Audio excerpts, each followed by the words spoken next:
You're Goodness. back already, Martin. You Yeah, just can't escape. seems like it never ends. Yeah. Looks like you got Oh, 7 slides tonight. right. Okay. Um, a pair of wooden tanks on a flat car. The standard ubiquitous flat car out of my catalog of cars, which there's only a few thousand now. Um, just some plumbing underneath of some sticks of wood and some scribe siding and some cradles, some brass bits, and you have a tank car, an old time tank car. It's somewhat reminiscent of the old vinegar car, the Richter vinegar car. It's only different. Let's go. Let's take a look at the other view. Is there another view of this from the other Oh yeah, side? you've got a There it bunch of. is, the cleaner side. Uh, and just some brass wire for some handrails and steps. Those stirrup steps are actually kind of the most fun thing to do on this because they're actually a little bit heavier gauge wire that were bent to shape and then had an extra rung soldered into them and holes punched in the side and jammed into the side sill. So I decided I'm going to be too cheap to even buy and use stirrup steps. I'm going to just grab some wire and make my own for once. I think I had some extra 40 thousandths wire and a nice clean single tank version on basically the same tank car, the same flat car, give or take a little bit. But I obviously painted and lettered this one, and I'm going to keep this one because I even lettered it for my own railroad. But God knows if the Cumberland Valley ever had such a thing. Almost certainly not. But what the heck? On my layout, it does. So a longer piece of plumbing, some more longer pieces of wood, some brass for a dome, and a lot of miscellaneous stuff. It looks like it's popped the band. That's unfortunate. Hopefully, it doesn't leak. God knows what's inside that. Probably some noxious liquid. Uh, yes, there we are. And some panel on the back on the end, so perhaps some mystery hatch to let the whatever escape. The view into the world of Martin. Yeah, well, we're having fun. If we're not having fun, we're in the wrong hobby. Mhm. Uh, is there another slide or not? Mhm. Oh no, it's the other side. We've got a round hatch at this end. Obviously, the one you open to stick your arm through because it's round. Uh, Brake wheel and whatever supports. Nothing too fancy here. Yeah, my dry transfers didn't quite 100% transfer on this side. Uh, it's hard to get those now. When I had these custom printed and they're not working very well. Their lifespan is apparently coming to a close. Anywho, good enough for this. I'll come back and weather it someday when I'm feeling adventurous and want to ruin a perfectly good paint job. And oh, there, you can see the top of the hatch. I even put a hinge on it. Somewhere I found a little hinge. It fits right on there. Yeah, it Uh, looks like a little teachy. I've got, um, I've got a bunch of them sitting right here. Actually, I think it's a Grant Line one. Oh. But I can't take it off and look underneath and see what the name is tattooed on underneath of it. So it's whatever we say it is. For all I know, it could be a brass U.S. Hobbies one that I soldered on there, but I don't think so. It's too neatly done for me to be for my soldering work. So I hope we're Okay, done. I guess that Yes, was it. I can escape now and go get myself a cup of tea while Greg talks. Alrighty. Well, thanks for sharing, Martin. Yep. Does anybody have any questions for Martin? All right. It's always an adventure, Martin. Thank you for sharing. And next up is Greg. You've got looks like 7 slides. Well, first I want to say those are beautiful cars, Martin. I I wish I could scratch build stuff like he does. He just Oh, you can. pops it out. You can. All right. Well, let's see what kits I managed to put together. All right. Okay. This is a Pola Schaefer brewery, and I had not planned on building this one, but our club takes in donations to sell at train shows. And this came in with a donation. And when I opened the box, all of the parts were in there. They were already off the sprue. And there was really no way to tell if all the parts were there or not. And I said, well, we can sell it at the show as a box of parts for maybe a couple bucks, or I can build it and see if everything's there and then maybe get a few more bucks for it. So I chose that route because, well, I like to build. So this is the Polish Schaefer Brewery. Next slide. Yeah, I think this is the one that Bill Freeland Yep. gave.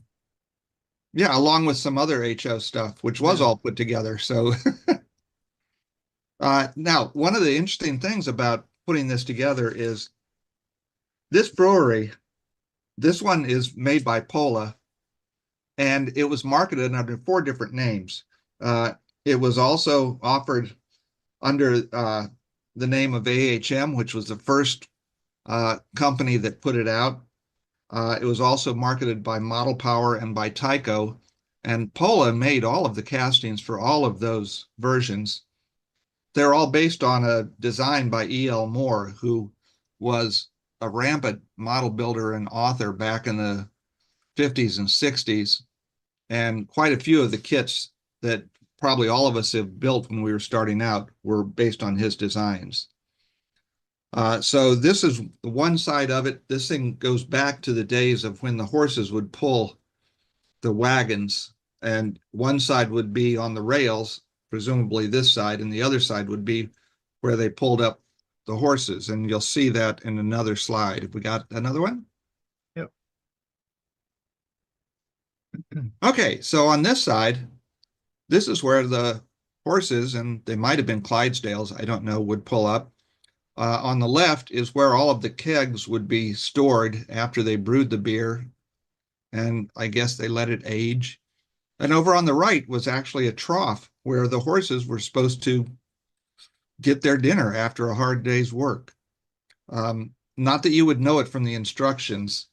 The different manufacturers, AHM, Model Power, Tyco, Pola, had all the same drawing, but different level of instructions that went with the drawings. This one that I happened to get had 2 drawings, and that was it. And they were both of the same side, which was the other side. So this side, in order to figure out where some stuff went, I went online and looked at built photos of other ones just to see what went where. And I managed to figure it out well enough. I only had a few little parts left over, so I just saved them. Next one. And here you can see the horse trough, and I suppose the horse handlers met in that brick building on the end there. And then you had the main brewery. Now, the interesting thing, when this was put out by some of the other makers, it was, in addition to the Schaefer brewery, it was also a Lowenbrau brewery and a Budweiser brewery, depending on which brand was putting out the kit. Now, maybe the brewery just changed hands, or the manufacturers just didn't care. It was whoever they were able to get licensed from when they were issuing it. But it's all together now, and hopefully we can get maybe $10 at the show, and that'll be a lot better than a buck or two for a box of parts. Next slide. You can get more than that for that. Probably get 20 or 30. Well, we'll see what we can get. We'll take whatever we can get. We always do. Now this is an N-scale kit, which is for our club's portable N-scale layout. And as you can see by the box, it's by Motrac Models, who he very kindly donated this to our N-scale layout. Again, our club, in addition to selling donations, we have a scholarship fund very similar to Nutrac's, except it's only in the state of Maryland. But we often have a separate table with our banner, and we have the portable N-scale layout on the table. And I put a number of buildings on it. And now this one is in the middle of being built, and I'm just about done with it now. These pictures were taken about a week ago. If you can go to the next one. And this shows it up on its footings after I had finished with the structure and just had to do the platform. What I hadn't realized was I was building it per the instructions, which were taking into account that it was sitting in a yard where the track would be flat on the ground. But unfortunately, on our layout, all of the track, including in the yard, is on raised cork bed. So after I built this, I said, that's about a 1/4 inch too low. So I had to come along and put basically a brick foundation underneath all those supports to raise it up. And at least I found that out before I put all the legs on the loading dock. So I didn't have to raise all them as well. I just had to cut them a little bit longer. Next slide. All right, looks like this is the last one. All right. And if you ever want a test of how steady your hand is, do diamond shingles in N scale. Oy. They came out okay. I wished I had done the shading on them before I put them on more vertically than horizontally, but that's the way it came out. But they work, and I now have the foundation done. I have the platform done, and I've just been finishing up a couple little details on it. And then it'll be ready to go on our portable layout next time we're set it up at Timonium. It was a nice kit to build, but I think I'm done with my forays into N scale. This is now my 8th N scale kit. 6 of them were wood and 2 were plastic, and that should be enough for anyone. So that's it, Chris. Thank you very much. All right, thanks, Greg. Are there any questions for Greg before we move on?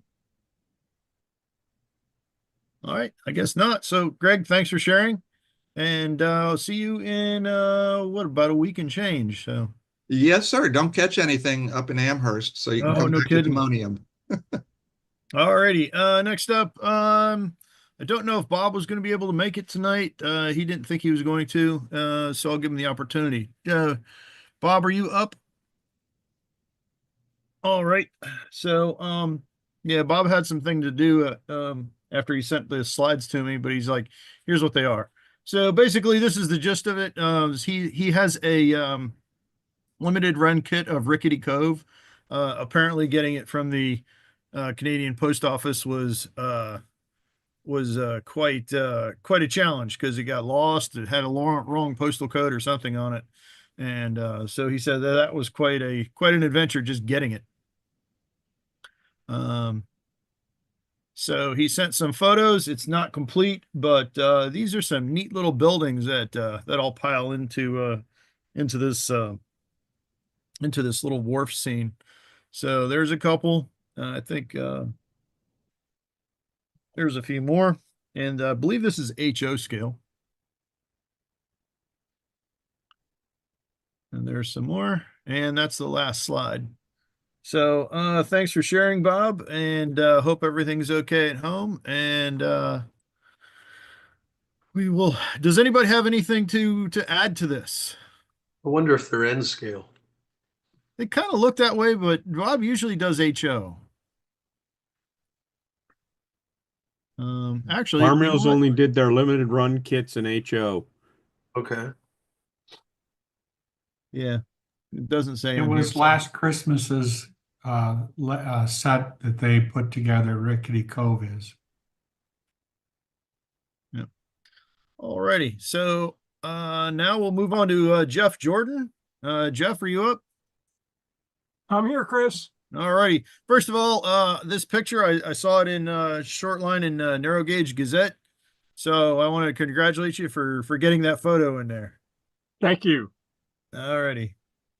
So it looks like you have 2 slides. Well, one is the photo, and then the other one is the your prototype, video. and then my interpretation. Now, this is Ophir, Colorado, as it appeared in the day when the Rio Grande Southern ran through there. Today, virtually none of this exists except the building on the left-hand side is still there, but the road is up at the level of the 2nd-story windows. So it's quite a different site today, but this is classic location on the Rio Grande Southern.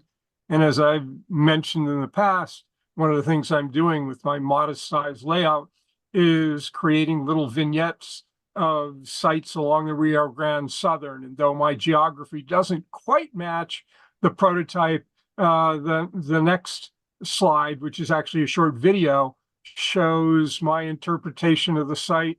And there is an assortment of structures in place and one about to be replaced.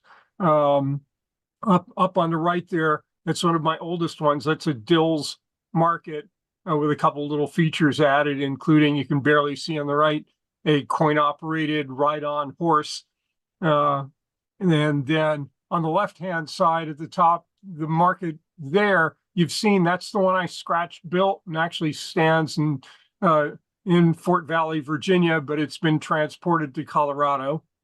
And then in the background is the Ophir or Oilton Club, the building that still stands and is a out of production Bantam models kit.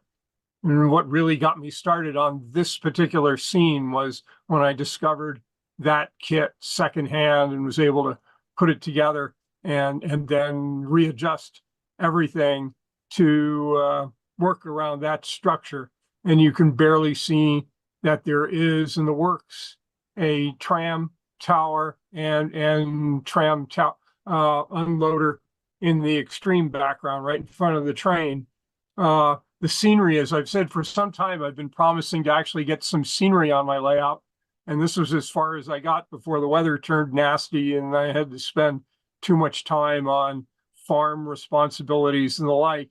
The camera has kind of flattened out the view a little bit. The buildings are actually on 4 different levels. The handcar house in the front is all the way down on the bottom. Dills Market is a little bit higher. The St. David's Market on the left is higher. And then the Oilton Club is even higher yet. Combination of styrofoam support and then a combination of Sculptamold and Moldacine, which is Woodland Scenic's equivalent of Sculptamold, though I find it has a little bit more texture. And so I used them both, using the Moldacine where I wanted a rougher texture and using the Sculptamold where I wanted a smoother texture. And if you're familiar with Moldacine, it actually comes pre-tinted in a light brown shade, which I rather liked. And what I did is I made a little sample of it, let it dry good and hard. And I took it down to Lowe's and said, can you match this? And they said, sure. And they scanned it and gave me a can of paint that was the same color. So all of the scenery could be the same color and deal with the white Sculptamold. Of course, this is now waiting for ballast, brushes, weeds, grass, trees. But at least there's some real estate there now and it's not all flat. Indeed, you can see how high the Oilton Club sits above the train in the background. And the view block there will ultimately be mountainside behind the Oilton Club. And then you go around the corner there and you're into the next vignette.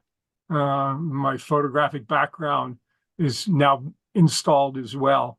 But that's my progress. And I was really happy with how the scenery was coming along when weather caused me to have to go and work on other things. So once things temper a bit, the next step is to get in here. I have all the scenic material sitting, waiting to be put in place, including from last summer, the trip that I took to Colorado. My wife was good enough to drive down the San Juan Skyway and let me watch the whole way. It was a couple-hour drive. And at one point I told her, see that? Pull over, pull over. And there was just a little pullover on the side of the road. And she said, what is it? What do you want? I said, the stone is decaying. I'm getting out with some plastic bags. And I came home with several bags of decayed sandstone and granite from along the right of way of the railroad. And that will go onto this scene. So I will actually have a little piece of Colorado in this scene. Cool. Ready for the video? Yeah, let it run. All right.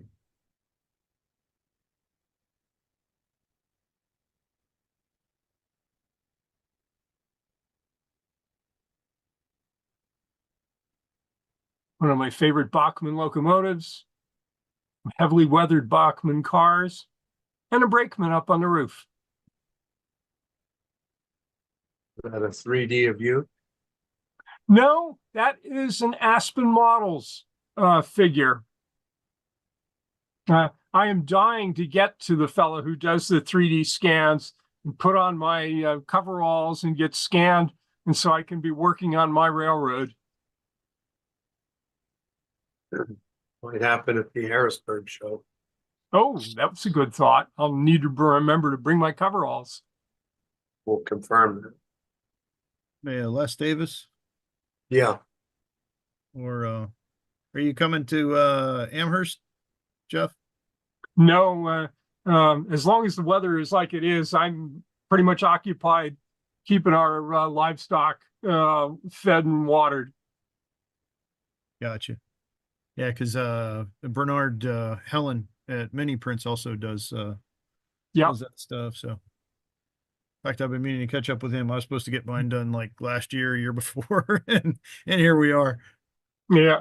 So I did come back from the micro layout show last weekend with 2 more figures to paint. They had done very nice 3D prints of railroad crewmen throwing switch stands and 2 different styles of switch stand. One's a harp switch stand, and the other is the rotating lever type switch stand. But in each case, it's a figure operating the switch stand, and I'm going to work those into the layout. Jeff, you might document that process because I understand you learned a couple of techniques, Ian flangers. Yeah. Well, Ian has looked at my work. I have looked at his work, and they're not really in the same category.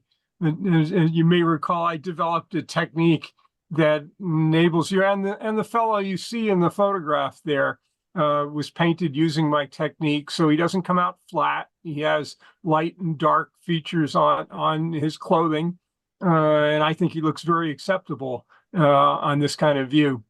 And so those 2 fellows, as I get down to painting them, I will photograph that.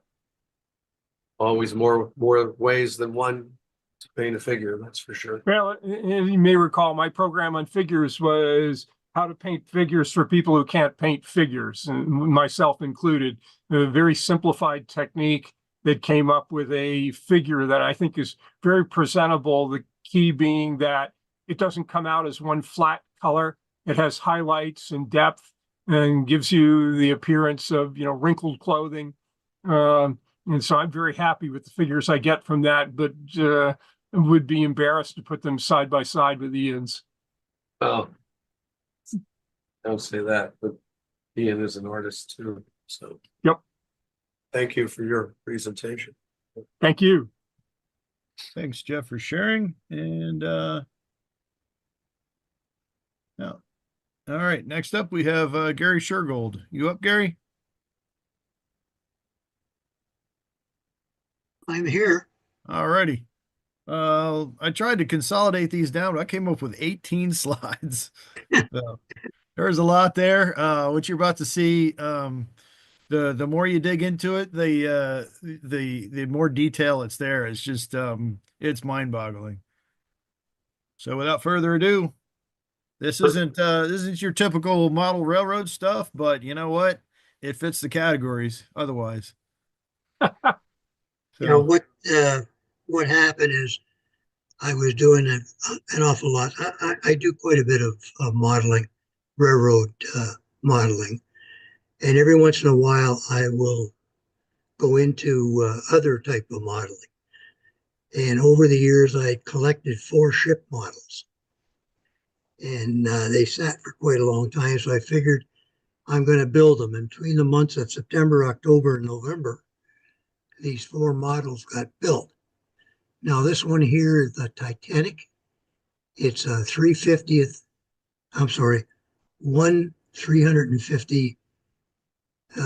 gauge model. It's all plastic. It took an awful long time to build. There's very, very tiny detail, all the benches, all the boats, well, not all, because they didn't have enough. As you know, the history of the Titanic, they didn't have enough. but it turned out to be a very nice project. What I had done is all the portholes or portal windows, they were all drilled out, and this model does light up. So when the lights are on, all the windows and all the portholes that are in the black area all shine through. The model is approximately 30 inches long. And as I said, it took quite a while to put together. I don't even know anything about the Titanic. When I built this model, I didn't realize it had two grand stairways. Always thought the Titanic only had one, but there's actually two in there. And all the detail underneath those decks are detailed. But once you put the decks on, you don't see it. It's really a shame. Next slide. Come on. Try it again.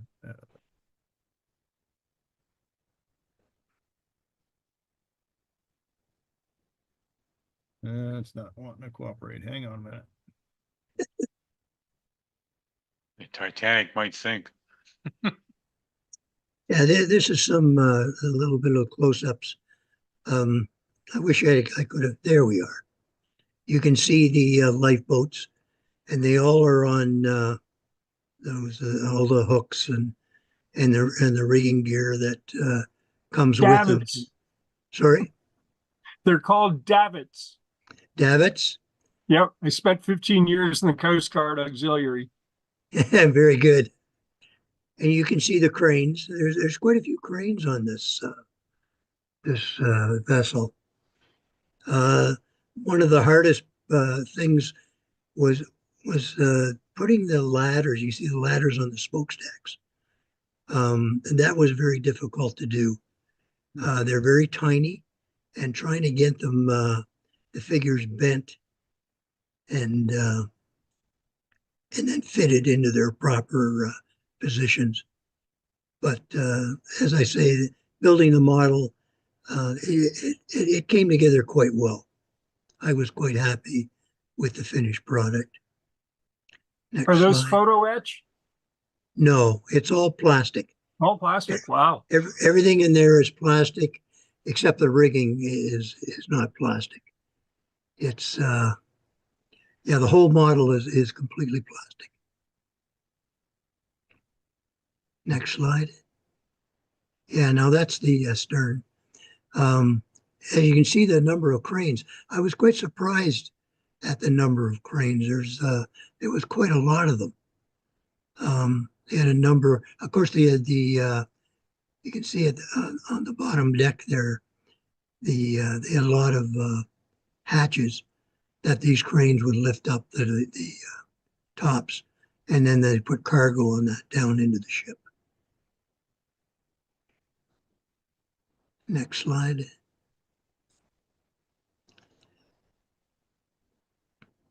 Come on. There we go. Yeah, just showing, looking down on the model.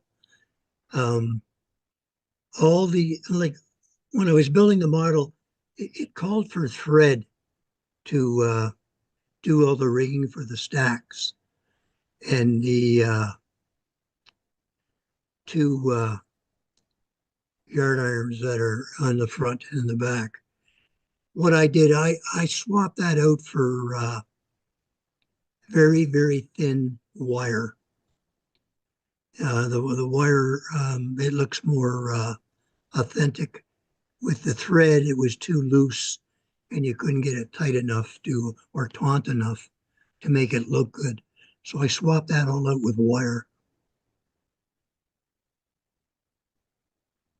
The radio aerial that runs between the two masts, that was done with thread and wire. It gives you a good idea. The bow of the boat, that's all done with actual chains. Next slide. Okay, this was an interesting project. This is I think it's the New York fireboat.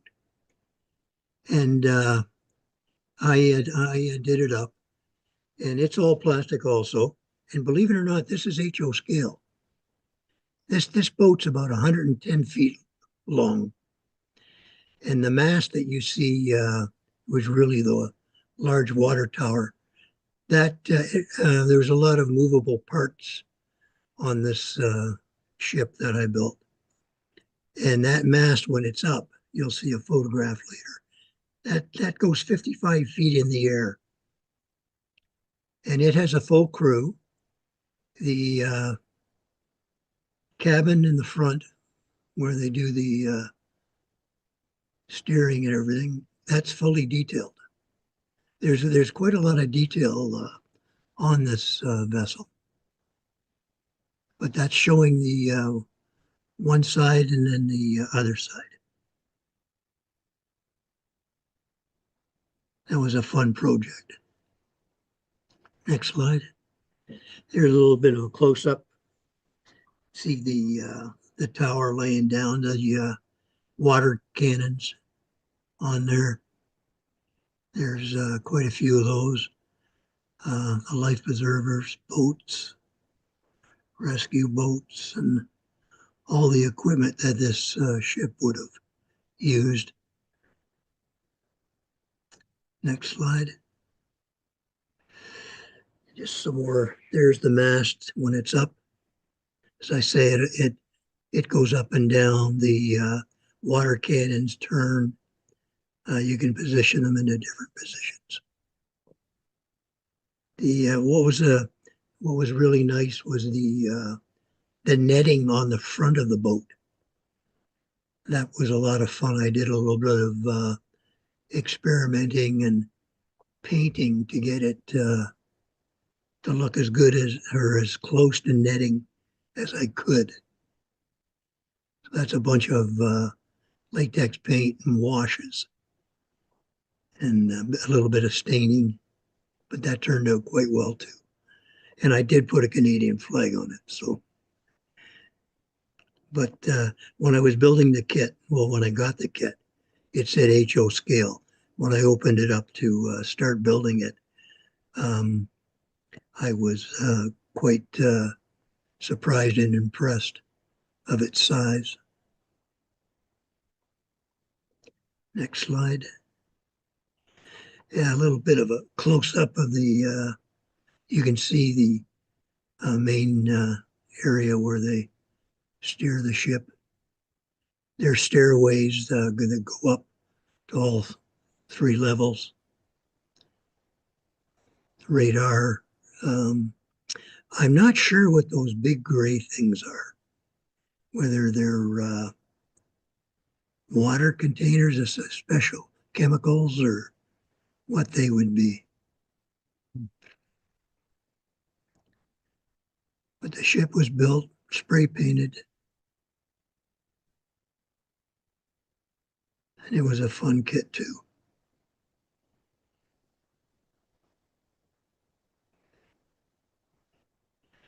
And another one showing the back area, the men with, you can see the hoses beside those gray tanks. On the ground, there's a guy kneeling there, wrapping them up, and a couple of guys doing some directions, one getting on ladder to get up to the upper level. Life preservers all around the boat. It's quite nice.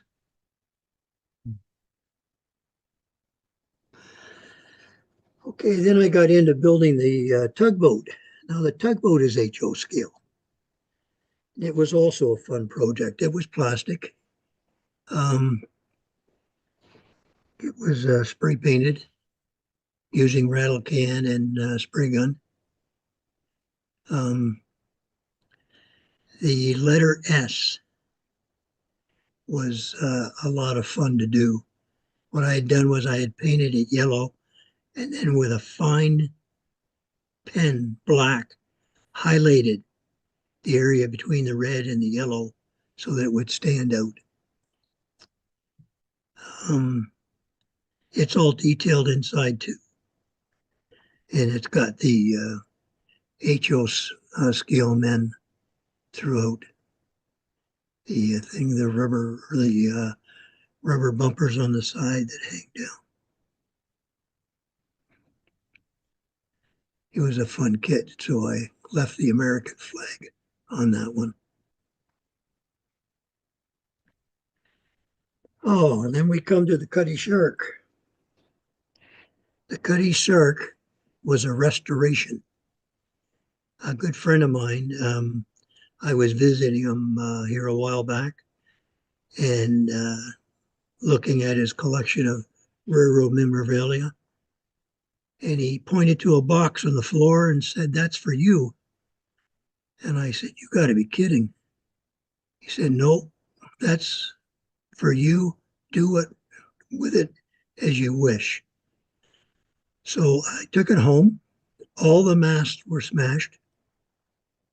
Some of the sails were broken.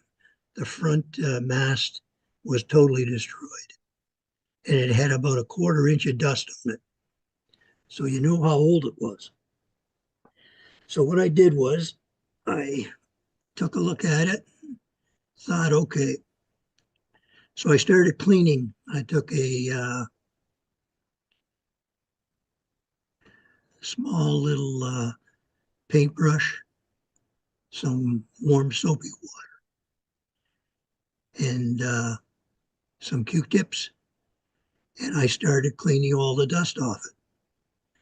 Well, after about 10 times tries of getting all the dust, I finally started to get through to some of the detail.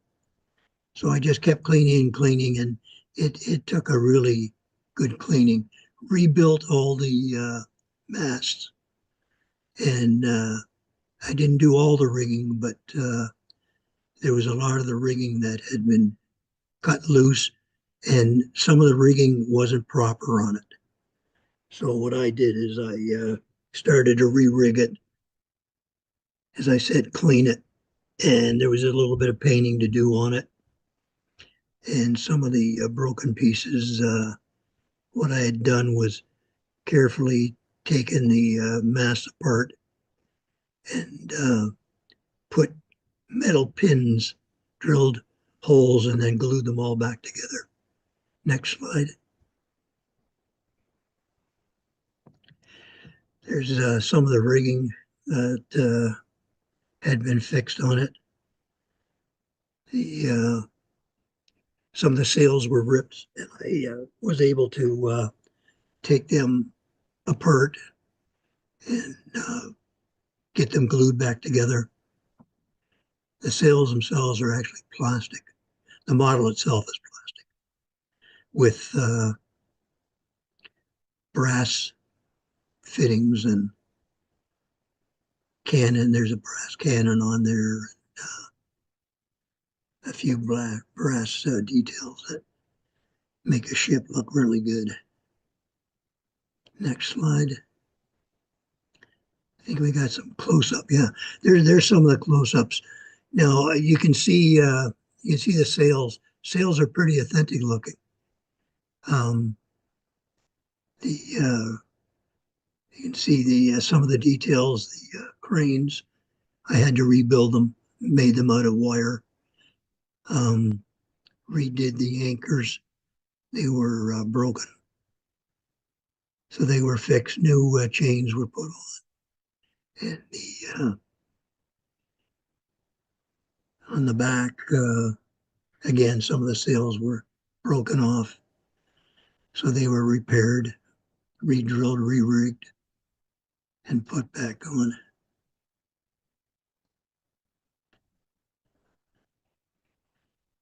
Next slide. There we are. That's a top view looking down on her. She's actually sitting right over my head right now, like in my man cave, sitting here. But just gives you an idea of the rigging. Well, what is really fascinating about this boat is when I was a kid, I built this boat, and my sister got mad at me and smashed it. we had a bit of an argument. And she went into my room and smashed it. And I never bought another one. So it was kind of ironic that later on in life I would come back to the Cutty Sark. But Gary, can I ask you a question? sure, go Do ahead. you know if this one started out as the Revell kit? This is a Revell kit. Okay, because I remember building that as a kid too. Yeah. I didn't have any sister. I don't know what happened to it, but very, very nice job. I don't think either of ours came out that good when we built them as a kid. Yeah, what was nice, the front end of where you see the three sails at the front end of the ship, that mast was totally destroyed. Like, I don't know. I just think whoever owned it, when you get a quarter inch of dust on something, it's been there a long time. Yeah. Well, maybe And they had a sister mad at them too. it could have been. What did you use for some of the repair? Did you have to just use styrene rod and stuff, or? No, what I did was I was fortunate enough to have the rod that was there. What I did was I carefully took the rod out and drilled holes and then put wire pins Ah, in. And I was I've able done that to for smokestacks. Yep. to take that and then what I did have to do on the front of the long mast that sticks out the front, I actually put a coupler. You can see just below the head sail. If you look at that little white dot that's on there and that little bulge, that's actually a coupler that I was able to slide both of those pieces in because I couldn't get the pin to work properly. And so this was my last boat project. Nice job. Yes. Yeah, it is a very impressive ship when you see it. The detail is quite beautiful on it. And And if it's I remember, that's 196 scale or something like that. I have no idea. Okay. I have no idea at all. I know that the one that I built didn't have sails. Ah. This one came fully rigged. Yeah. Mhm. So I think you're right, Greg, about the scale. It can be used for end scale. really, I know it's quite like you can't see it, but just below just past the first mast, and between the first and second mast, there's a just underneath the bottom sail is a workbench with two workhorses, a plank of wood, and there's a gentleman there with some saws and that. To me, it looked like HO, but it's probably between N scale and HO. Yeah, that's right where 97th would fall. Yeah, as I say, it's a very impressive. I'm really happy to get it. And you have it flying the not the Union Jack, the Naval Jack, right? Yeah, those were the flags that came with it. There's I thought that was the Union Jack on the back, not the very back.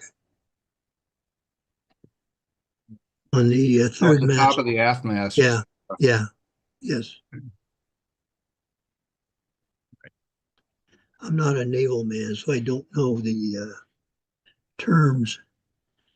But there's a little bit of a close up. You can see some of the detail. Now, as I say, when I got the ship, you couldn't see any of that deck. It was just dust. It had to be years and years and years of dust.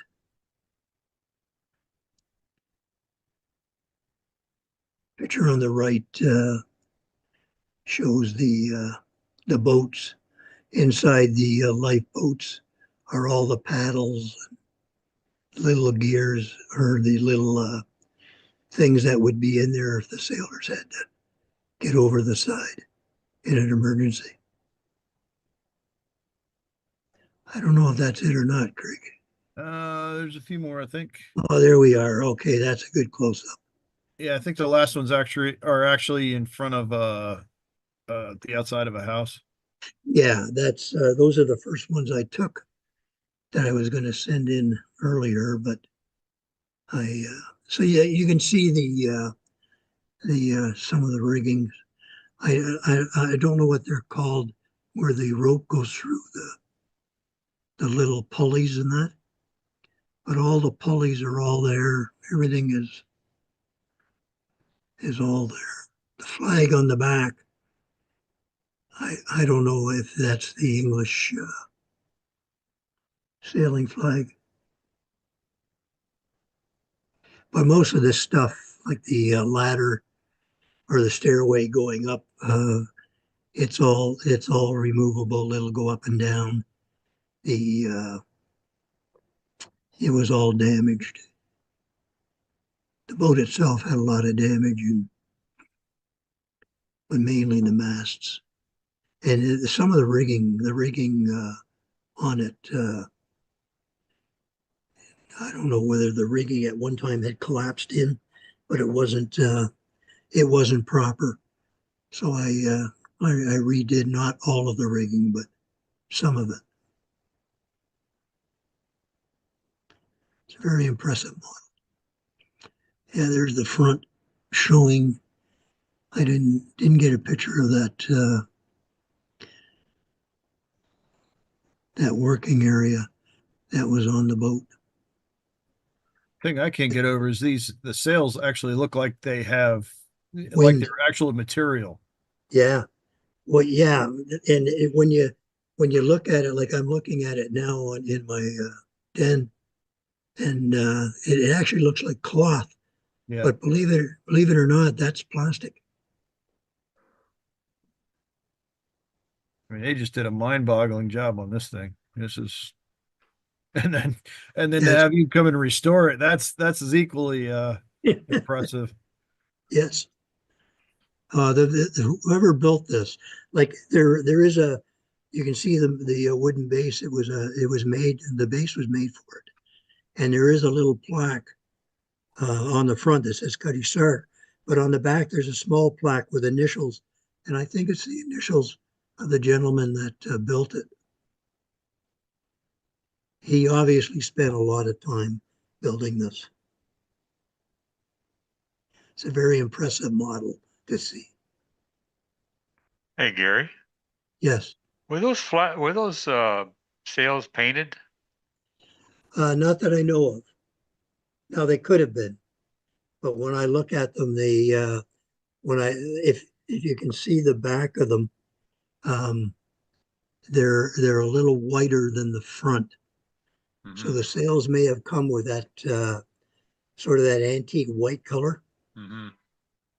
Now this is I had taken these pictures back in late fall, Mm-hmm. and I had taken it outside because my sister-in-law wanted to send him to my brother-in-law, who's a seaman. He sailed, him and his wife sailed all over the world, and she wanted me to take these and send them to him, or she sent them to him.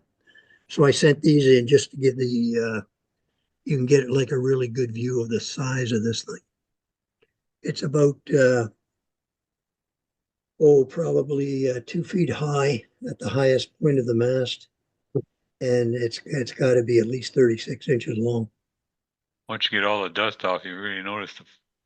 Well, what was impressive is once the dust was off, the detail of the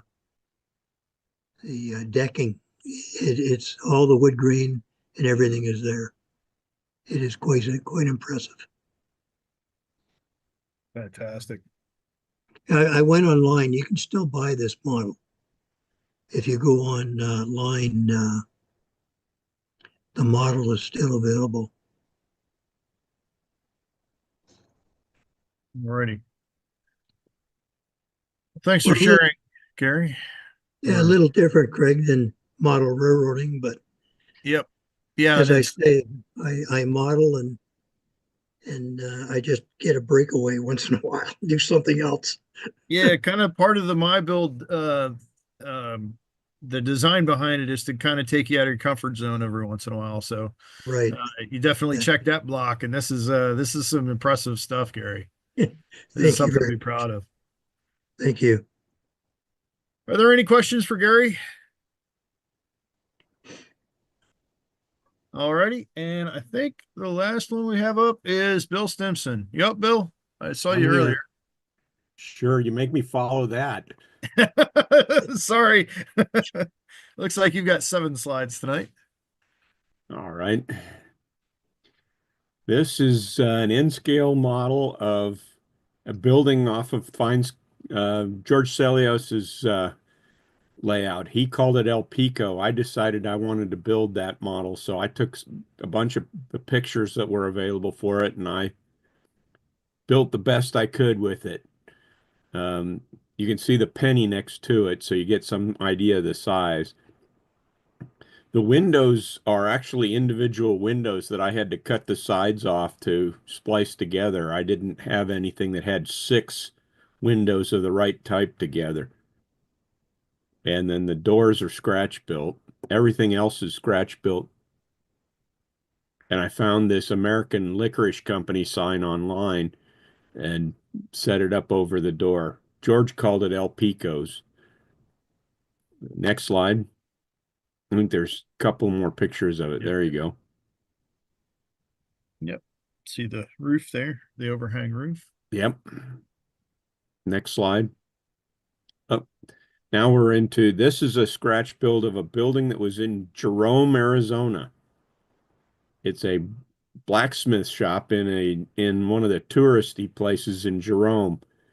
And I took some pictures of it and really thought the building looked really neat, so I decided to go ahead and build it. This building has been around. I originally built it a year and a half ago, give or take, and it's completely Scratch built. I think I have some tissue windows in it, and that's about it. Next slide. Should be the side of it. Yeah, my little shed edition isn't quite, maybe looks like it's been moved by the wind a little bit. Next slide. And there's the other side. Those are tissue windows in this case. Next slide. This is a model I found at a swap meet last fall. It's American Model Builders, and this is a rooming house. It was these supports for the stairs, and the stairs were interesting to build. They're very small pieces in N scale. Next slide. There you can see next to the penny how big this thing is, or not big, depending on your... Next slide, or is that the last one? Yeah, that's the last one. Okay. It's quite a building there. Alrighty. Oh, thanks for sharing, Bill. Are there any questions for Bill? Oh, and Bill- Greg, Bill- there is no Bill, is such that thing as too many N scale kits. Working on some more. Well, one of these days I'll get an N scale kit built up. The this month's challenge, which is Scratch builds and kit bashes. First up, we've got Martin. Are you up, Martin? Well, I'm upright, sort of. I had a feeling it's right. Ready? We'll head right on into it. Okay, well, these are the parts that went into, well, some of the parts that went into this build. We've got, and part of this is partly a Scratch build, partly a kit bash. There are parts from all over on this build. And those are 2 trolley ends, those red pieces are Indianapolis Car Company trolley car ends. So this is going to be a trolley car, and we got a bunch of other miscellaneous parts there. And we'll go to the next slide. And here's part of the kit bash part. This is Midwest Train Hobby. Stock trailer parts. They had a kit for a stock trailer, and I needed sides because I'm just too lazy to build or scratch build sides. So if I can steal them from another car, that makes life a lot easier for me. Okay, so we've got trolley car ends, and we've got a stock car sides. Let's go to the next slide. Okay, this is an Indianapolis Car Company trolley car roof. They made these. These were styrene, and they're fully shaped, but they're left and right pieces. You have to put them together, and there's little alignment pins in it. So the ends are already pre-shaped for you. It's all clear styrene, but the end is always the end on these. Their length is what they are, and if you need something longer, well, stretching styrene isn't easy, but shortening it certainly is. Well, it may not be easy. You've got to make two really good right angle cuts and put it back together, which is what I did. And I'm not going to get into how much fun it is to measure it and get that right, because you surely don't want to cut it short. Making it long, you can always sand it down and make it a little shorter, but adding length is next to impossible. That little piece of white there is some 60,000 styrene, just a piece of reinforcement. Really wasn't necessary. After you paint that joint with a lot of MEK, it's not coming back apart. So let's go to the next slide. And there's what we get when you put it all together. And yes, that is a stock motor. This is not a fanciful creation of mine either. The THI&E, Terre Haute, Indiana, and Eastern had two of these. They took possession of two of them that they ordered in 1912, and these things actually existed. They actually had stock motors. I have no more information as to how much use they actually had and how they traveled through town carrying cows or whatever livestock from here to there and back and forth and what have you. But it was a fun build to make, and there's a double magic carpet drive truck under the one end for power, and there's interior in the cab ends, and that roof is only on there by friction. There's nothing holding it down except by friction, and I'm not sure I could get it back off unless I use a screwdriver and pry it off with a lot of force. It's very, very tight. When I measured it, it was modestly loose, removable, but when it came down to the very end after everything was painted, it was a bear to get inside that sides and ends. And once I got it in, I said, leave it. We're not messing with this anymore. And that is my Kit Bash Scratch Build project for this week or this month. Yep. Haven't written up the article for it yet. I'll get around to it someday. I'm not in any rush. All right. Any questions? Scream them out. It's a beautiful car, Martin. I came out a lot better than I expected it to. I have to say, I was really surprised at how well that roof snapped into place and met with those ends.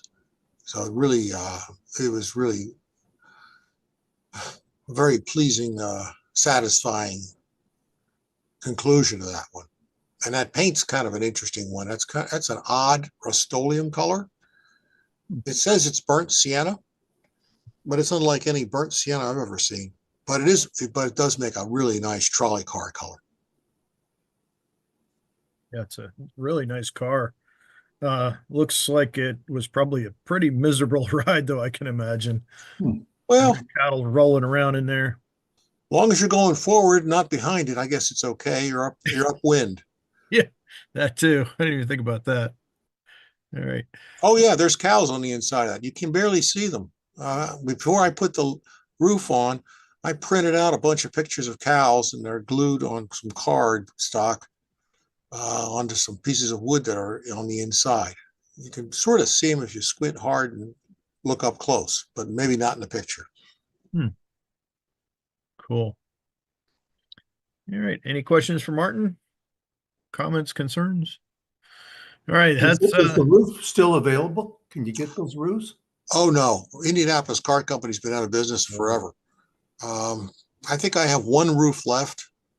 I sold the other three. They made roofing pieces for regular passenger cars and trolley cars, Right. both, and they're pretty nice, surprisingly nice actually. But the problem is if you need one, it's a scale foot longer. Well, no, scale foot shorter, you can do that. Right. Martin, did you go out in the cow pasture and get anything for authentic smells in that car? No, new, new. wow. Okay. No smell-o-vision or anything of that sort. Yeah. Yeah. Isn't that what Emerald Lagasse used to say? Smell vision. Yeah. Yep. All righty. Well, thanks for sharing, Martin. Any more questions? All right. And we will move on. And next up is Greg. I don't think Greg's going to be here tonight, but I do have his narrative. Are you with us, Greg? All right. So I'll go ahead and talk about it. What he's got here is a Darden's Mill kit bash.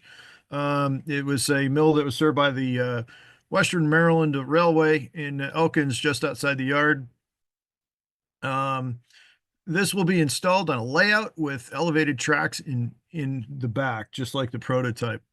And then he says the first photo there is the restored building, and then the second photo is what it looked like in the 70s.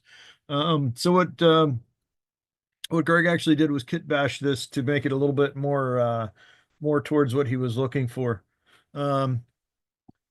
You can see that he added some stuff to it. He used a cardboard mock-up to make sure everything was going to fit, excuse me, correctly. And then we can go through a little bit more of these. As you can see, it took looks like it took quite an adventure, kind of along the lines of what Father Ron went through, getting his building together to get everything straight and keep it straight. And you see the finished front and back on this one. And then, yep, there we go. And there's the back of it all finished. All right, moving on a little bit here. The scale house. It's based on a resin casting that his friend had. And he asked the friend what he'd like to have put on it. And I guess his friend told him that he would like a scale house. Excuse me. This kind of looks like the base for the Fallberg depot, but it's not. All right, so Greg looks like he used some wood out of his scratch box, scrap box there, and decided to build the building based on what he had to work with. And excuse me, as you can see, it came out really believable. Looks like he used some weathering powders to give it the authentic look, make it look the way it should. And he did the same with the base, the walls, and of course the roof. And there it is, finished. The thing looks fantastic. And it looks like that was about it. Any questions? Oh yes, he also mentions that Both of these were elevated to count towards his structures AP certificate. Are there any questions, comments, thoughts on this building other than he came out fantastic? I would believe that this is a real building in a heartbeat. All right. How did he build that foundation? That's interesting. Is that a carved piece of plastic foam or something like that? Or It was a piece of resin that his friend had. It must have been part of another kit that maybe he used the building for something else, and just ended up with the base. But that was manufactured by somebody for what kit I don't know. But it certainly looks. I really like the way the boards look on there. They're fantastic. They look all rotten and beaten up. All right. Any more questions? All right. Okay, we'll move on to Burned. Are you up, Burned?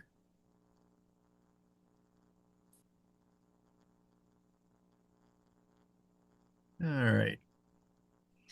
Vern's on here. Is he? He must be muted. Oh yeah, there he is. I see him. Oh yeah, he's muted. Burned. You need. Well, actually, it says he's not muted. So it looks like he's having an issue with his microphone.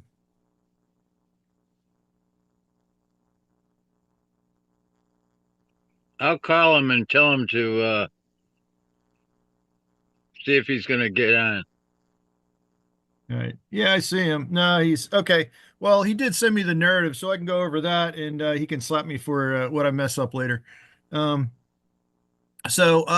is an HO scale critter shed that's built in two versions. One using acrylic, and one was built using plywood.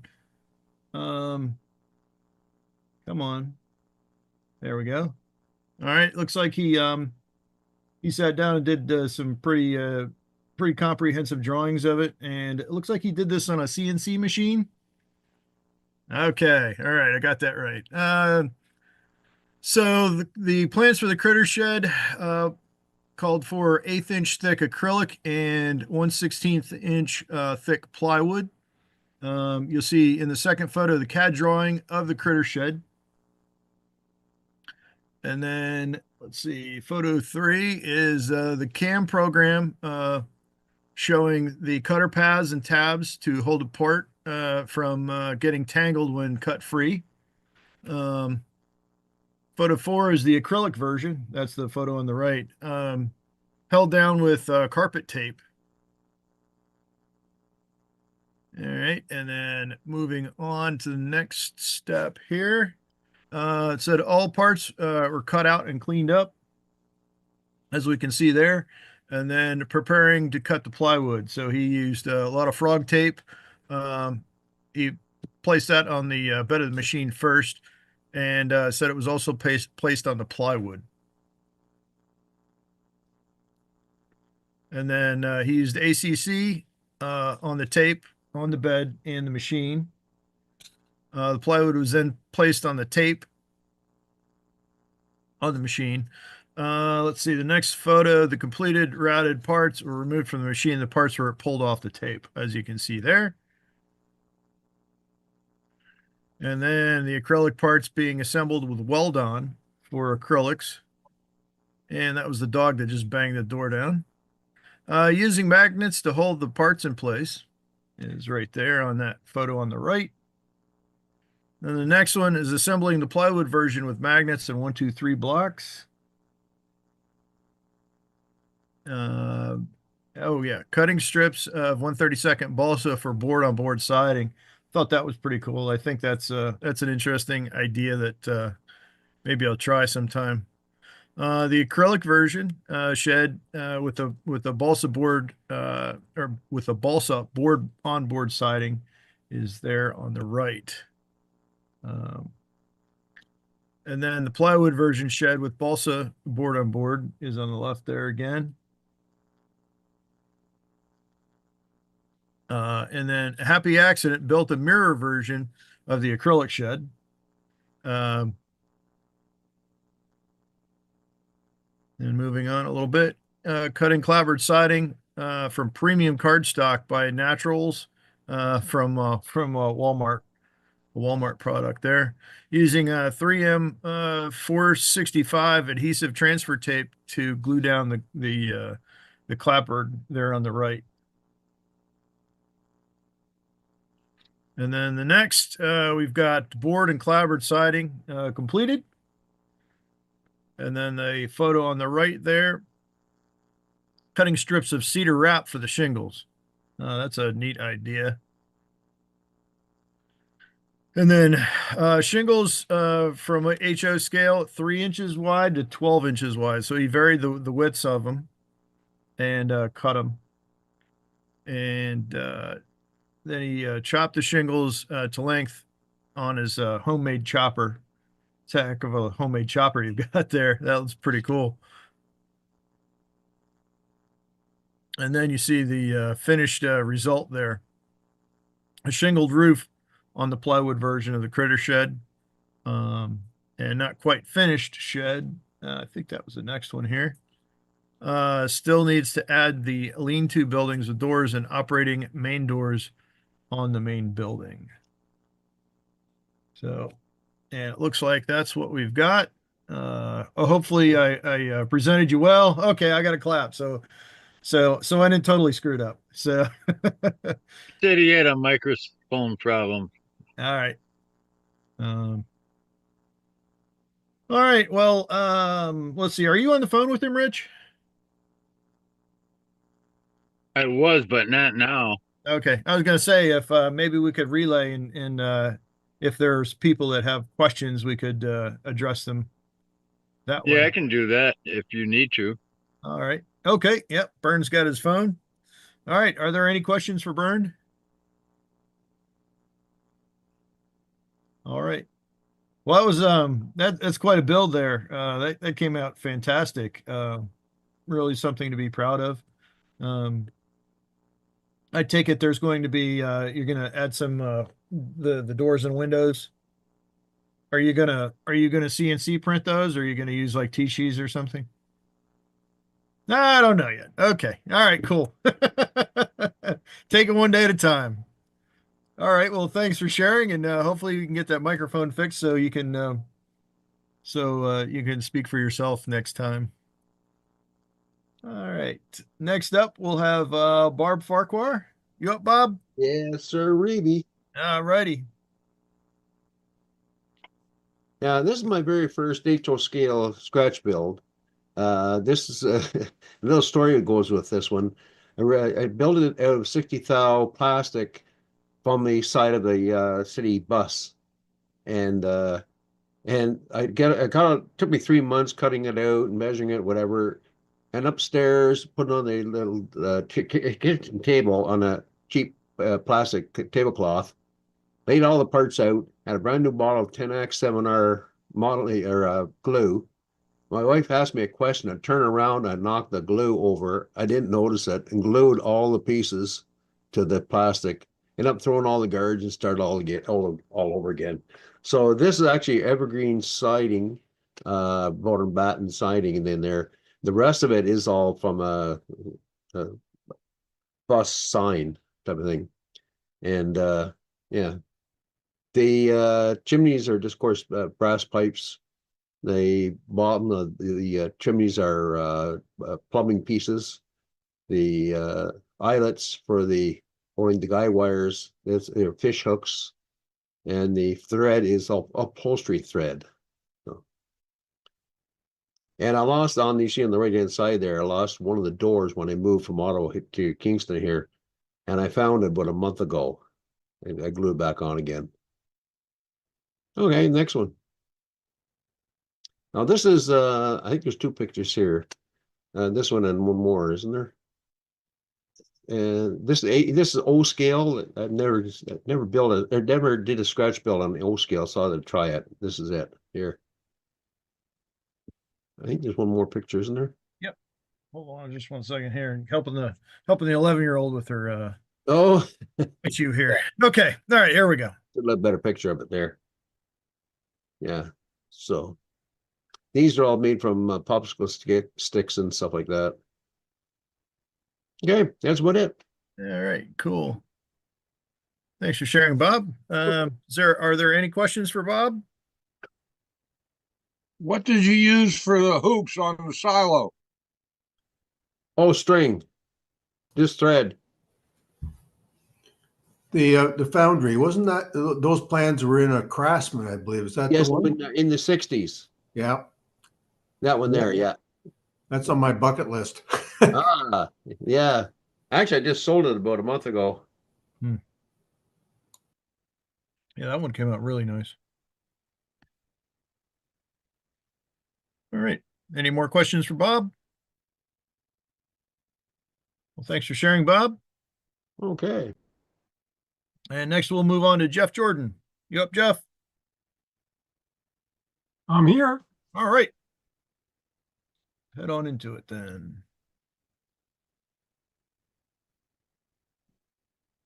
Okay.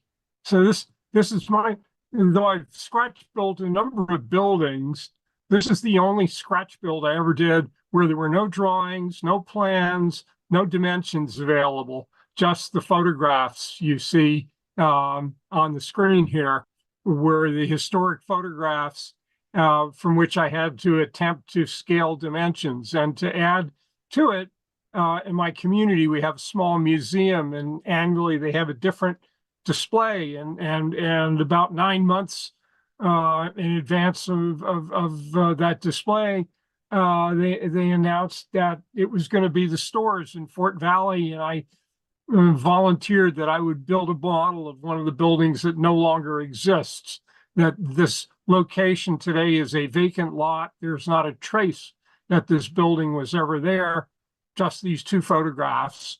And so though I've since learned that there are some techniques and actually software for scaling three-dimensional objects off of photographs, I did it the hard way, all by myself, inventing ways to estimate the dimensions. And the one thing that I had going for me is that down here in the South, these raised seam metal roofs are very popular, and they come in a couple of standard sizes. Basically 18-inch and 2-foot are very common. And so fiddling around with those dimensions and counting the number of sheets on the roof, I was able to approximate the size. Though if you look at the photos carefully, you'll see that they're not the same. That on the left-hand photo there, the front portion of the building is one size, and then right at the chimney, it obviously was re-roofed at some point, and maybe the older roof was the narrower stuff. And then on the other side, it appears to be all the wider stuff. But so you had to count that and try and make the two sides come out even. And then the height of the building, I could go from the siding. It's very common around this area. There are a number of contemporaneous buildings with that kind of siding. And so I was able to find out the exposure, the amount of each siding board that's exposed below the overlap turns out to be about 4.5 inches. And so again, you could very carefully count the number of rows of siding and get the height and the lengths where the roofing would help you. And then, of course, there are a couple other walls, those two little additions on each side. I had to estimate their depths. And also the hardest part was the end wall, which was really a challenge to try and figure out how wide the end wall would be. And I did indeed build a mock-up in cardboard once I had guessed at the dimensions and then adjusted it and tried again until I thought I had gotten pretty close. The roof pitch is probably a little higher than the prototype, but it was also kind of building it selectively compressed a little bit to fit the space that I had available. But it's O scale. It's all evergreen styrene for the roof and the walls. The windows and doors are a combination of Grant Line stock pieces, Grant Line pieces altered to more closely resemble the size or the number of muttons in the window. And then the doors over on the shed on the right, one is a highly modified casting and the other one is a Scratcch Built door. And the chimney is also a resin piece I rounded up somewhere. But then, assembling the various sides, I never did find out what the back of the building looks like. I guess there might have been some windows on the back, but I don't know. And so I just left that side blank. And flip to the next slide, please, Chris. I think we have one more that shows the right-hand side. You can kind of see in the photo that the one detail that's missing is a large television antenna. And I originally or intentionally omitted that, thinking I was backdating the building and that the television antenna was a late addition, till I met a very elderly gentleman in the community who told me, no, this store was the first place in Fort Valley, our community, that had a TV set. And that Friday nights, people from all over the community would come to the grocery store, sit, eat hamburgers, and watch television in the grocery store. So to preserve that memory, I definitely need to go back and solder up a TV antenna that I can mount on the back. It was a lot of fun discussing this with people. I asked people in the community if they recalled it, if they had photographs of it. And though nobody was able to come up with any more photos, they came up with a number of fun recollections. One of the things that people pointed to is just to the right of the door there, you can see the little benches. And they told me, be absolutely certain you put those benches in, because we remember going in this store as kids, buying ice cream and sitting on those benches by the door. The little shed on the left there that has the bicycle leaning on it and the 7-Up sign on it was a storage shed at one time. And then, believe it or not, became the community barbershop. Just that little add-on side was a single chair barbershop. And again, elderly residents recalled having their hair cut in that little shed. So this model did go on display in the museum for the season while they had the display on stores in Fort Valley, and also was photographed and featured in the local newspaper. What else have we got going on here? The gas pump is a terrific little interaction. Hobbies gas pump and fit in just right. And you see in one of the photos that all of these stores had gas pumps out front, so I had to get the gas pump. The signs are a combination of, some of them were done with word processing software because of the wonderful, huge selection of fonts available.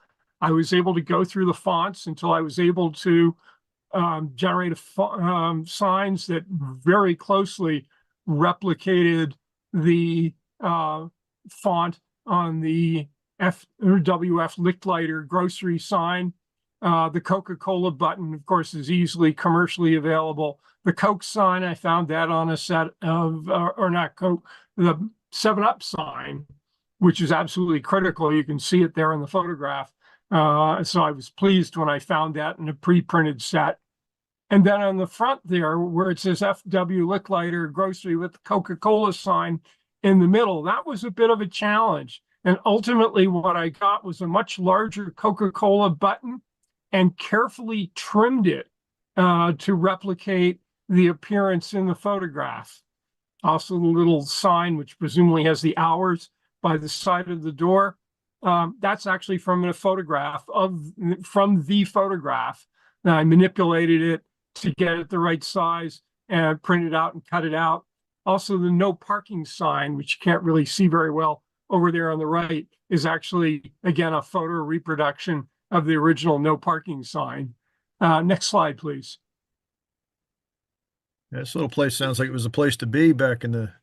Our tiny little community was very rural and at one time supported 7 different local stores or groceries. So this was one of the 7 and is one of the ones of which there is no indication that it was ever there other than those 2 photographs and people's memories. And so it was really fun to recreate it and get it in the museum there. The base is a piece of plywood, and then using one of my favorite scenery techniques, the base is sculpt-a-mold. And not only is the soil sculpt-a-mold, but the sidewalk in front of the store is carefully carved and sanded sculpt-a-mold to give you the concrete. And then it's painted and textured with a number of texture materials, to principally ground foam and maybe some ground stone to get some texture in the driveway. And lots of aluminum foil. You see all the flashing there.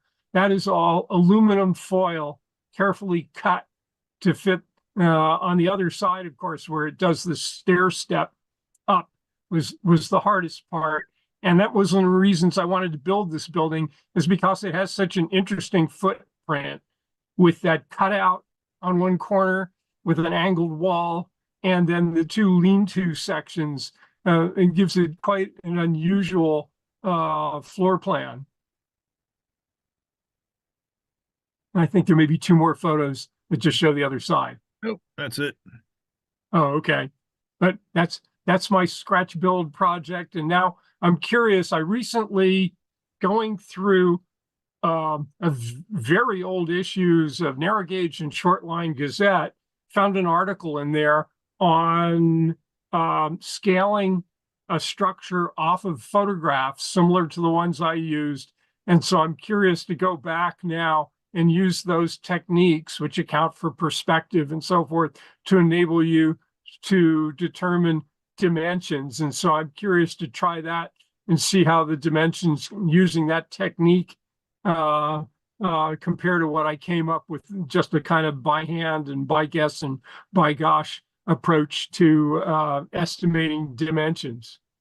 And also I found that there's an app for your phone that'll even do it now, so I might even try that. Yeah. But that's Licklider's Grocery. All right. Well, thanks for sharing, Jeff. Are there Thank any you. questions?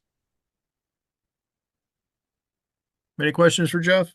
Yeah. Was this HO or O? This is O scale. I really like that. I saw it when you presented this before. I like the fine lines and the way that you put that together. It looks so perfect. Thank you. I really like building with evergreen styrene. I think it gives you a tremendous running start. Obviously, there's some things you got to be careful, like the siding lines up on the corners and so forth. But after years of building kits, I made my own parts and then put the kit together. Is that roofing individual extra pieces, or was that a seamed roofing? Yes, that evergreen styrene makes raised seam roofing, and what you get in the package is the sheet of roofing material, which has been engraved with tiny little slots and very fine evergreen styrene strips that you have to individually glue into the grooves. And then you'll see in the photo there, you can put it and see on the right that I hand scribed the horizontal lines, because those sheets, as in the prototype photo, are not long enough to do the whole length of the building. And so I really like it.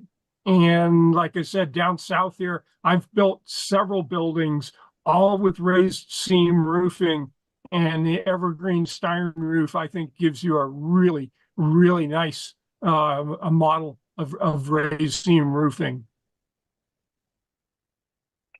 Yeah, but your roofing, it looks so perfect the way that you got those strips in there. It looks like they were factory something they bought. Thank you. They're Evergreen Styrene deserves some of the credit. And then I did spend a lot of time putting that roof together, including, and of course I did that flat on my workbench, scribing the horizontal scribes, and then it's primed and painted. And so the grooves have disappeared. And to my eye, it looks, you know, if I went outside and looked at the raised seam roof of my house, it would look just like that.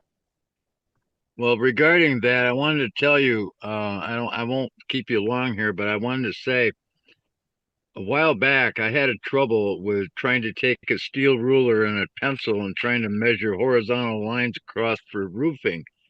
So I Googled Incra rulers. Have you ever seen those? I bought one of those to scribe lines on a roof, and it really works out well, but the darn things are $50 a piece, but they're well worth the Wow. money. Now, what is it called? What's the name? Incra, Inkra. Huh? No. I use just a steel rule.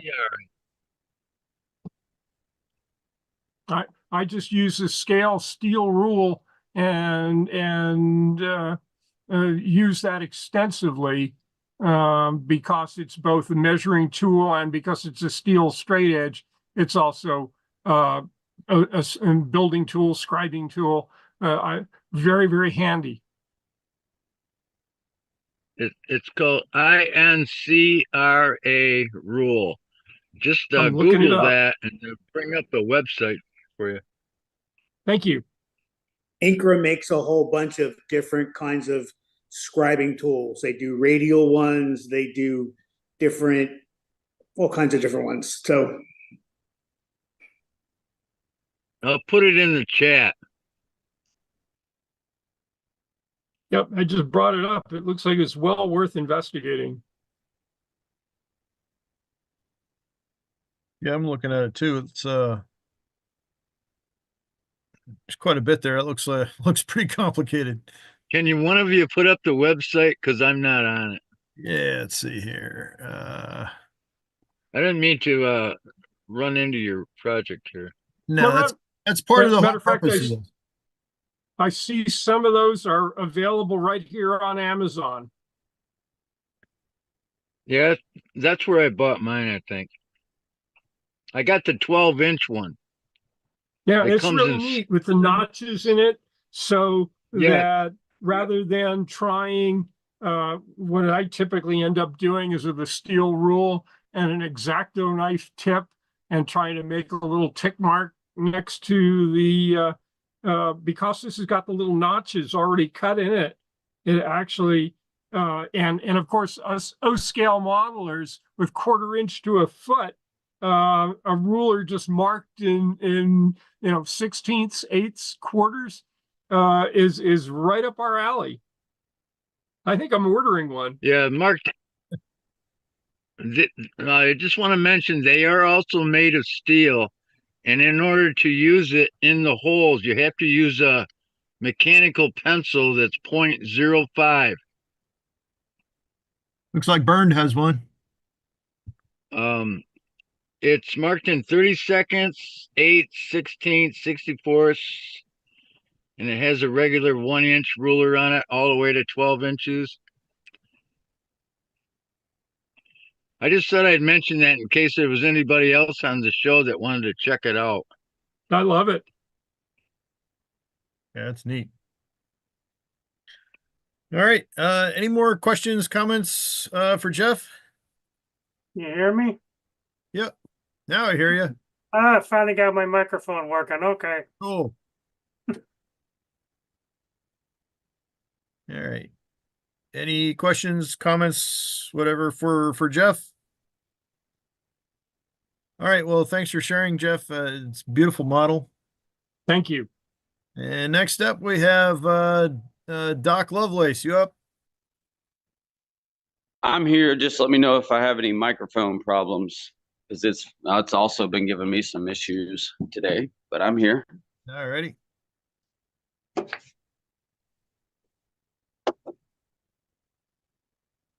All right, so where are we at? Okay, the first picture here, this is actually going to be about maybe a quarter mile to a half mile lead in that crosses over the neighborhood of Astoria, Queens in New York City.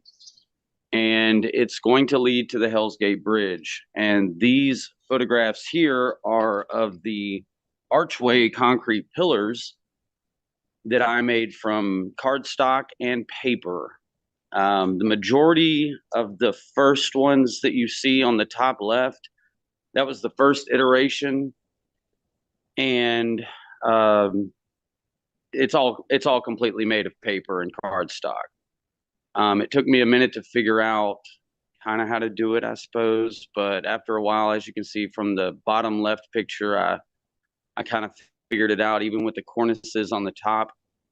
Each one of those cornices is a separate piece of very thin paper.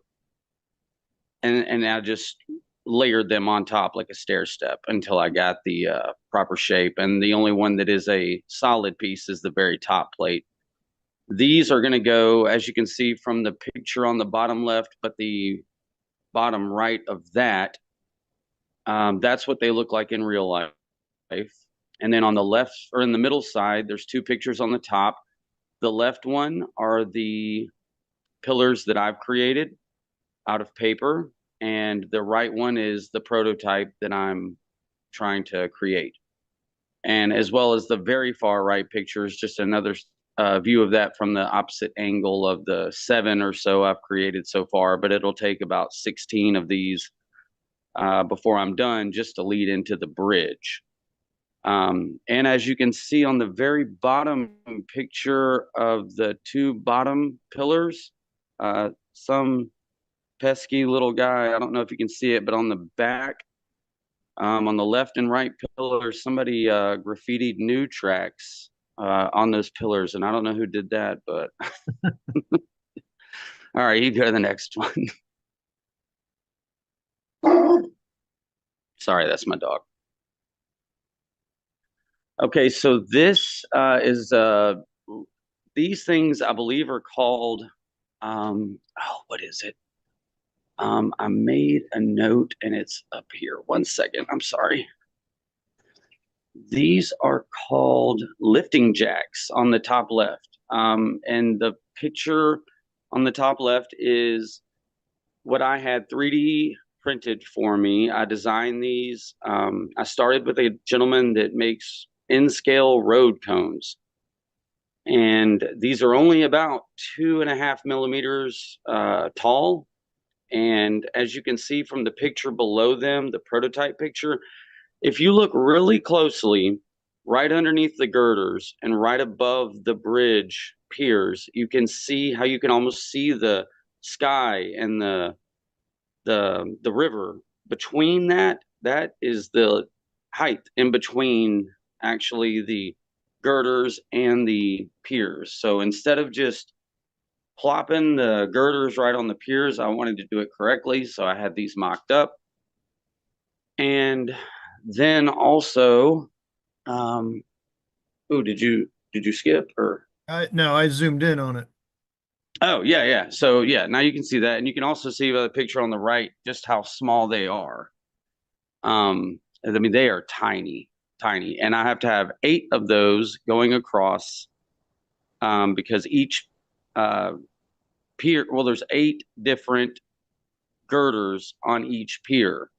And the girders in our world that I'm building will be 8 feet long. So I'll have to build and manufacture 8 feet long girders out of paper or cardstock. And on the right is the catenary poles. And these are actually, I'm glad you linked these two together, because these are the only 2 elements in this entire build that will be 3D printed. Everything else will be made from scratch out of paper or cardstock. On the right is the catenary poles. I have a gentleman that made these for, actually it's the same gentleman that made the lifting plates for me. I just thought that these two elements right here would be just much too difficult to do with paper or cardstock, or I mean even wood. I mean just the elements are so small, it would just I just thought it would be very difficult. So but that's it about these. You can go to the next one. All right.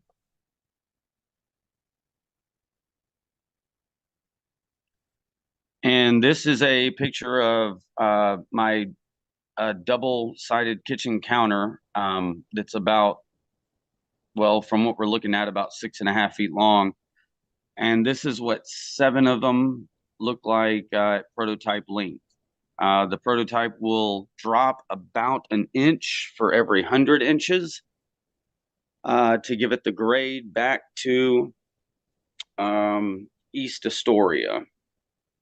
So it gets higher, ironically, I guess not ironically, but it gets higher as it leads to the bridge. So the taller the pier, the closer you are to the bridge. The bridge itself that I'm modeling is prototypically 1,017 feet long. So for me, that's about 80 inches, which is massive. I will also model all the streets, the neighborhoods. Now, the buildings, of course, and the houses may not be exactly prototypical, but I can assure you that the streets will be. And I plan on fully detailing everything, even the East River that the bridge is going to span over, and the boats that would have been operating on that in the mid 80s. You can go to the next one. Oh, that was it. Oh, that was it. Oh, well, I thought I'd sent you one more about the like a close up of it, but maybe not. But well, just on this one, then, if you look to the far left, you can see the bridge deck that I've started to create with the. I have 2 girders just on the ends, but those are just one on the left and one on the right. There will be 6 more in between them, and they will all 8 will span 8 feet in length, and they are only 3/4 of an inch tall. They're made out of 1 millimeter card, and each one of the segments in between to create the girder segments are also made out of 1 millimeter card.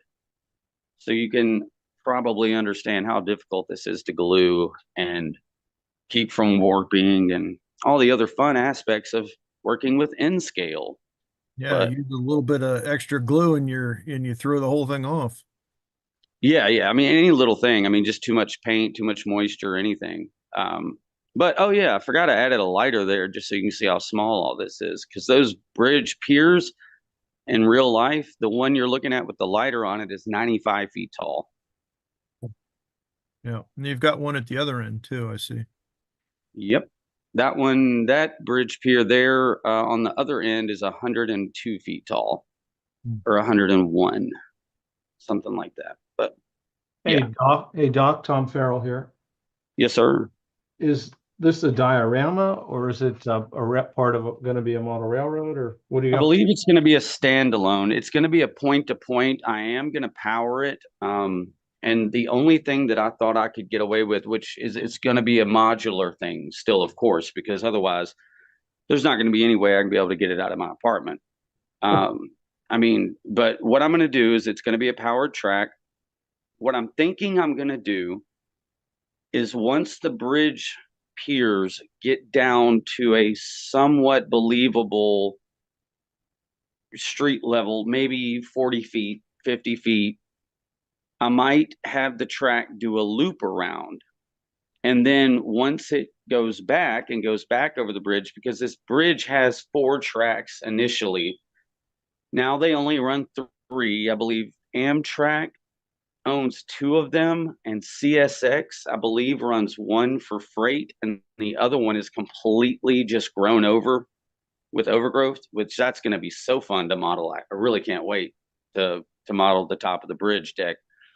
But once it goes over the bridge and over the water, what I was thinking of is maybe creating some type of little tunnel with a backdrop that kind of represents the city that you would see in the background. And it just goes through a little portal and then does a loop around right there and comes right back. So it's just going to go basically back and forth. Yeah. But back and forth here, though, is roughly 18 to 20 feet in N scale, which that's still a lot of train watching.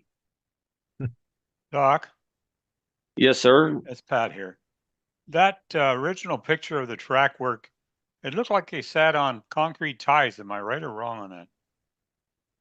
I don't think so. All the pictures that I've seen from the top of the deck, they just looked like regular metal ties, steel ties. Hmm.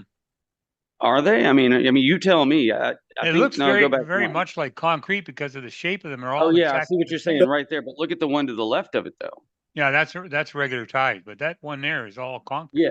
Yeah, yeah, that one there. That might very well be. Main You think line. that would be the CSX? Mainline track. Yep. The Amtrak train are on the concrete ties. Yep. Main line. Well, it's Thanks, cool. I know Doc. where to get those. I know where to get those in N scale too. Mm-hmm. But to be honest, I'm just I'm fighting one battle at a time with this. But is that not going to be so fun to model? I mean, I'm going to have a half mile of overgrown track. I mean, that's got to be fun. Great job. Yeah. Looks Yeah. Once excellent. you get into scenery, that's you'll become addicted and then go, did I do enough? Did I do too much? What am I doing here? So Well, I mean, there's one good thing about this particular bridge is when it was built in the early 1900s, it was the largest steel arch bridge of its kind. And the Sydney Bridge in Australia, actually, the designer got his influence from this bridge. So there's plenty of pictures and reference photos for me to work on. And it's also, it's very much part of New York folklore. So people still go there and there's all kinds of ghost stories surrounded about it. I didn't want to give you guys a whole history lesson about it. We can do that another day. But yeah, it's called the Hell's Gate because the waterway underneath it, back when there were merchant ships and most of them were made out of wood and everything, they lost 1, 2, 3 out of 100 ships that went just through that area of New York because the water was just so torrential, like right there. So as a result, of course, there's all kinds of ghost stories and all kinds of things associated with the bridge. yeah. That's neat. So it's going to be fun. I can't wait to honestly get the bridge over with so I can start working on Queens and Astoria. All right. Well, thanks for sharing. Are there any questions for Mitch? All right. Yeah, Mitch, this is Bob Davidson. How did you decide to model this area? Actually, I went on Google Earth and I tried to find, I knew I wanted very, very high congestion, very high density, because I'm just in love with big cities and things like that. So I wanted somewhere where I could incorporate bridges. I could have a waterway. I could have a railroad, and I could also have that high residential area. And this just was perfect. I looked at maybe 6 or 7 other bridges up along the Northeast and other areas. And when I saw this one, it was just absolutely perfect. If I choose, I can even model a park too, because right before this hits Hell's Gate Bridge, there's Astoria Park. Yeah, I grew up right near there, so. Yeah, so when I saw it, it was just, I mean, every element about it was beautiful. There's history to it. Even the New Jersey, one of their model railroad clubs up there has already reached out to me. And they're like, why did you choose this? This is going to be amazing. Well, good work. Good work, Doc. Thank you, brother. Yeah, this is kind of a neat, definitely a work in progress, but yeah. Doc, what are you going to build the actual bridge itself? It's going to be laser cut MDF wood. Okay.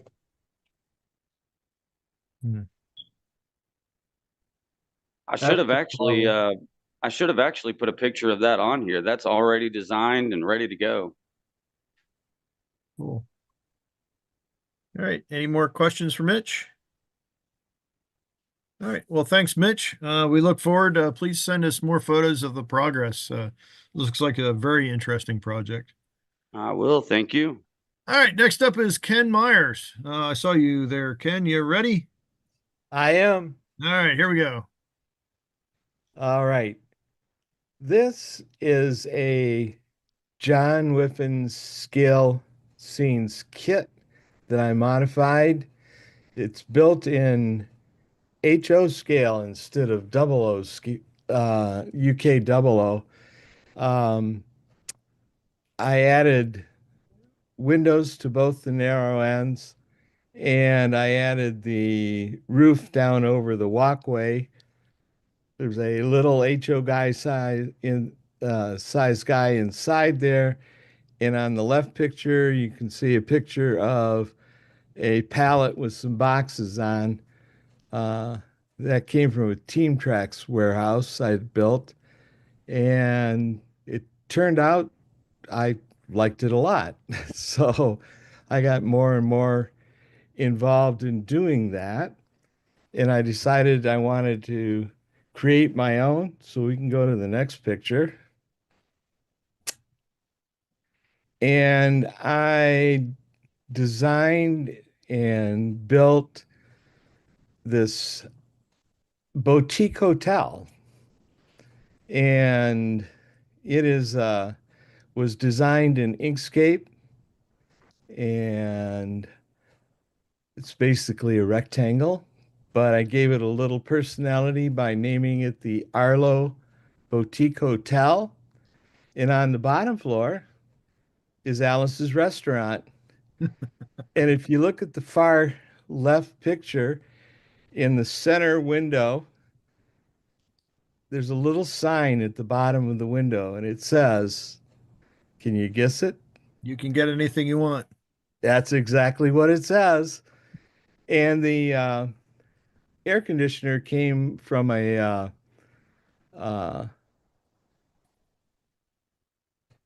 clever model, no, an Acme transfer warehouse kit. And I was having so much fun designing my own designs that I went ahead and I built another building. And I had something particular in mind. You want to do the next one, Chris, please? I have a train table, not a full-blown around the wall layout. So you view it from both sides. I run it from both sides. So on the front side of this building, I have Ken's Fresh Market and Ace Hardware and some apartments for rent. And on the right, when you view it from the back side or the other side of the table, I have a furniture maker there. And right next to him, I've got Mike's Upholstery. So it's a 2-in-1 building, just depends on which side of the train table that you're standing on looking at it. I gave it a little bit more personality by putting the little bit larger building on the end, but it's basically the hotel repeated again. And I just had a lot of fun doing it. So that's my 3 either scratch built or kit bash buildings. Next picture.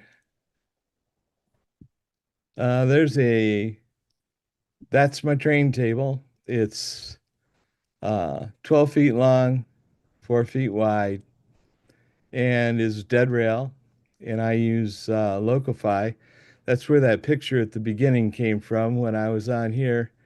On May 11th, this past year, I was talking about Locify, and I stuck the various URLs that I used in here so anybody who's watching this later can see what I was talking about: scale scenes, Team Track, clever models parts I used. I have a web page, and that's about it. Cool. All right. Well, thanks for sharing. Are there any questions for Ken? What did you use for the gutters and the downspouts? Cardstock. It's a method that's John Whiffen of Scale Scene uses to put the downspouts. The downspouts are actually part of a wall that sticks out, and the gutters are cardstock that are underneath, come out from underneath the eaves. Go back and look at those. Yeah, Yeah, go right there. so the gutters come out, and then the downspout connects to the downspout that's actually the piece of cardstock that is trapped between an inner wall and outer wall. There is what is sticking out of the building, the downspout going down. So it's just, it looks like it was added on, but actually it was built in to the basic structure. Huh. It's a neat technique. It is a very neat technique. I learned that the guy that I follow, and I never met, never talked to or anything, but I feel he's my mentor in this kind of construction. His name is Michael Scott, and he has a YouTube channel called Chandwell, Chandwell. And I learned the how to use Inkscape from him to create buildings and where to find textures and all that kind of stuff. And I'm not a master modeler, but I don't need master buildings. I don't have a long life cycle left. So I just do what I like, and they look pretty good sitting in there on the railroad. Ken? Chandwell is definitely one of the layouts and one of the gentlemen that got me so excited about thinking I could pull off this stuff in N scale, because he also does N scale, right? Or no, Yes, he might. he does. Yeah, He And does it's amazing. UK. He does UK and scale, so it's a little bigger. It's 1/148. But it's just what he pulls off with paper. I mean, he made a giant church and did stained glass windows and designed it all in Inkscape, and his work is phenomenal. It is jaw dropping. I marvel at the guy. He's like 30 some years younger than I am, and his passion, his knowledge, and he attributes how he learned to do this stuff from John Whiffen of Scale Scenes.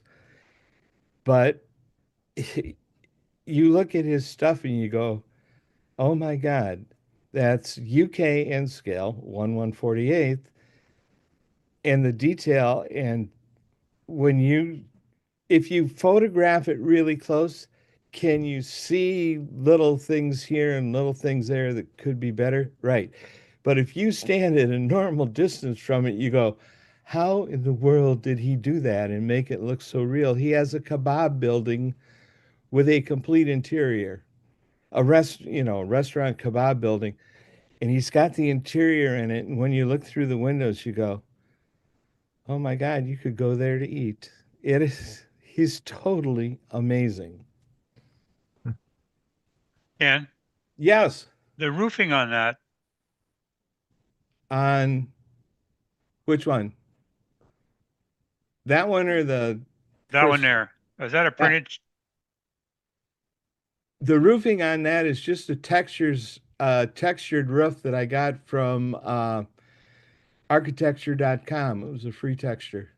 Okay, thank you. My pleasure. All right. Any more questions for Ken? All right. Well, thanks for sharing, Ken. And we will move on. Next up is Gary Shergold. You up, Gary? I'm here. All right. Your bud car. Yes, this is a totally scratch built. Right from the roof and everything. You know, Pat and I are very good friends, and we have a connection to getting and making wood shapes and things. So what I had done, this is a scratch built bud car. It was an article out of RMC back in the 90s. It's either a C&O or B&O model that I built for my model model power certificate for the NMRA program. The roof is wood. The shapes that you see on the roof are all cut from wood or bits of plastic. Evergreen plastic was used for the siding. It was all laid out. I did my own riveting on the strips with a pumice wheel, and then measured out, cut everything to size. The underneath, same thing. These are plastic pieces and shapes that I had built and put underneath. All the rigging and everything is to prototype. The unit itself is powered, as you can see on the right there, by a Tenshoto power truck. That's the power for the unit. Next slide. Come on. There you go. Now you can, when I started building models, I never liked to weather them. But when I took them to judging, I was told you should do some weathering. So this is one of my attempts at very light weathering. As you can see, the dust and that has come up on the side. Just showing the different shapes on the front end. And the one side of the car, and then of course looking at the back end of the car with the couplers, and those are metal handrails and that where the doors are to get in. As I said, it's all a scratch build. There's very few actual parts, the KD couplers, of course, that are on it. Next slide. Again, looking at the one side of it, and then looking down on the roof. The roof was a solid piece of wood. It was shaped to fit the profile, and of course painted. It's painted a greenish color. I'm a CN modeler, and this is CN green, and it's also deckled for the Wyoming S&K, which is my own railroad, and I interchange with CN. I think there's another slide, Chris. I think so. Yeah. That's it? Nope. One last one. Here we go. Yeah, here we are, just showing the front, the little cow catcher. That was a little bit of plastic and that all done, and put the shape, put a ladder on it. It's got the exhaust grills on the top, and then the big round grill. That was fun to build using some doweling and some rings to get that in shape. Now it is a little dusty. I tried to clean it off, but I think it needs a little. Thought that was weathering. Yeah. We'll call it weathering. But that was my project that I needed to complete to get my motor power certificate. That Okay. was one of three. All right. Is this DC or DCC? That is DC. That was done. That was actually built in the late 90s. Oh, okay. Pre-DCC. Pre. Yeah. Yeah, it looks I'm blown away by the fact that it's just a scratch build. It's quite a job there. That's something to be proud of. It was a lot of fun. Yep. Alrighty. Are there any questions for Gary? Nice job. Thanks, Bob. Yeah, excellent work. All right. Well, thanks for sharing, Gary. That's a fantastic model. Thank you, Chris. All right. Next up, we've got Bill Stimson. Saw you earlier. Are you up, Bill? Oh, there you are. I'm here.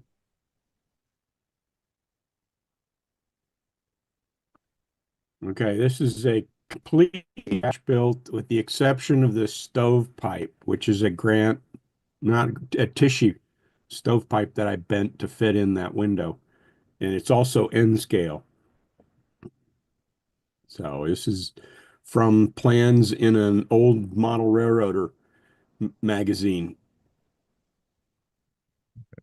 And I see my stairs are still crooked. Oops. That's character. Yeah. It's supposed to be just an old backwoods cabin that you should do as your first scratch build. Hmm.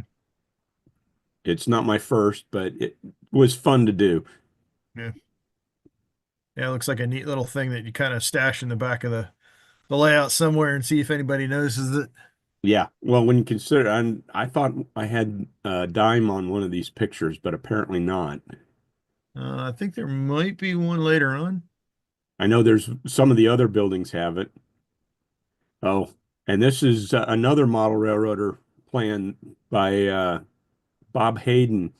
His was the Smith Brothers Fish, but I don't intend to do a town near fishing, so I decided to change it to the Canning Company. This is built in wood this is Northeast clapboard, 1/32 space. And the black and white was actually an accident. I was out filming outside, and when I came in and put them up on my computer, I noticed that I had accidentally touched the gray filter on my camera. So the ones that are black and white are a happy accident, I guess is the way to put it. Yeah, sometimes you see more in black and white than you do in color.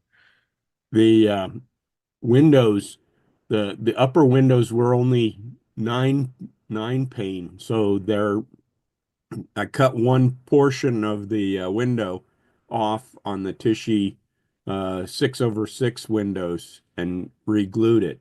And that's exactly what Bob Hayden did in his, only I don't think he used Tichy. I think he used Grant Line windows, but no big deal.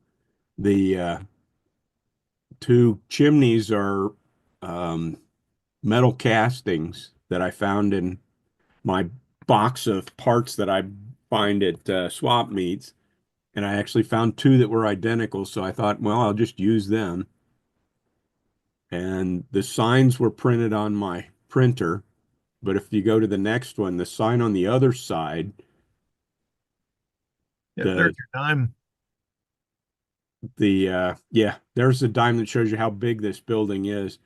The sign on that back, I did that by putting dry transfer lettering on and then painting the green over the top of it. And then I peeled the dry transfer lettering off to make it look like it was painted on. And I need to do some more work on that technique because the S's don't look right. Most of the rest of it looks pretty good though. And the windows over the door, they're Tichy lights. The lights over the door are Tichy, so there's no LED in them. They're not going to be on. The other two stacks on the roof were other pieces found in my parts box. The downspout is just a piece of styrene that I bent to fit. Go to the next one. The plans for this came from a book called Easy to Build Model Railroad Structures. And I like this building because it was wood on the bottom with a steel I-beam and then brick on the second story. That's unique. So the brick is Monster Model Works brick with some tissue windows in it. And then that's a northeast siding wooden I-beam, and then the lower story is individual pieces of HO 1x6 to be N scale 2x10s. And the doors are Scratcch Built. It's a piece of basswood on the bottom with small strips of styrene for the little metal pieces, and then the little dots you see that represent the bolts that go through that are just dots of paint. So I don't know if there's another picture or not. I think that might be it. No, yep, that's it. So those are my 3 Scratch Built buildings built within the last month. Alrighty. Well, thanks for sharing, Bill. Are there any questions for Bill? It's amazing work in N scale. It's having started in N scale back in 1967. I appreciate how difficult this is. It can be challenging. Well done. Yeah. Yeah, I'm kind of struggling with that. I'm trying to put out a couple kits in Unscale myself, and I'm like, oh, I just having a hard time wrapping around getting everything to that size. Yeah. So it's quite a challenge. It helps that, like Tom, I've been doing it for a long time. Yeah, I did it for God, I hate to say it, almost 40 years. Yeah. So I'm yeah. easily there. So, but excellent. I mean, people don't appreciate, you're at high magnification. You're not normally looking at N scale right in your face. You're looking at it 2-3 feet away, and it's just spectacular. Really cool. Any questions for Bill? All right. Well, thanks, Bill. We look forward to what you come up with for next time. And I think we last on the list is Father Ron. You up, Father? Yes, I'm still here. Oh, there you are. Yep. Okay. This is a long one tonight. This is one of Bar Mills kits. It's really just the kit put together. As I said, when I sent these to you, I said that these weren't Scratch Built or kit bashed. The only thing I changed on here is the name of the store. This is a plumbing supply, and my dad was an electrician, as I mentioned, and he often worked on different jobs and with other union people. And one of them was a local plumber in my hometown. His name was Jim Supple, Supple. Like you talk about being supple or flexible. Jim eventually became the business manager for the union, the plumbers union. And I thought I would just name the plumbing supply place that after him. So this was quite a challenge to build so I found some mistakes in Bar Mill's instructions, so I had to basically work around them. Next slide. And this was one of Foscale Models kits. It was, I think it was called a depot.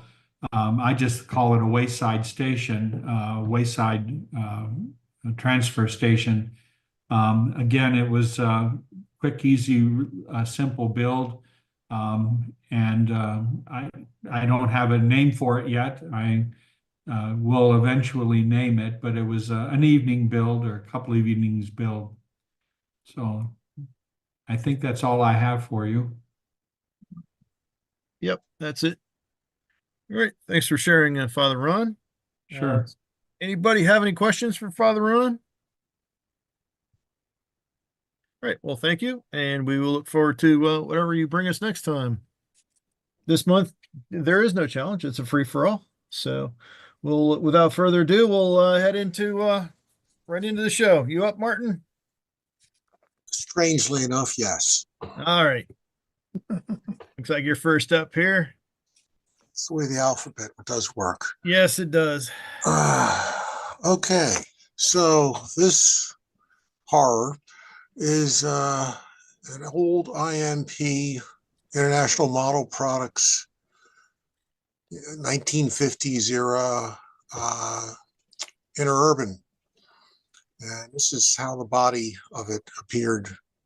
I bought this a long time ago, decade past, and it's been sitting up on a shelf, and I finally took the body off of it to see what it was like, how much trouble I was really in.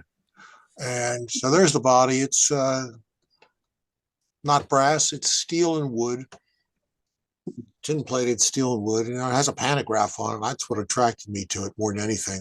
I figured at worst comes to worst, for what I paid for it, I've got a good pantograph, but I decided to do more. So let's go to the next slide.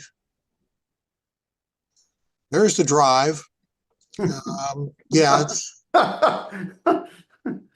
it's entertaining, isn't it?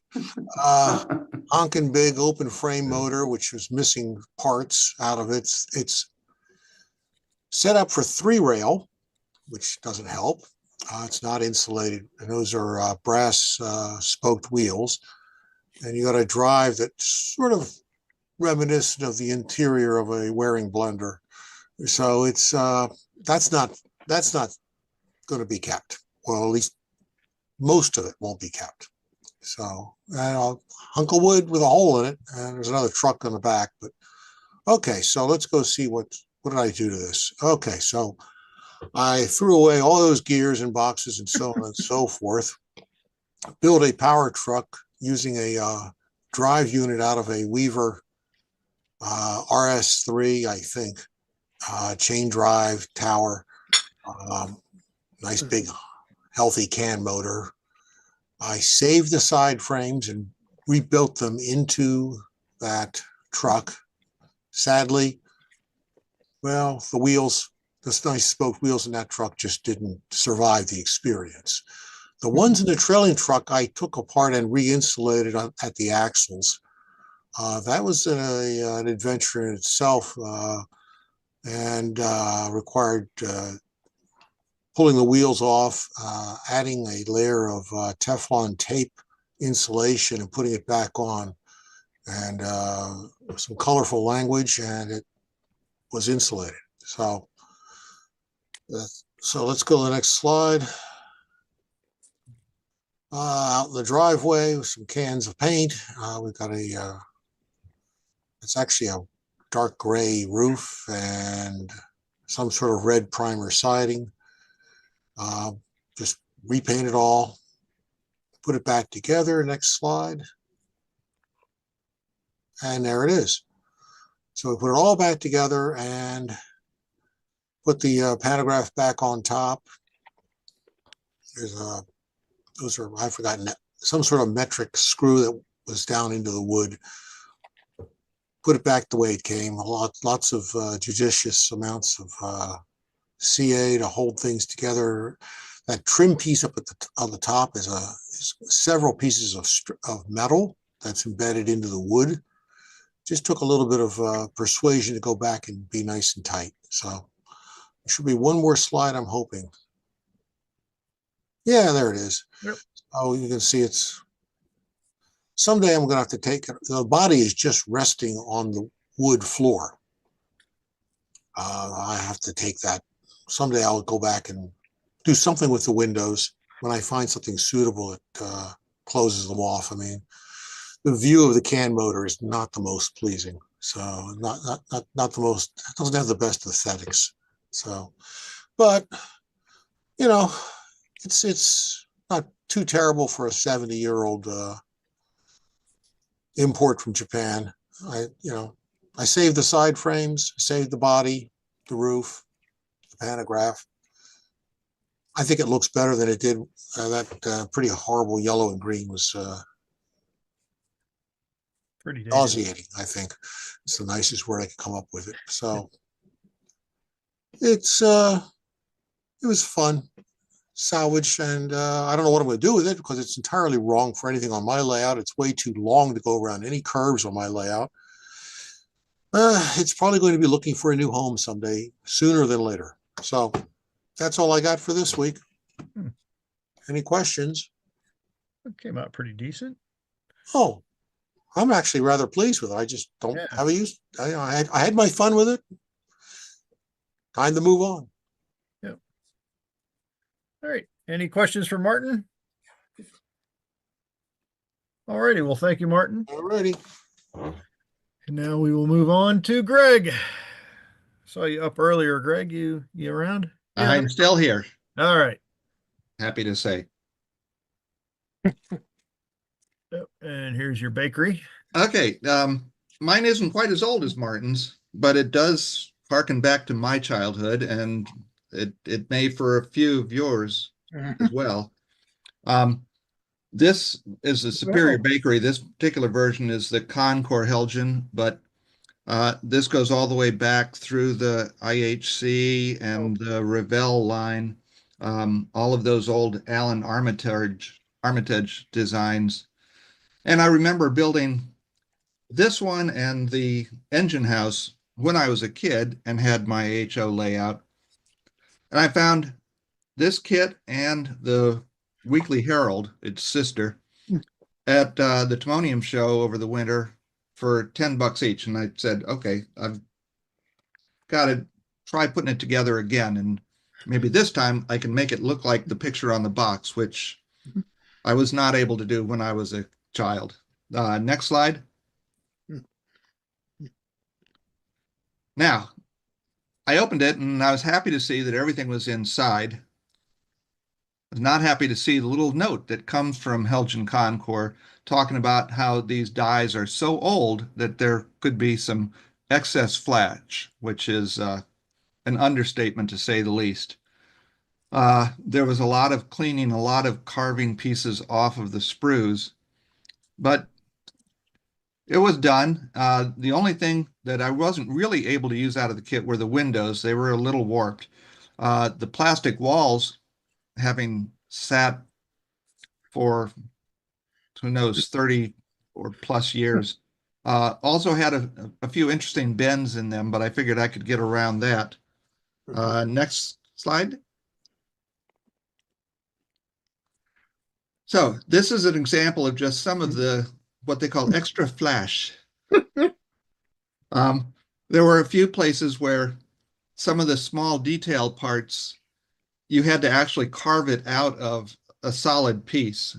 But it made it a little more interesting, and it added a little bit to the charm of it. You know, I can imagine the guys running this operation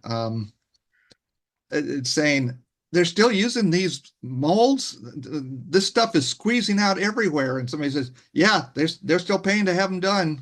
Put the next one in. But it was fun. Go to the next one. So again, in my attempt to make it look like the picture on the box, I went ahead and painted the walls a blue that was a pretty close match to it. And also painting them makes them look a lot better than if I had just been working with the plastic. Next slide. And I did the same thing with the windows. I just airbrushed them. And there was something interesting about one of the windows that I'll show you a little bit later. Next one. As I said, a couple of the walls were a little wavy or twisty. So in putting them together, I used some bracing that I had, which helped a lot, and then used weights while I was gluing everything together. And I got a pretty rectangular shape out of the thing when I was all done. Next slide. Now, if you remember these kits, one of the things that used to come in the old kits was either a slide of paper, or on the back of the box, they had the billboards that were supposed to come with it. Well, this didn't have either of those, so I just found a couple on the internet, and I decided, well, it's a bakery. I'm going to make it a Sunbeam bakery, because that tied into something that I was going to do on the other signboard. So this was after I built the billboard. I just printed out an ad that I found on the internet and put it in place, and then weathered it and dry brushed it and made it look a little older. Next one. And this ends up being the finished kit. Now, the interesting thing about those windows, in the instructions, one of them is supposed to, instead of a fan, have a little spot where there's a D and a D shape cut out, and the smokestack is supposed to go into that. Well, all of mine just had fans. There was no D shape. So I went ahead and made my own in a piece of styrene and just glued that in place.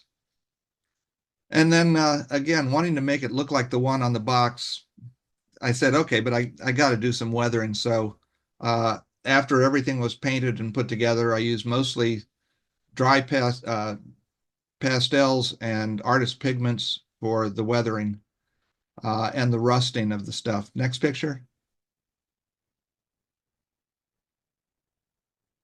Next. There it is. And one of my biggest fears was, what were the decals going to be like in a kit this old? And I was very happy to report that the decals worked as good as they probably did when they were new. So whoever made those decals, good for them. It did take some Solvacet and some Diasol to get them to snuggle down into the bricks. And then I went over them brushing on some dull coat, but they came out much better than expected. And the windows that I wasn't able to use because they were warped, I just took some acetate and sprayed the backside of it with dull coat and put those in place for frosted windows. Next one. And it was my goal to use everything in the kit that I could, instead of making something that might actually come out better. There were a few things that if I had made them, they might have, come out better. The lamps and stuff like that. But I just wanted to build the kit in the spirit that it was supposed to be built in. So I used everything I could, and that bulletin board on the back was where the other signboard was that didn't have a sign with it. You can go to the next slide. So what I decided was, well, this is a loading dock, and I know that at a place where I used to work, they had a bulletin board for all the drivers to get notices and stuff. And so I went ahead and put this together using Photoshop. And I even added some Sunbeam Bakery flyers that I found on the internet, including a driver of the month and a little thing where they were talking about their new trucks. So all in all, it was a fun build, and came out way better than the one that I did back in the early 60s did. So I was happy with that. And now I'm actually starting to work on the Weekly Herald, its sister. But I'm not going to build it like on the box. I'm going to build it like it probably would look today in an inner city setting. So that's going to be a different kind of challenge, but a lot of fun. Thank you, Chris. I appreciate it. Yeah, thanks. Thanks for sharing, Greg. This is really a unique project, because I know I tried one of these a few years ago, and it was like, this is garbage. I just gave up on it. but yeah, I mean, if you take the time and the talent, you can do it right. So, any questions for Greg? Hey, Greg, this is Tom Farrell. Yes. I mean, you did a fantastic job on this. I mean, look at that Thank you, close Tom. up. I mean, that looks fantastic. Great job. Well, I know you like working on some of the old kits too. So it is fun kind of reviving something and giving it a second life. Excellent. Chris, excuse me, Greg, I really like the bulletin board. That's a really cool detail. Yeah, Well, I'm trying to think of a sign to put on there, and then I harken back to what would the drivers want to see, because they're going to be pulling up to that loading dock all the time. And I thought, well, probably, news about the company and stuff like that, and who has a room for rent and those kind of things. So it was fun putting that together. Impressive. Thank you. Hey, what did you use for your gray metallic paint or surface? After I put them together, I airbrushed a Vallejo primer on them, and then I used just I think Tamiya aluminum spray can for them, and then went over them with some artist pigments and some Rust, yeah. I think the rusting that I was using, I like to use Mission Models washes for rust. Thank you. Yeah, so the silver was just basically spray can. All right. Any more questions for Greg? Nice job, Greg. Thanks, Pat. All righty. Well, thanks for sharing, Greg. And like I said before, it's really cool to see an old kit like this getting revived and etc. So, all right. Thanks, Greg. All right. Next up, we have Bill Davis. I heard you chime in a minute ago, Bill. I'm here. Ready? All right. Here we go. This is Okay. This is a Bachmann ON30 combine that got butchered in many ways by me. The door is a Grant Line door. I shortened it down to like 20 feet, and well, it was just something I just wanted to do, like the little John Allen one that they had in the that he built in O scale with Grant and stuff. Next slide. So I fully detailed the underframe, scraped everything off there, made all new bolsters and toolboxes and truss rods, full brake rigging. The wheels are plastic, actually. So they're not the greatest thing in the world, but I don't run much stuff. I mostly just build. The interior was an interesting adventure. I added a partition between the baggage department and the other, replaced the flooring. And I found that Grant Line had a matching door to the cast door that Bachmann had in there. So I was able to make false walls inside there and put door detail on both ends of the car. And then I made interior walls to make the interior complete. Next slide. Next, yeah. Now, I was asked to do a clinic, and so I'd never done a clinic before. When I did this clinic, I did it on weathering, and I needed a car for the clinic. And so my friend Rob Russo had a North Fork Southern covered hopper, and he wanted it done as a cement hopper. So I weathered it out with that. And this is chalks, this is oils, this is about every kind of weathering you can do to achieve the effect. A lot of this was done with using chalks and then going back with water and streaking the chalks with the water to get that rundown look down the side of the car. Next slide. This is the other side of the car. There's a little more of the same rust patterns and stuff, but you can really tell with the red there by the thing. That's where I did a lot with the streaking of the chalks and stuff. It really looks like it's been outside for a long time. Yeah, thank you. The next slide. So this is a cement hopper, and so there should be cement. So I used actual cement up there to get the cement effects on the roof. You can go at Home Depot, you can buy the patching plaster cement stuff. And so I just used some of that cement powder and glued it onto the top of the car. Yeah, the thing I couldn't get over is the walkways. Yeah. Yeah, they were an adventure and stuff. So they're just basically the plastic walkways that run there. I didn't build the car at all. I only did the weathering on it. They're just basically the plastic walkways that came with the model, and I just using chalks and oils and stuff like this, weathered it out like that. Yeah, it looks like it was either really difficult to put together or a happy. Hopefully, it was a happy accident that they just kind of got a little bit of that beat up look to them. Yeah, And what was it? I just kind of interesting. I talked to the president of the Norfolk Southern Society, and this is the real Norfolk Southern. This is not the later merger railroad. And I said, it's pretty weathered. Did it get that bad? He says, that one looks really good. So I don't know how bad their equipment got, but it must have been pretty bad.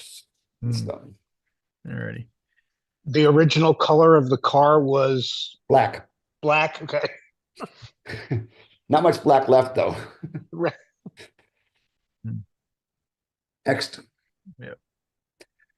So I had some laser cut walls in my parts bin, and I decided I wanted to build a cabin.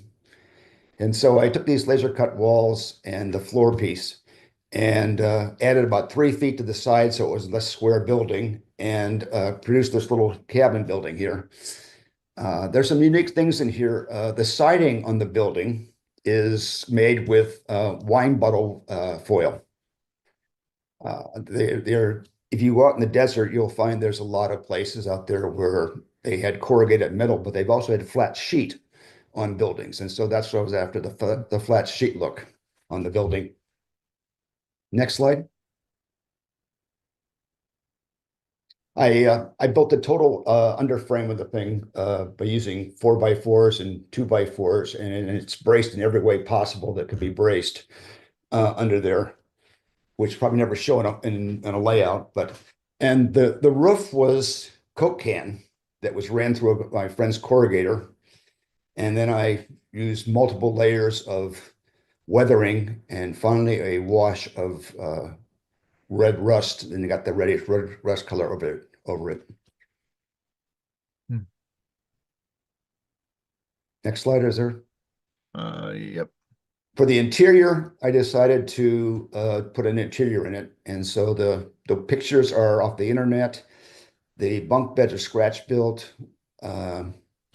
Actually, the bunks themselves are in this bunk bed are plaster castings from Tom York when he did the jail building. The table is a dollhouse, quarter-inch scale dollhouse, the table and chairs.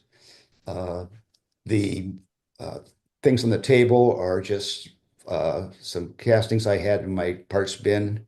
And this spittoon is the same thing. The boots, I cut the legs off a poor guy years ago for the boots, and so I finally found a place to put them. And so there's a figure that is in a building or something I built at one time with no legs.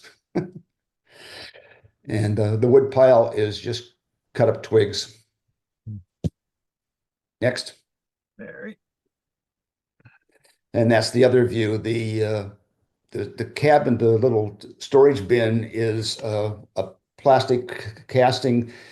You can go on the eBay and you can buy for really cheap this dollhouse furniture stuff, and that was one of the things that was in there. I did some modification to it, added some detail to the doors and some Z bracing and stuff. The stove in the corner is just a white metal casting. I think that's it. No. Yep, this is the last one. Yeah, and that's just a couple more pictures of the completed cabin. So, any questions? Yeah, it looks like it really did spend some time out in the elements. Did a great job weathering it. Thank you. Thank you. Bill, it's Greg. I think your weathering on this and on the rail cars is absolutely gorgeous and spot on. But I think what really struck me was the interior of your car, the tufted cushions. I saw those and said, those look real. I really enjoy sitting on those. Those tufted cushions are Grant Line castings in O scale. They Well, probably they're have probably pretty hard then, but they sure look nice and soft. well, they would be in real life, but Yeah. in the model they're not that comfy. But yeah, I had to kind of patch them together to make them the right length and stuff. But anyway, Beautiful work. thank you. Came out fantastic. Yeah, I would not believe that those are plastic trucks or wheels. Yeah, well, I painted the wheels threads. They're actually not plastic. Jerry Kitt's Foothill Model Works put out a wheel set that was like Celeron or something. I don't know what was some kind of material, but it works. That's all I know. Yeah. And that's OM3, not OM30. I regauged everything. Oh, okay. I mostly model OM3 or Proto 48. So, All righty. Any more questions for Bill? All right. Well, thank you, Bill. Awesome work. Now let's see here. We will move on to who's next? Tony Dixon. You up, Tony? All right. Yeah, he messaged me a little bit ago. He thought he might be a little bit late. So we will go on and I'm here. I was just oh, having there a you hard are. time getting the mic kicked in. Ah, okay, cool. All right, you're up. So I've been working on a S scale GP10 rebuild using an American Models Jeep 9 and a bunch of detail parts and some new 3D printed parts that are now available from 3dptrain.com. And this picture is actually pretty close to the end of the build. So the interior is 3D printed. The air filter is 3D printed. Exhaust stacks are all 3D printed. The number boards and center windshield section are all some of those new parts.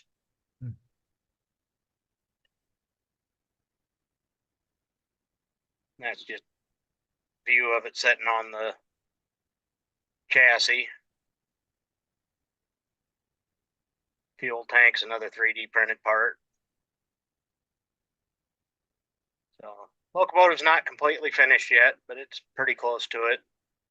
Trying to do one of each of the Chicago Central's Rainbow Fleet, and this would have been the last of them, thus the CCP on the battery box door.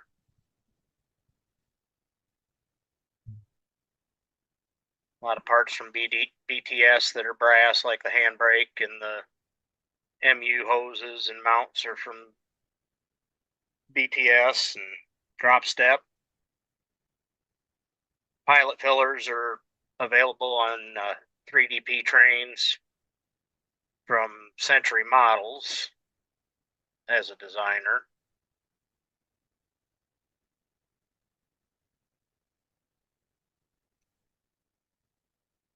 There's a nice close-up of the painted 3D printed interior.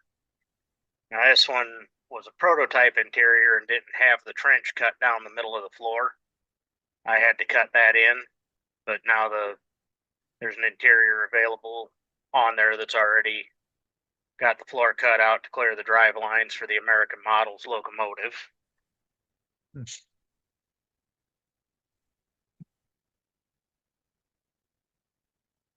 Another view showing off the interior. It's not hyper detailed or anything, but it's enough that when you're looking through the windows, you can actually see an interior instead of a big gaping hole back into the engine body.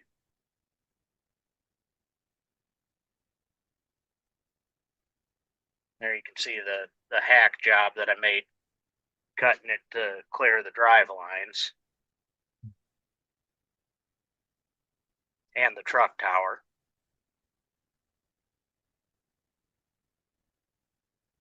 That's the windshield section, number board sections, just in the 3D design when I was working on them. There they are, printed and installed.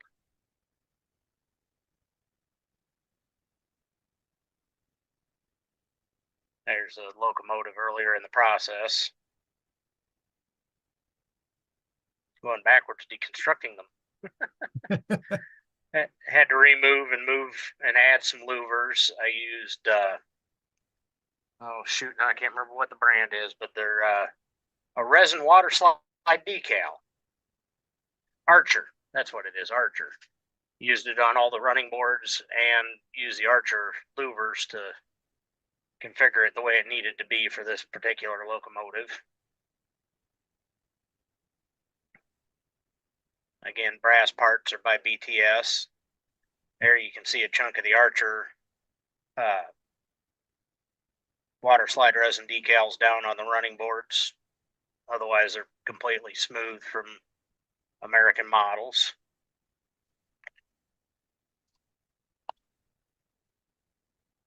More pictures of the louver modifications.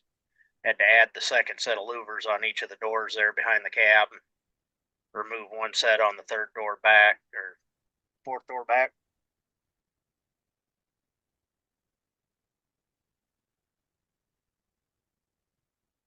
There shows the battery box modifications on the engineer side. To get the proper Paducah set up, I had to extend the battery box and redo the handrails. I actually used some clear packaging plastic because I was out of 0.015 sheet, but it worked out. And then the latches are Archer resin water slides again. Wow. And you can really see the texture. The Archer water slide on the picture on the left, if you look over on the white styrene from building the battery box out, you can see where the black spots are the Archer resin.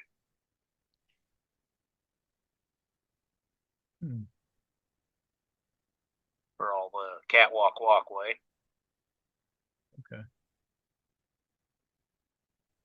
All right. Looks like you added a bunch more details. Like, is that a new headlight on there too? Yep, that's a 3D printed headlight, and for the life of me, I can't remember who did it. I've had it since before Shapeways closed.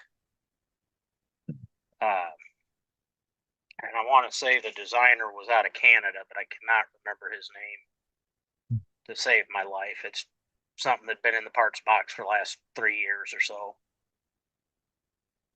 To get that distinct frog eye, Illinois Central, Paducah rebuild headlight configuration. Alrighty. Well, thanks for sharing, Tony. Are there any questions for Tony? Yeah. Hey, Tony, this is Greg. Those Archer water slides, for the louvers and the catwalk and stuff, you can actually feel the texture on them? Yes. Wow, Yep. that's they're nice. They're resin printed right on clear water slide decal. Uh-huh. And when you paint over them, it's all there. It all shows up through the paint. It's about 0.10 thick, give or take. The resin portion is maybe not quite that much, but it definitely once you get a layer of primer and a layer of paint on it, the details all show through. Wow, and that's what you used on the battery box latches also? Yes. Wow, it's almost like between 3D printing and those, what can't you build? Oh yeah. Well, I know you do incredible design work, and this is just fantastic. So how much, you did a lot of the design and printing on some of these pieces, right? Yeah, the air filters, the cab interior, the windshield frame, number boards, the exhaust stacks on the roof. Mm-hmm. I think that was it that went into this locomotive that were mine. The fuel tank and pilot fillers are from Robert Frashella. I probably butchered his last name. He's the one that designed them, Century Models. And they're a beautiful part. I've been using that since the second Paducah rebuild that I've done in that scale. This is number 6 off my bench for Paducah rebuilds. Wow, beautiful. Very nice work. All right, any more questions for Tony? All right, well, thanks for sharing, Tony, and we will move along. Provided I find the right mouse. Okay, Jeff Jordan, you up, Jeff? I'm here. All right. We shall begin. Yeah, this is turned into oldies night, I guess. These are 2 projects that are in very early stages. And you may have seen several weeks ago the representative from Kato USA talking about their little mini diorama units, and that got me started. We bought a bunch of those diorama kits, and we're having kids assemble them at our train show. But to have something operating, I put together one, and you can see the little diorama in the background there. But I decided what to run on it rather than N scale equipment. I had in my deep files 2 old sets of AHM mini trains. They are approximately 50 years old. And we're still hanging around. Unfortunately, the locomotives had given up the ghost. Their gears were all split and they wouldn't run. And so I replaced the locomotive with this little fellow you see here, which is a Kato and 109 drive and a 3D printed shell. And then the cars in the background there are all the little 50-year-old mini trains. And so this ran all morning for our train show. And now I'm working ahead. The idea is to have a little inspirational piece for kids working on the modules. And one end is just bare styrofoam, and the other end will be detailed with scenery, ground cover, trees, etc. And the area in the back there where the module is actually done up as a little pond. So the next slide, which I think is just this guy running. Yep. Incidentally, the original cars were a pin and loop kind of coupler. And so I had to convert the N-scale couplers on the Kato drive. And so I very carefully drilled the knuckle and inserted a little wire to put a pin on each end. There you can see it. So it'll work either way with the N-scale couplers or the pin and loop. Also, you see in the background the other mini train units, which the cars are a little bit bigger, but they're so light, they hardly stayed on the track. I went out in the parking lot and got pieces of gravel and loaded those cars with a chunk of gravel each, and then they ran just fine. So that's Kato and the mini trains. Now, for something entirely different, but also very old, we switch to my next slide. There we go. That for over a year, I have been collecting bits and pieces to Scratcch Build a rotary snowplow in narrow gauge. And I found this fantastic photograph of a rotary snowplow operation. And it was extremely educational because compare the size of the rotary snowplow to the locomotives. I was afraid when I started looking at the original plans that it just looked way too big as compared to my locomotives. And this photograph demonstrates that that's actually accurate, that these snowplows, including the one on the Rio Grande Southern, actually were built standard gauge, and they just pushed the wheels in to make them narrow gauge. And so they do indeed loom over the locomotive. So this photograph really got me kickstarted as to how to size the model, because I had been debating back and forth, should I try and selectively compress it to make it more proportional? And the answer, as demonstrated by this photo, is no. The rotary snowplow should loom over the locomotive. And so I have two courses now proceeding. I may end up making two rotary snowplows, one of them completely from scratch. The other one is I discovered a 50-year-old kit by Durango Press. They're still around quite a bit in HO or HON3, but the ON3 version is very scarce. And I just happened to stumble over one on Facebook Marketplace and purchased it from a fella in Australia. And when I got it, opened up the box and realized it was another one of these cases of somebody had bought something, opened the box, shook his head, closed the box, and never disturbed it. And having talked to a number of people, I now understand that that may not have been the worst idea in the world. People have described this kit as the most difficult to assemble kit they have ever attempted to assemble. So, Chris, if you'll flip to the next slide. Sure. There you go. So what you've got there is, again, I was testing the relative size. The plans come with a really nice full-scale illustration drawing, plan drawing of the finished rotary snowplow. And so I photocopied that and just, you can see, taped it to a little bit of black and put it with one of my favorite locomotives so I could compare the size and see if it looked credible. And I think this demonstrates that it does indeed look very credible, even though you can see how much taller the body of the rotary snowplow is than the cab of the locomotive. It's just like that photograph. And so this was the test. I actually did shoot some slightly compressed as well to compare them, and decided that I did not need to do the compressed version. But this has persuaded me to build it out of the box, full size, and I have indeed begun to put together the bits and pieces. Next slide. Just another view. Should try and get the kind of angle you saw in the original photograph with the plow in the front and the locomotive behind. But again, it demonstrates the proportions look like the photograph.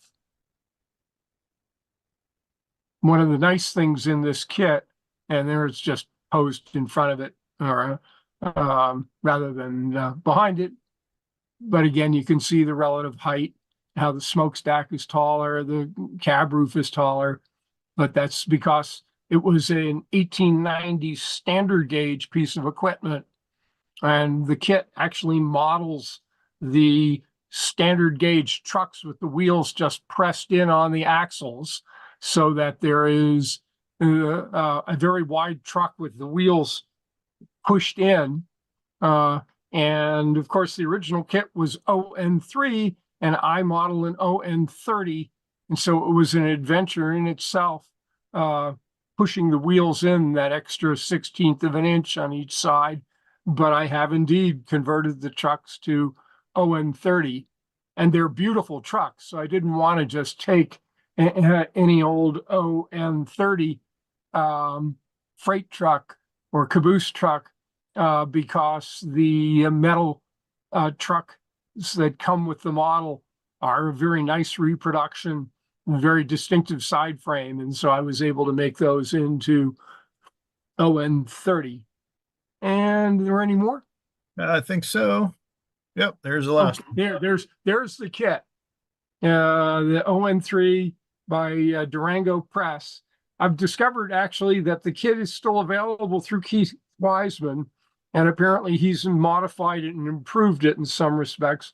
But this obviously is the original, and my scouting around indicates that it's over 50 years old. Just imagine how much $239 was 50 years ago. But again, I found a guy who had given up on it, and I got it for substantially less. And I suspect I will be spending quite some time putting it together. That'd be a really interesting project. It's got hundreds of white metal parts. All the little details you kind of see in that photograph, the steps, the brackets, the roof details, everything else is all white metal. The frame is white metal. The sides are just scribed wood, and I'm debating whether I'm going to use the original scribed wood or not. And the roof is sort of built like an old model airplane where it comes with ribs, and then they want you to curve material over the ribs. That will be a challenge too. One of the features of the kit, however, is a beautifully detailed rotor, which if you've ever looked at the articles, it is a bear to scratch build your own rotor. So if nothing else in this kit was usable, the rotor was going to be the featured part. It also has the flanger. You can see the firebox beneath the frame. It's quite a kit. And I suspect I'm going to work on it over the next several months. Yeah, if the kit is anything like the real thing, I mean, that's going to be. I've seen a couple of these things in real life, and oh my gosh, they're huge, and they just look like, quite frankly, they look like they were thrown together. I mean, there's just a lot to it. There was a beautiful model. Anybody who was at the narrow gauge convention back in September, there was one somewhere in the neighborhood of G scale or F scale, huge with a complete interior detail. This model, interestingly enough, came with a little coupon that said, we're thinking of building or producing an interior detail kit for this model. And if you want to order that, they're only going to be on special order. Cut out the coupon and send it in. Well, the coupon was missing from the kit, but there was no interior detail parts. And it kind of looks like they never actually did produce the interior detail parts. I will probably settle for putting something in there so that you can't look through it, so that the boiler, it appears to have a boiler in there that blocks the view through. It does indeed come with a backhead for the back of the boiler that fills the back, though you can see the close coupling with the tender, you can't see in there anyhow. But the big feature in my view is the rotor with all the separate vanes and the beautifully detailed trucks. And so I've wanted a rotary snowplow for over a year, so I'm launching off on this labor of love. And what I learned from it will probably educate me enough to build a second one, Scratch, and I may try doing that one just a little bit selectively compressed to see the difference. But that's my rotary snowplow project, and that's my oldie projects for tonight. 2 different models, both 50 years old. Cool. So I guess my age is showing. All right. Well, thanks for sharing, Jeff. Are Thank there any you. questions for Jeff? Hey, Jeff, Tom Farrell. Hey, Tom. $239 in today's money is $1,500. Whoa. So just keep that in mind. Jeez. So just imagine buying that 50 years ago. I knew that was a big number, but I didn't appreciate it was that big a number. Yeah, I'm not sure what a Mustang cost car, but it was probably around in there. You know. So you can imagine the heartburn when the kid arrived and he opened up the box and saw that it was a bag full of hundreds of white metal parts that all needed to be carefully cleaned up, and a box of sticks. Yeah, this is what nightmares are made of. Mm-hmm. Yeah. Hey, Jeff, it's Pat here. Yeah, Pat. That metal in that kit, at the age it is, what kind of condition is it in? It's in excellent condition.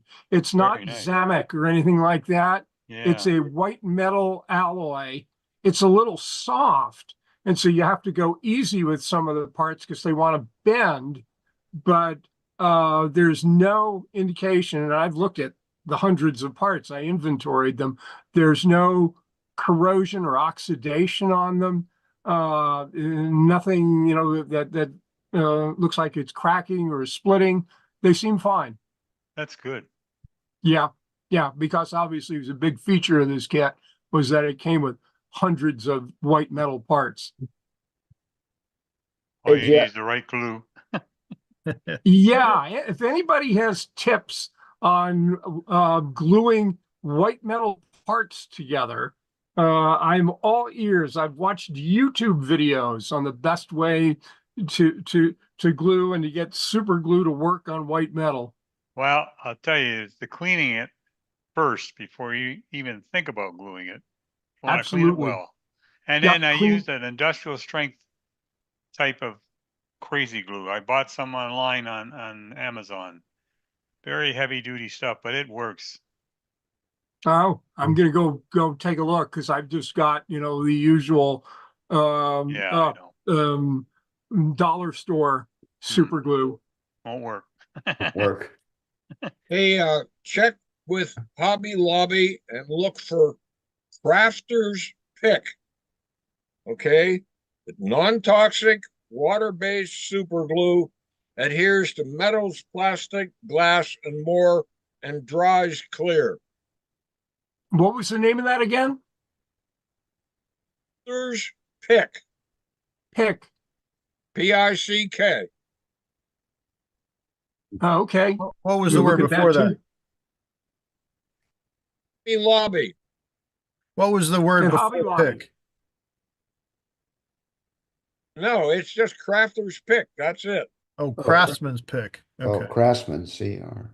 Okay. Crafters, C-R-A-F-T-E-R apostrophe S. Oh, okay. All right. Jeff? Yes. I have built several Drango press kits over the years, and you're in for a challenge because a lot of things don't fit the way they're supposed to fit. But I have the other monster that Drango Press did, and that's the Marion to build. Yep. I'm aware of that kit as well. Yep. Yeah. But their kits, his kits are very challenging because a lot of times things just didn't fit. I've already spent a surprising amount of time filing all the pieces of the trucks to get Yep. them to fit together nice and neat and square. Right. Yep. Patience. Emphasis on patience. Yes, very much so. But they're neat kits. I mean, I built the rotor. I didn't build the rotary. I built the flanger, and I built the west side plow, and also the RGS plow by him for a customer. And Oh, okay. challenging, but they were really cool models when done. So watch out for sometime this fall, and you'll hopefully we'll see a finished rotary snowplow. Well, maybe I'll have to get my Marion out, and I'll see if I can get it done by the same time too. We'll see what happens. That'd be cool. Yeah. You have to have it ready before the next snow season. There you go. All right. Any more questions, comments, whatever for Jeff? All right. Well, thanks, Jeff. Thank you. I realized that we missed somebody, so I'm gonna actually go back and back up the slideshow here because we were supposed to get Burned in here to redo his, but it didn't quite. I thought it looked like it got hidden somehow. Oh, there it is. Okay, so what we're gonna do is we're gonna go in and unhide him. And then we will go back and then reshare.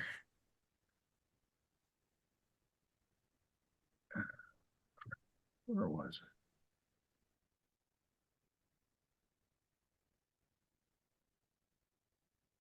it? All right, so we'll go back to Burned. Oops. No, that's not what I did. No, there it is, right there. There we go. Okay. So you can hear me this time, huh? Yep. All right. Go on. All right. I built a little critter shed for my HON30 quarry line. And the machine that those parts are sitting on is a engraver router type of machine, CNC, and I wanted to try out the materials on it. It's an 8-inch thick acrylic and 16-inch thick plywood that I was using, and those are the plans for the for that shed. On the right is the computer screen. I drew that up in Draft Site.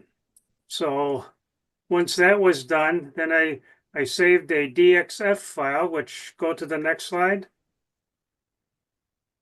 On the left is what that looks like.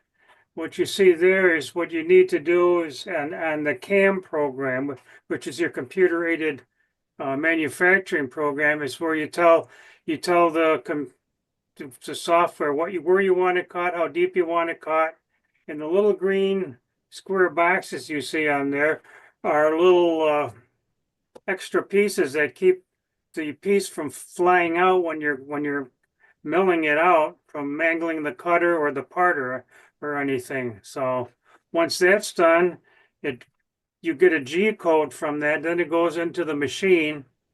And this is the first time I've ever did acrylic. I decided to use carpet tape, double-sided carpet tape, to hold the acrylic on, which works fine except for one problem. I mangled about I think 3 or 4 cutters before I finally got it down pat. I went down too far, and what happened is the cutter started picking up the glue from the tape, and it packed the chips. You can see on the cutter back there, the little green thing on the bottom, all that wad that kind of heats up and it melts on there and it breaks your cutter. So I figured acrylic's not too good of a thing to be doing this on. So on to the next one.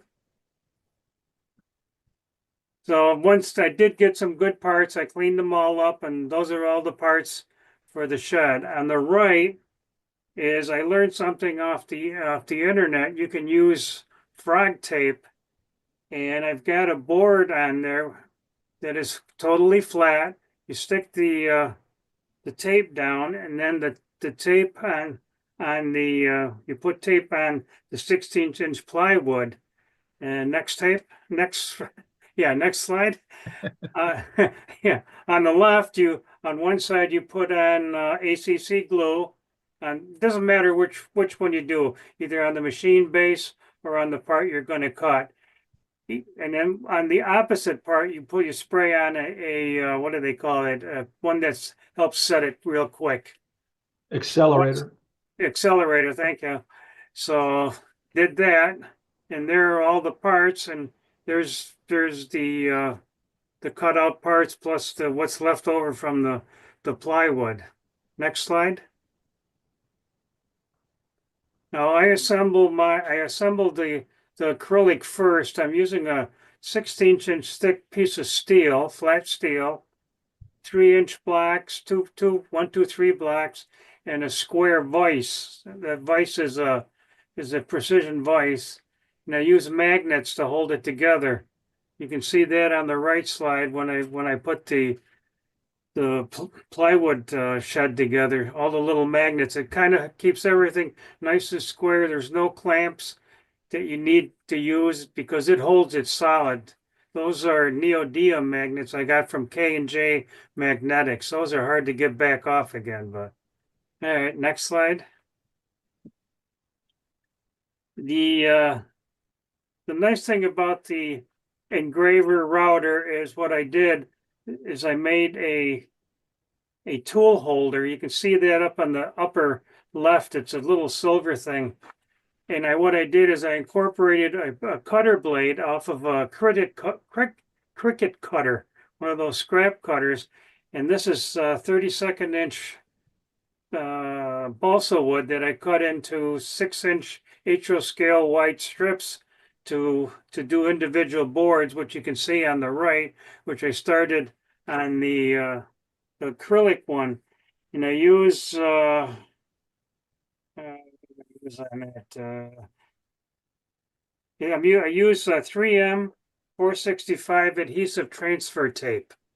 And what I did before I did all that, I stained the boards. Believe I used either an acrylic paint or I used chalks. I don't quite remember. So, okay. On to the next one. Now, then the one on the left is I started putting the boards on that one. And on the right, you'll notice that I actually made a mirror image of them. I put the acrylic one together wrong. I put it backwards and wound up with a mirror image. So what I might do is put both of them together and cut a door in the other one and have a drive-through one. I don't know yet. We'll figure that out later. On to the next one, please. Now here I'm cutting it's cardstock that I got at Wally World. It's called Naturals. They have all sorts of different colors, and again I used adhesive taping to make the clapboard, which I'm putting on in the right-hand picture there. It sticks on there pretty well after, I don't know, I've had it over a year now, and it's still stuck on there, so it works pretty good. Next slide. There's the finished, well, no, I wouldn't say finished, but the completed the wood and the siding on. Next, I started working on the roof, and what you see in the right-hand picture is a better view of that adapter I made to hold the Cricut cutter. And I cut out strips of real cedar wood, and I made pieces anywhere from 3 inches, 6 inches, 9 inches to 12 inches wide. The next slide, please. Here on the left, you can see the width of the boards. They're all natural scale, 3, 6, 9, and 12. And then once they were cut, I chopped them to length on my homemade chopper, and I use a box cutter blade in that, which doesn't bend as easy as a razor blade. Next one.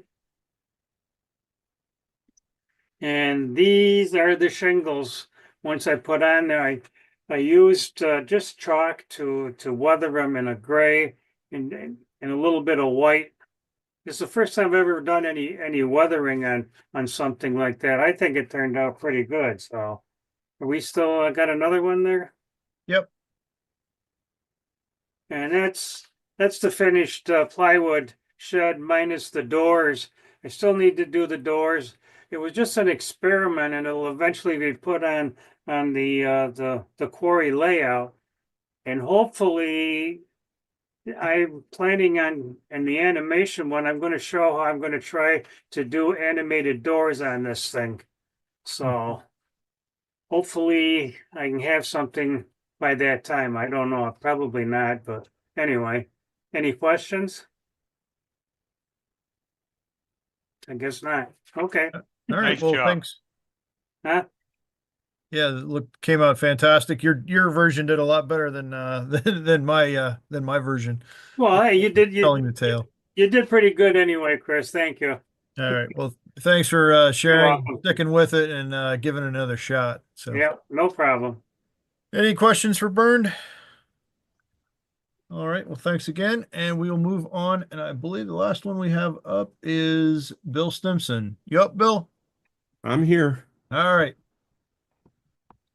We're definitely on oldies night. This is an old fine scale miniatures kit from 1979 that I happened to luck on at an estate sale.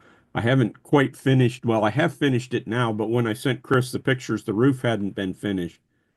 So, and I'll say one thing about Mr. Celios. He certainly provides a lot of details. I've only used about half of, maybe not even a half, about a third of the details on the inside of this, and I already feel like it's crowded. Yeah, if you ever go and see his layout, there are so many details there. I went once and I swear I missed like 95% of what was there. Yeah. Next slide. These are just kind of showing you through the front doors. You can see the hinge detail.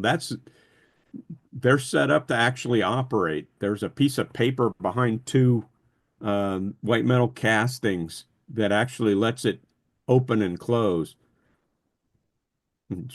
sort of impressed me. By the way, these are HO, not my usual N scale. So in case anybody didn't know that, most of you probably do. You can go to the next slide. And yeah, the doors and the windows. The only thing in there that's not his is the two figures I put in that I happened to find at a swap meet. Next slide. That's the one that now you can see all the details. And I was impressed with how easily that went together. All of the machinery row with all the little belts.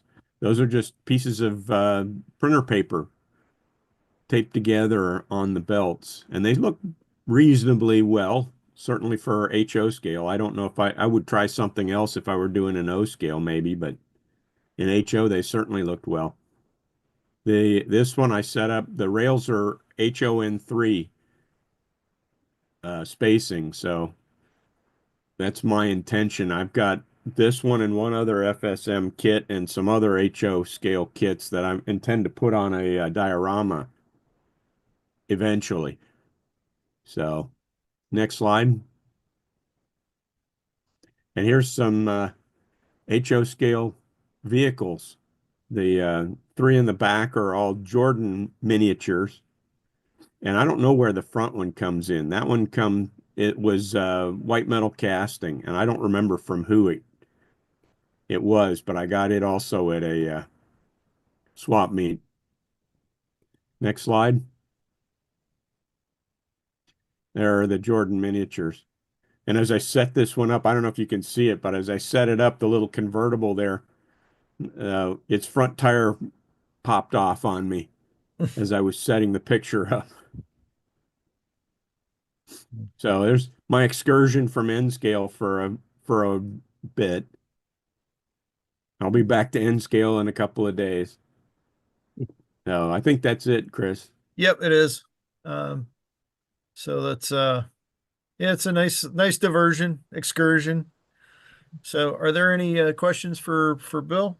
Yeah, Bill, you said you found the FSM kit at a flea market. Was it like a train show or just? No, it was an estate sale for a member of our division. He had two of them in his closet that nobody else wanted, and I'm like, okay, wow, I'll take them. Nice find. Yeah, good job with it. Thank you. Hey, Bill. Yeah. When I do my O scale belts, I use brown paper bags. Yeah, I would imagine something's got to be better than just a piece of copy paper. Yeah, and there's some very thin brown paper bag out there that you could use for smaller scales and stuff like this. That's true. As for your tire falling off, you need a jack. Yeah. You have the tire laying next to it with a jack and the guy stretching his head. Yeah, that would, if I put it like that on the diorama, I will certainly go that route. I think there's a jack in one of these FSM kits, as a matter of fact. Oh, there you go. Old 8-track tapes work great for leather belts. Oh, I never thought about that. Oh, there you go. Yeah, there you go. Maybe even cassettes would work then. Yeah. I don't know if I have any 8-tracks, but I know there's some cassettes in the closet. Yeah. Today is April 23rd. This month's challenge is animation, automation, make it move. Was hoping we would get a lot of responses on this one. Unfortunately, we didn't, but we did have some. So first up is Greg Cassidy. You up, Greg? Yes, I am. I'm All right. not used to being first, but I'm ready. All right, you beat out Martin, although Martin's already gone. So all right. All right. This very short journey started about 25 years ago when I scratch built a little radio tower to go on top of a mountain that I had on one end of my layout. Just the trees up there looked lonely, and something just struck my mind that would be easy to build, so I built one and stuck it up there. And it stayed like that for about 25 years. Next.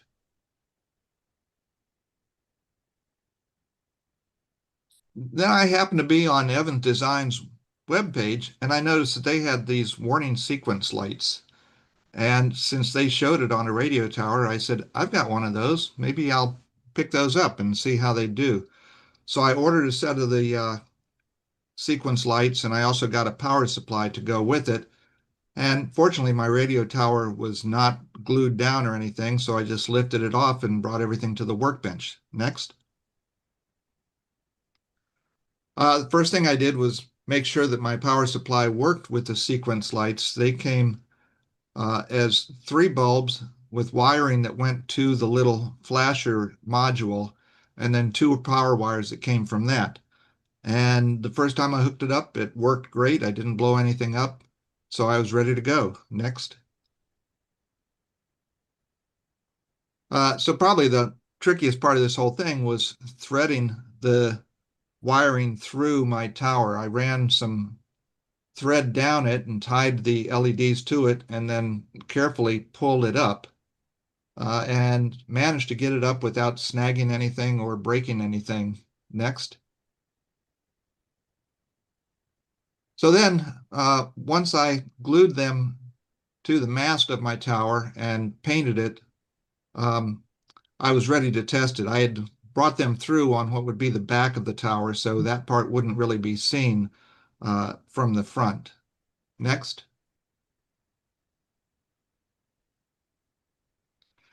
And lo and behold, they worked. I took a short video of it, and I was happy that they actually lit up and flashed in sequence. So yeah, I was overjoyed. Next.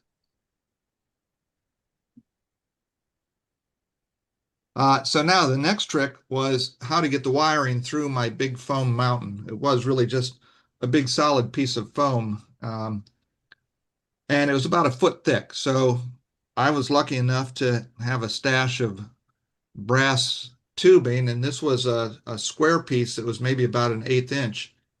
And it was a little longer than I needed, which was perfect. So I thought, well, I'll use it for a conduit. Next. So the first thing I did was I ran a bamboo skewer through the foam, and it went through fairly easily. Then I took my brass tubing and ran it through, and I did stop pounding before I got it all the way down flat. The little fencing and stuff is left over from when I had the tower sitting up there. But that got the tubing all the way through the foam. Next. And then it was an easy matter of running the wires through, and I had made sure they were long enough that they came out the other end. Next. And then I just put the tower back up in place. I had painted the module black, so it looked like just part of the equipment, and everything was finished up at the top side. Next. So then underneath, where the wiring came out, I connected it to another piece of wiring that went to the plug, and I plugged in my adapter. And then at the other end, where it plugs in the wall, I had a little tiny remote control unit, so I can turn these on and off without having to climb under there. Next. Oh, I guess that was it. Oh, well, anyway, the last picture shows them working. And so now I had some animation on my layout other than just moving trains and stuff. And it was really a simple 1-day project, probably a second day climbing underneath to wire it up. But it was very simple and led to a little animation, and now I won't have any planes hitting the tower. Thanks, Chris. Yep. Thanks, Craig. Yeah, as I was going through this, I was kind of reminded of my my pie in the sky project about the SS Jim Ladd pirate radio station ship that I want to do one of these days. But yeah, it's very neat. Any questions for Greg? All right. Well, thanks, Greg. And Thank you, Chris. guess we'll move on to Bernd. Yep, Yeah, Bernd. I'm there. All right. All right. What I'm doing here, this is for my HO-130 Quarry Railroad. I'm gonna animate the loading of the cars. This was a bin that I built. It actually started out as a bird feeder, but it turned into a bin for the model railroad. Okay, go on to the next one. This is the main setup. I'm putting up a big wall. The bin, you can see the pipe coming out through there, and there's a brass conveyor belt that I'm working on. I still got to animate that. That's leaning up against where the bins will be to be loaded. I plan on bringing in the quarried rock, and on the left side of the building, the white area, there'll be a rotary dumper put there to dump out the ore or the rocks. Then it will simulate the crushing of in the building, and then that pipe will bring out what I'm using. What's canary gravel. You can get it at any pet store. It's small enough to make it look like small rocks.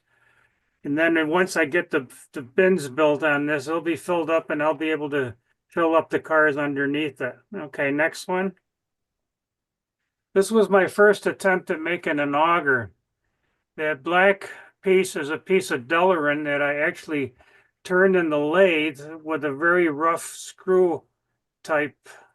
I actually made it's an 8 threads per inch screw to see if I could make an auger, and it seemed to work.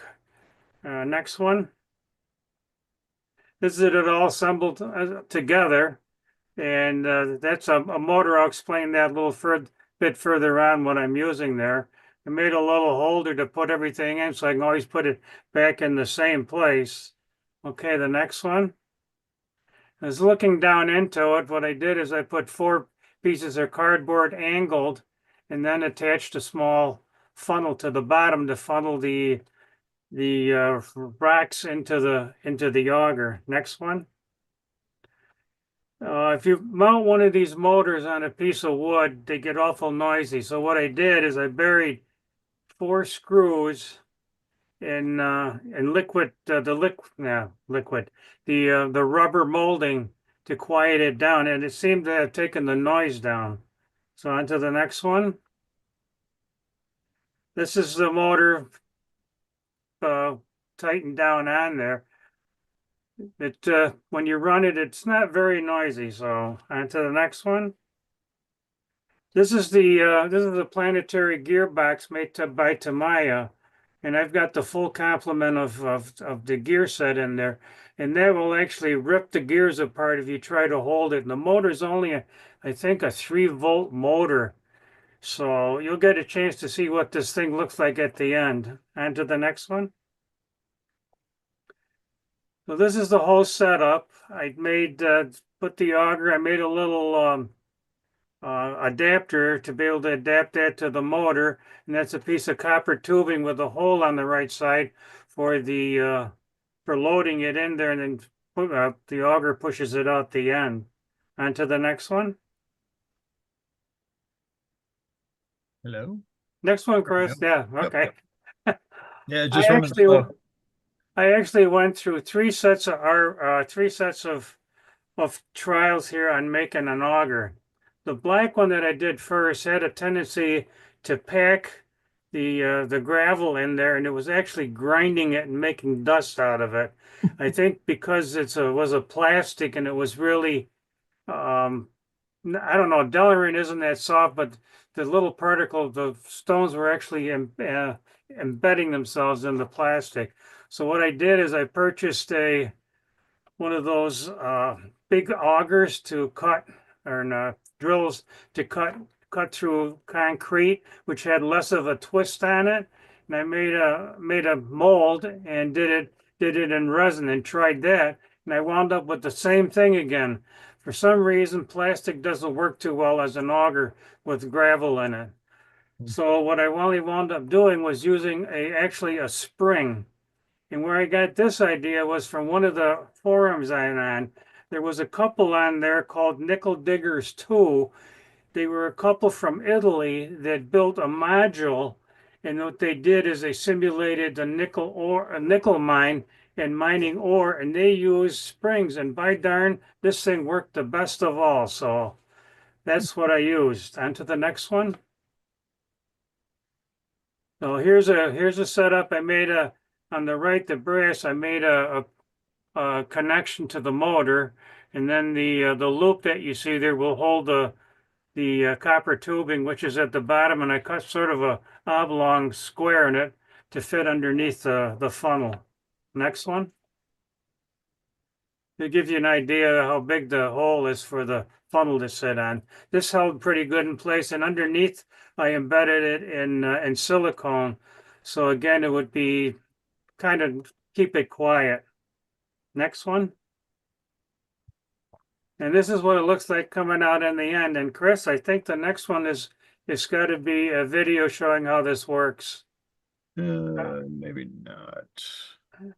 I Yeah, I know there's a video in here. I just got to find it. Where did it go? There it is. No, wrong one. That's for the last segment of this. There Okay. should be another one ahead of that showing the auger.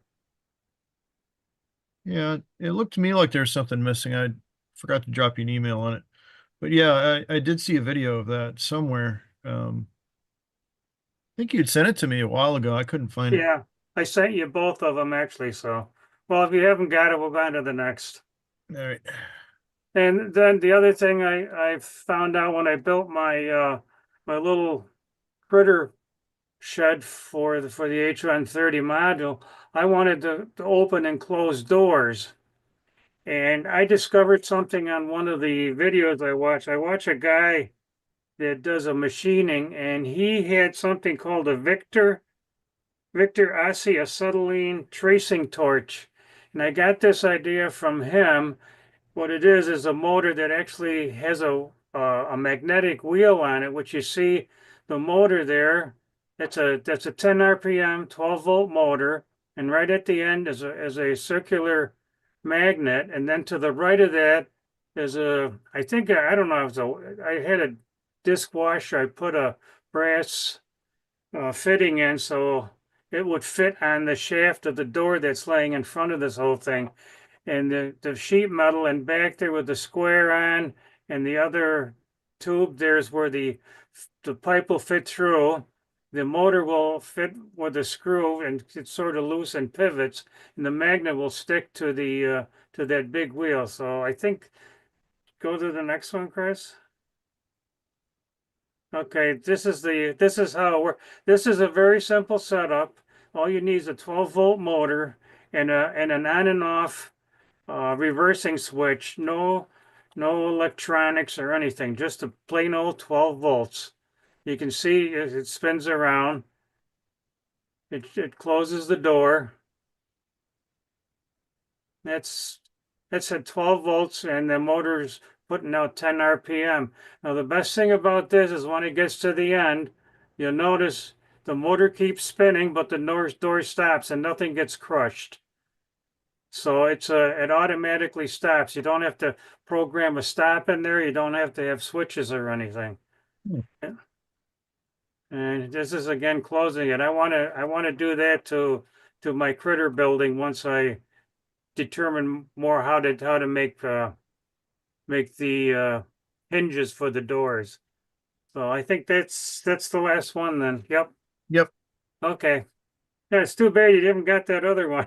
Yeah, I'll go through after we close out the screen share and see if Oh, I'm going to put in the chat. I'm going to put in the link to it. a link to the nickel diggers. They're on the Flickr. They have a whole 7 pages on there. They have animation on there, and they show how they did their augers and everything like that. And the other one for the Victor torch is on there too. It's a 22-minute long video. You can go through it and find the spot where he shows how the torch uses a master to follow around with that, and you'll get an idea of how I come up with this idea for this animation. So that's it. That's my animation, and I'm sticking to it. I like your comment there, Rich. Or yeah, whoever. How about making an animated beer fridge to fetch them for you? Oh. Yeah, very, very creative. It must have taken a lot of thought and time and energy Well, to put that together. that that's the best thing about watching video. I sort of look at outside my railroad activities. I'm more interested in machining, so I follow a lot of machining groups. And this guy, when I seen that Victor torch, I go, hey, that's a great idea for a door, you know, for opening and closing. I think I've got other ideas I want to use on this. And another one that I watch is called Click Spring. The guy uses machines to build watches and unbelievable stuff. This is where I get all my enthusiasm from for building something like this. So Yeah. A few years back, not too long after New Track started, there's a guy by the name of Jeff Bunza that took yeah, one of I know him well.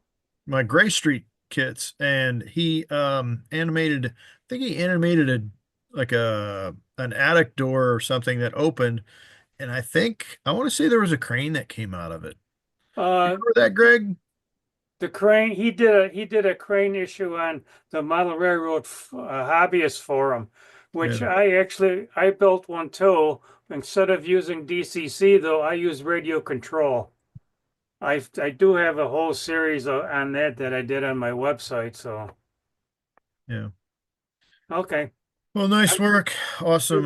thank you. It's a lot of expert machining there. That's I know it's way beyond me. But does anybody have any questions for Bernd? All right. Well, sounds like it's a quiet night. So thanks, Bernd, and You're we welcome. look forward to Thank seeing you. what you can come up with for next time. Okay. All right. Next up, Jeff Jordan. I'm here. All right. This would be quick. At first, I didn't think I was going to have anything for animation, but when Chris said that it could look like it was about to move, I said, "Oh, I've got that." I picked up these figures at the narrow gauge convention, and then they are painted using the painting technique that I previously demonstrated. Now, this one is a neat casting because it's both the switch stand and the fella throwing the switch stand is all one 3D printed part. The only thing I did to it is as it's cast, it doesn't have the white bullseye, and that in the prototype, it should show you the white ball when it's set clear. It goes straight through, and it should show you a red arrow, which it does have when it's set to divert. And so I've got this set up on my layout where it's running straight through. The other thing I did to it is the guy who prints these for some reason loves to put bullet holes in the arrows, and I just couldn't abide that, so I filled in the bullet holes. But there it is, and right next door is the actual throw for the turnout. This is way too delicate to be the actual throw for the turnout, but it dresses up the turnout. And then there's another one. That's another shot of this fella, and you can see the arrow there that'll turn to show when the turnout is diverted. I am contemplating putting a shaft down and letting the whole thing rotate, the fella and the target with the turnout throw. But right now it's just for show. And you can see the target and the arrow. And I was happy the way this guy's clothing came out using the simplified technique I had discussed previously, the blue jeans and the leather jacket, particularly. I still got to work a little bit on the faces, but for where he is on the layout, I think it works just fine. And then there's another one. Oh, okay. This is the figure just in primer. It's a beautiful little figure. If you wait till you see the paint picks out even more of the details, with a harp switch stand, which is terrific for the Rio Grande Southern, though they are very antiquated pieces of equipment. The Rio Grande Southern used some of them right till the end of the railroad. And so this guy is going next to my three-way stub switch with the harp switch stand. And so next picture, probably, oh, that's the other fella, unpainted, including the bullet holes in the arrow. Jeff, Notice these are really, really nice 3D prints, by the way. Okay, and here's the other fella. Again, right by the this one's a motorized turnout. You can just see I haven't quite trimmed off all the metal yet, but that operates the three-way turnout remotely. But we've got the guy there with the harp switch stand. Notice the little details in this guy, the gloves sticking out of his back pocket and the cigar. These are, by the way, O-scale figures. Okay. All right. And I think that's it. Yeah, that's it. These are quite quite a find. I mean, those are very nicely detailed figures. Yeah. Steve may remember the name of the fellow. He's the fellow who's at the narrow gauge convention. He does 3D prints. And a lot of the people that are in the 3D prints are actually members of the Mid-Hudson group, dressed up for the figures. At the show, everybody who bought a couple of figures got an Alan Littlefield as well. Yeah. Are they Les Davis figures? Yeah, I think that's it. Yes. Oh, okay.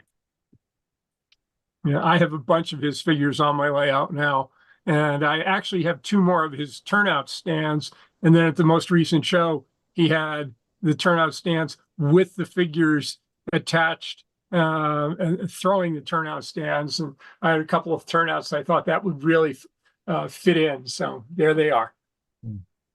This particular My Build is a free-for-all, so anything goes on this one. And as luck would have it, I'm the first up. It's all alphabetical. I had nothing to do with it. What I wanted to show tonight was a few tips of tricks that I used in building my abandoned building.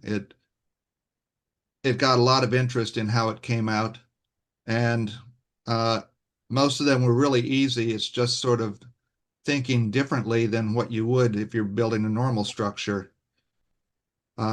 So I'll go through a few of those tips and techniques. I picked up both of these at the show for 15 bucks, and I had built the Superior the way it was supposed to be built. But the Weekly Herald, I wanted to build as an abandoned building.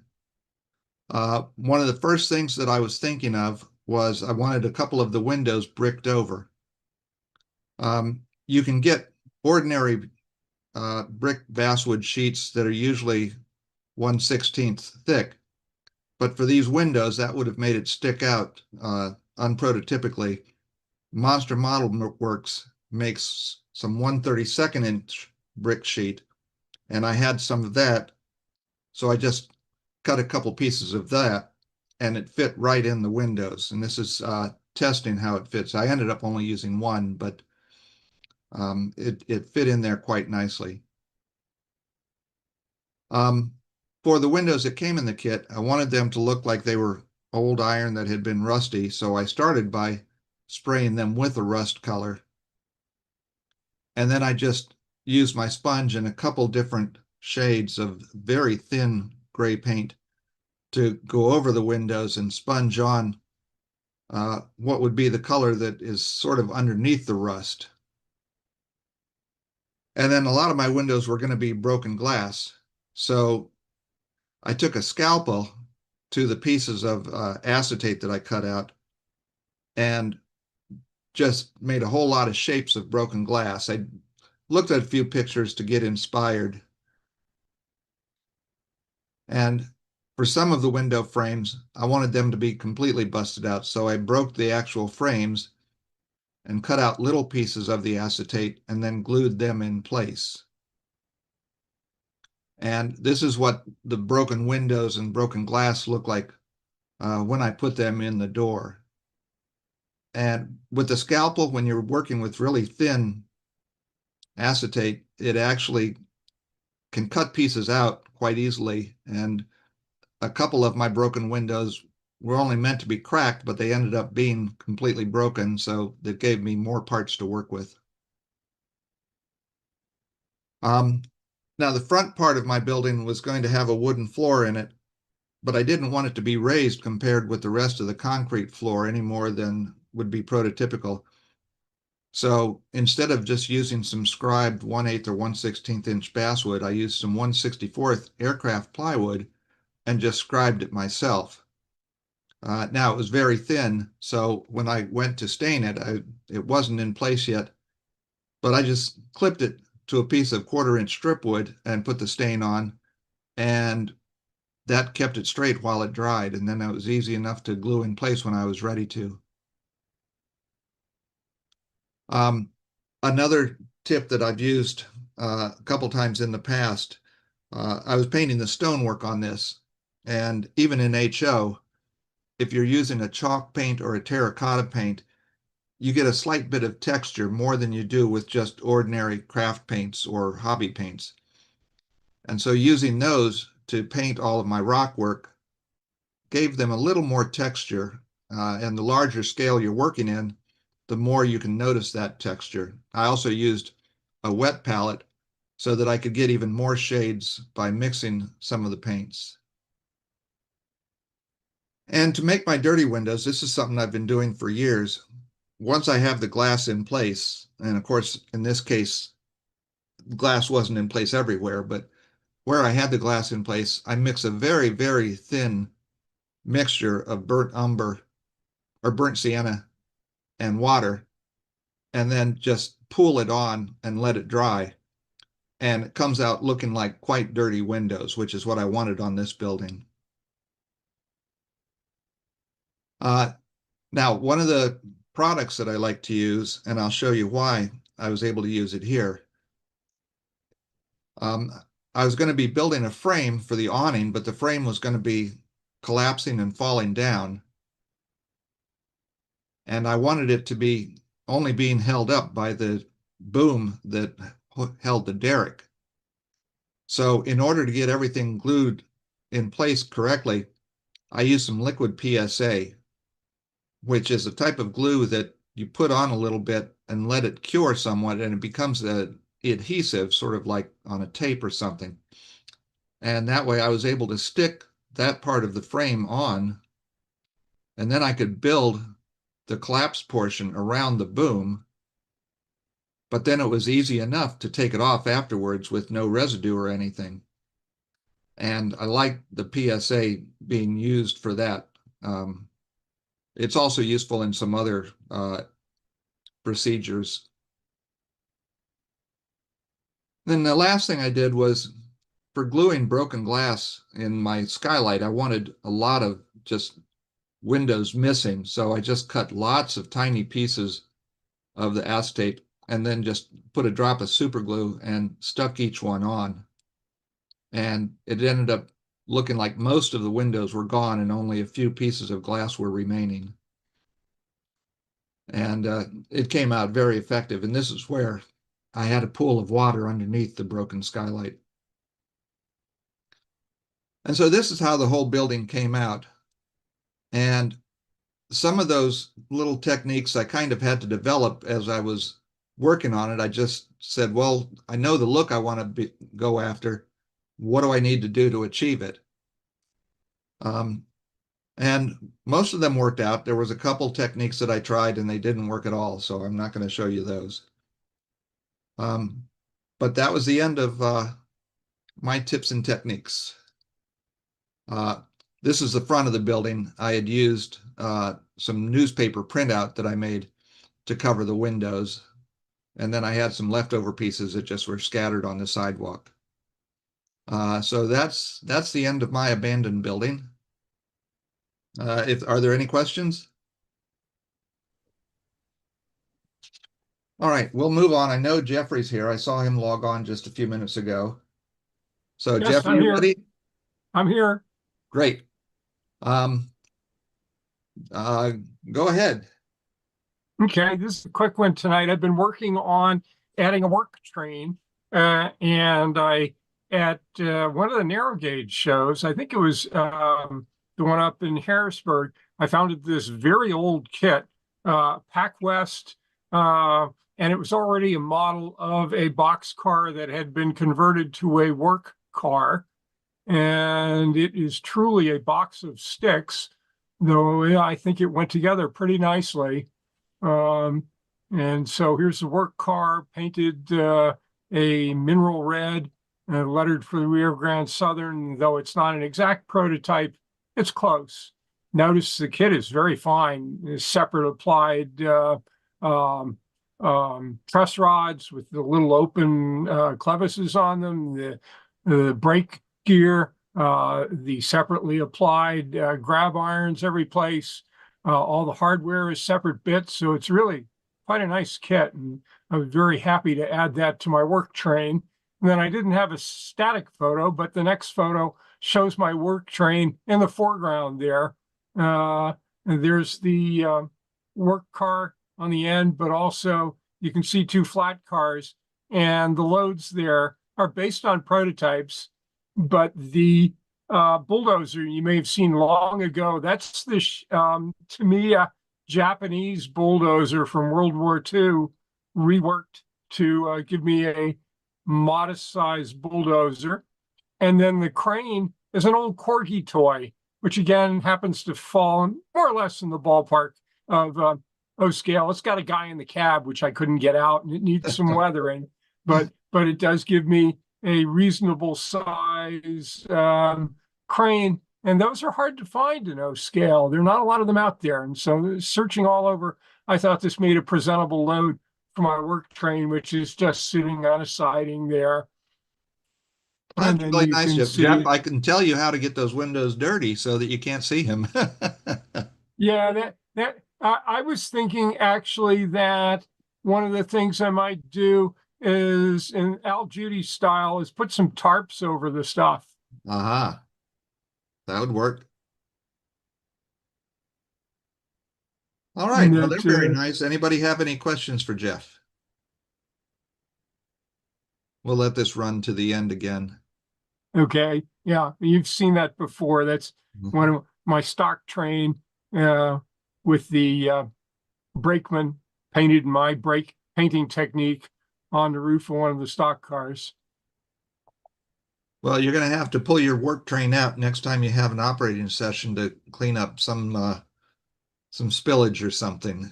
Yep. Well, the railroad actually started doing that to clear snow, and that the rotary snowplow was a bit of a problem even when it still existed. And so they started putting these shovel and bulldozer on flat cars and hauling them to where they needed to work on the snow. So this could be the snow train. Sounds good. All right. Thank you, Jeff. Thank you. Now, the next one up is David Kohler. I didn't see him on a little earlier. David, are you here? Okay, I don't think he's with us, but he does have a little description of this, and I'll tell you, these pictures are incredible. What this is a 1/48 Scratcch Build model of the Milwaukee Road log station at Woodruff, Wisconsin. And I would love to be able to ask him exactly how he built it, if these were all just sticks actually cut to size. But it's a beautiful job he's done here. Is that oak scale? 1/48, he says. Yeah, magnificent. And I don't know if it's going to end up being part of a layout or if he just built it as a standalone diorama. He does seem like he hauls it around in his pickup based on a future picture, but I could just see, you know, a station being built like this, especially up in Wisconsin.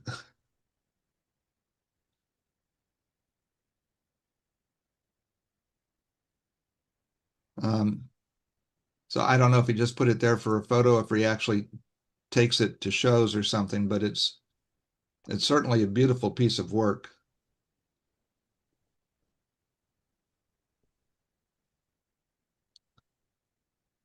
So that's David Kohler. Now, next up, we have Kenneth Myers. And Ken, I saw you on here a little earlier. Are you ready to go? I believe I am. All right. Well, I'll let you go through yours. Then just tell me when to move on. I will do that. This is a picture I captured out of a video on YouTube. The YouTube channel's name is Chandwell, and its creator is Michael Scott. He models in 1/148th scale, which is UKN scale. And I like that building. It just did something for me. And he based that building on a portion of a building in Sheffield, England, which is on the next slide, I believe, called the Spartan Works. And he took just the center portion out of there to create his building. And so I practiced and practiced, and I tried to create a paper and cardstock building in 1/87th HO scale, which I did. And it's on the next slide here is the front of my building. I North Americanized it. On the front, it just simply says low clearance. You can see looking through the building that there are doors and windows through that center section. In the next slide, because I like Michael so much, I named this the Michael Scott Building. And the door in the lower left goes into the Whistle Stop Hobby Shop. And the door in the lower right is a UPS parcel pickup with a little air conditioner there. That strange door in the top involves the history of this building. In the 1920s and the 1930s, it was actually an aircraft manufacturing plant. And they built the wing panels in the upper story because they used aircraft dope for the fabric on the wings to tighten it up. And so they would slide their panels out those doors down onto trucks and pull the fuselage out of the bottom floor and take it out to the airfield and assemble it and fly it off to their customers. So that's why there's some doors way up where there's nothing. Next slide. Got a little truck coming through the pass-through there. On the back of the building on the left side where the roll-up door is, it says UPS deliveries here on the red signs. There's a little no parking either side arrow on that wall to the right of the truck there. Low clearance once again. And there's a barber shop in the end there. And he's got some customer parking only signs there. And next slide. And they could slide the wing panels out each door. But luckily today, this model railroad club now has the whole top floor to themselves for workshop, for the layout, for everything. And I found the Jersey Valley Railroad sign for a model railroad club, Guernsey. That's Guernsey, I'm sorry. My grandmother worked for Guernsey Dairy in Northville, Michigan back in the 40s, 50s, and 60s. So I had to have Guernsey in there somewhere. And on that sign by the door, it says, open to the public Saturday and Sunday, noon to 2 p.m. So they have it there. Next slide. Now, this is tentatively where it may end up on the layout. And it's right across the street from my Arlo Boutique Hotel with Alice's Restaurant, which I presented on here before, as well as the building where I've got my Ace Hardware. And there's a picture of a couple of my dead rail engines showing part of a reverse loop that goes there, which requires no wiring when you go dead rail. Isn't that right, Steve? Next picture. And this is from the other side, showing the L building, the Arlo Hotel, and my Michael Scott building.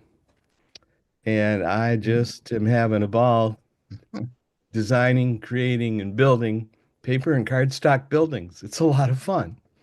Well, And Ken, tell me, I knew you had designed the paperwork yourself.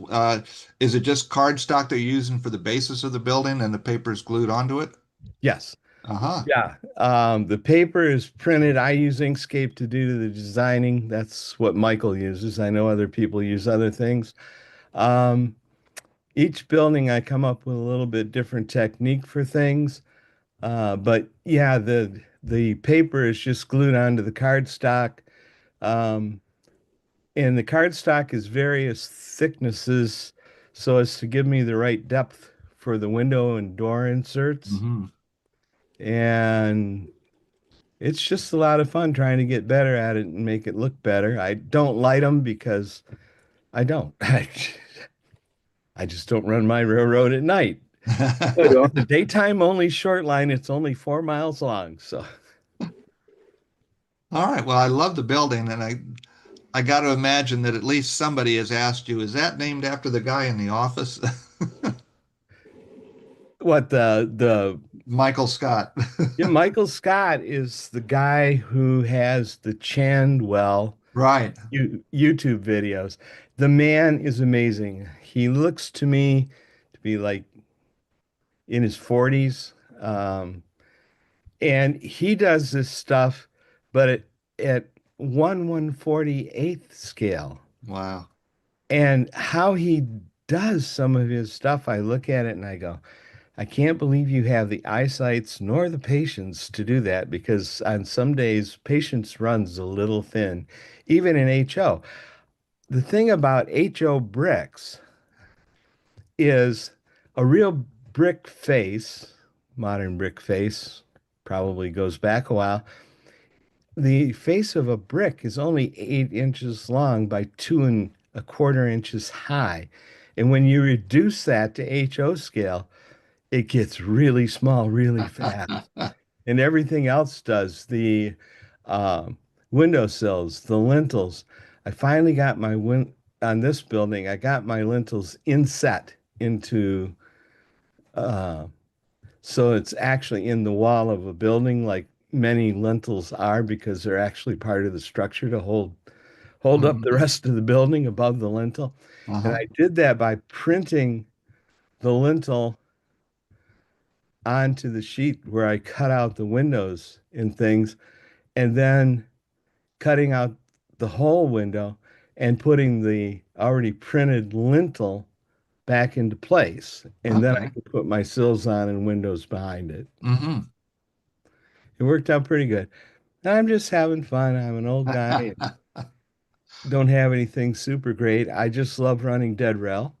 Well, it came out really nice, and I like the story that you have behind it. Yeah, every building, according to Michael Scott, every building has a story behind it. So I just threw that in because I intentionally. Another thing about Michael too, I told you it was either last week or the week before that I'm familiar with a lot of his work too, and when he pulled up that stained glass ornamental window in that cathedral. Yes. And in scale, that was the day that I stopped scratch building for quite a while. Come on, Doc. He is absolutely fantastic. And I've got another guy that I've flown model airplanes with for decades now, and he's getting into dead rail. And he is also, I think, seriously thinking about trying to do some kind of card and paper building. I've shown him some places where he can buy some things and get started, and I'm helping him install a local-fi dead rail system in a train that he wants to run. He's living in a retirement community, and they have a Model HO railroad club there. Oh. So he's getting into that. He can't get out to the flying field much anymore, so he said, well, I can make it down to their layout, and I'm going to get me a train to run on it. And he's going to run it. He's bound and determined to run it dead rail with local-fi. And so if people want to go back and look at that YouTube channel, it's called Chandwell. Chandwell. All right. It's a place that he made up, and he has a story for every building. He shows you how to use Inkscape. I had never used it before. I learned from him, and he is very entertaining. And there's some, I don't know. He's just the most amazing guy. I've never talked to him or anything, but I watch his stuff and I'm totally amazed at his ability at that small scale and to produce these buildings that are so awesome. But he's lucky because he's in the UK. Yeah. And that means that 90% or more of the buildings are either stone or brick. Which makes it a lot easier if you're using paper because it's pretty easy to simulate stone or brick for walls. A little bit harder to get a convincing wooden wall, but Well, I'm definitely going to go check out his channel. oh, Yeah, I definitely recommend it. He makes it really fun too. His girlfriend, I believe it's his girlfriend, is a news broadcaster for Chandwell, the city. And so he films her basically telling all the news that's happening around the city that day, and then it'll cut to the buildings that he builds, and it's really entertaining and fun. Yeah, it's not just all about how I make this model or how I do this model. It's all there. You can find it. But there's these fun little episodes where they tell you there's this graffiti artist.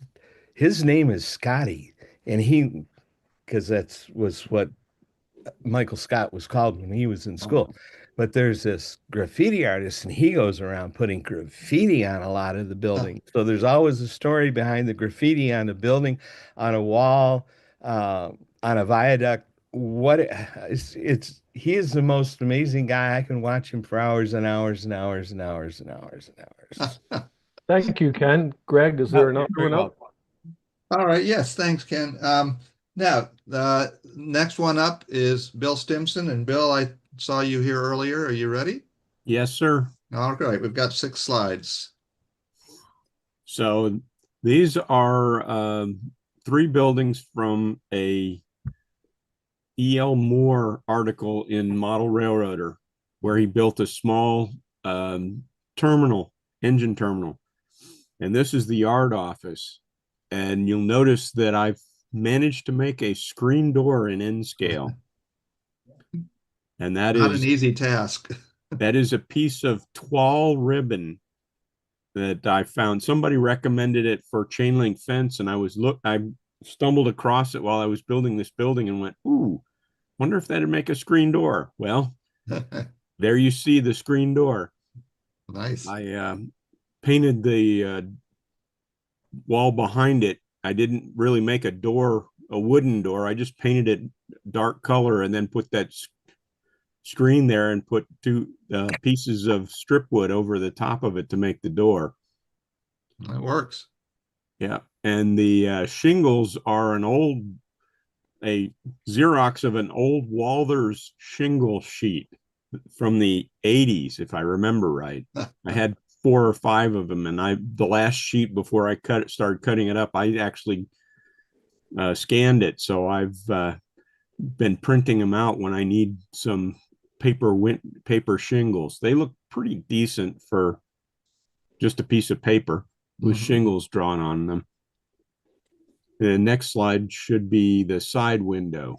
So this is Scratch Built with northeastern board and batten siding, and the rest of it is all Scratch Built. The chimney came from my supply of white metal castings. So there was a chimney that I thought looked pretty good on this particular building. Yeah, and I'm working on an N-scale building right now, and I will tell all of you who are not that used to it, this is much bigger than the actual piece. So when you're looking at this sitting on a layout or on a table or something, it's much smaller. So everything looks even sharper and better. There it is right there. Yeah. I thought I used some a dime on some of these. Okay, this is Yeah, I think you do. this is for a different article, but it was in his mentioned in his article on the short line terminal, and this is a hand car shed and code 55 rail, Atlas code 55 rail, and you can see how small that is. Yeah. Next slide. There's the dime and the building. Yeah. So if one of you takes a dime out of your pocket, it's probably about half the size of what you see there, which means the building's half the size of what you see there. Yes. This is the same board and batten siding. These are tissue windows, if I remember right. And then Scratch Built doors, and the shingles in this case are from Monroe Model Works. And they're a foam or rubber or something like that. They're not styrene, they're not paper. They kind of squish if you press on them. Huh. So interesting. And I cut the ties off the rails and just slit the hole under the building. So I purposely left the doors closed because I'm not about to attempt to scratch build a hand car in N scale. No, that would be asking a lot. Yes. So this is a ice house that was also mentioned in the article with some pictures, but he referred to another article, or I guess a set of plans in a different issue of Model Railroader, and the plans in that other issue were much easier to scale down to N scale, and he actually turned this building. Those doors, the ice house doors, were actually on the non-gable end in the original article, but in this one I put them like he did on the gable end. And those hinges you see are actually just small slivers of paper. Wow. That I then painted, I think it's a plate metal, and that's a piece of thread going up to a small piece of styrene, not tube, but styrene rod that I cut, and then ran the thread through over the top of it and glued it to that beam. And you can see that dime again. Yeah. See how small this is. The only thing that's not scratch built is that ladder. I actually had a ladder that was just the perfect size to fit there. And I bought a small box of ladders and stairs at a swap meet a couple of years ago, and I'm still working my way through this bunch of ladders and stairs. Next slide. And there's the side of it, and you can see the Scratch Built platform and the little piece of styrene that pretending to be a pulley.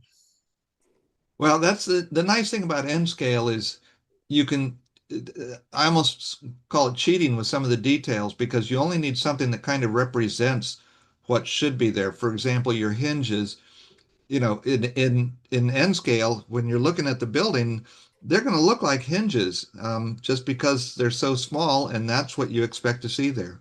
That's right. They will, and the shingles on this one are the same Monroe Model Works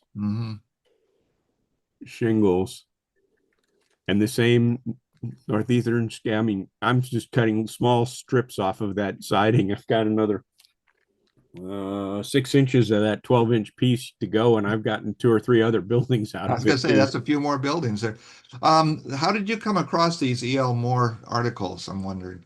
It's a 1967 Model Railroader article, January 67.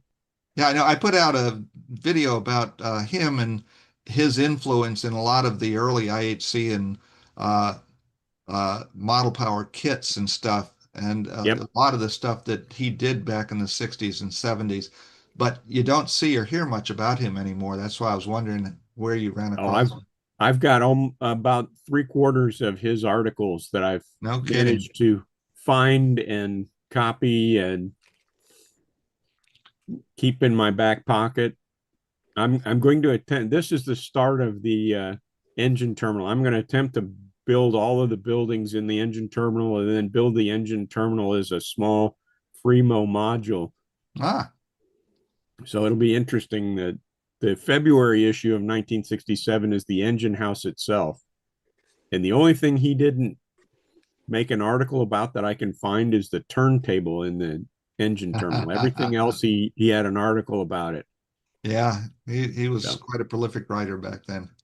and usually a story to go with the whole thing. So, All right, thank you, Bill. Does anybody have any questions about any of these really tiny little buildings? That's fantastic modeling. And people have to keep in mind what you said, Greg. These are expanded Yeah.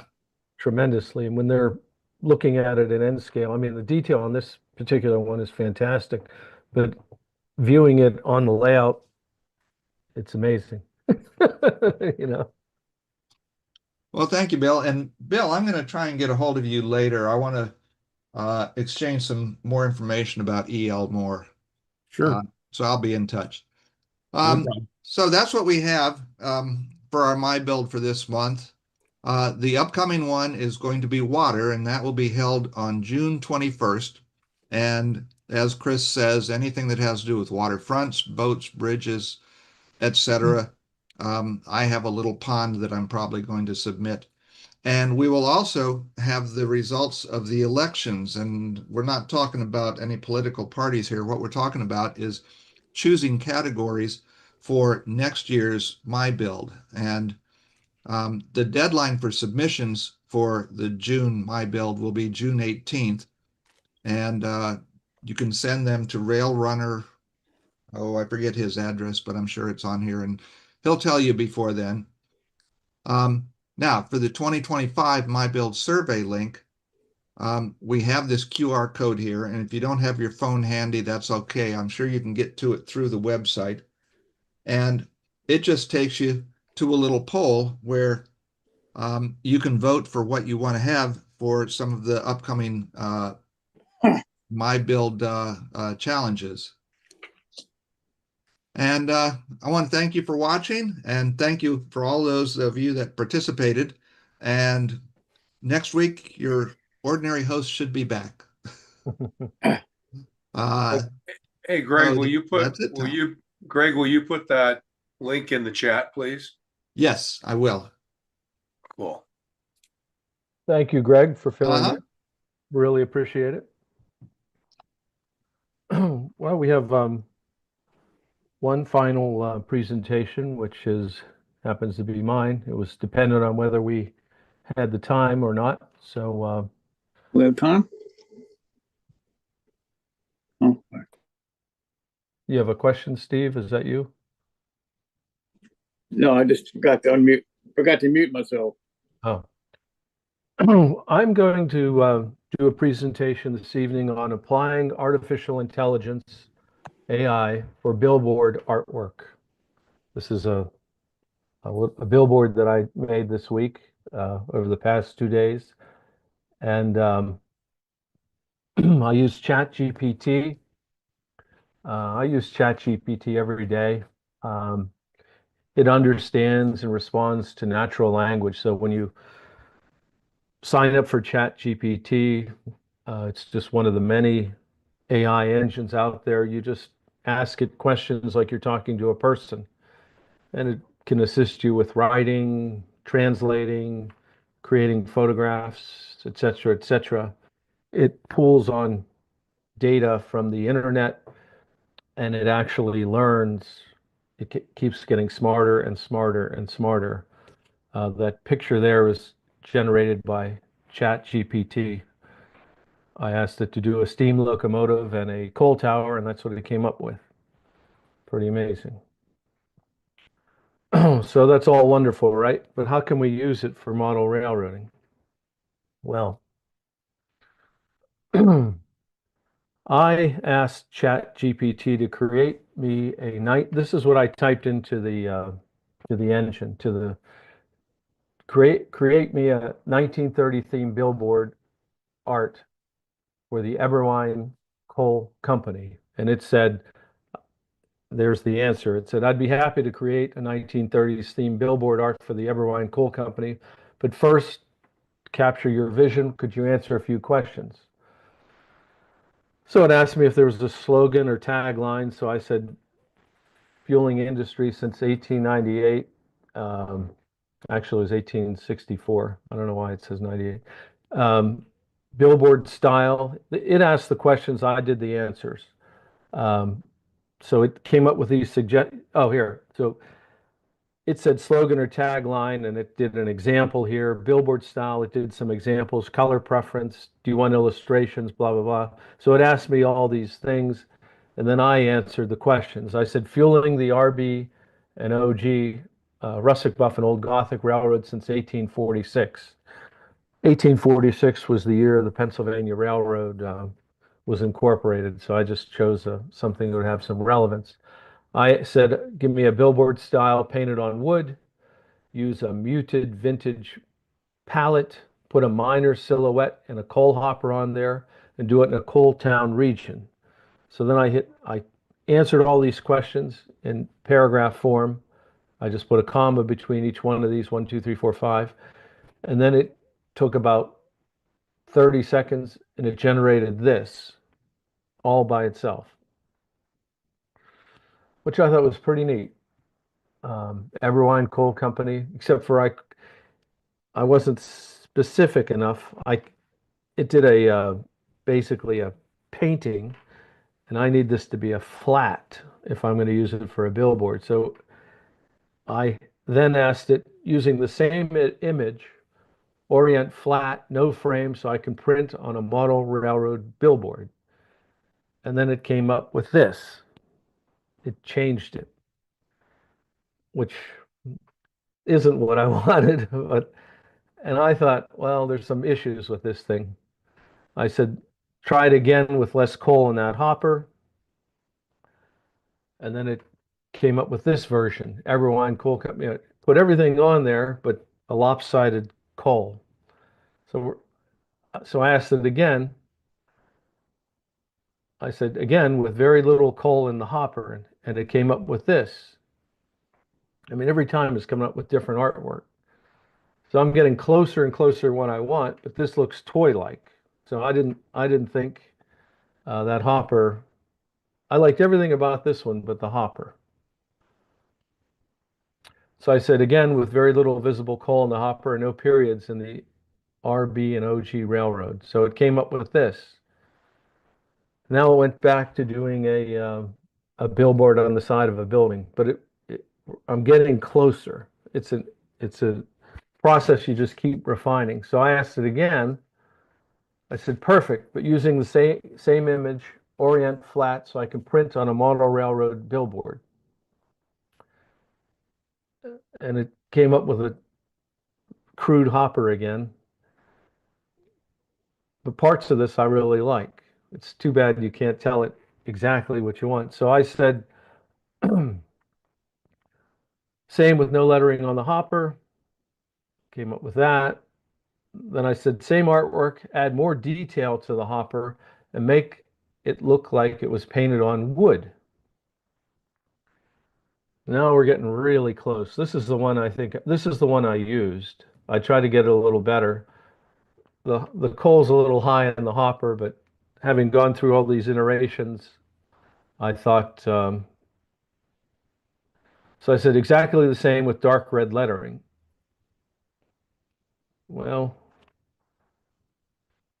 getting better. I wanted a little color in this thing. Then I said, same with smoky city in background. Now this would have been fine, except for now that we have looks like it's a toy hopper. So the guy is really large and the hopper is really small, but the background is excellent. So this is a game you play. So I said, please make everything the same, which it never does, but make the miner smaller and the hopper larger. So then it came up with this, a fairly detailed hopper. It's not really scale, it's too short, but maybe it could be a narrow gauge one. And I said, next time I said, curve the text like earlier images, miner on the left, hopper on the right. Now we're kind of cooking with gas here. This is a very nice billboard, but we have this on here twice, fueling the RB and OG railroad since 1846. They have it down here, but I really like this one. This one, they got the miner faded into here, so it's sort of arty. You've got a smoky city in the background. I model Pittsburgh and the southern Indiana, so this went well with Pittsburgh in the 1920s and 30s. I like this curved here. I like the two colors. I would prefer to not have this twice. So I said and it also misspelled Eberwine Coal Company. If we go back, it says Eberwin, Wiiin. So it made a mistake. I said, you misspelled Eberwine Coal Company and have fueling the RB and OG railroad since 1846 twice. Have that only once and do it again. Okay. Now this one, they really came up with some pretty good detail, rivet detail on the hopper, on the trucks. I mean, this one's very usable here. This one's very usable. I think it was dark, but it looks very good. This is a keeper. I'll use this somewhere on the railroad as a billboard. I said, only curve the Eberwine Coal Company text, redo. So it reverted to, it just won't listen. You know, it doesn't, it just keeps creating something entirely fresh. Same but center the RB and OG railroad. So artistically, why did they put fueling the RB and off to the left? It should be centered, you know. It shouldn't be kicked off to the left. Everything's centered but fueling the R&B railroad. So I asked it to center that, and it curved it again on me, and it came up with completely different artwork. So I didn't use any of these ones here. So again, I told it fueling the RB and OG railroad, flat no curve, everything else the same. Not that it listens. So this one's also usable. There's sufficient detail on the hopper. The miner looks, oh, he has an axe. Jeez, I didn't notice that. Okay, well, I guess. Well, anyway, now I'm going to show you the billboard that I placed the artwork on. This was a billboard that I made. I used basically 4x8s here. These are 2x8s. Oops, sorry, wrong one. I made a framework. I super glued these 4x8s onto these 2x8s. Then I sanded them flat. So this thing would be, I sanded both sides so the top and bottom were flush. There weren't high or low pieces on there. Then I began putting the slats on. Instead of using super glue, I used yellow wood glue. Put these are actually 1x8s. I put all these 1x8s on the thing, and then I put some little, these are 2x2s here and here. Then I marked it for the, I'm going to put a platform here. Most billboards have a platform that when you change the sign, you have something to work off of. I test fit it just to make sure it was the right size on the layout. That's the Eberwine coal facility behind the billboard. Then I marked it for the platform. Then with my chopper, I cut, these are 2x8s, approximately 4 feet in length, 1 inch. I glued them with super glue. This is where you support the decking for the walkway. Then I put the walkway on. These are 1x8s. This is where it goes on the railroad. This is the sign that I chose from AI. That's the Len Eberwein's coal tower. That's the Frenchman River Thomas York kit that I did. And that's this. And that's where it's going to go. And it's shaping up to be a pretty interesting scene. Yeah. So this is my build for June. And this is the water challenge. So if we kind of jump through here, our first builder is Martin Breckbile. Martin? Oh, goody. My enthusiasm is just contagious, I'm sure. Is there another slide other than me? There is. There we Good. go. Good. I'm glad, because there's no, while I'm 90+% water, I don't think that's enough to qualify. And I don't have any scenery water pictures to share with you. I merely have various containers. And there's a brass tank that I built and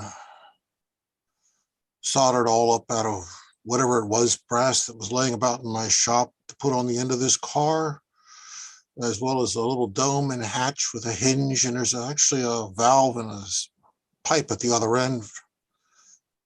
Not quite sure why I put it that end, but it went at the other end. Blacksmith car. I think it's the second one of those I built. For some reason, I built this thing, and I started it about 3 years ago. It sat on the back of my bench for about 2.5 years, gathering dust.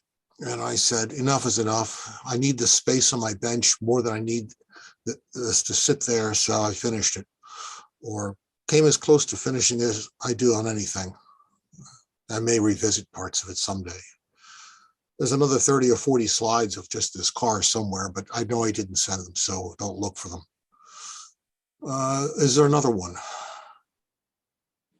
Oh, what do you know? There's a tank of water from my Cumberland Valley.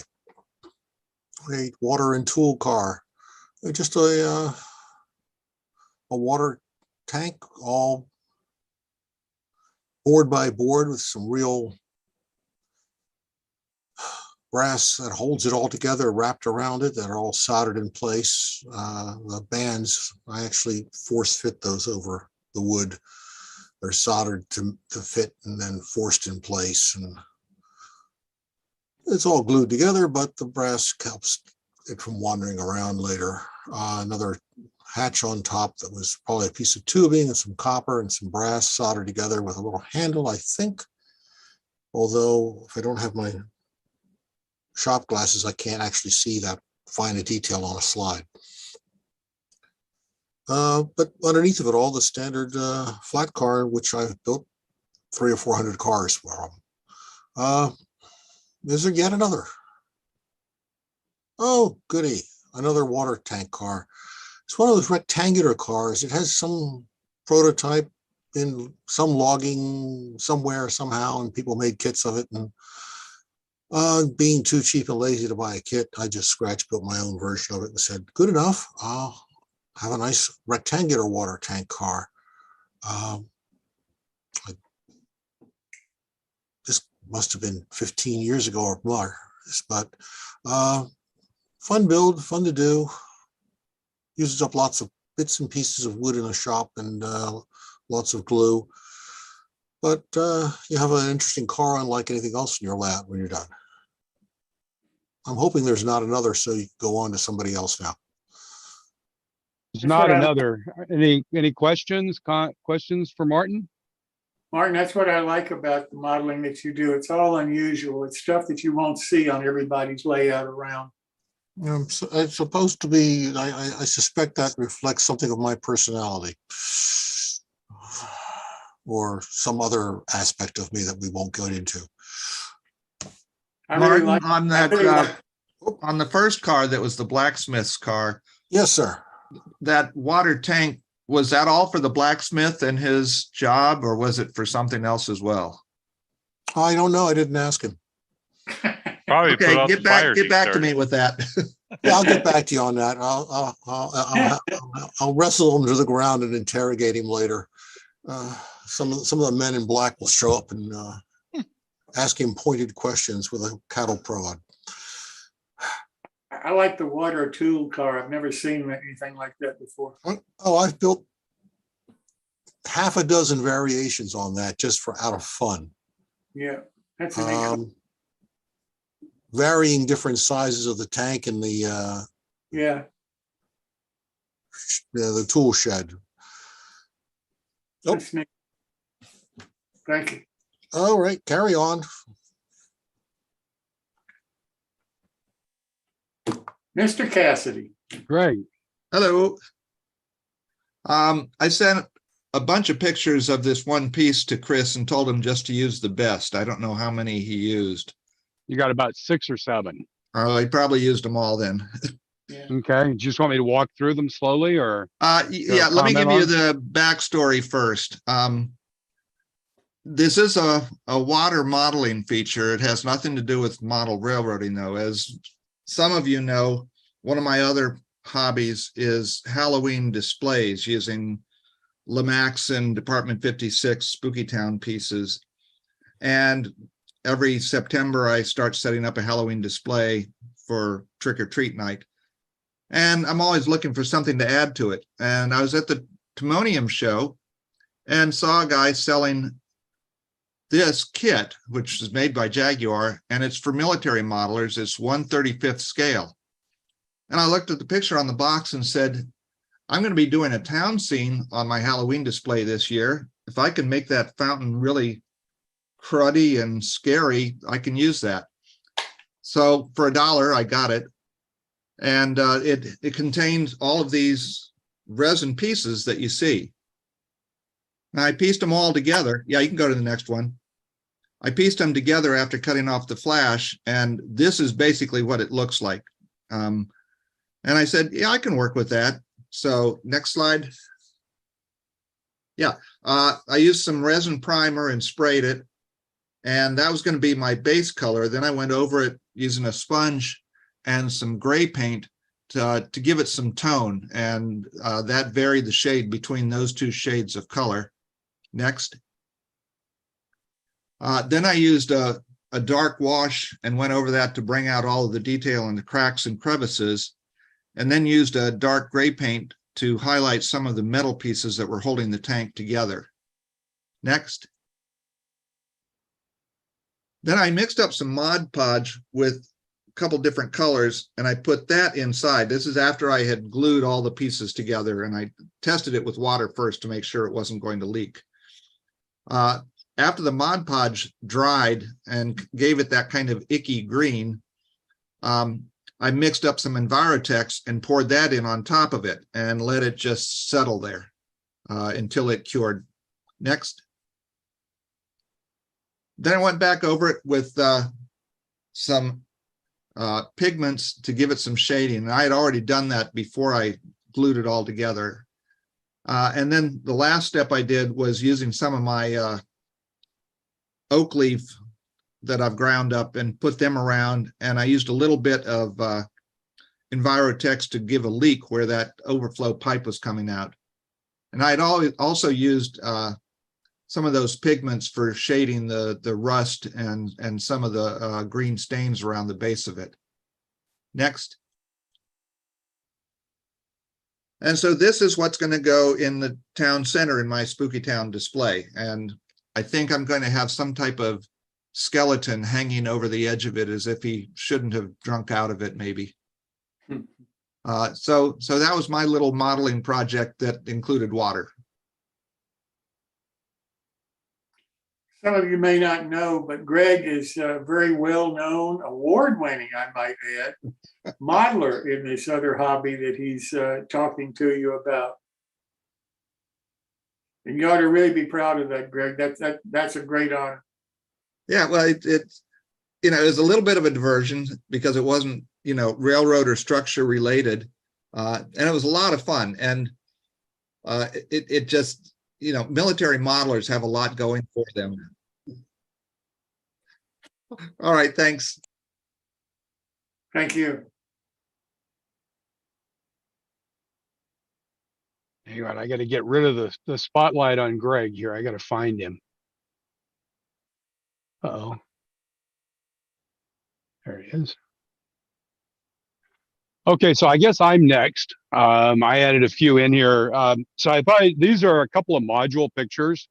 What you see there on the bottom right, that's actually set up at Hiller Air Museum, which is on the peninsula south of San Francisco, next to a private airport. So that's kind of an example of what our modular group does. This is another view of the same event. The two modules I'm going to talk about are the two that are on the front on either side of the unfinished hill. On the right side is a module, actually the first module I built when I got back into model railroading, which is a Sierra module. And the one on the left is the one I've been building that is actually a Moss Landing module. So I thought I'd talk a little bit with water on those. So this is actually that Sierra module, and you'll notice that it was designed with a kind of a combination of a lake you can see in the right picture that becomes a stream in the left picture. So those were actually done. The lake up above was done flat, painted with black and brown, dirt and stuff brown that brought down into it.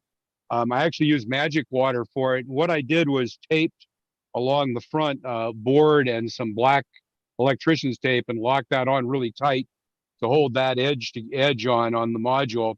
And then the other end, right over below the guy diving off, you can kind of see where it goes back. That actually flows across under the bridge on the other side. And what I did was I actually set the rocks up there so they were a little higher than the bed of the water level in the upper level. So I actually poured in the upper level, and that let it actually run through down to the lower level. So this is the view on one side. This is the view on the other side. It kind of comes through at the top there under the bridge from the location, and then it runs down through a little channel under a Scratcch Build bridge there. So I thought it was a pretty cool scene, and it's one that a lot of folks like to see, and you can see it up really close. Having the bears there makes it very interesting. The second module is the one that I'm building now. This is actually not finished. I'm going to show you kind of some build photos. What this has is a combination of a fairly long pier with the buildings, and then at the other end, there's the plexiglass building will actually become a cannery, and beyond that then is a pier that's made on the that's for a fuel pier based on the Monterey Bay fuel pier. And I want to show a couple of pictures of that because these were some water preparatory pictures. The water hasn't been poured yet, but this is not the minnow. It's actually a model trying to model a Monterey fishing boat at the pier getting gas. It was a resin kit with the superstructure of the fly bridge added on it.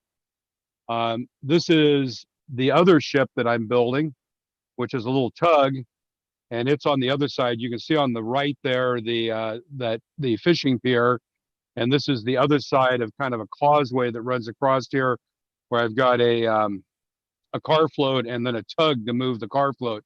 One thing on both of these that to note is that the lights are all active on both of these. Those are all LEDs, small LEDs in 3D printed holders that were printed in resin. All the decals on these were all done using the decal techniques I talked about a while back. I think I showed some of these pictures in those presentations. And this is just another picture of the pier and kind of the preparation for pouring the water with having barnacles and stuff on the bottom of the pier posts. So that's it. Any questions? comments? And if not, we'll jump to Bob Farquhar. Well, before we go to Bob, Phil, let me make one comment here. I need the photos that you showed tonight. I don't have those. Yeah, I'll send them. I'll send them to you. Yeah. Okay. Thank you. Sure. Okay. Now, Bob Farquhar. I've heard of him. I think there's only one picture, isn't there? Hang on, I wanted to put a spotlight on you and then go to your picture. There we go. All right. Excellent. No, me seen this one before, but this is about 5 foot from left to right on the pier part or the water part of it, and it's about 4 foot from the front to the wall. And the structures start in the front there on the right hand side. That's Foscale Department of Docks. I'm calling it the Harbor Master. The next building was kit bashed from full steam ahead, is no longer in business. And the next building with the ramp going up to the boat, that's the Sierra West. Can't remember the name of the kit now. And the next one is Sierra West as well. I Scratcch Build the pier to the left there. That's a Seaport Model Works boat there. And the next building is from Builders and Scale. And that's a dry dock thing in there. And you can't see almost to the post there. There's another building is from Arkansas Models, and it's a toad suck canning factory. And the only thing is that's all resin, and it was I bought this kit. I've been trying to get it for quite a while, and it was just a piece of garbage. And I Scratch built this thing based on the sizing of the kit, so because I couldn't use any resin pieces at all. And then Lighthouse is from a Builders and Scale as well. I changed it out later on into a taller lighthouse, but anyway. And the water is just painted with a black green Tamiya paint, and use the golden heavy gloss gel, and they can make the waves and stuff like that too, and make the around the piers and that have the water swirl a bit. So yeah, that's it. that's good looking. That really is. That is good looking.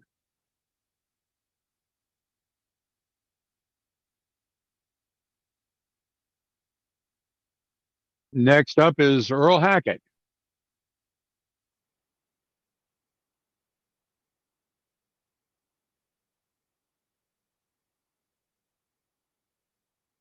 Are we missing Earl? No, he's here. I'm here. I got to unmute myself. There I am. There you are. Yeah. All righty. Go ahead. Put the first one up there. There you go. All righty. This is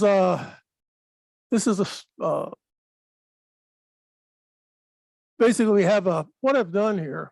I wanted a rapids of, simulate motion of the water. And what I did, the bottom of the stream is sand with an amount of a brown pigment thrown in, mixed in with it. And then I very gently flowed some epoxy across it to set it in place. And then we're going to build up more epoxy to give it some depth. But to stop the epoxy from going all over the place and build an upper layer, we have I put in a piece of plexiglass, then about 1/16 inch plexiglass. And that was filed off so the top was level. We filled it all the way to the top with epoxy resin, let it sit. And then we come through and see it. Can you see my cursor there? Yeah. No. No, Yeah, okay. move it. I'm not It's sharing stuck on the screen, left that's side. right.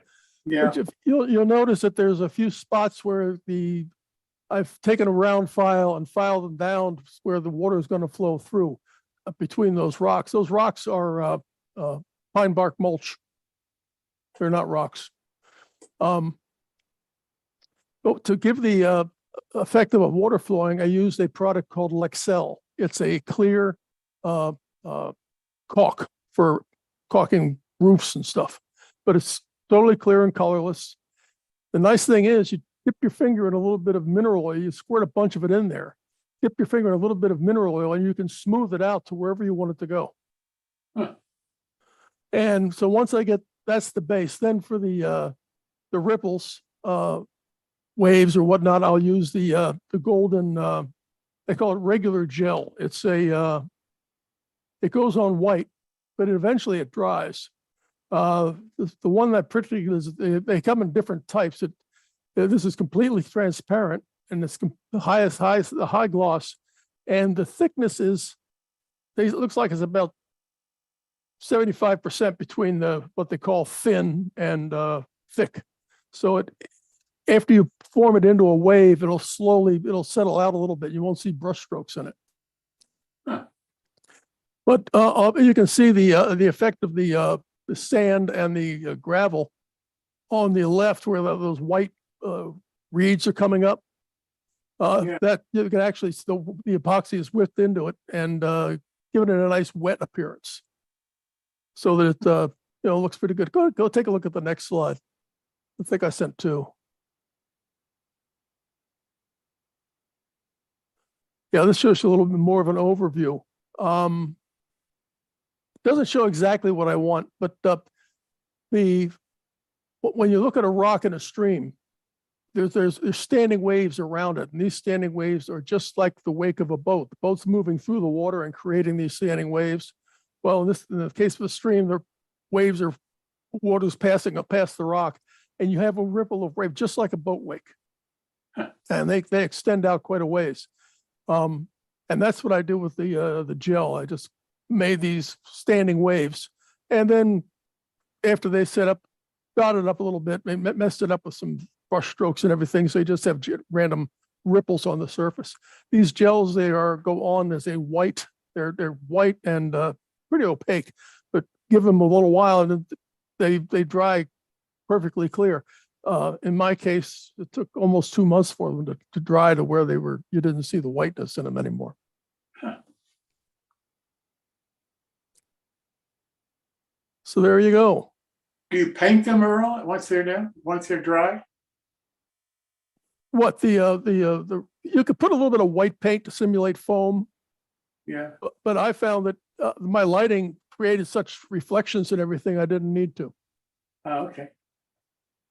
So what you're seeing there, all the coloration there is all light reflected from the overhead lights. Ah, gotcha. Very nice. So Okay, any questions, que- anybody? Yeah. Earl, Yeah. are those your pre-PC or your 3D printed girder bridges scattered No, all over your water? No, those are kits that I kit bashed. I believe they're Central Valley, but yeah, I kit bashed them up pretty good. But no, this was before I had 3D printing available. Cool. Thank you. The lumber I like the stacks. colors. I like the colors of your trees. That's very realistic. Yeah, that's a what did I use? It's sort of a yellowish. It's a yellowish green. I use a combination of colors, but I don't like the. I'm modeling the West Virginia in early October, Yeah. and so you're starting to have the colors coming up, but I don't like the real super. They don't have all these bright reds like they have up in New England. They have more of them. They're mostly oaks and beeches and conifers. So they don't have the real bright reds that you see elsewhere. Right. Very nice. Yeah, those lumber stacks on the right, those are modeled after stacked ties that I saw at the Green Springs tie facility that we had a tour on one time on one of the Mid-East region meets. It's all gone now. But I've got enough pictures of it. I can model the little cars that carry the ties into the autoclave and everything else. So made for an interesting model.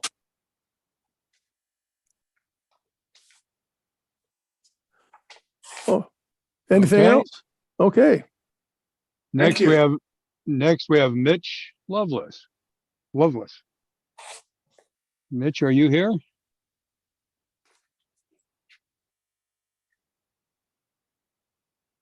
I know he was. I saw him earlier. Let's see if he has to unmute here. Yeah, I had to push the shift bar to get unmuted. It looks like he may have dropped off. I do not think he's here. No, I don't think he's here. Do we want to jump to Jim and then come back if he comes back on?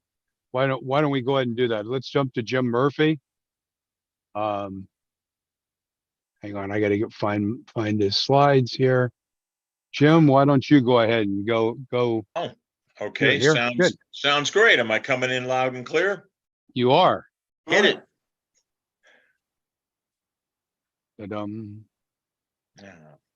Well, here we have my ideal of a shad canning facility that appeared on the Connecticut River in Western Massachusetts. And a little bit of imagination. You see the morning local, the Mikado from the Berkshire Short Line, is shunting cars up there. There is a warehouse that you see first. In the background is a canning facility. Shad was periodically found in the Connecticut River. They're a fish a lot like salmon. Don't taste as good, but they live in the North Atlantic, and then they come upriver, primarily the Connecticut, to spawn. And during that period of time, that river is, you say you can almost walk on the shad. So they were never commercially produced, but somebody put up a canning facility, and there are tracks going out past the cannery building and the warehouse. And behind, you see another rail spur that comes in there and runs out onto the dock. We'll cover some details on the water. What's noticed there is that you can see the water right off the top, and that is heavy gel medium. Again, the golden clear medium, the kind that takes a couple of weeks to dry. And as it started to set up, a popsicle stick and a little patience made the waves, so that it appears as though the wind is blowing up against the sailboat. It's properly trimmed, heeling in the wind. The water's a little bit choppy. And then after everything was dried thoroughly, a little tiny bit of dry brushing to put some white caps on the water. We've talked a lot about wharf construction here. These are individual dowels in the base before the water was put down. Now you can see the individual pilings. Also, if you're careful, you can simulate the shadow of the pier in the water, which is pretty what you expect to see. So you can see that the sun is coming from behind the pier overhead, casting a shadow onto the pier, and you paint that onto the surface. And then when you put the gel medium down, it gives you a nice shadow effect. This is a Scratcch Built wharf.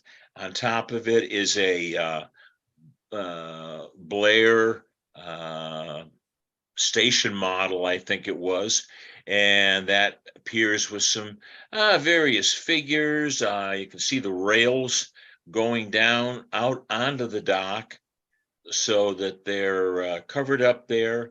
And we've got details added on. We've got fish.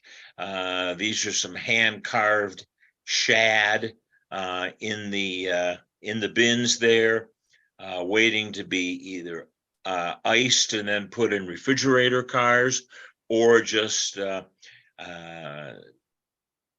after they've been processed, to go back up into the cannery building to be turned into the into canned shad, which I'm sure is a delicacy. Various stains, all hunter line stains all over the deck here to get the various effects. Individual boards down there to make the surface of the dock. Go to the next one. Next slide. And we'll see some, okay, here's a little more close-ups. There is a crane there for offloading the shad boats.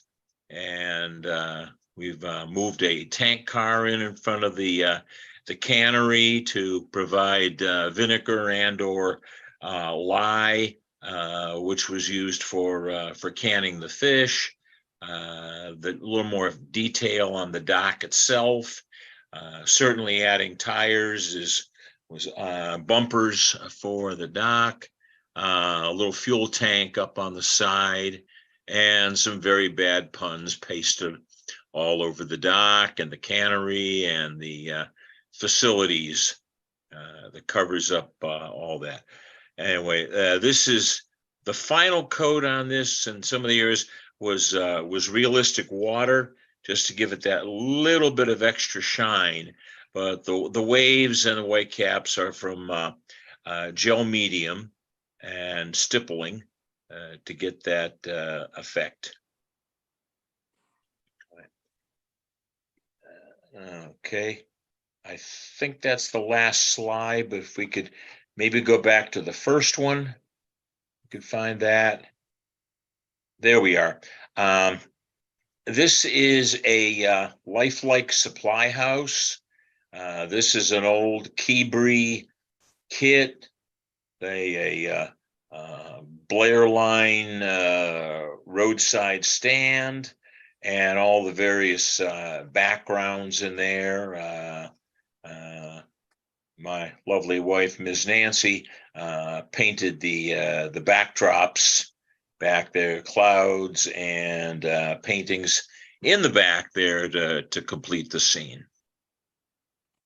Any questions? That's gorgeous, Murph. That is just gorgeous. Little sailboat. Is that a kid or did you scratch it? That's an old Fowler, I think just like a dime store kind of kit. But I used to have a sailboat just about that size, just a single masted. And so I rigged it for one person sailing and got it at the proper angle. I even made sure the rudder was correct for a starboard side breeze.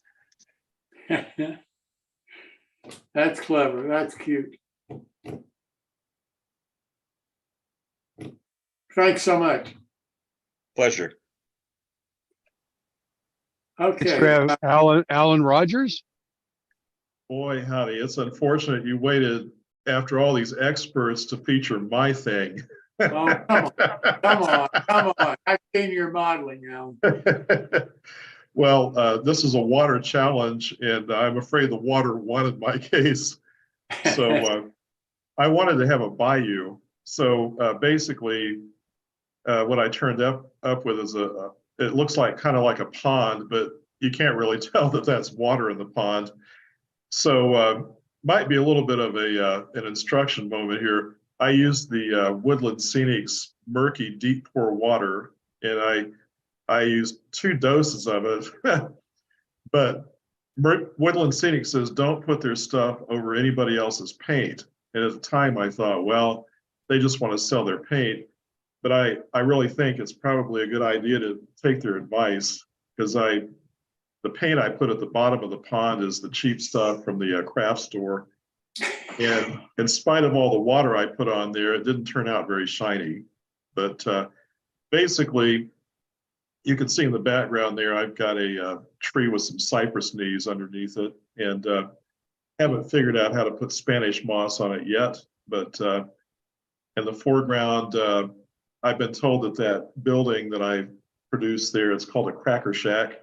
So the houseboat I sort of borrowed from Disney from their Pirates of the Caribbean ride. And the lantern on the front of the houseboat actually flickers. It's one of those flickering LEDs. Is there another slide? There we go. Yeah. Okay, so that's an aerial view. So there's another cracker shack to me. And then on the left is a boat refueling dock, supposedly from Marianna, Florida. Could be, there's a mill pond there, and maybe that did exist there once upon a time. So that's my feeble attempt at a body of water. Looks awfully nice. Looks awfully nice. Anybody have any questions, Brown? Just put an alligator in there and it'll tune it up real good. There That's you go. a good idea. There you go. Thank you very much. I've got some information here about Mitch Loveless, Phil. If you want to show his pictures, I'll try to read it for everybody. Oh, okay. I put the phone number over in the chat there, but I don't know that he got it. So let me go back over here. I don't think he's on yet. Okay. Okay, so here we go. This is his first build of a waterfall. It's got Jurassic Park references because he built this for a neighbor's young son that lives in the same high rise he does. Here's the information that Mitch sent. He said, I've only recently got back into model railroading after probably 2 decades. I've talked a lot to Al Pagini, and Al was on the show a couple of weeks ago. And it was almost fate that he was mentioned on your show and has a spot last week. Lastly, I've been making a few dioramas here and there to sharpen my skills. There's a gentleman that works in the building I live in who has a grandson that loves the Jurassic Park. So when I heard the other day there was a challenge involving water, I thought, wow, this could be awesome. So I tried my luck at a waterfall. I used 2-part epoxy rosin for the reservoir water, used thin strips of clear plastic coated with 15 coats of a mixture of Model Lodge and matte medium. Most of the paints are acrylic, some are enamel. The vegetation is a mixture of woodland scenics and, believe it or not, fish tank plants that I sprayed with a bit of static grass and hairspray. The majority of the grasses are made by hand with the filtered sawdust method. The larger outcroppings on the mountain side of the waterfall are Woodland Scenics plastic cast, whereas the rocks at the bottom surface are actual real stones from the parking lot near my high rise, which I painted to suit the purpose. I would love criticism on this piece. As I mentioned before, I'm only now getting back into the hobby. And when I was younger, basically all I did was run trains in an oval.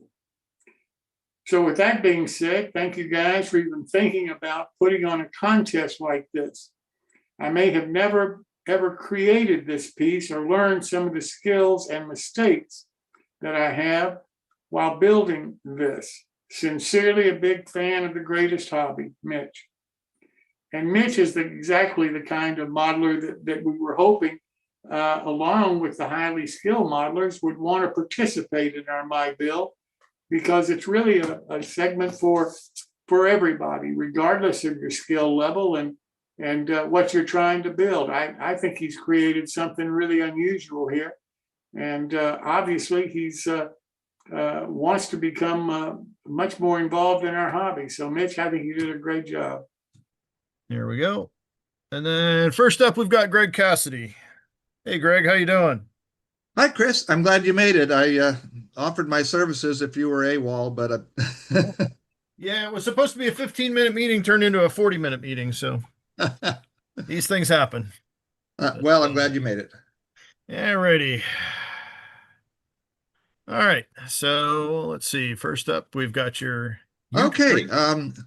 I'm starting on a new ON18 layout, and I'm just still in the beginning stages of it. But my backstory is all created. This is going to be the Ute Creek Railroad in northern New Mexico, and it will run from the French Henry mine down to a 50-ton stamp mill at Cameron River, taking the ore down there. The locomotive and caboose and some of the track were given to me by Steve Sherrill, and I painted the caboose. The locomotive was already primed, and I haven't done anything with it yet except add the motor into it. Next.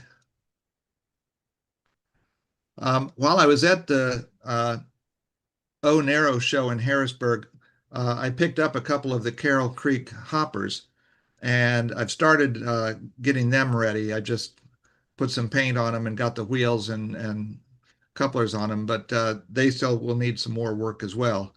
But at least I got something that I can run around the track now. So next. Now, I also have in my basement our club's N-scale layout, and this is a temporary layout that we take to shows with us to promote our scholarship campaign. And last show was in May, and the next upcoming show is in October, so that gave me time to bring it home and do some much needed work on it, which was primarily ballasting all the track, and ballasting N-scale track is no fun. But I did find it a lot easier to do if I took my little flashlight and put it on my cell phone tripod and held it over the work. And that allowed my eyes to at least see what I was doing. Next picture. And this was a glorious stage where I finally got the ballast coming from two directions to meet. Unfortunately, there's no golden spike for a ballast. But I did get it done. I had done much of the work on the layout the preceding summer, getting it ready for the winter shows. And so now this was just ongoing maintenance. Next slide. Now, one of the things that we needed to include was a kit that had been donated to us by Mud Creek Models. We have a number of donated kits on the layout, both from Mud Creek Models and from Motrack Models. And this latest one is Gates Oil. And after I built it, then I had to find a place on the layout for it. And we had thought it might fit in a corner, but it was too big for that. So I took an area that had been sort of a field that had trees and stuff in it. And fortunately, it was created with a water-soluble PVA, and I just let it soak for a little bit and was able to scrape most of it off. And that's where the Gates oil was going to then go. Next slide. And of course, after I built it, this is it in place. And you'll also see the other two structures there are also Mud Creek models. Now, my story behind Gates Oil is they used to be a gas station, but when the new Gulf station moved into town, they couldn't compete. So they removed their gas pumps, but they kept being an oil dealer, and they also got a suburban propane franchise. So now they sell fuel oil and suburban propane. But I left the island for the gas pumps in front because I think those are really cool. Next slide. And this picture shows that I had also put in some propane storage tanks and put an N-scale fence around it and a little Motrack Models shack there. And so this ended up working out pretty well. We found a nice place for it. And I think there's one more slide. Do we have another one? Yep. Yes. And the last thing that I did to kind of fill out the layout was I got some Moose Creek trees from Conowingo Models.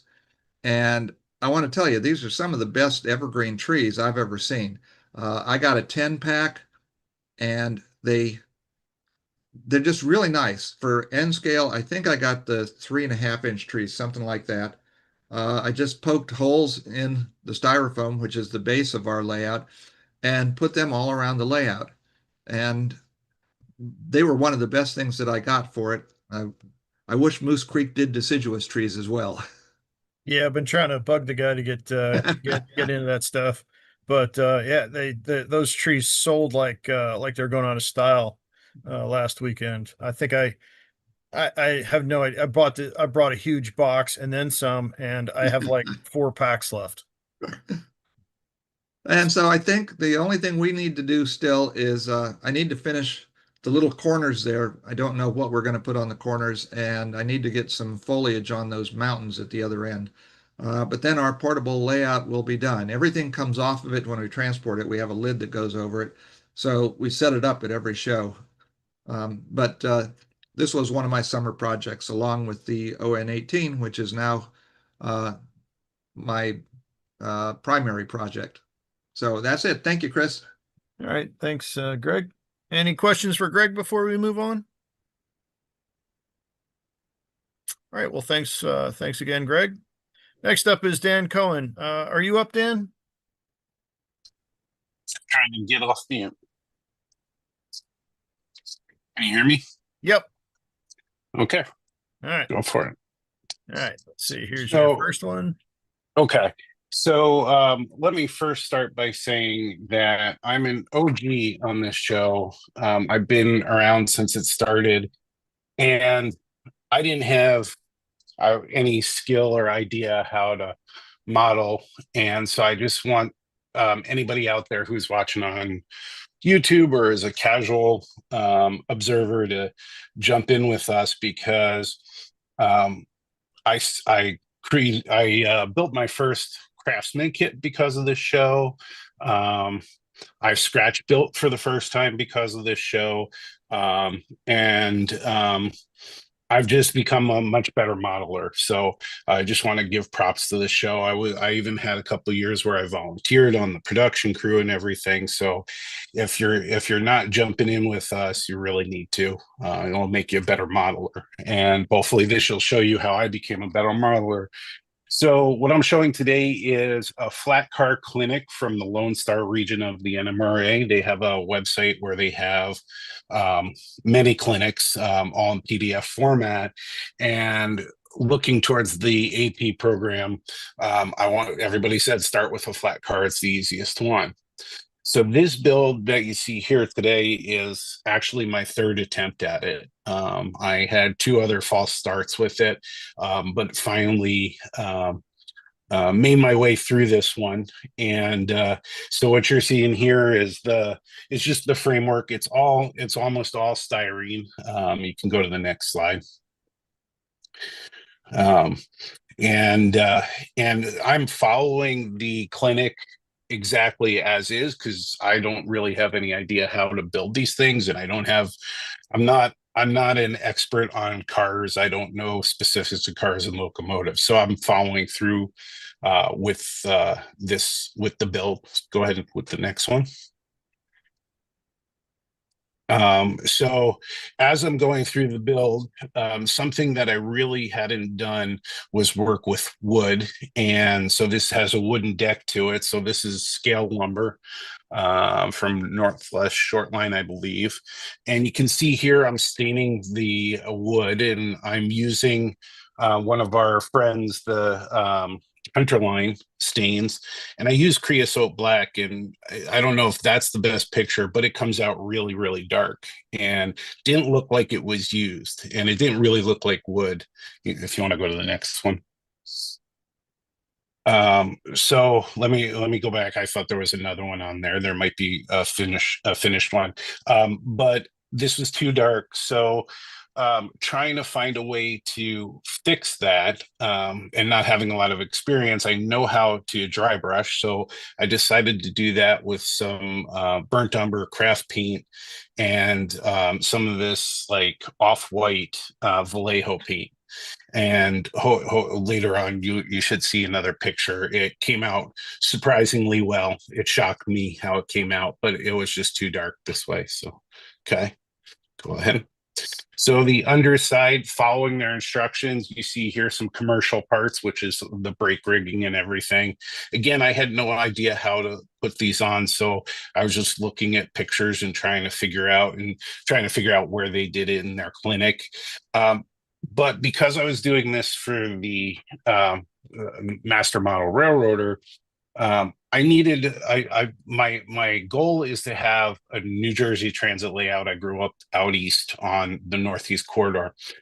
So I did find a New Jersey transit flat car. So I was loosely basing it off of that. Go ahead, next one. Another thing that I was going to talk about is I got into 3D printing through this show, and I think Earl Hackett's on the show. He had presented a couple of years ago how to do 3D drawing or 3D CAD drawing for 3D printing. And so that got me started with 3D printing with the program he used called Onshape. This is not my design, but I pulled this off of somebody else's design to be so that this could be a catenary maintenance vehicle. And so that's simulating the wiring. And so that's just painted to look like wire and wood spools.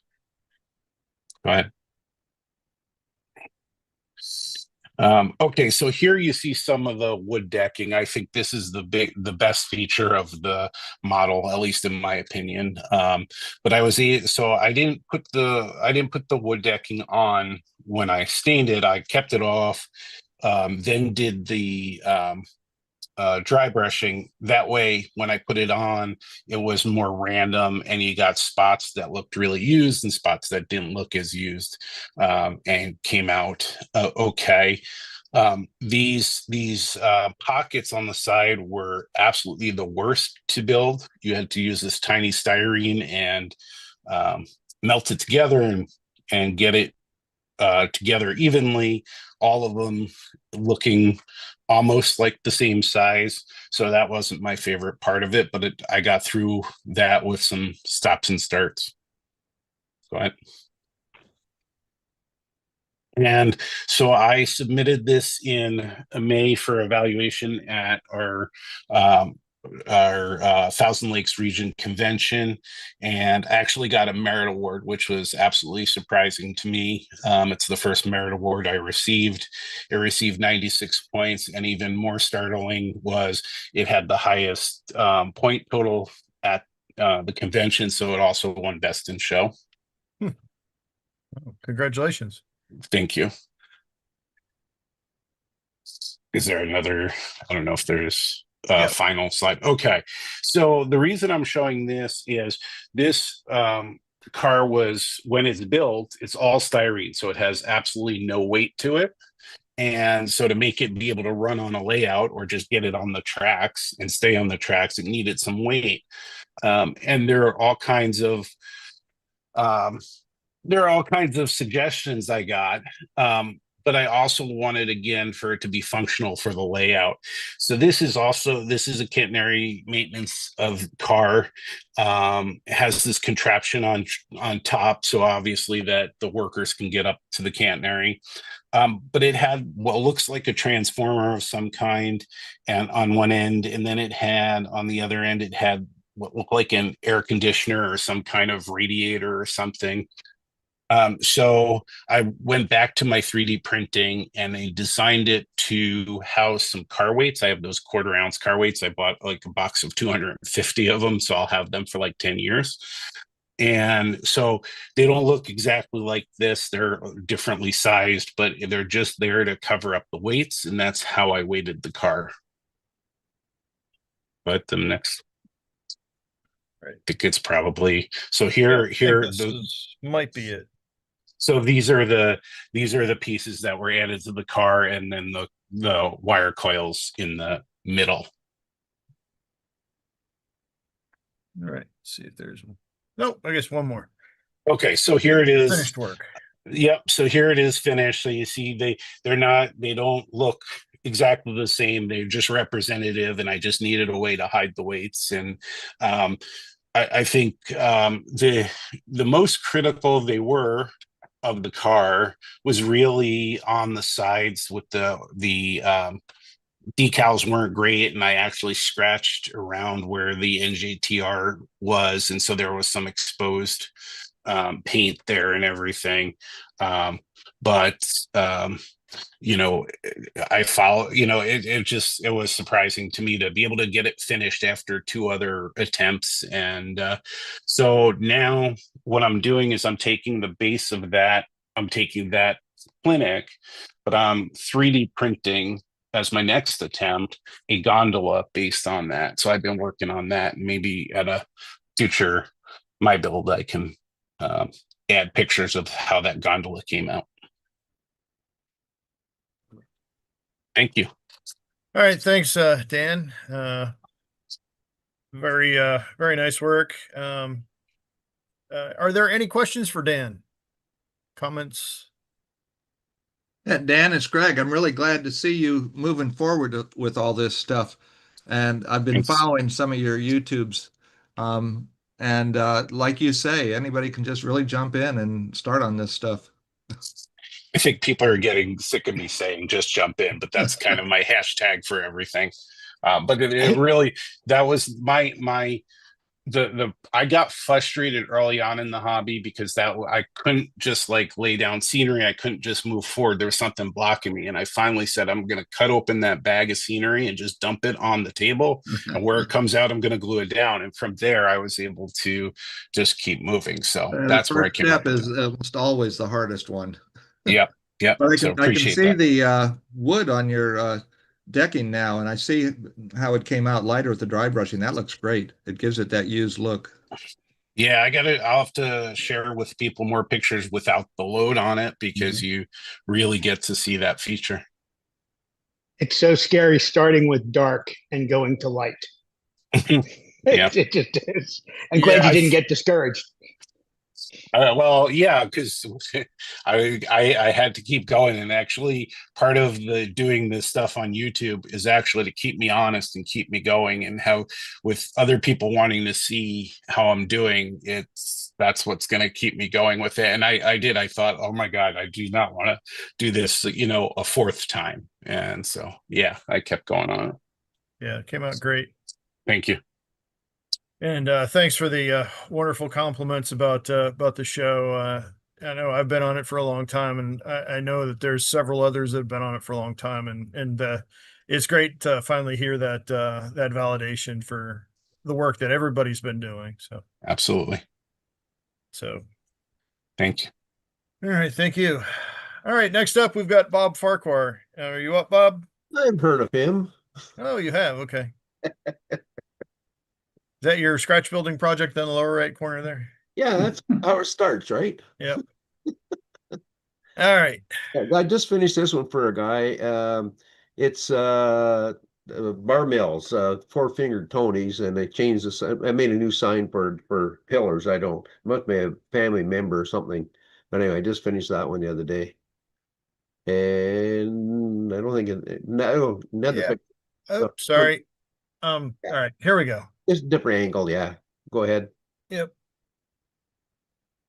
Now this one is from, I did this quite a few years ago, a sketch kit bash. This one is from a scale structures, Wisher Washers Company, whatever.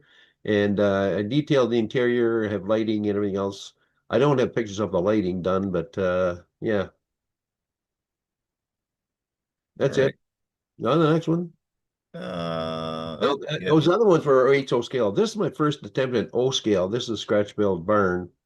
And I built the silo from, you know, that foam stuff you put around a pipe for the keeping water pipes warm or cold or whatever. And that's what I made the silo from. And the yeah, just Scratch Build all. Wow. O scale. Very cool. All right. And yep, okay, that was it. That's it. All right. Well, thanks for stepping up last minute there, Bob, and that's very much appreciated. So, okay, thank you for sharing. Are there any questions for Bob? Bob, the interiors on those other two buildings, it looked like you had a lot of people in there.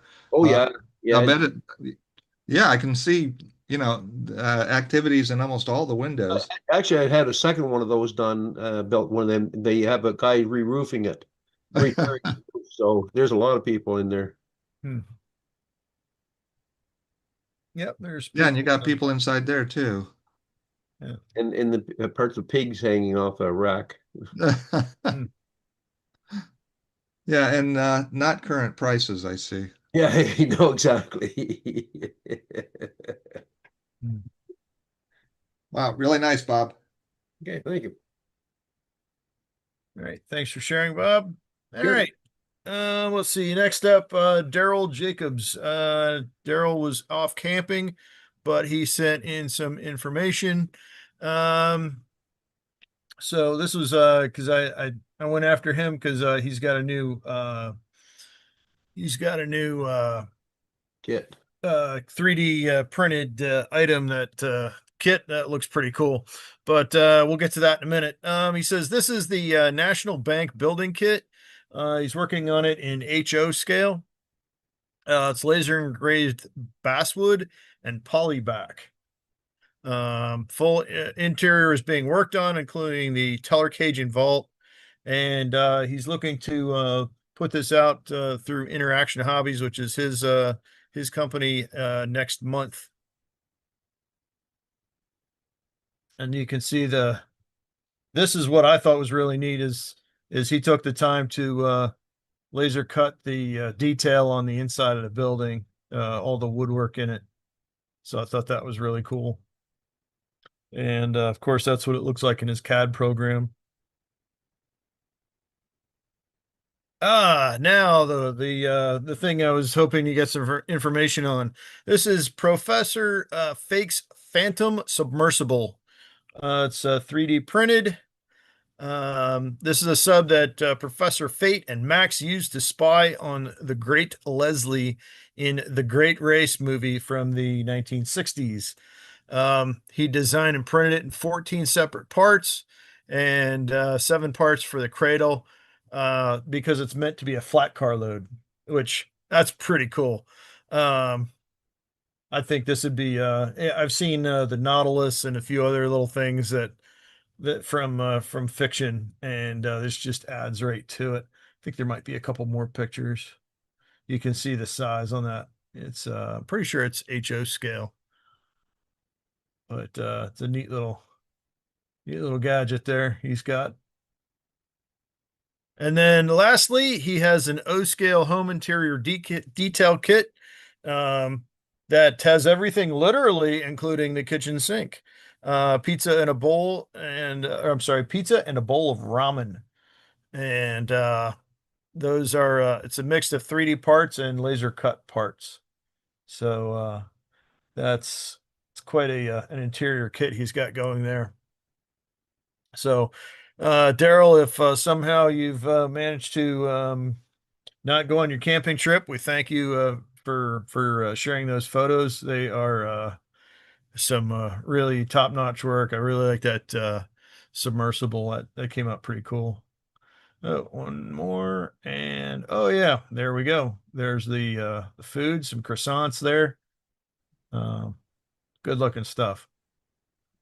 All right, so next up we've got Jeff Jordan. You up, Jeff? Hi, Chris. Hey. All right, so we'll scoot right on. There we go. Yeah, this was my inspiration. This is Pandora, the Pandora mines behind Telluride, Colorado. A huge variety of mine structures back there.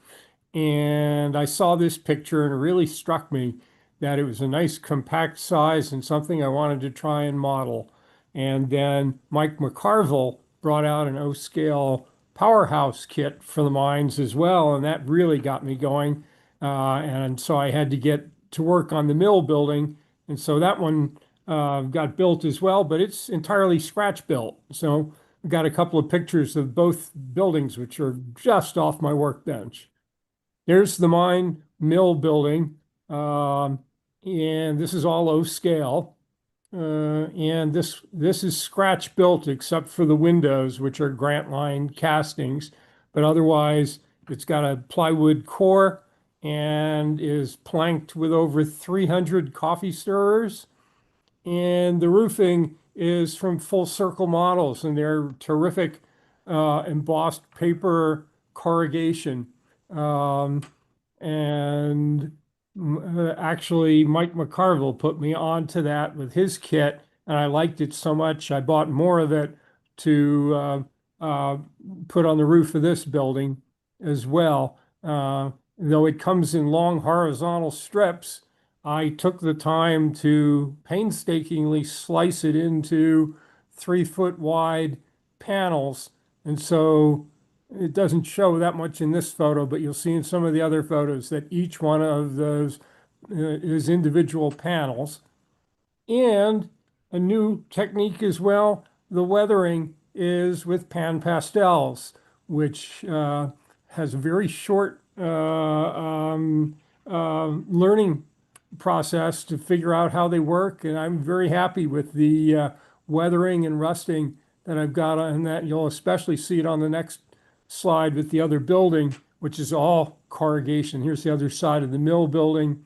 And there you can see in the roof all the individual panels, each individually applied and overlapped, and then highlighted with the pan pastels to pick out the seams even more and to streak them with dirt and rust. And then to the left, and we got another photo here, will feature the powerhouse more specifically. There she is. And that is actually a reproduction of an actual structure that stood in behind Telluride and around the Pandora mines. It's called the Pandora Boiler House and is a Mike McCarville kit. I had been pushing him to do something in O scale. As you may know, he does a tremendous amount of Colorado structures in HO scale. And when he said that he was going to do something in O, I definitely had to pick that up. And so this is his kit. And again, with the full circle corrugated siding on it. And again, highlighted with the pan pastels and several passes to bring out the seams, since I did all the work to have all those seams. And then a little dirt, a little streaking, a little rust. And then I found that, at least for me, on a gray building, it pulled it all together by overcoating it with a very, very light coat of their gray, toned everything down, blended it, and pulled it all together. And then I think we've got one more just from the end of the powerhouse. Yeah, there she is. The other nice thing about this is when this is installed permanently, the back of the powerhouse and the back of the mill building won't be visible. So it gave me a great place to experiment on the siding, that if I was going to mess up the siding, it would be on the back. I learned how to do it. And by the time I got the back done, I was all set to do the other sides and the roof and all those panels and all that highlighting. And one of the interesting things I learned in researching this and looking at the original photograph is I asked, why in the world are all the windows white? You wouldn't think that they would be painting stuff white. And the answer is, in the period where they were building these, they literally mail ordered the windows and doors, and they arrived in a boxcar ready to go, primed in white. And since they're busy mining, they're not going to paint anything else. So they just took them straight out and stuck them into the building in their white primer. And you see that in a lot of the mine photographs, that somewhat incongruously, these buildings have white windows. Yeah, it makes perfect sense. Yeah, so they're not going to, it came painted good enough. I may tone them down just a little bit. They're white right now. They're just white primer. I may dull them down. Everything has been coated liberally with Tamiya matte clear, and the powerhouse. I think the tone is just right. The wood siding might be just a little bright yet, and I might tone it down a little bit more. But I really liked the way that worked. That is just coffee stirrers stained with Hunterline stains, and the variation in the siding is just the natural variation in the coffee stirrers, and gives you a nice variation. I did stain some of them once and stain some of them twice to try and make sure I got some more variation, but just the stain and then and a matte coat, in my mind, gave it a very convincing weathered wood look, and these buildings were often just bare wood. Yeah, one thing that I've had some luck with trying to tone down stuff like this is if you kind of dilute out a little bit of the Hunterline concrete, Oh, and that'll dull it down a little bit. yeah, I also play around with the Hunterline driftwood, which is a very light gray, and also does not add a lot of color. Yeah, that's my go-to. But that's what I've been up to. Both of these buildings were on the workbench and they just came off the workbench. And right now they're on my little switching layout. Yeah. Well, thanks for sharing, Jeff. Are there any questions for Jeff? Okay. Well, thanks again, Jeff. And Thank you. we look to seeing what you come up with in the future. Thanks. All right. Let's see. Next up is Pat Rivard. I think you're here somewhere, aren't you, Pat? I am here. All right. Let's see. Oh, yes, the water car. That was a real challenge. The flat car I scratch built, and this was entered into the Master Builder Cars in my AP award, which was accepted. The tank car I made from a paint roller, a small one. I tore all the material off the paint roller, and I scraped it, the glue off, and then I sanded the heck out of it, and then I used it as used the Grant Line ends on there for the tank car. Then I built the framework underneath that, and I built the stand in which you climb up to get to the lid to open it up. It's quite a challenge. The pump system, that one there where the pipe come out of, that was an old brake cylinder in G scale. And the pump itself is from a white metal kit. And the engine is actually a diesel engine I had picked up out of my junk pile. So I fitted everything in with pipes and then a hose on the deck and everything else. And of course, the fly car has all the details, the KD couplers and the airlines, all that stuff.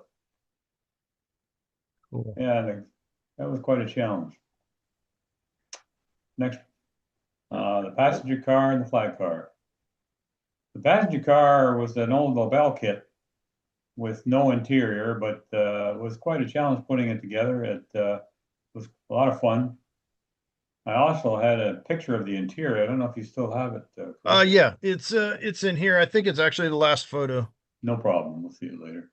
The Yep. flat cars I built, scratch built them. I used Grant Line stake pockets. I used fishing line for the what do you call it, the tensioner rods underneath, and the those are little metal parts of this fishing rod was put through, and it was quite fun because they were solid when I got them, and I had to drill them out. So you can imagine trying to drill out them little things. I think I poked myself a few times while I did it. Anyway. If you're not Yeah. poking yourself, you're not trying. No, I'm not trying. That's right. Anyway, I have the full brake gear system underneath of it as well. Next. This is my rendition of a fuel car.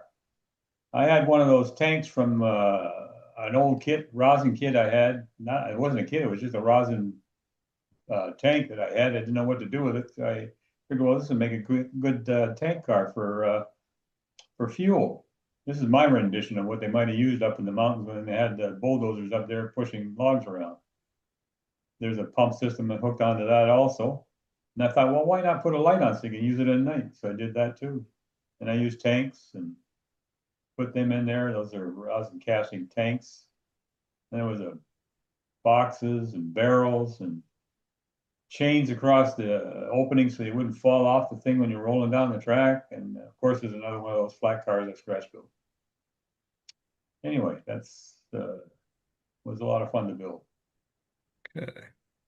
And that other car, that logging car, that was Scratcch built. It was used to I used regular limbs for the logs, and then the chain was wrapped around, and I have binders on each one of those chains. And the car itself, I used metal side frames with the wheels on that one, metal wheels. And the frame itself has a metal piece going down the middle of it to add weight to it, because actually there would be no weight at all if you didn't. And it has the full brake gear system underneath that too. Next. Ah, that was a fun build. I had nightmares over this one. I got this kit. It was supposed to be, all there. When I pulled open the kit and pulled out the pieces that were made out of pine, they were all warped, twisted, and busted. And so I said, boy, I'm going to have to make a lot of this stuff. So I did. I made all the new sides. I put all the new windows in it. The roof was okay, but the sides were totally useless. And I had to redo the doors. I made the doors out of the screen on one door and the framing on the other. And then the rack or the board for walking up, I Scratcch built that, as well as the underframe to hold it for underneath the car. Then I managed to find some decals for the side of the car. That was fun. It was a lot of fun building this car, and then I used the passenger car wheels underneath of it because of the size of the car. I figured it needed something pretty heavy to handle it. Other than that, I like the ladders going up the side and the top part where you stand on when you get up there. I put the vents in. They're like little copper washers that fit on the end of a piece of plastic, and I put the vents in on each side. And of course, I built the walkway along the top out of wood. Everything's wood on that. The only thing I reused from the kit was some of the channels. Some of them were split and busted, but I glued them back together again. It was a real big challenge. I was about ready to throw the whole kit out the window and start over. Sounds like you pretty much did. I did, yes. It was just. Anyway, I got several other kits that I don't know if I'll even try and put them together. They were just a mess. That's why the company's not in business right now. I guess they had a lot of trouble with the wood. What company is it? It was in a red and white box. It was an old kit from Circus something or other. I forget now. But if I ever find out the name, I'll let you know, Chris. It was just unreal. Yeah, maybe I can Google it and figure that out. But yeah, red and the brake gear and all that stuff is underneath that also. I had to put that all in. Next. Cool. Thank you. There's the there's top of it. Top of it. The painting was fun.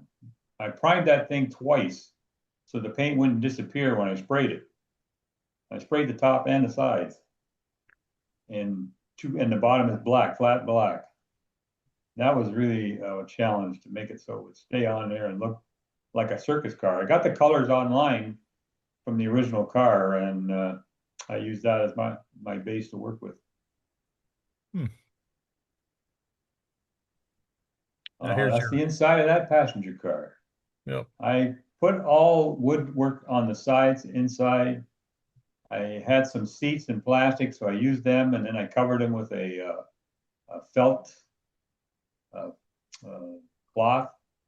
Then I had some figures to sit in them. And then I used a piece of wallpaper design in the scale I wanted for the walkway along the middle, and the floor is all wood. And I stained it also. And I put LED lights in every one of them at the top up there.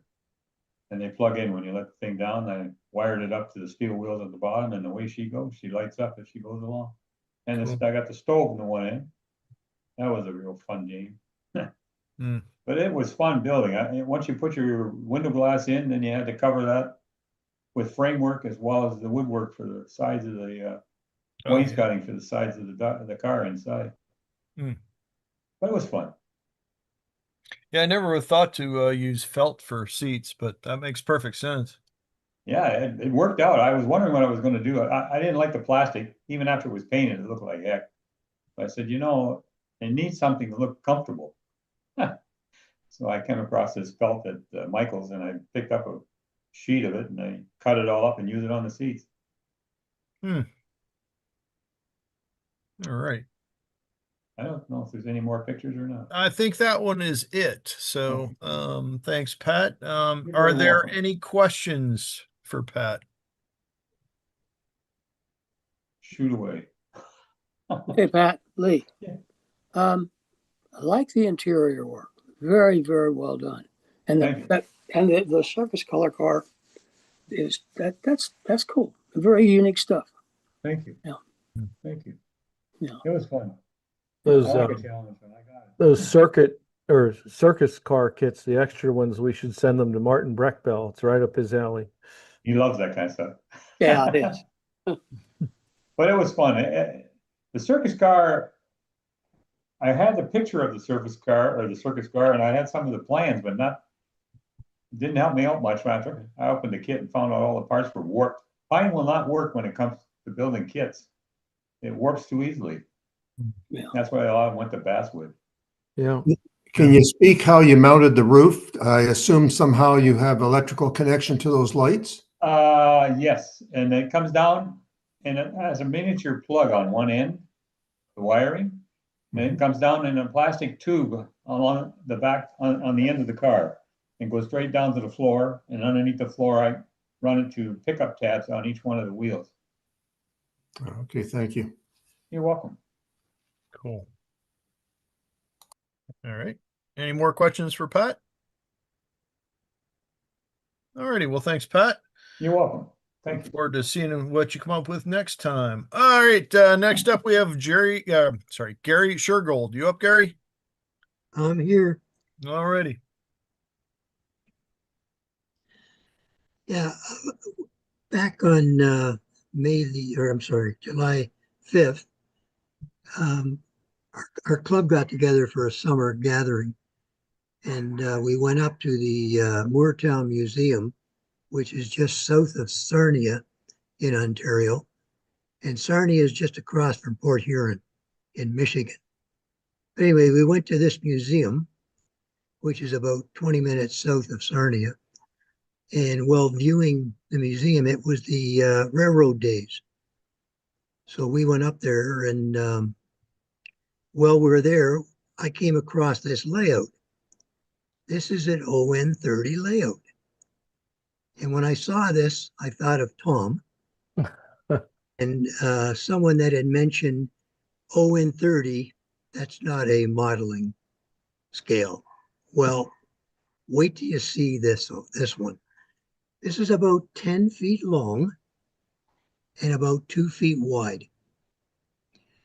And it has a track in behind it where the train comes through the trees and goes through the layout, and then from left to right or right to left. And you can go back into the trees. So you can get a continuous run. It's in two pieces. So next slide. This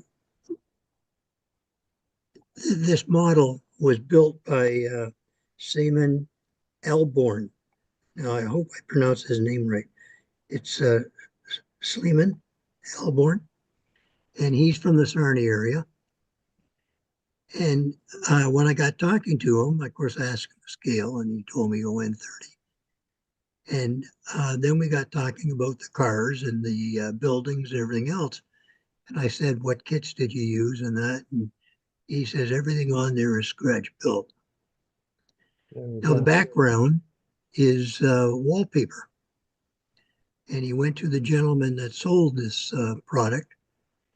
And he said to the gentleman, look, all I want are the trees. And I guess the gentleman sold him a section of this wallpaper with just the trees. And that's what his background is. But as you go through the slides and you look at some of the buildings and that, it's really remarkable. It's fantastic modeling. The buildings are really great, and they're all Scratch built. Next slide. There you can see the road. This is where the two sections come together. And the houses, some of the buildings and commercial buildings, etc. But when you look at this, it's quite a remarkable layout. Next slide. Here are some of the cars and that he had built, kits, and a bit of scratch building, showing the lumber area where the engine would come in, and the old house in the back there. And what really gets me is the background scenery just blended everything right in nicely. Yeah, that thing, it does not look flat at all to me. No, it actually has depth, but this is only 2 feet wide. Mm-hmm. And the nice thing about it is it's ON30. It was such a beautiful model that I had to photograph it and put it on my build. I was going to save it till the later on when the category came up, but we wanted to get it up and let the viewers see what ON30 is all about. And I'll tell you, the pictures don't do it justice. This is a very impressive modular. Yeah, it definitely has that that feel to it. I mean, Right. look at the grass and the way that the grass is sitting in there, and Yeah. we talked about, that background just really pops. It to me, it does not look flat at all. No. That to me, that takes a lot of work to make it not look flat. Oh, it's great. Yeah. Next slide. I think there's a next one. Yep. Yeah. Showing the turntable, the engine house, engine facilities, water tanks. And as I say, this is all scratch built. This gentleman, this is what he likes to do. And as I say, I thought they were kits, but he says, no, everything on there is scratch. Yeah, it is a really neat little engine house sitting in the back there. Yeah. Yeah. It was really nicely finished and lots of detail. I don't know if there's another slide or not, Greg. Yeah, I think Yeah, there's a little bit of a close-up of the vehicles, and it looks like he's obviously done something with the vehicles, put the box on the back, and the little box cars. Mm. But the trees really make it stand out, gives it depth. Definitely. Let's see if there's one more. Yep, there we go. Yeah. And a little closer up of the buildings, and everything was nicely weathered, not too overly done, and lots of detail here and there. Mm-hmm. And switches are just reach over and throw the switches. Yeah. Like telephone poles, period. Water tanks on the building. Very cool. Oh, one or two more, I think. Yeah, there we are. Yeah, this little area where for fueling and that, and little car sheds in the back. Now this is where the train goes around, and you can see the inner track. It goes around, and you can just make out just before the telephone pole. It looks like you can see like an opening, and the train goes in there and goes around the back and comes out on the other side of the layout. It would be great if he could bring this to the Harrisburg show.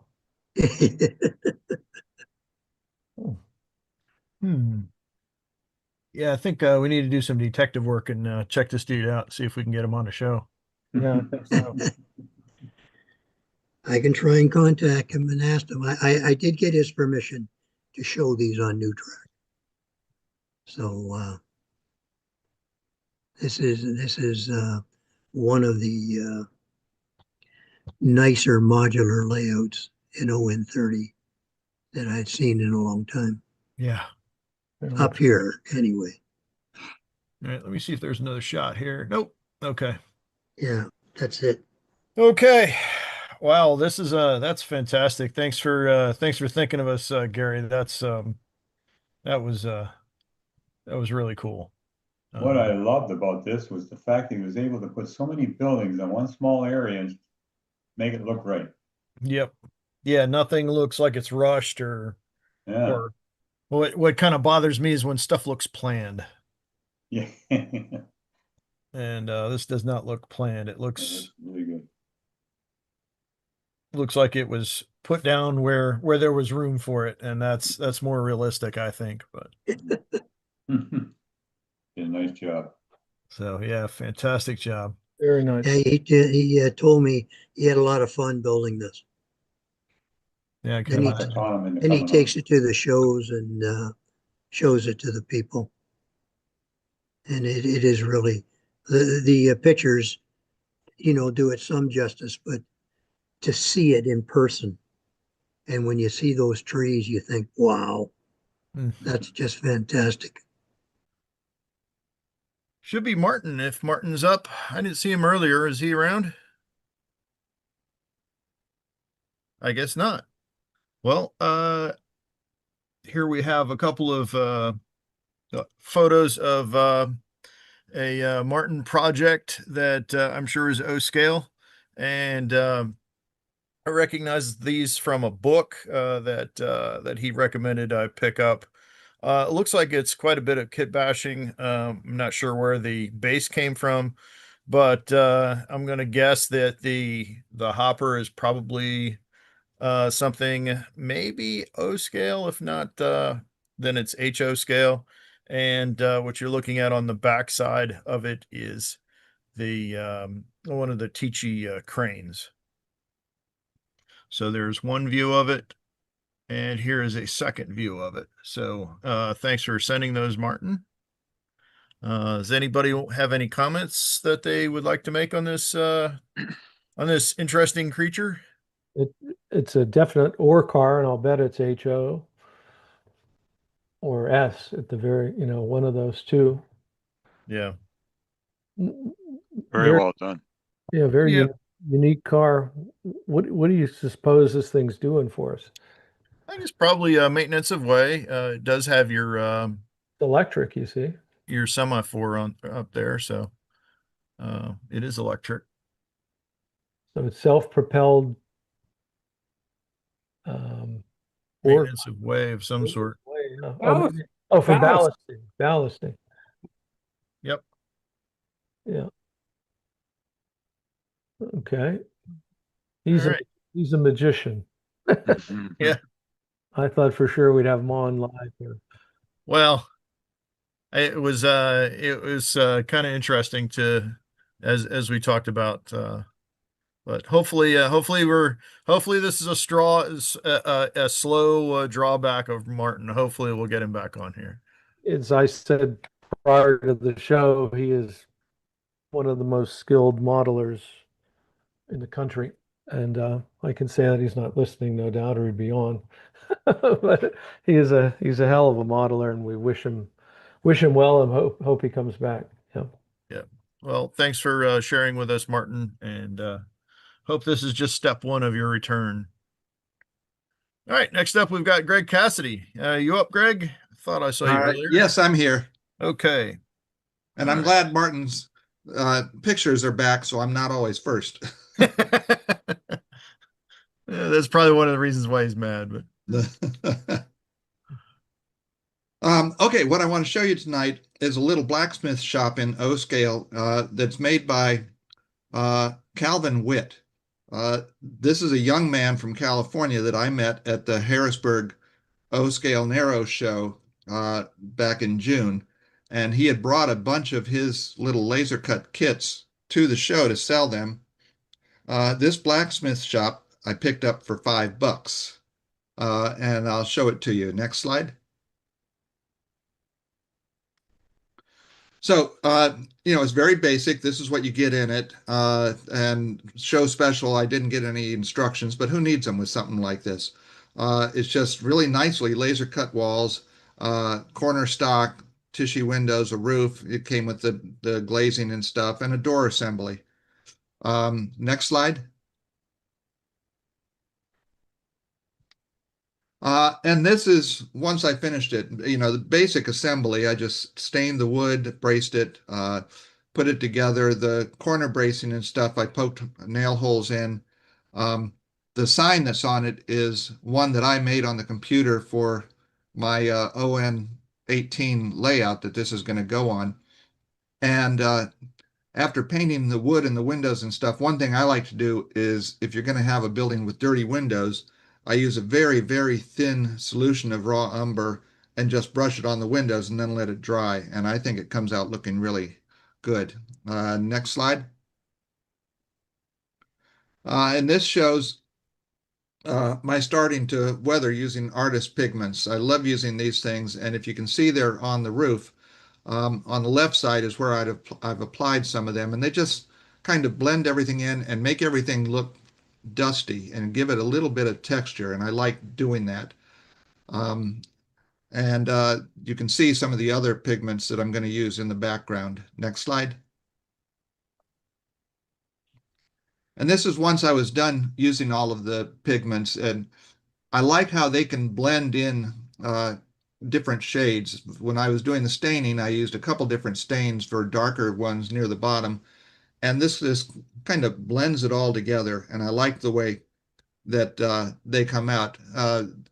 You can sort of get similar effects from pan pastels, but not the same, and I love working with these things. I've used pastels as well, but these things are great, and if you buy them in large quantities from an artist supply, they're the same as you get from the smaller containers of modeling powders and stuff like that. Next slide.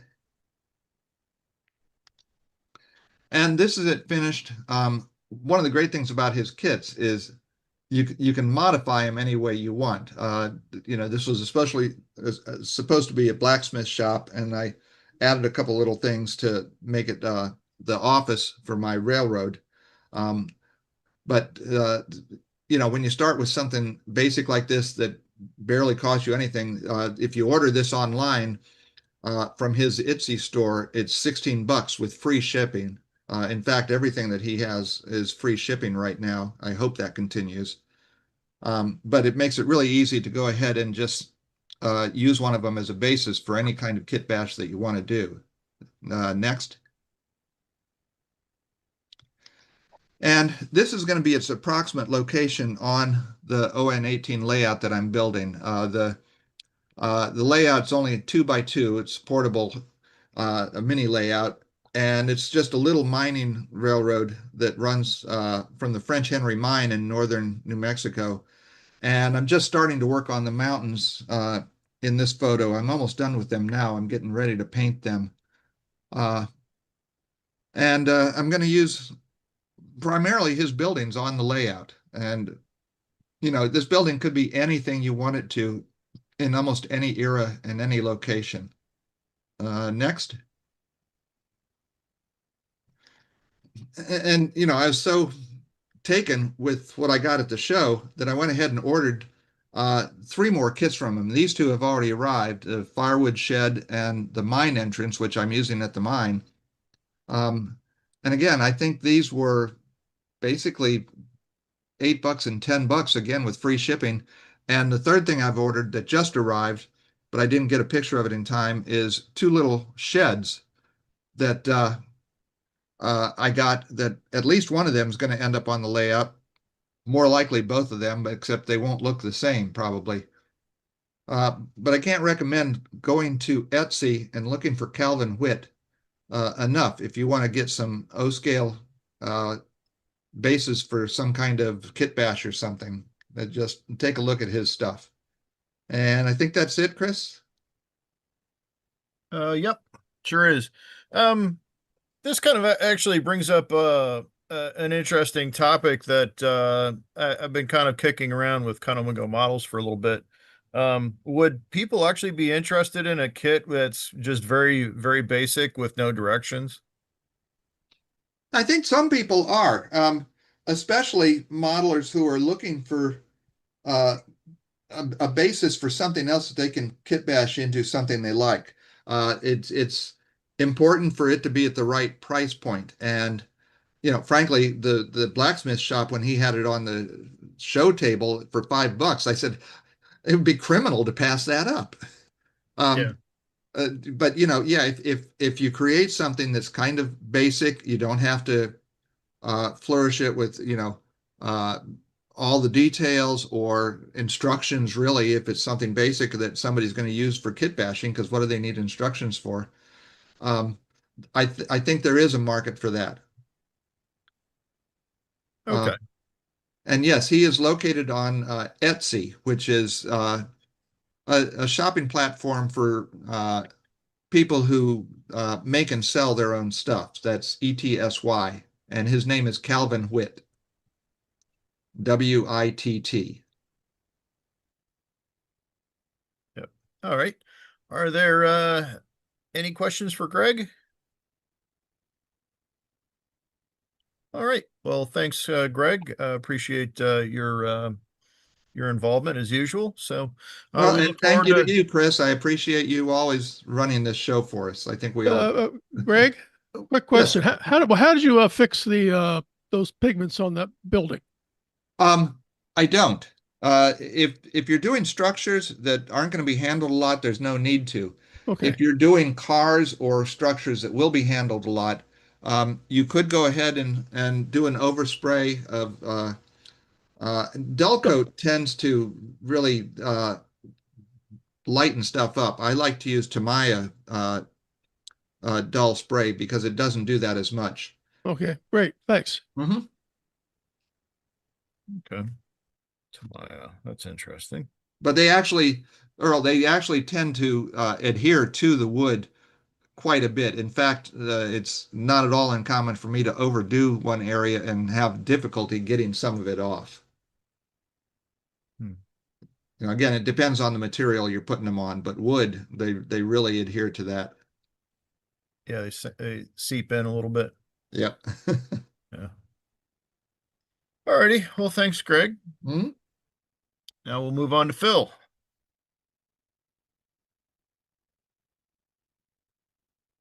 Oh, Phil, I know you're here. Phil just lost his internet apparently.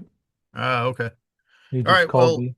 what we can do is come back and we'll come back to him when he comes back up. But Yeah. we'll move on and then come back.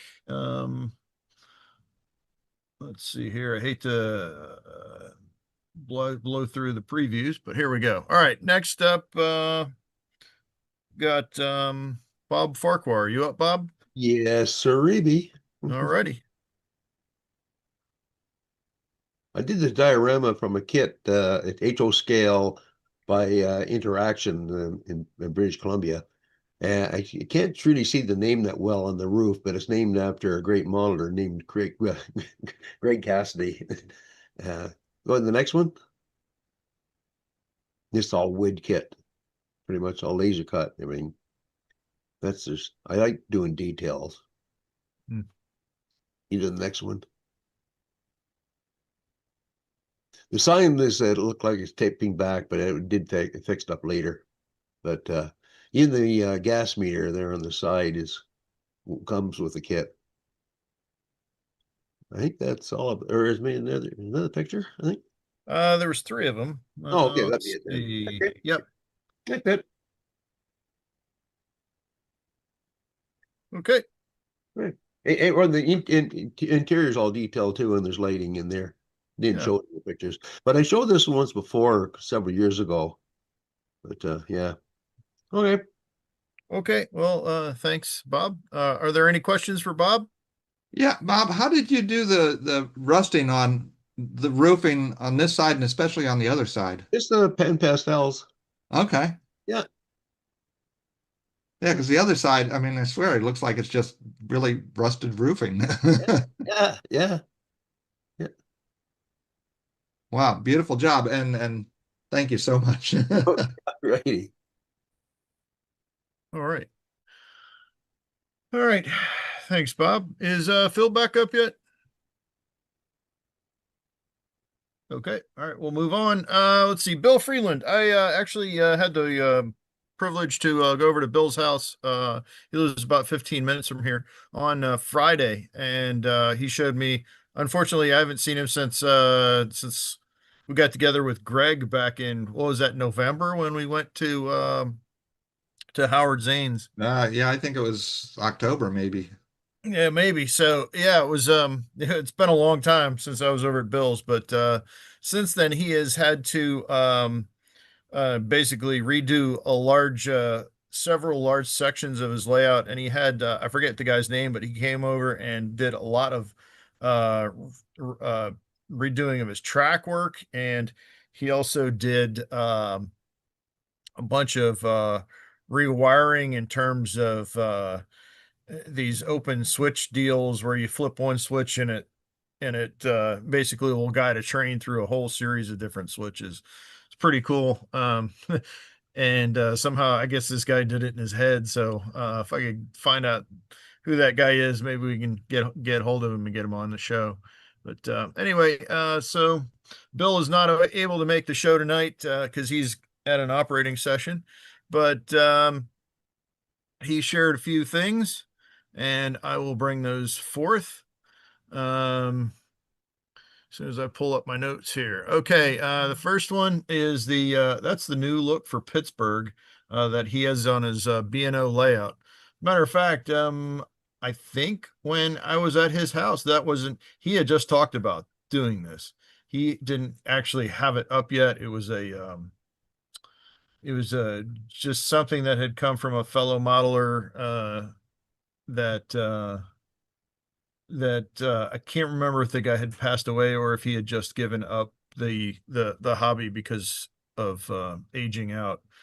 But this is a brand new deal here that he did between what was it?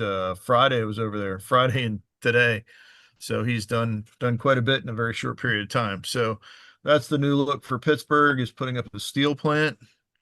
And then let's see. This is one of the three new automated control panels that was put up. Basically, it's kind of a neat system in that you turn that blue dial, and what it will do is it'll arrange all the switches to allow a train to go in a specific direction through from the main line off and through the side switches and back to wherever. There's also a mode where you can that little black cap that's on there, you can pop that off and insert a key. When you turn the key, you can actually manually operate those switches. So that's a pretty big deal. Something I really don't think I'd ever have the time to wrap my head around doing, but there are people out there that are willing to do that. So if you know them, please, I wouldn't say take advantage of them, but put them to work if you can. And then let's see, this is this actually, he has a 4-level layout, and this is the top level. This is the level that actually had to have the most amount of work done.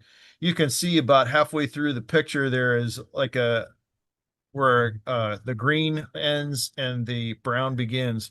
The green is actually the fascia, and what Bill has done is basically he has redone this whole setup here so that whole thing velcros on. He could pull that whole deal off and redo it if he needs to get back behind there and do work up on top, because this is about that level is about 6 feet in the air. So Bill's taken and basically the trees you see there are cut in half so that they fit on that fascia pretty well. And then let's see. Okay, so this is a view of the top level, that level 4. He said he's laid track to Buffalo. So this is something you just me being short, I don't see this. So he's got a lot going on with this layout, and I think that was another thing that his buddy had done, was taken and they pulled the whole thing up and they found that 1/8 inch pink insulation, and they put that throughout and painted it, and then tacked a track down on top of it. He says it runs very well. And also along with that, there's a new waterfall that he put in. Not sure what he used for that, but it looks, I'm pretty sure it's not like a realistic water or anything like that. I think it's some harder epoxy that he used. So that's it for these photos for Bill Freeland. Thanks for sharing, Bill. Hopefully you can watch this on YouTube later on. And I can try to answer any questions that you guys may have.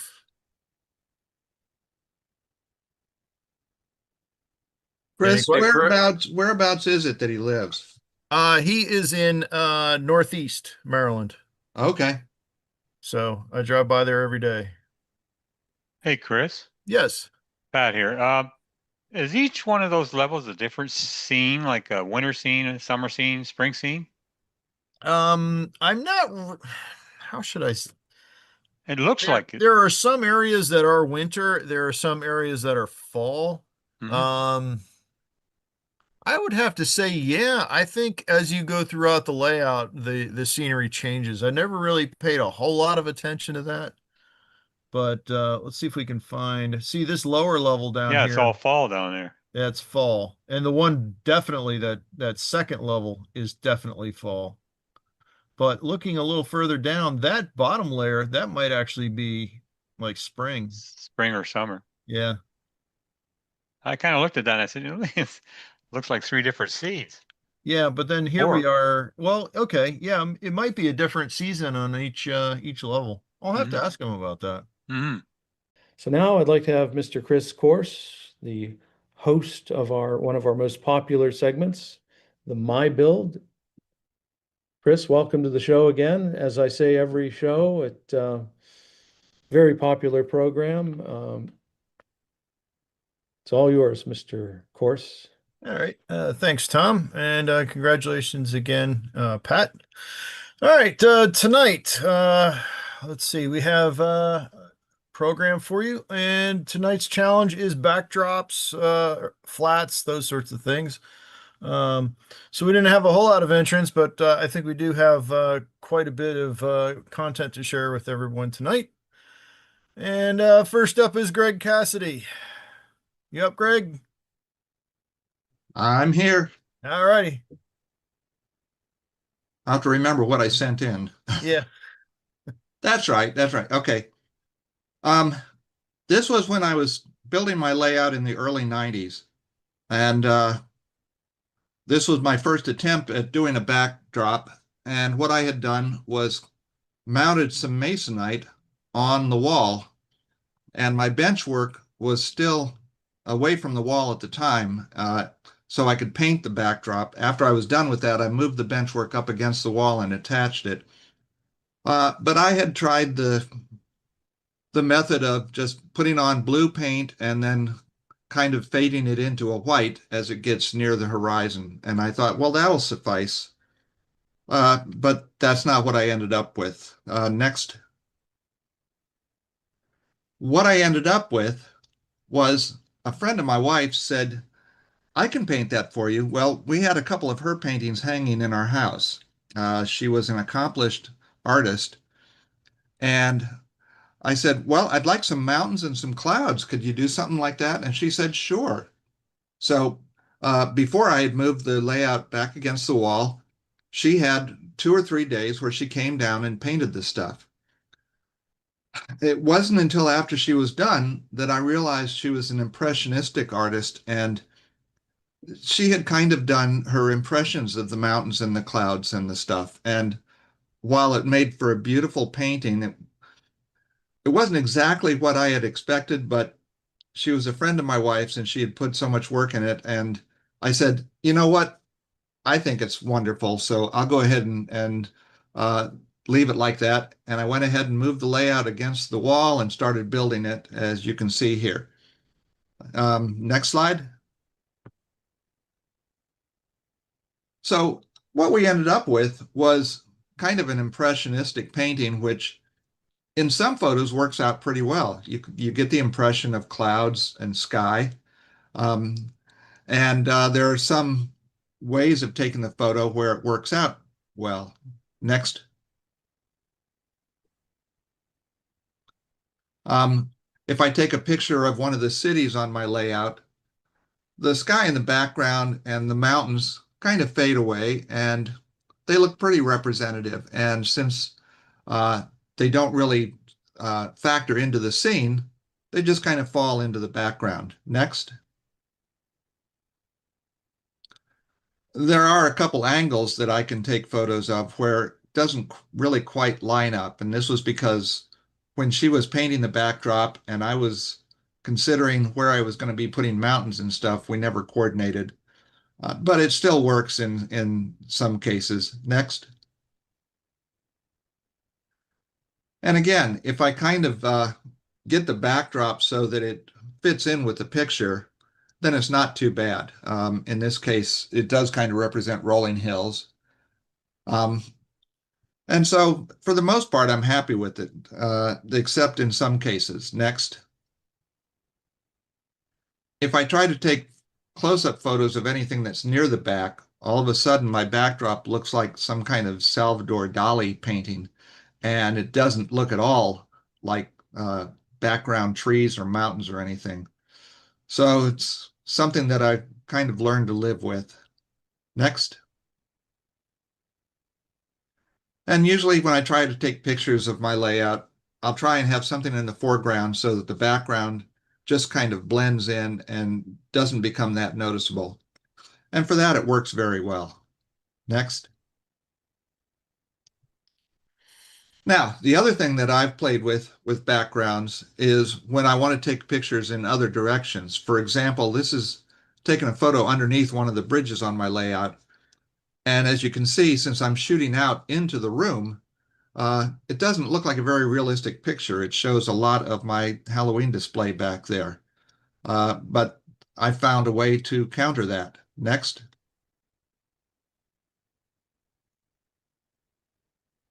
In this photo, you can see that there's actually a mountain back there. And this is from the same angle. And since there wasn't any wall there or anything, I had to come up with a way to actually get a mountain back there. And I'll show you how I did it. Next. I had a photo backdrop that I use when I take pictures of some dioramas. And I just got out my hand truck, I clamped a yardstick onto it and then clamped the photo backdrop onto the yardstick. And so I was able to take a picture in that direction and I had basically a backdrop behind it. And it worked out pretty well. Next. This is what that area looks like with the photo backdrop in place.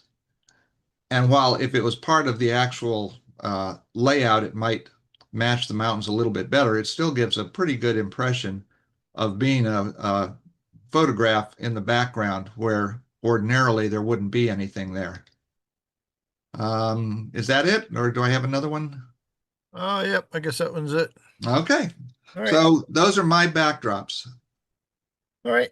Thanks for sharing, Greg. It's funny, I have that same backdrop picture that buried away. It's actually sitting underneath a laser right now, but it's a nice mountain. Yeah. Yeah, it's kind of funny because like eventually I'm going to do Rutland scene, and Vermont mountains seem to have a certain look to it, whereas if you look at like Tennessee mountains or other places, they have a different look to them. But this one actually kind of looks like a Vermont mountain. Well, my wife, the geologist, would talk to you all about the glacier scarring and why the mountains up north are different than the mountains down south, but I won't go into that. All right. Are there any questions for Greg? All right. Well, thanks, Greg. Thank you, Chris. All right. And now I'm going to throw something out there. I've been working on this project for a couple months now, and it's actually going to be a series of kits. And it is the Town of Gold Dust. Basically what it is are it's going to be some HO scale background flats. They are Old West themed. There's actually going to be 3 packs, which each have 4 structures in them. There will be plenty of roofing. It's wood, asphalt, corrugated aluminum, and you'll get that in every pack. Now, one thing that makes this project incredibly quick to build is all of the bracing is laser cut 1/8 inch wood, 1/8 inch basswood rather, and that makes construction very quick and easy. There is board on board decking for the front walkways. There's also some signage options, and it's a quick build. I'm hoping to have this stuff ready for release in right around the time of Timonium. I've done a ton of pilot models. In fact, I've got 4 of them sitting right here. 2 of them are going to have to go back and get reworked again. But even if you're not into, I figure even if you're not into Old West themed stuff, you can get these. And if you're, one of the things I notice as a modeler is I'm looking for a sense of accomplishment. So these will give you a quick sense of accomplishment, and maybe you want to try working on your modeling skills a little bit. If you're an inexperienced modeler, or if you want to try some different techniques, this is a good way to do that. So onward, we will show you pack 1, and then we'll go into each one and show you what the different buildings are. So that's what pack 1 is going to look like. These are the final pilot models on this one. We're going to start out with the Hotel von Stoop. For those of you that remember Blazing Saddles, there are some Blazing Saddles references in here.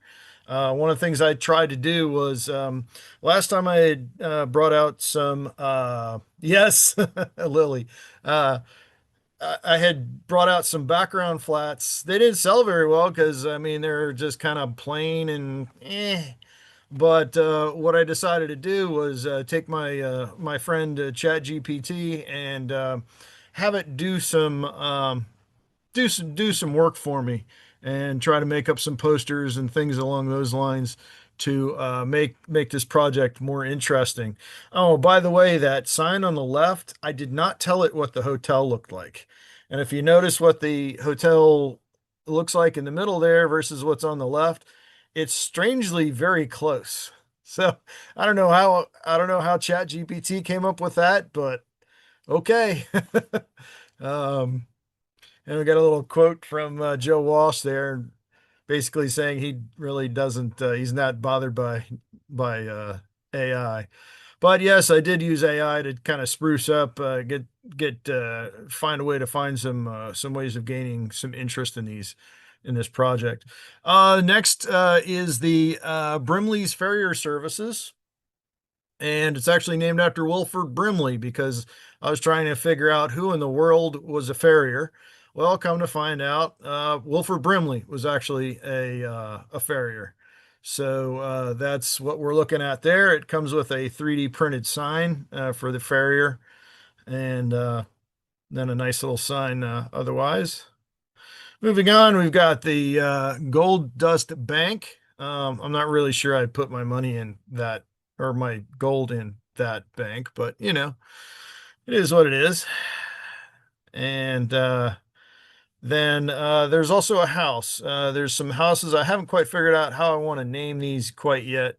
But that house is actually designed after one that is on it's on a soundstage in Spain of a of old Western movies. There's and actually I think it might be a theme park now. But I thought that was a neat building, so I brought that one out. All right, now moving on, pack 2. From here on, we just have the pilot models. In fact, I've got what was hoping were the finals for some of them sitting right next to me on the workbench, but a couple of them still need some more work. So I've got shop number 2 or shop number 1, which is the it's going to be Northwestern Mining Company. If anybody remembers the TV show Northern Exposure, it's where Joel Fleischman had his office, was in the Northwestern Mining Company building. And these will all come with different signage. So let's say you didn't feel that your Arizona layout would appreciate having a Northwestern Mining Company sign on it, then you could change it and do something else with it. On the photo on the right is of house number 2. And that's kind of an interesting looking building there that'll be in that one. And then moving on a little bit, for those that are familiar with the Madame Marie's structure that we have out, this one is actually going to be a flat. It's named after Madame Marie's. In fact, the signage for it just says Madame Marie's. It is a reference to the Bruce Springsteen song 4th of July, Asbury Park, Sandy.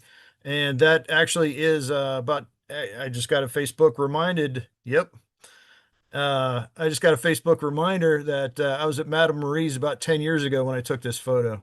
So Madame Marie's was a real place, but as far as what you do with this building, that's up to you. And then moving on, the shop number 3 is going to be Boris Ridgely Undertaker. Now, I was trying to figure out who in the old Westerns was the Undertaker. And the only thing I could come up with was in Blazing Saddles, there was a hangman by the name of Boris. And I forget the actor's first name. I think it was Robert. His last name was Ridgely. So I kind of put that together. So it's Boris Ridgely Undertaker. Walk-ins are welcome. Group discounts and express service is available. So, and that actually started out life as being Cypress Lounge, which is a reference to the live version of Spike by Tom Petty. All right, pack number 3. Again, pilot models are shown. Some of these are going to look a little bit familiar from other structures. Shop number 4, which started out life as the general store in Painter, Virginia. And I tried a little dockside version of it called Red Wiggler's Bait Shop. But the general store in Painter, Virginia has been turned into this one. I haven't quite figured out exactly what I want to do with it yet in terms of signage. I did find something about a gunsmith, because that would make sense for an old West town, or maybe a telegraph or something along those lines. I haven't figured that part out yet, but we'll get there.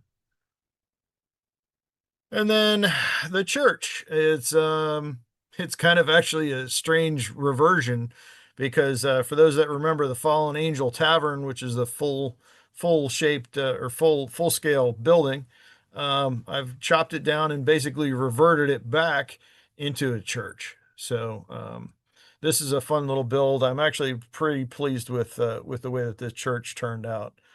So you guys ought to enjoy that one. And then there's shop number 2, which is going to be the Gold Dust General Store. And then, well, sort of a happy ending here. We've got the saloon. This I actually wanted to make a building with a doorway in the corner. So that's kind of where the inspiration came on this one. And I looked at an old Campbell's kit for some examples of how to do this properly. But it's got a couple names that I've thrown at it. Guthrie's Saloon. Guthrie's is actually a bar in Colorado Springs that's owned by someone that I went to high school with, I actually grew up with. and she owns that bar out there now. And place that I pass quite frequently, but it's long closed, is Joe Bell's, and that's in New Jersey. So we've got a couple different names and some different signage for that one. And that's about it for now. I'm hoping to get these done and out, the first series at least, for Timonium. I don't have any prices yet, but I don't think it's going to be all that expensive. I think it'll be probably the $30 to $40 range. I'm not sure, because I haven't done the math on it yet. But are there any questions? Chris, this is Jeff Jordan. Yeah, Jeff. Before you do any printing, I can assure you, as a longtime horse owner and somebody who's paid a lot of money to farriers, it's spelt with an A. Huh.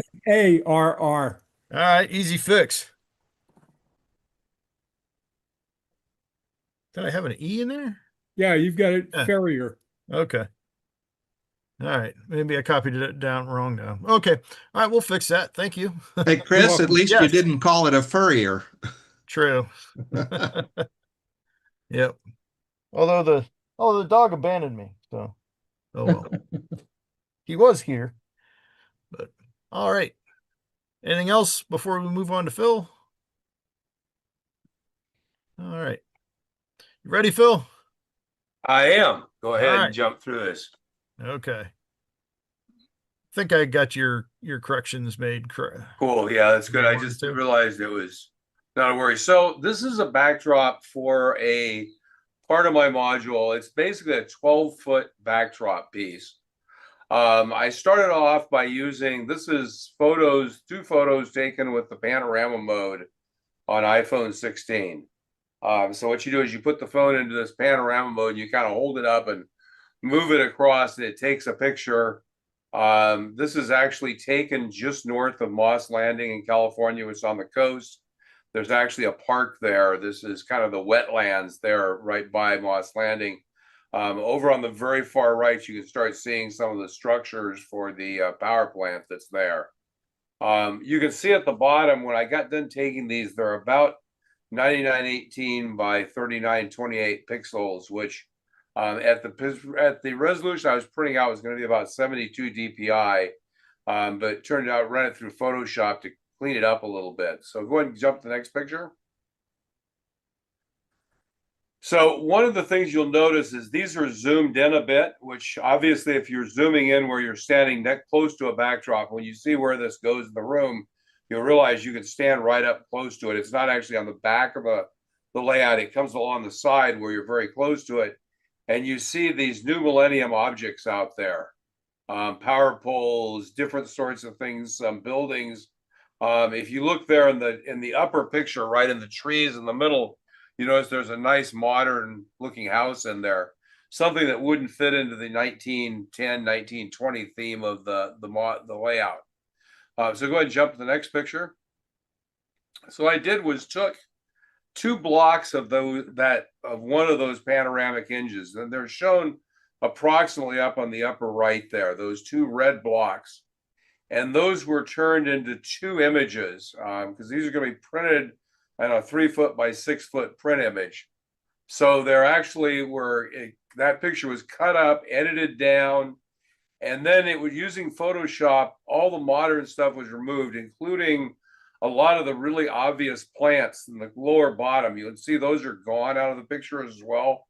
There's a few left that they've kind of been darkened in a little bit. So the idea was to make it look more uniform.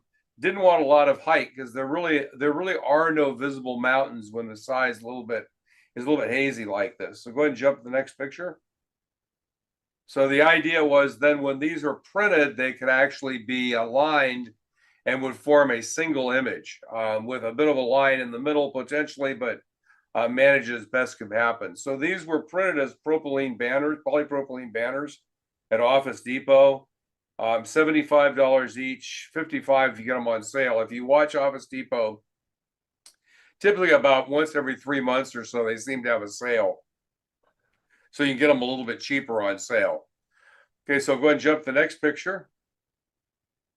So this is actually where the banner was, where the banner's backdrop would go. And what I decided was I didn't want to glue anything to the wall, because obviously when you glue things to the wall, if you pull it off, you're going to pull most of the wall covering off with you. So I bought some really cheap 1/4-inch plywood and actually cut that into pieces and nailed that with, I think, 3-penny nails into the studs on the wall. So they're typically about 6 nails on each of those pieces of wood. You'll notice there are breaks. There's a break in the back because that's going to be cove, so I didn't need to go all the way in there. The other 2 breaks are for wires. If you look kind of in the middle photo, you can see my lighting on the top, and you see I bring all my lighting wires down through that break between the 2 pieces of plywood. And then on the far right, on the bottom, kind of bottom right there, you can see I had the blinds that go over the door, and I didn't want to take those out. So what I ended up doing was build a little box and then carried a 1/2-inch piece of plywood down that the backdrop would actually go on. So by doing this, I now had a place to attach it to. Go to jump the next slide. What I did was I used 2-inch foam to make essentially the shape to come off of that block that goes over the blinds and go back to the main wall, and then put corners in the corners. And you notice I also painted it blue around the edges. That was kind of a thought process to say that if there was anything that you saw, it would be painted to match the color of the sky, etc. And you notice I put tape on.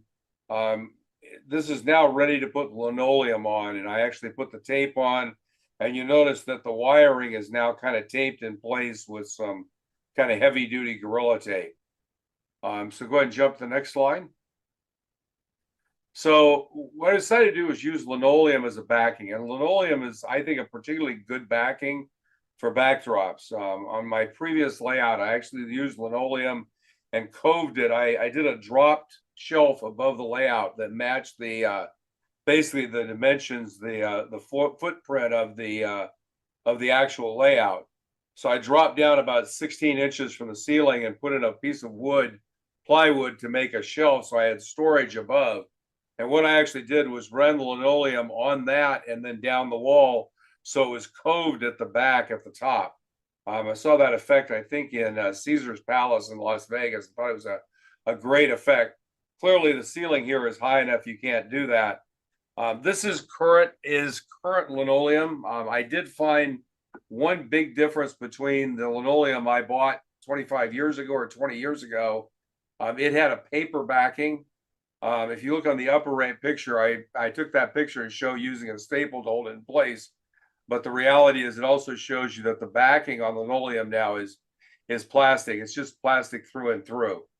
The curve coming off of that raised part around the blinds came out pretty good. Unfortunately, I put the glue too close to the corner in the back, and when I pushed it in, it actually pulled a little bit, so it's not as smooth a coving as I wanted there, but it's not bad.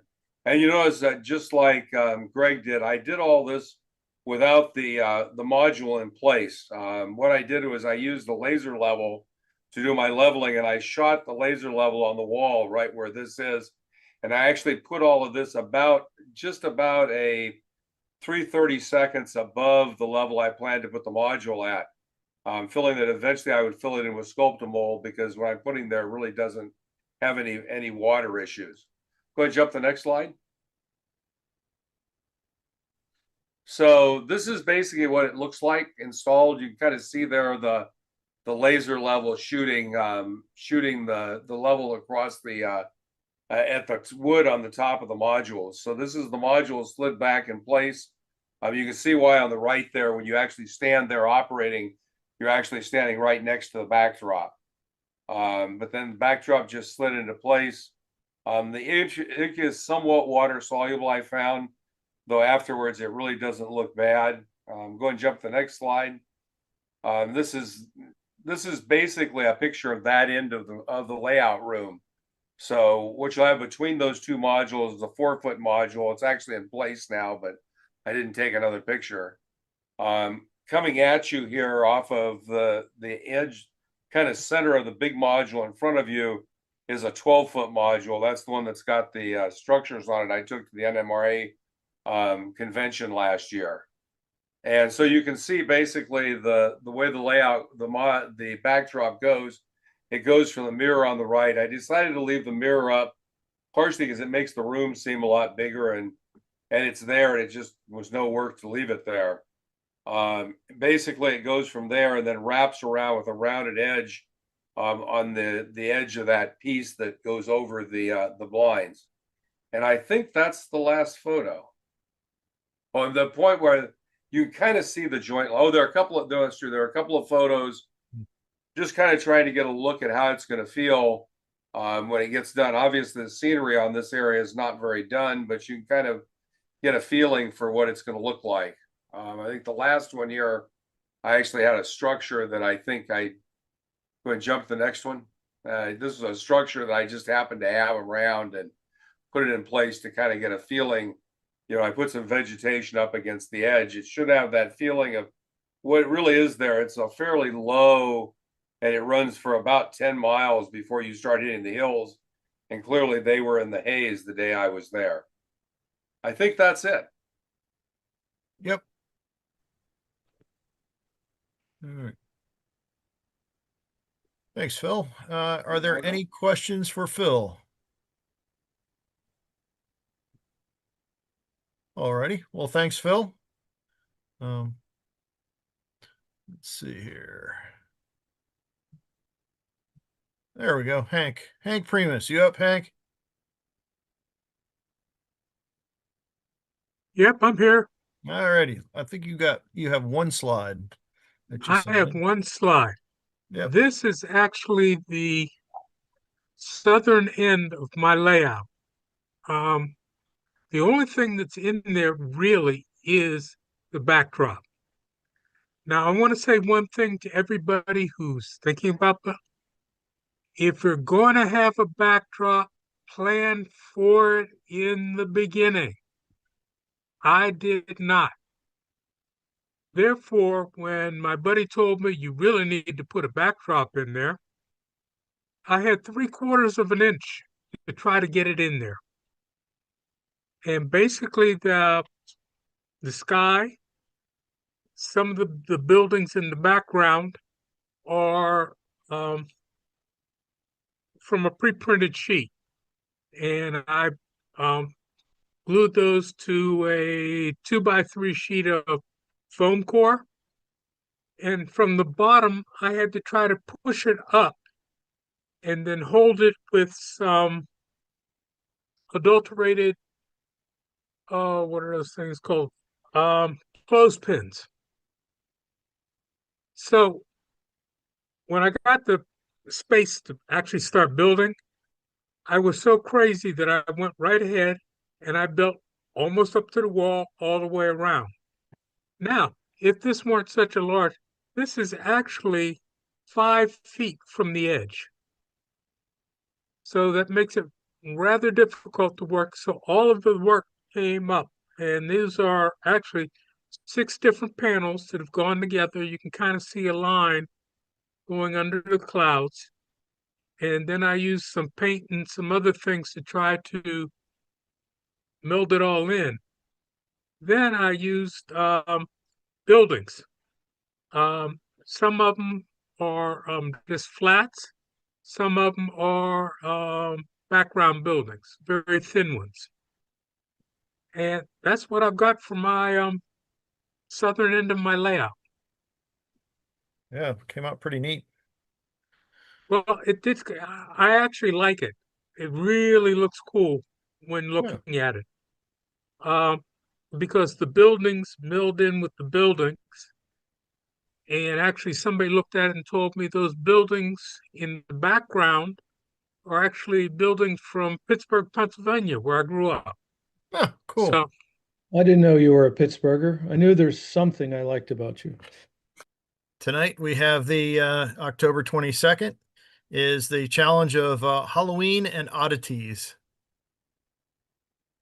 Now This was actually something I found on the internet. I tried to recruit this guy to come on, but I never got an email back from him. But I thought this was pretty cool. He does have a YouTube channel. If you look up the, I think it's Magic Wood Craft. It looks like there's a space in there. He will show you the build of this, and it looked really neat. I figured this would be absolutely perfect to share, but I guess he chose not to participate. So, all right, first up, we'll have Greg and his spooky town. Okay, Go. Chris, I'm ready. All right, let's see. Hopefully we can make this work. Oh, look at that. Started right off the bat. Okay. I usually try to have a railroad in my Halloween display. This one looks like it's not working. Chris, you might need to restart. It is. I just need to just needed to get your sound on there. Chris, you have to re-share it. Stop sharing. Hang on, just a second. Okay. Start sharing. When you share this time, look there and you'll see those things says optimize or turn on sound or optimize for video. Just click on that on the share page. It's on the. Oh, right here. Yeah. Share sound and optimize Share for video sound. That's sharing. it. Yeah. That's okay. it. All right, we'll do that.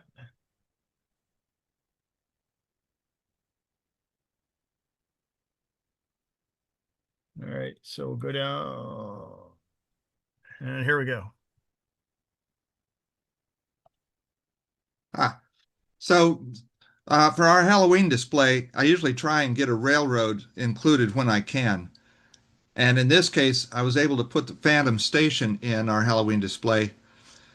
And it was kind of an old Western station, which is good because it leads into this ghost town that we have this year.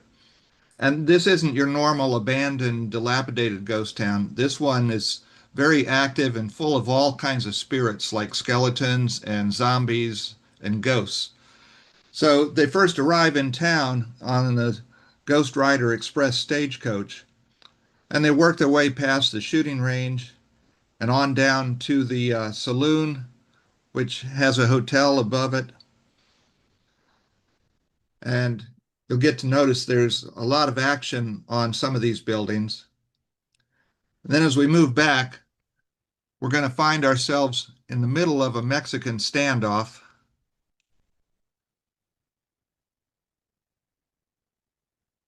And as we move towards the back, we go past the Ghost Rider Express stage stop.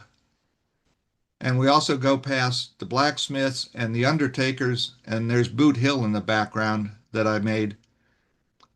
And next to that is the Dead as Doornail Morgue, and that's adjacent to the Dry Gulch Jail, which is overlooked by the Deadwood Water Tower and the Dead Man's Mine. Well, one of my favorite pieces is this Phantom Station.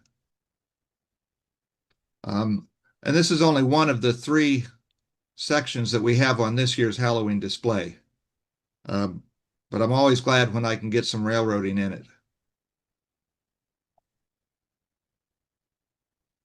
So that's it. Greg, what's the source of the buildings? There's 2 companies that make most of the buildings, either Lemax or Department 56, and they're the companies that make these Christmas villages, but they also both have an extensive line of Halloween villages, and they've been around for 20 some years, and I've been collecting for 20 some years. Are they 148 or what? The scale is not an issue in villaging because you can go anything from 1/24th down to almost 1/60th. They don't try to, it's not scale modeling. They don't try to adhere to a scale. That was very interesting. Yeah, there's some very cool stuff in there. Like, let's actually, if we want to continue this conversation, I'll just let it replay.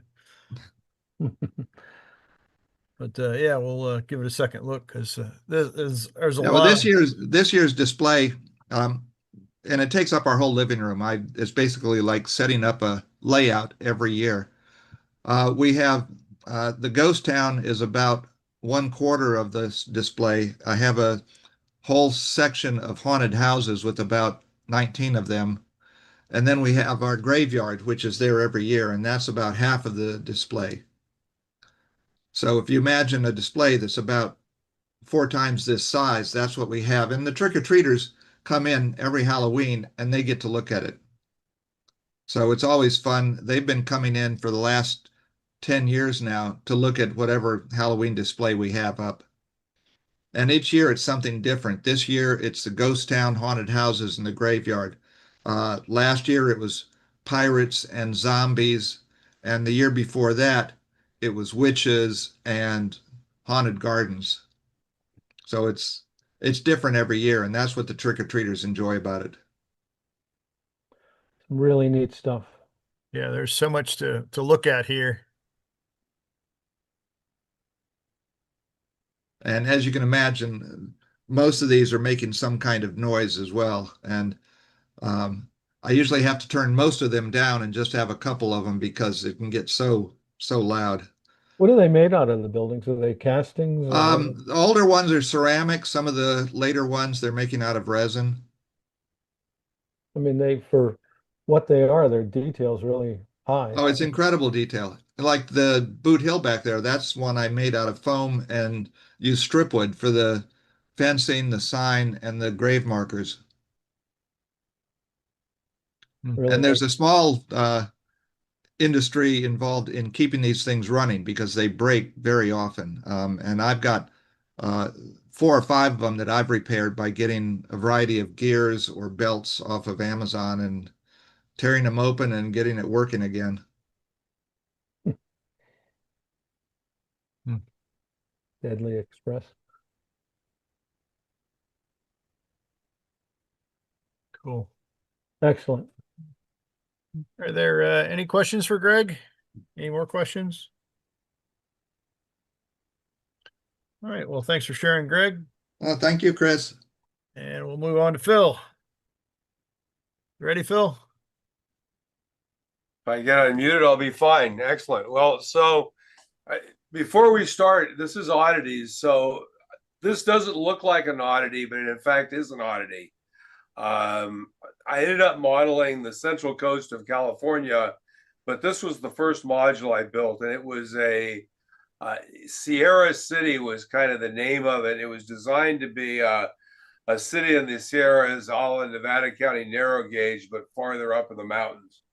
So I just put some pictures. This is it's a 6 by 2 foot module. Basically it's foam and dirt texturing. It doesn't have a lot of the landscaping on it at this point. Go ahead and jump to the next picture. That's let you get a couple of ideas of how it looks. The structures on this are all Banta kits. So except for the water tank is not, and the bridges are all Scratcch Build. But the models were actually Banta kits. So I built this when I got back into modeling in about 2015, and I became part of a modular group, and I needed to build a module. So this was the module I built.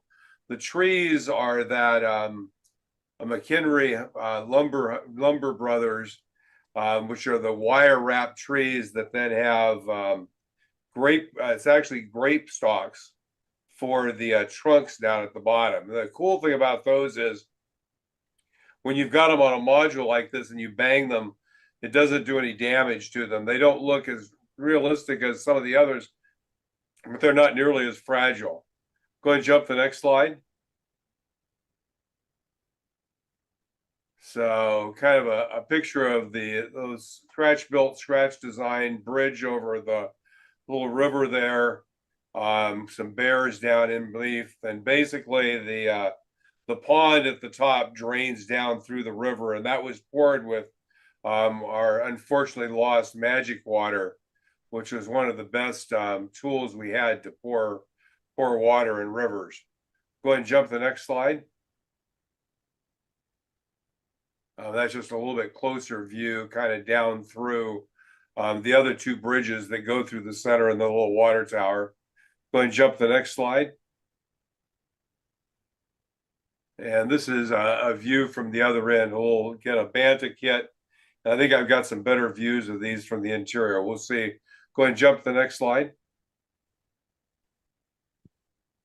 So all the buildings have interiors, they're all lighted. So this is the station at night lit up inside. So kind of looking across from the edge of the module, and you can see it says Sierra City and it's got a timetable and stuff.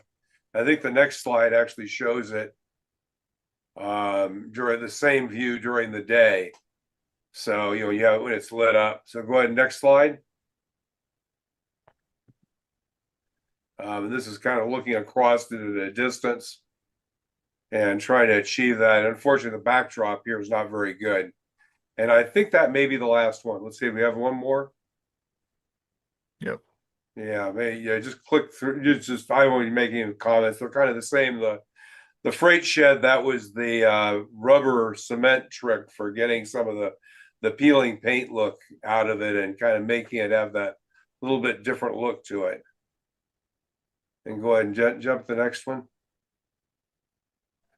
And so this is the other end. There's a blacksmith shop, and then there's a supply shop. And the interior in that, basically the shelving was all just built out of strip wood with built a little jig to put them together in.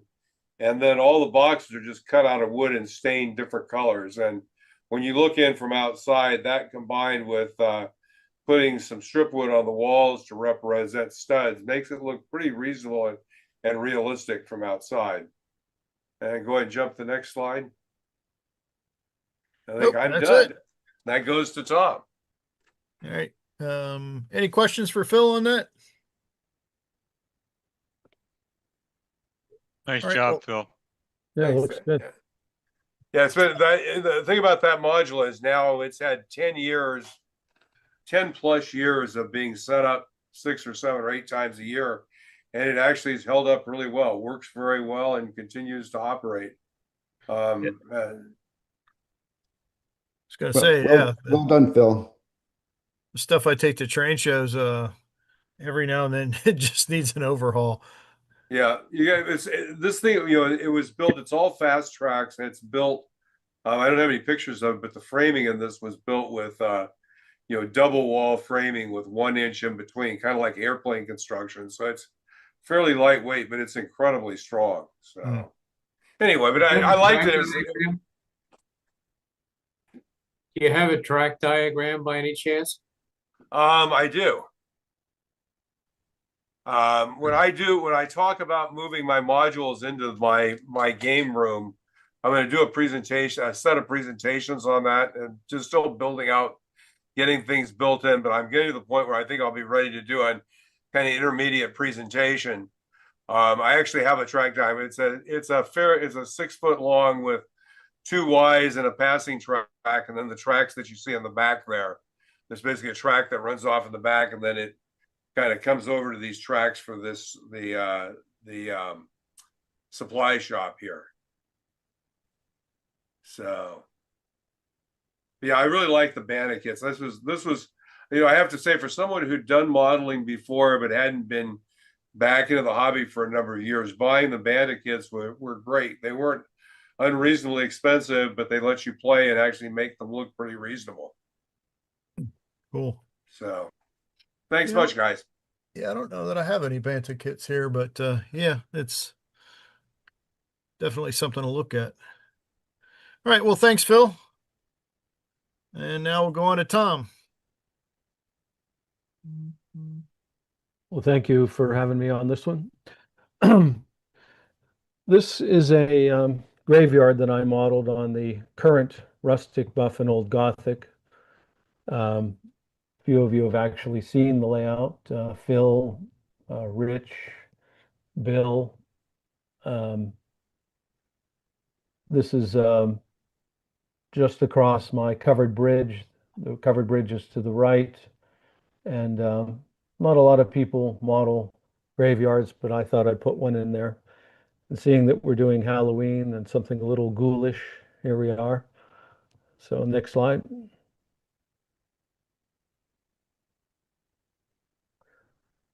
So the idea is that that's a fresh grave, and like all scenes on my layout, I try to feature tramps and hobos, and they have no compunction about drinking and carrying on in a graveyard. And there's the three of them to the left there. The four graves in the immediate front are simply carved out of foam and just represent carved headstones. The ones in the background and the one to the left I got online. They're 3D printed. I'm not sure where I got them, but they were on Amazon, as I recall. Next slide. So those are Artista O-scale figures, and of course the finest figures are from Mr. Fangers from Australia. But these aren't bad. They almost hold up to this magnification. Okay. Next slide. So the idea is that this truck is carried the coffin, and guy lowered it into the grave. There is a theory. Okay. Next slide. That's the right-hand side. You can see my covered bridge in the background that leads over to Shantytown, and it's just a nice little scene right up front in the layout. Okay. There you go. And there is the composite photo I made with every trick I know. So happy Halloween coming up. That's a pretty neat looking photo. I'm gonna have to send that out to people. Nobody sends Halloween cards, Tom. I know. I spent so much time on this. Although Anyway, this could be a compelling argument for it. yes, right. It's kind of neat looking, I think. Put it in your Okay. magazine. Yeah, I'll put it in the magazine. Except for Front we're in page. November. We're in November. Maybe next year. What November it comes 1st out. It is comes what? out on All the Souls Day? 31st. Pardon me, one at a time. I ahead, said, Bill. Tom, it comes out on the 31st. Yeah, that's true, actually. Yeah. But is it November 1st, All Souls Day? Or All Saints Day? Yeah, I think so. Yeah, it could be slightly rebranded, I guess. Yes, that's true. November 1st is All Saints Day. November 2nd is All Souls Day. Ah. All right. All Tom, right. this looks just like the picture in any of the 4 Spooky Town groups that I'm in. That's all they have is images like this using all of the different Spooky Town pieces. If anybody's interested, is what I did is I took PowerPoint and I used the remove background feature, and I took out the background. You have to do it. You have to add and subtract things because it's not that precise. And then I just did internet searches for the Happy Halloween thing, and then the demon and the bats and the background, and just layered it. You know, the background with the moon is the furthermost. You know, it's just a layering process. It's just PowerPoint. So anyway, too bad we can't send out Halloween cards. This would be a good one. Yeah. And next up we have Bill Stimson. Yep, Bill. I'm here. All right.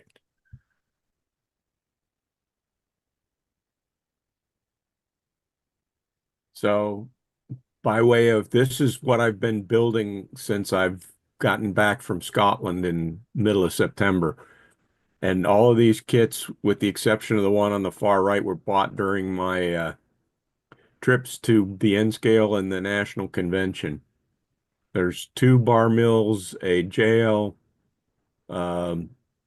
innovations, and a Mud Creek in the batch. You want to go to the next slide? Maybe. Maybe. There we go.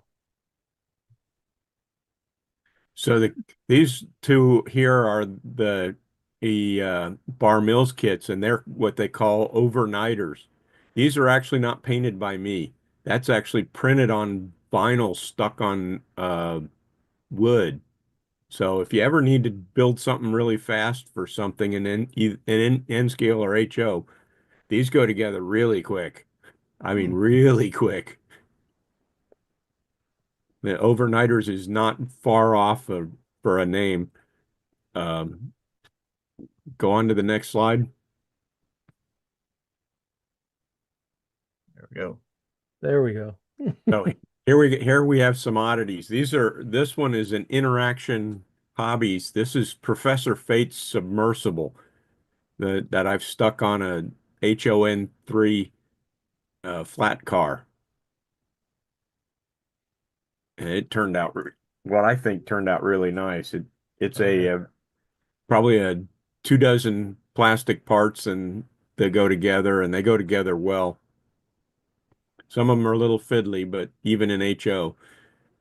You want to do the next slide, please? Yep. And there's a 3D printed pumpkin monster that my son printed for me that I painted up.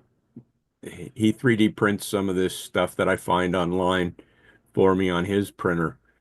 So there's my Halloween piece of this. Next slide, please. And then, of course, if any of you remember the movie The Great Race, Professor Fate had his rocket sled in the early portion of it. This is also an Interaction. It's an older model from them, but it is and it's on an 8-piece of HO track that I found in my pile of stuff. So also a half a dozen to a dozen parts that you put together and paint up. And he calls him Professor Fake on his site because I don't think he can use Professor Fate. I bet that whichever studio produced that movie has copyrighted that. So, and I think that's it. Just some fun stuff for your October My Build. Yep. Yeah, that's perfect. Just nice oddities. And so thanks in advance to everybody that participated. First up is Greg. How you doing tonight, Greg? Hi, Chris. Ready to go. All right. So this started out by going to the Mideastern Region Convention of the NMRA last month, which was up in King of Prussia, Pennsylvania. And one of the events I had signed up for was a hands-on clinic about building a section house from Jack Jodl and Ipswich Hobbies. I had already built the O-scale one, so I was happy to sign up for this, and I selected the HO scale one this time. Next. But there was a little bit of a hiccup in the registration, and they had me signed up for something else. So I didn't get the email saying to bring your own tools and supplies, which I should have known, but I didn't. And so I showed up there empty-handed while everybody else had their toolboxes with them. But fortunately, Jack had prepared for that, and he had some extra tools and some stain and stuff. And I sat next to a friend who had some glue I could borrow. So that gave me enough to at least work on something. Next slide. So with just using an X-Acto knife, glue, and some stain, this is what I ended up coming up with. And this is what I brought home from the convention. And I said, well, it's good enough to start with, and I'll finish everything up when I get home. So I was actually quite pleased that I didn't come home with everything still in the box. Next. So once I was at my workbench and I was able to finish everything up, this is how it comes out. And I love this little kit. It's so customizable. You can make almost anything you want out of it. And it's a nice little structure. It's based on an actual section house that was up in Ipswich. And it's just a fun kit to build. Next one. And this is it from the other side. And remember, a lot of this was built with just an X-Acto knife and stain. And it was only the windows, the roofing, joists and stuff that I was able to finish up when I got home. So next slide.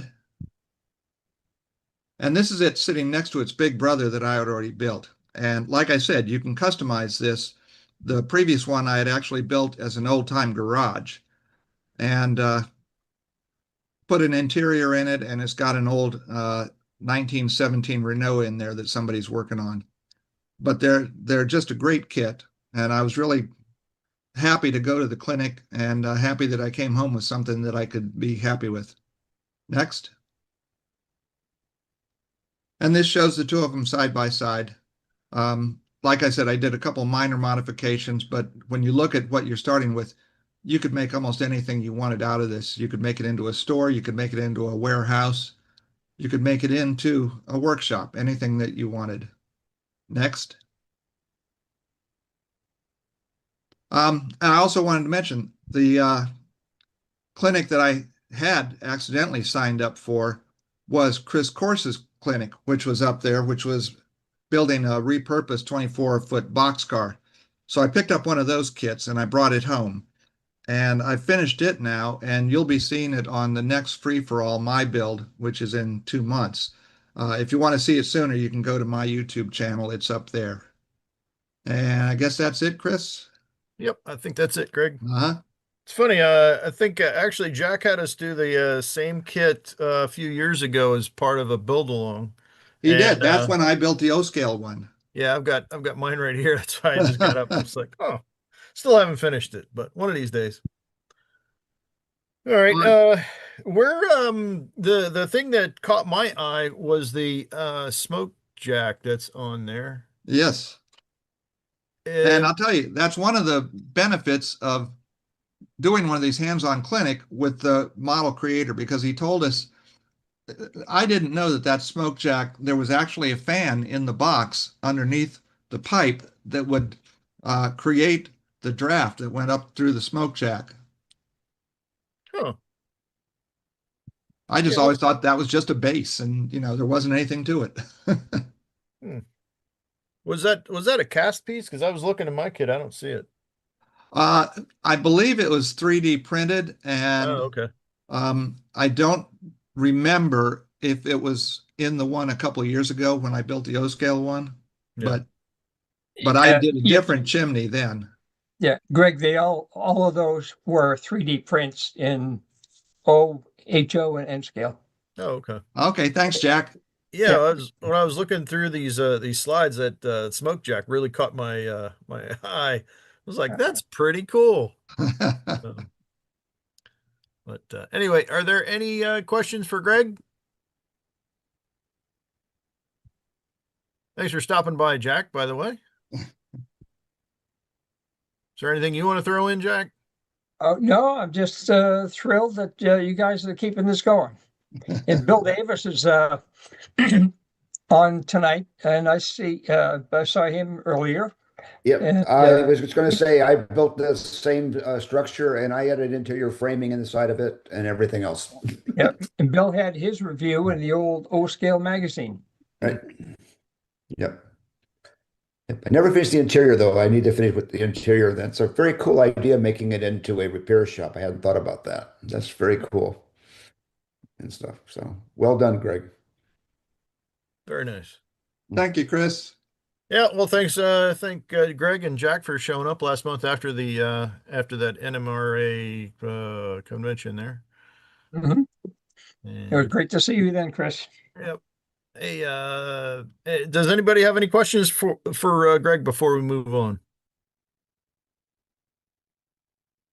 All right, I guess that's it. So we will move on. Next up is Phil at home. You up, Phil? I am here. Go for it.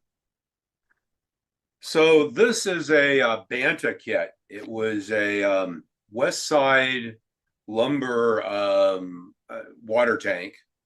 I bought it, I think, at the narrow gauge convention a couple of years ago from Bill at the convention.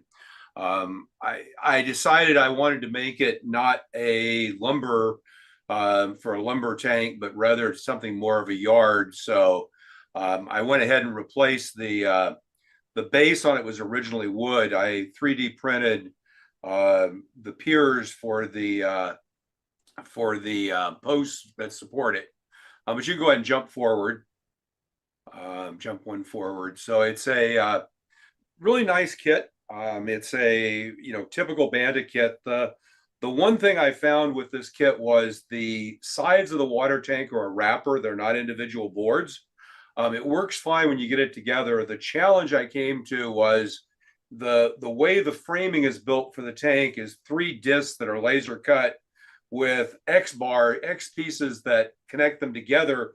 And it turns out when you look at the line, the vertical line between the 3 discs and the pieces in between, there's nowhere where there's a continuous connection the whole way across. And the first time I did this, I had a real problem with trying to get it linked up and have it look good.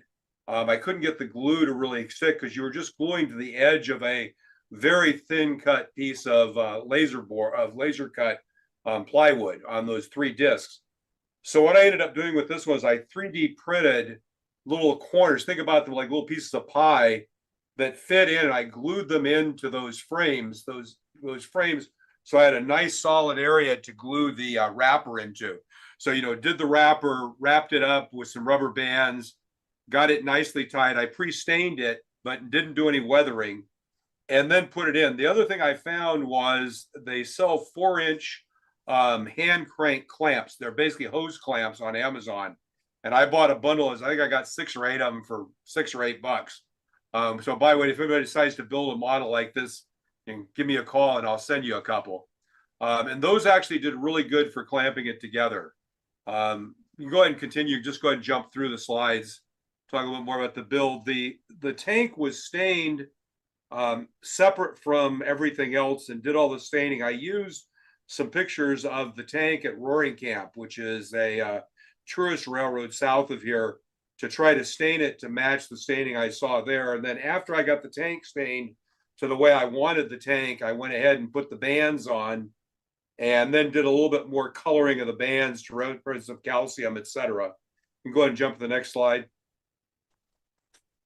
And so you kind of see very nice detail. All the parts on this came from Bill. He gives you great, very good jigs. They're actually laser cut cardboard jigs you glue together to put together all of the underframing. And the ladders actually have jigs to put them together as well. So all in all, I thought it was a very easy, reasonably easy to build kit. And I think it came out pretty nice. You can go ahead and jump to the next slide. I can't remember exactly where they end. Yeah, I think there's one after this one. Okay, yeah, I just took a few pictures of it and kind of how it sits. It sits in a little. This is my Moss Landing, which has a station that actually was a station that could be moved by flat car, and it sits next to that. I still need to build some sort of a little pump station and have a pipe to fill it. I haven't done that yet. So, and I need to fill in the dirt around the feet there. I haven't done that. If you notice, one of the feet is not quite connected down to the ground. So that's it, I think. Yep, that was it. Any questions, cool. Comments? I'll drop off. Yeah, Phil, how did you do the weathering right there at the spout? Because that's really nice. Most of it was done with a combination of pan pastels and then some chalk. Okay. So the wood was mainly done with pan pastels, and then after I put the bands on, the bands were done where they're basically fishing line, and you cut them and you paint them. I've got some pictures. I could go through a bit more of Bill, but what I do is I hit those with clamps, painted them all black, did the weathering, the rusting, and then did them with clear coat. And then after they were put on, used a little bit of chalk there to try and get those white lines. And I noticed one of them needs to move a little bit. I noticed after I took this picture, I needed to line them up a little bit more, but basically that was the way it was done. Nice job. Beautiful. Cool. Any more questions for Phil? Comments, concerns? Hope there's no concerns, but anyway, in case there are. All right. Well, thanks, Phil. And we will move on to David Landels. And he asked that I present this tonight for you.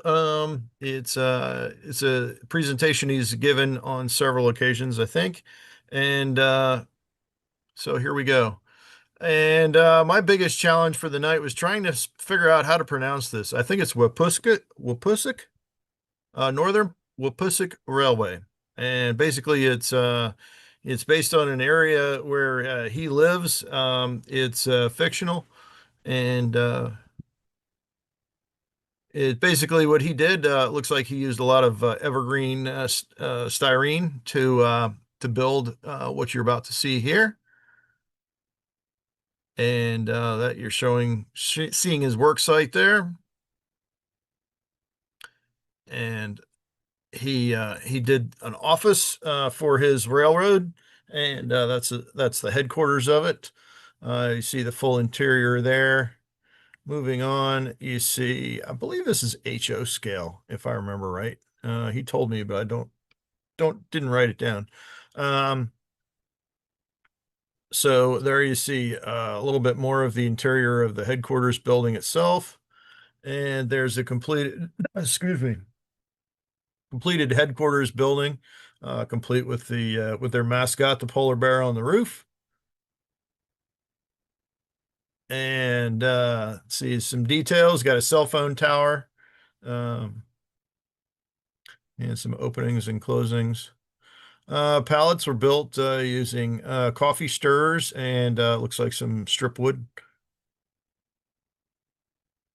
Moving on, there's some power poles with hardware that looks like he used some styrene. It looks like that might be a little bit of brass too. I'm not sure. But so part of the background on that railroad is that it contracts to Canadian Northern, performing maintenance of way work for the big railway. And it's got a lot of equipment inside. And that's his maintenance of way materials, rolling stock, etc., that he uses for that railway. There's another shot. And another one. And then there is the maintenance shed for maintaining those maintenance away vehicles. And is calling that the shop number 1, which is the Northern Wapusik shop. And shop number 2 is it's got some equipment that it houses in there. Construction is shop number 3. You see again, it's all excuse me, all styrene. And the equipment that goes in it. It's all Scratcch Built. Looks pretty good, really good for Scratcch Built. The layout for shop number 4, which looks like it'll be a 3-bayer. Yep. And the bones, including the roofing structures. There you've got a little bit more, some I-beams, etc. I'm sure for moving heavy equipment around from the vertical. Got your air conditioners, etc. down below there. And there's the roof coming together. And there's the roof on it, and off the side of the tracks for servicing. Now you look at from the top, you see the whole headquarters facility there. You've got the cell phone towers, you've got the utility poles all hooked up, and that's how the shop comes. That piece of the shop comes together, and there's your workshop right there. And then more of the workshop area, and a bunch of the maintenance away vehicles. And another shot there. And I've got shop number 4 in use. You see where they're working on a Canadian Northern. Is it Canadian Northern and Canadian National? Canadian National? Anyway, so You see a switcher in the shop being worked on. All right, there's your shop number 4, Canadian National. Thank you. All right. And there is, I believe this is a module that he's got set up of the whole facility. There it is. And there's some more of it. All right. And that looks like it's about it. If anybody has any questions or comments, I'll see what I can do to answer them. Or Brian, I think he's in the chat. Maybe he can throw some comments in there. Yeah, Greg says nice work.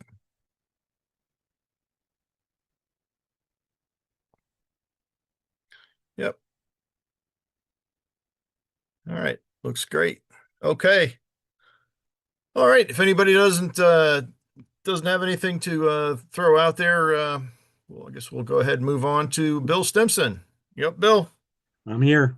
All right. Oh, by the way, thanks for contributing on that last one there, guys. All right. It's up to you, Bill. This is a 2 of swap meet orphans that I got. Actually 3. You count the Smith Brothers sign, which was Bar Mills, but there's 2 Adams, the 2 Adams Avenue number 1 and number 2 from Downtown Deco that I bought and have put together and painted up. Go to the next slide. There we go. There's the front of number 1, I believe, and it has a few different things on it. The Smith Brothers was a Bar Mills billboard, and I figured, what the heck, I'll stick that on top of the Downtown Deco. I really like Randy's molds. This is N scale for those who don't know that I model in N scale. So you can see the bricks and the various shapes that he's got in here, and they turn out very well. I mean, you almost can't mess this up. The signs, most of them came from the internet. Just changed, resized them and stuck them on this. Go ahead to the next one. There's a side of this one. The only problems I had was with this one, the back wasn't quite the same length as the front. So there's a little gap in the back right corner that I had to fill in with a little bit of I used spackling paste to fill in. I've seen other people use plaster or hydrocal, but I just stuck some spackling paste in there and then kind of carved some bricks into it and covered it up. I don't know if I have a picture of the back, so I kind of set the 2 of them on with a bunch of other Downtown Deco buildings that I've built over the years. Go on to the next one. Oh, and Randy actually supplied the stencil for this fast loans. That was fun to do. I've never tried to do a stencil in N scale like that. It turned out okay. And so did the little pawn shop sign that he included with this kit. This is number 2, Adam's number 2. And also a whole bunch of signs off the internet to go with it. Go on to the next one. There's a little better picture of it. Kind of an interesting one with the stone building kind of in the middle. I'm not sure I would have included a stone building in the middle of a bunch of brick ones, but it was already there. Go on to the next one. And yeah, nothing else. Go ahead on to the next one. Oh, there's the front. The bricks I painted, and then I used a white wash to put mortar in, and that seems to do pretty well, and at least in N scale. It kind of tones down the brick color and leaves mostly some mortar visible. Go on to the next one. I don't remember how many of these I sent you. That must have been the last one. Yep. All right.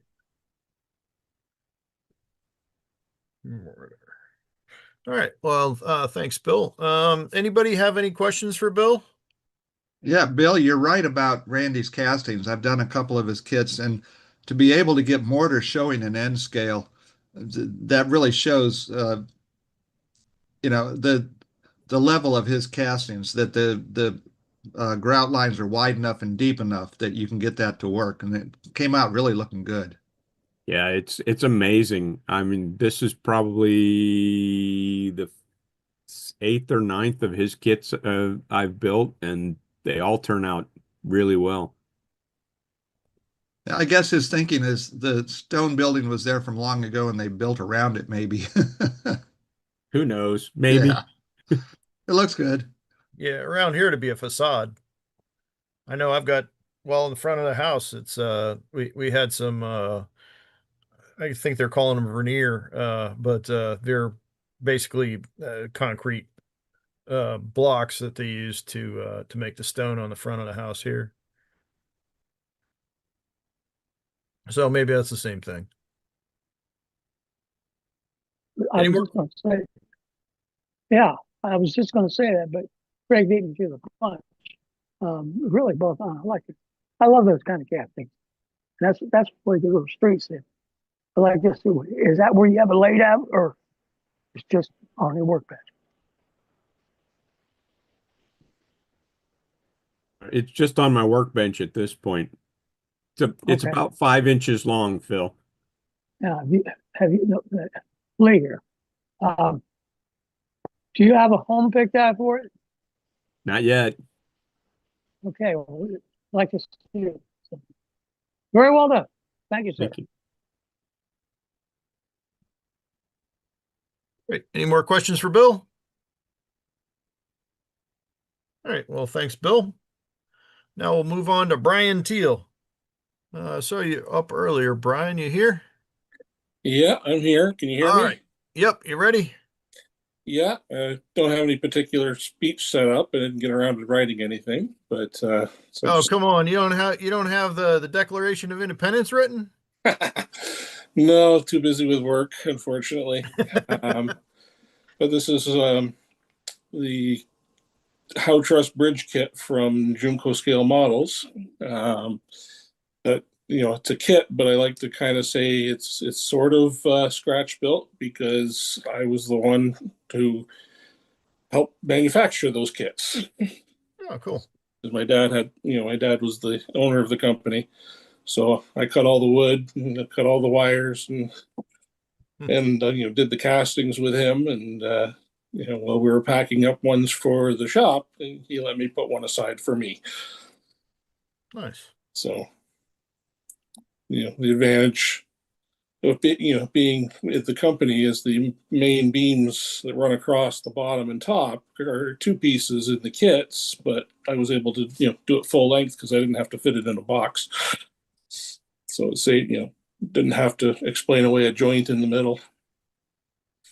But it was a few evenings work sitting down and getting all the pieces out and where it's supposed to be.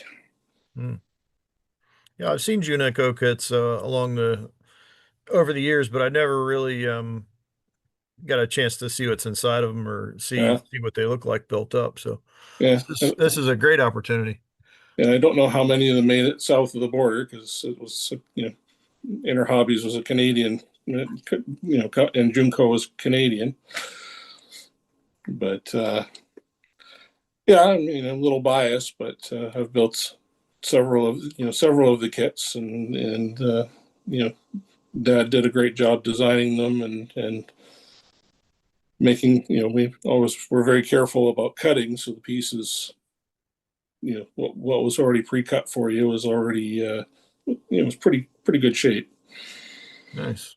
But is the castings the casting you see in the lower left corner there, are those included in it, or is that no, something you just those were bridge abutments, which were also made by Junco. They were plaster castings. Okay. And kind of had some fun, painting up some individual colors on the blocks, but not sure if I like that too much because it kind of draws away from the bridge, in my opinion. But it's what I had handy. But my layout is in the process of being constructed, so this will go on there at some point, but not yet. Yeah. Alrighty.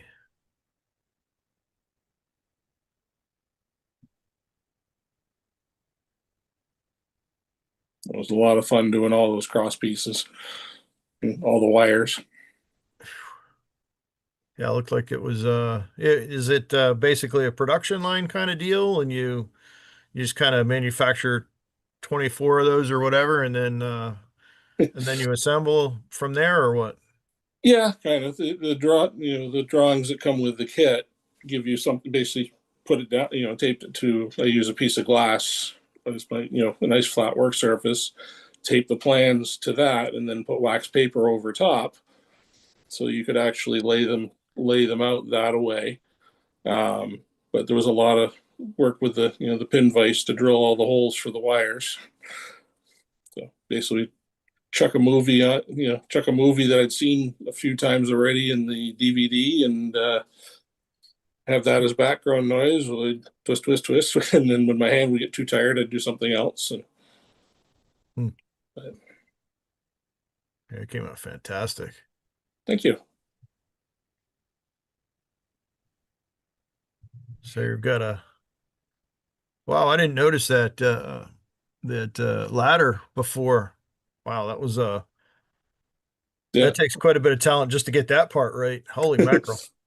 Yeah, it was tweezers, patience, and because it's an HO scale model, I don't know if I mentioned that. Okay. And occasionally trying to rethink my decisions up to that point in my life. Yeah. But my dad, his modeling was, amazing. Just, not just from my perspective, but from what others have seen and said over the years, that he set a very high standard for me to follow. Came out very very nicely. It's an incredible job. Thank you. And I think this might be the last photo. Yep. Okay. All right. Does anybody have any questions for Brian? Or comments? Ryan, Sniper marks. what did you use to stain the wood? India ink wash with alcohol. I find it gives a nice color. Brian, all of what look like little metal castings that the wires went to support it in the kit, are they metal, plastic, or something else? They're white metal. Yeah, because this was all done well before 3D printing became a commonplace.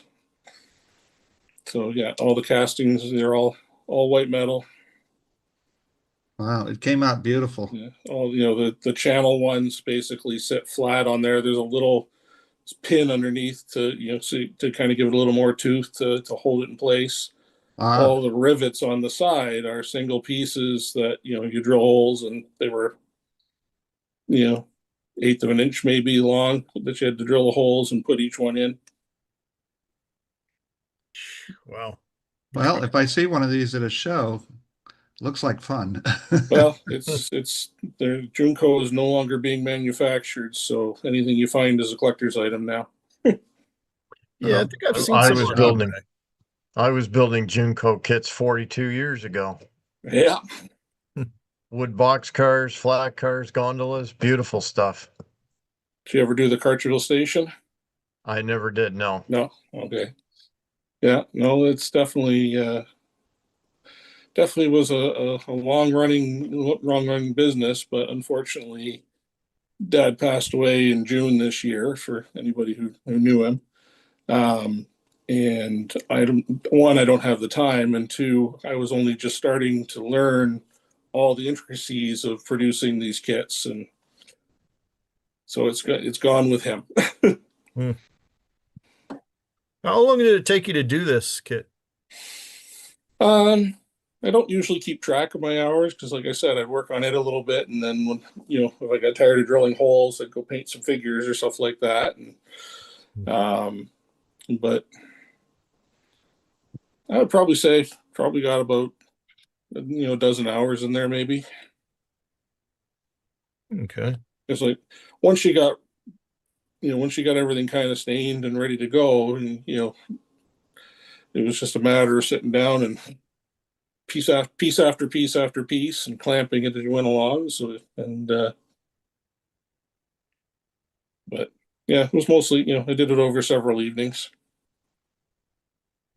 Yeah, this is fantastic work. Thank you.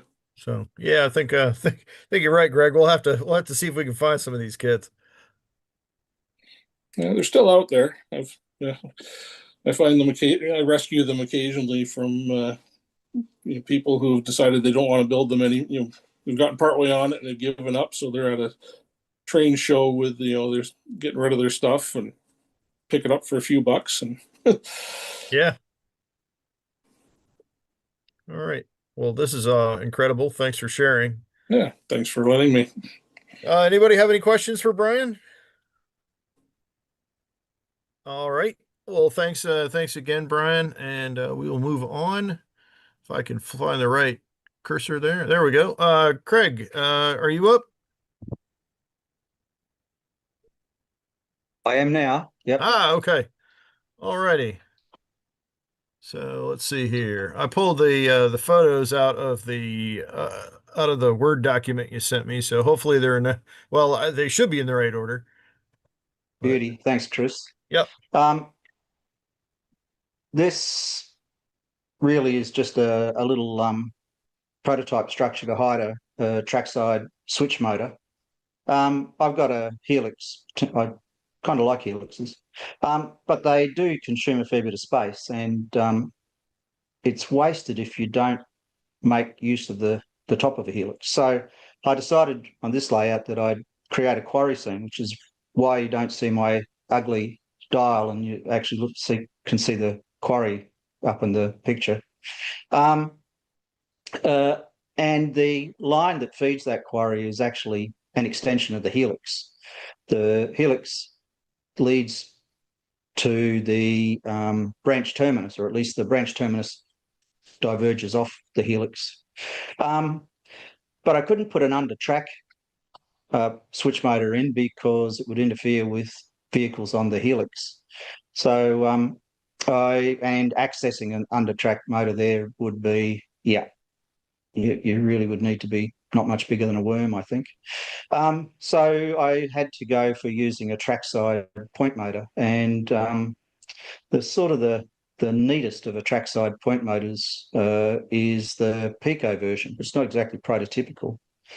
So I decided I had to find a way to hide it, and it's too close to the track to hide under a building.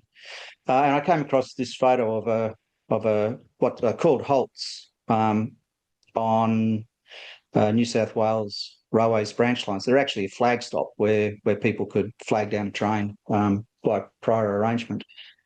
So that was the inspiration for the little model that I created.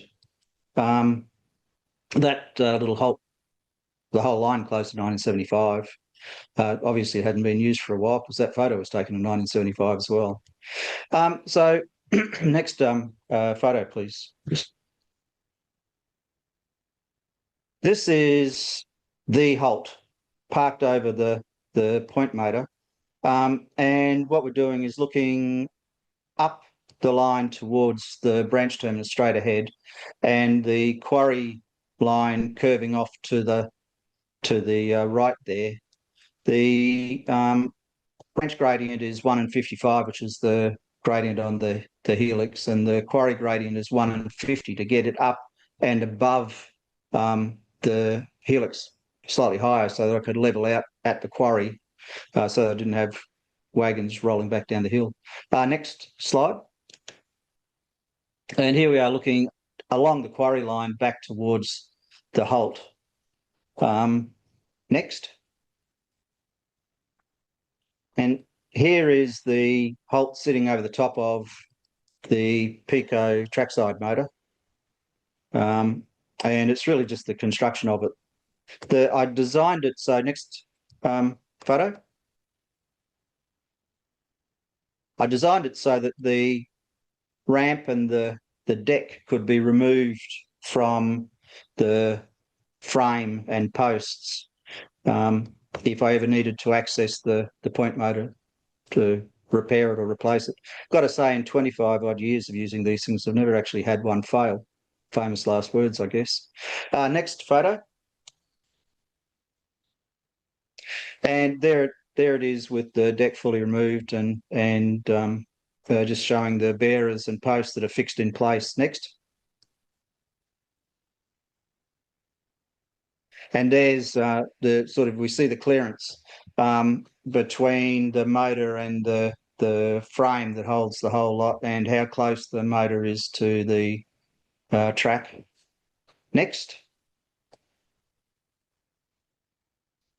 So it's Scratcch Built it's got a balsa under frame and then scale lumber on top. The actual rectangular piece of balsa there slots snugly into the fixed frame on the layout. And as you saw, my hand pulling it out, it comes out very neatly, sits back down very neatly. You'll notice slight shaving on the trackside edge on the left there. That's to account for the overswing of locomotives and long wagons as they come off the helix to head up to the branch. The next slide. So there it is back in place. The deck is scribed lumber sheet, and the ramp is individual board by board construction sitting on little bearers. And I think that's it. Yep, sure is. All right, well that's a neat way to hide your switches. So thanks for sharing. Are there any questions? Yeah, only had to do it for this one. So. Oh, okay. All right. Are there any questions for Craig? All right. Well, thanks for sharing, Craig. And we'll move on. DS Yates, are you up?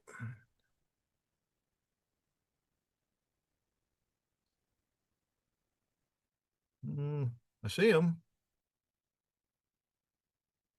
David Yates. David, you'll have to unmute. I had muted you before while you were up. How about now? There we go. It keeps going off for some reason. I don't know. Yeah. Do you go by David?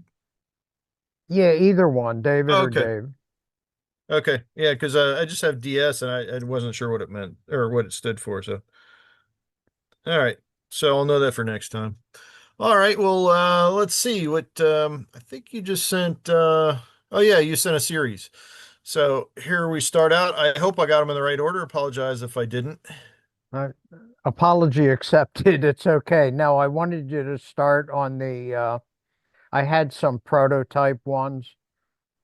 You know what? We'll just go it with the way it is. How's that? Okay, sure.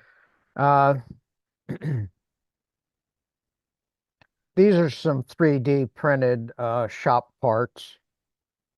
And you can see the work's kind of crude, but when you see, this is all in N scale. You can go to the next slide. Oops. Hang on. Something's not right here. I think it hid your images. Let me see if I can fix this real quick.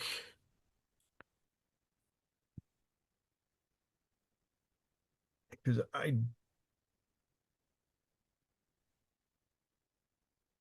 Oh, that's weird.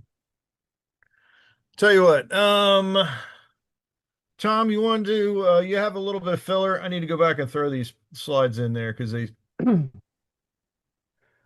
oh yeah, I've got like 10 slides I need to throw in there. Is this the last presentation? Yes. Okay. So if you got a little bit of filler, I will Yeah, I sent Father Ron a kit, which should be arriving sometime later this week. And it's a Craftsman kit, and sometime next year we'll have Father Ron, who's an extraordinary modeler, featured on the show as a builder, and looking forward to that. And I'm pleased that we had so many my builds this time. We were really wondering why we weren't getting the support that we had had in the past year, but it's really pleasing to see we had quite a number of them this time around. And we have next week's show covered, but the week after we could use some presentations. Phil, if you want to ad lib a little here. Yeah, But we're Tom, pretty well covered for next week. Yeah, Tom, this is Phil. So I was going to do something a little different. I talked about the water tank and about the interior, and I have to see I had this. This was the first tank I built. Actually, let me turn off my background because you'll be able to see better. And I talked about how it was the challenge of putting these things together. You kind of see in there, see, that's the interior structure. And you notice when you bring these pieces together, the only thing they stick to are these 3 discs. And so what I did on the one that you saw was I 3D printed a piece, measured the diameter, 3D printed a piece that slid in there on both the upper and lower levels so that when you put this together and to glue it as a wrapper, it had a good surface to glue to. So, you know, when you get to that of building that kind of a kit, it'll kind of show you how to do it.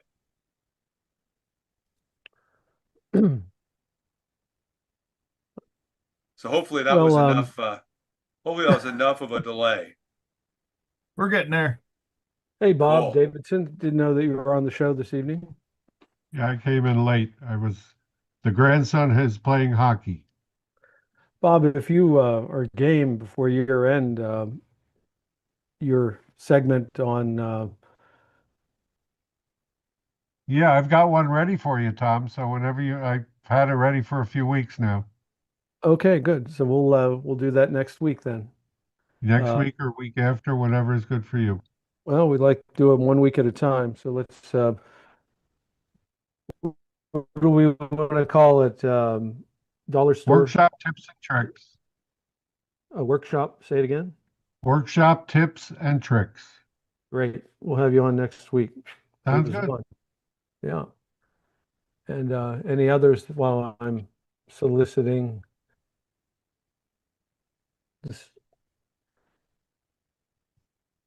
We'll take volunteers. Oh, we have David Malloy will be on. Someday I'm going to get that right. Maybe after a couple years. So it's Malat. Malat, got it. I've only known you for 2 years. I think you've only pronounced it right one time, but yeah, well, you know, it's a common thing, so it's not a big deal. I'm used to it. So let me see what we actually. How are we doing on our slides there, Chris? Give me just one more minute here. And let's see. Okay. So I'm ready. Terrific. Oops. Might help to share from the right computer.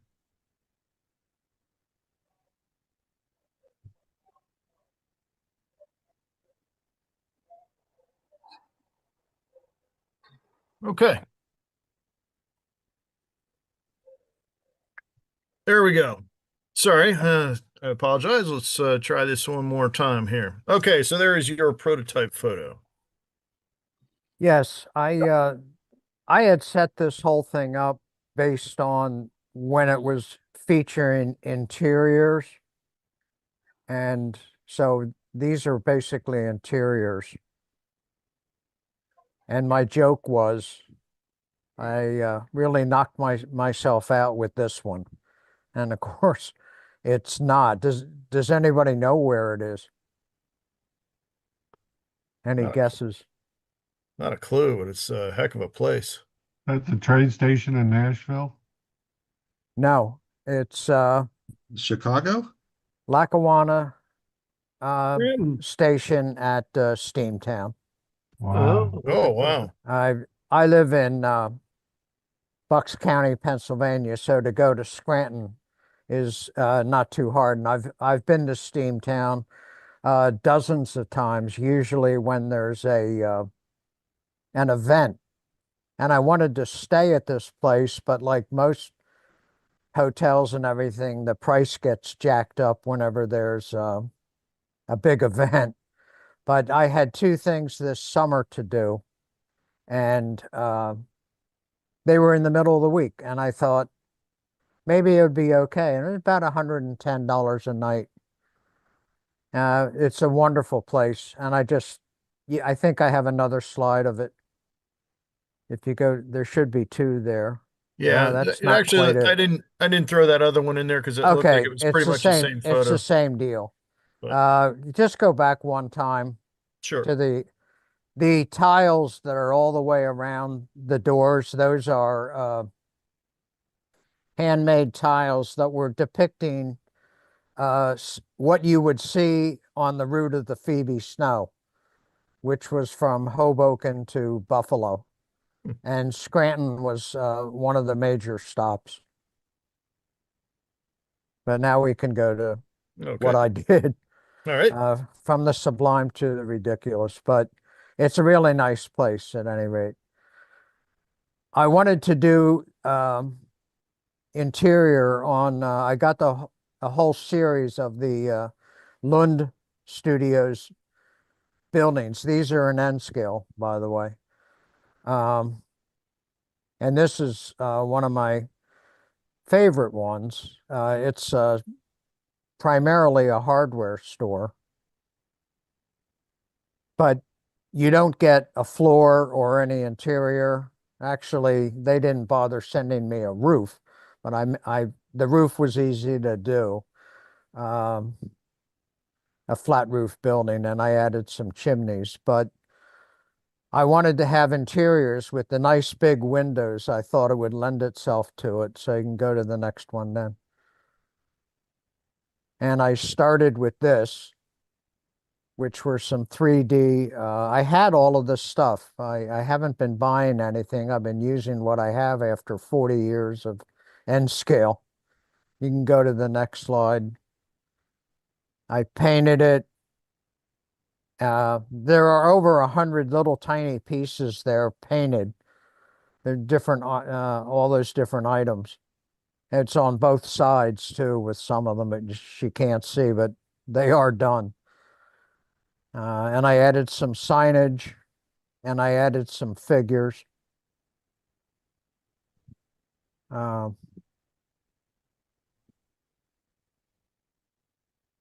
The figures are hard to come by that are decent in N scale. Actually, a lot of the details are somewhat lacking, but it's the price you pay for the smaller size.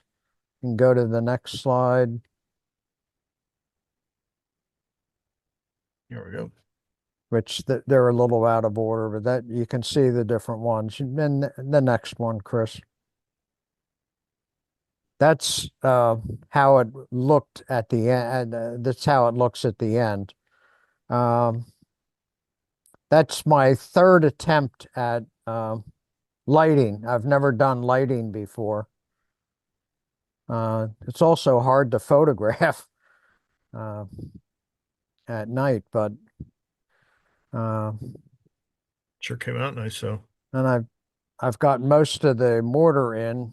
A picture always isolates your flaws, and I would probably work a little bit better on some of the mortar up top. But that's one of the buildings. And then I have another one. Go to the next slide.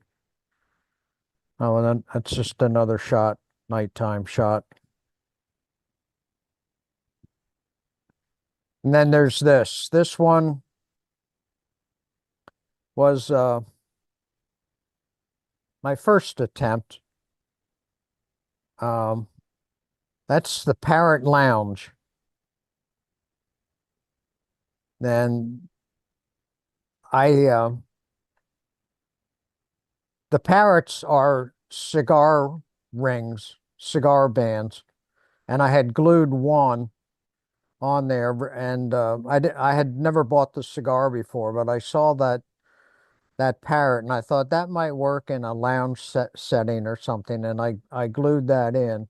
I didn't particularly like the cigar, but I had glued it too low. It looked okay this way, but when you put it behind the building, it was too low. I said, I need another one to put it where they're in flight. So I went back to the cigar store, bought a cigar I didn't like in order to get a second parrot.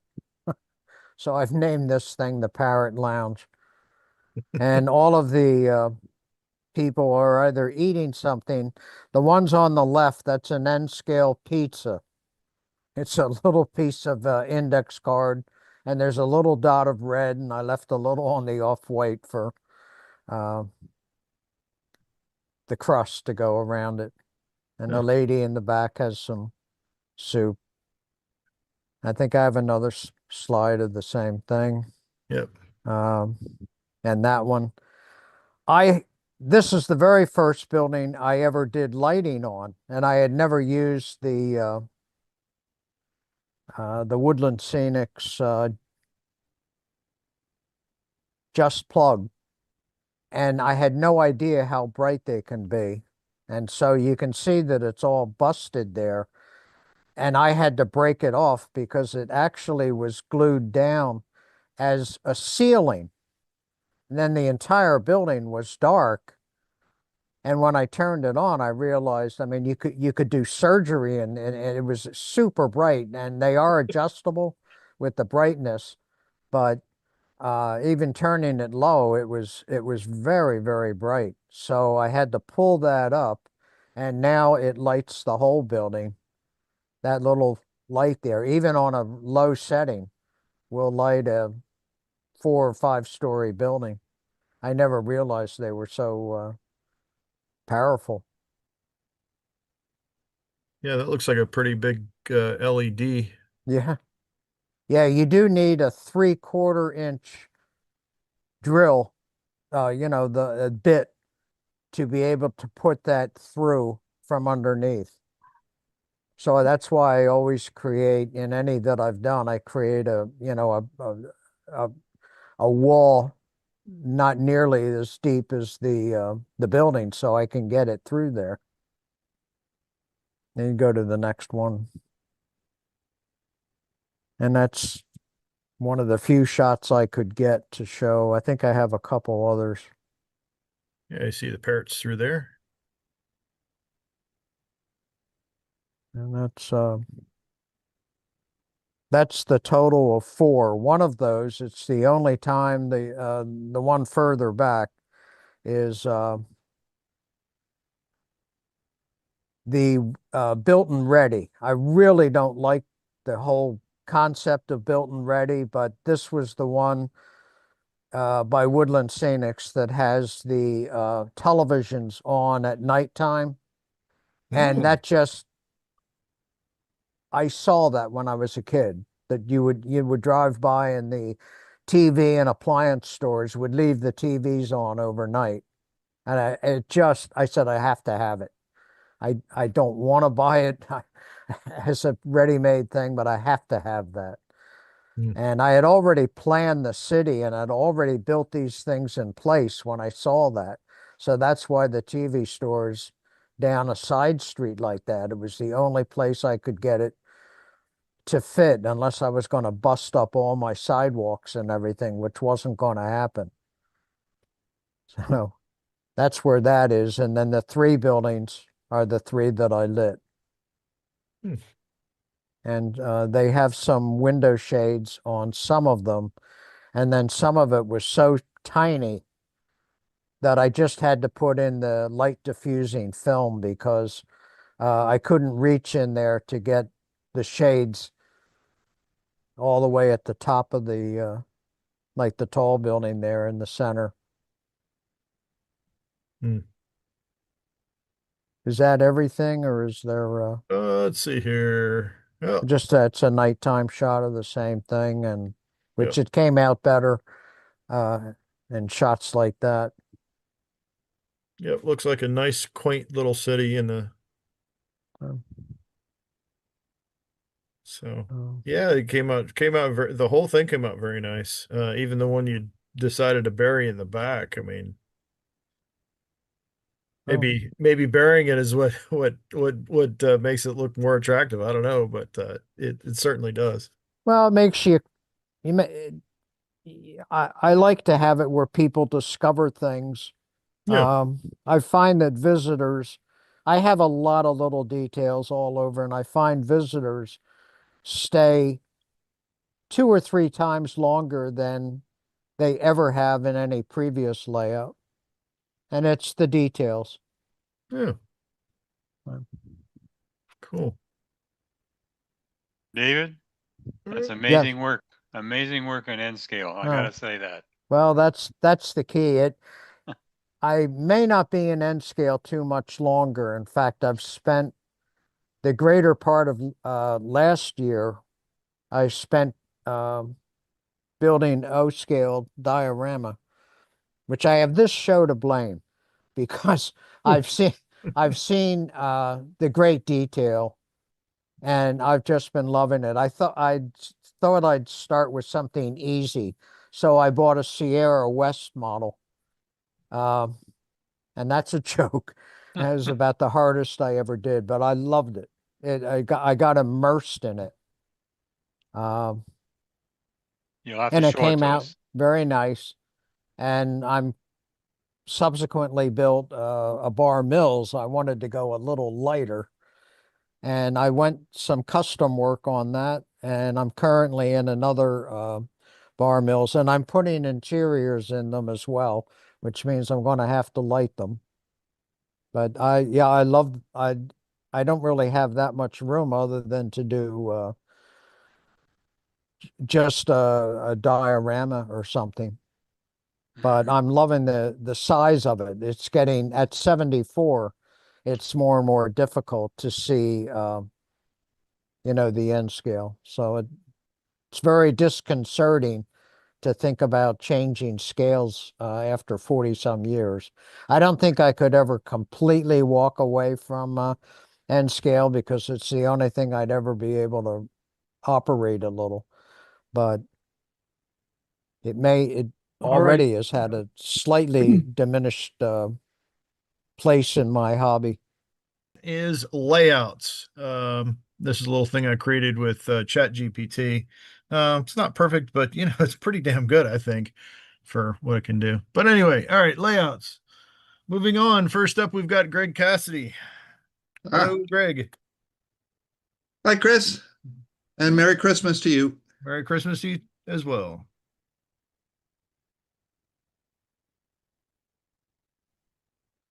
Okay, this shows the layout that's in my basement. I built it back in the 90s, but have continued to update it. It represents the Western Maryland Railroad in between Hagerstown and Cumberland, and it's centered around Hancock, Maryland. The layout's roughly 84 square feet. Next.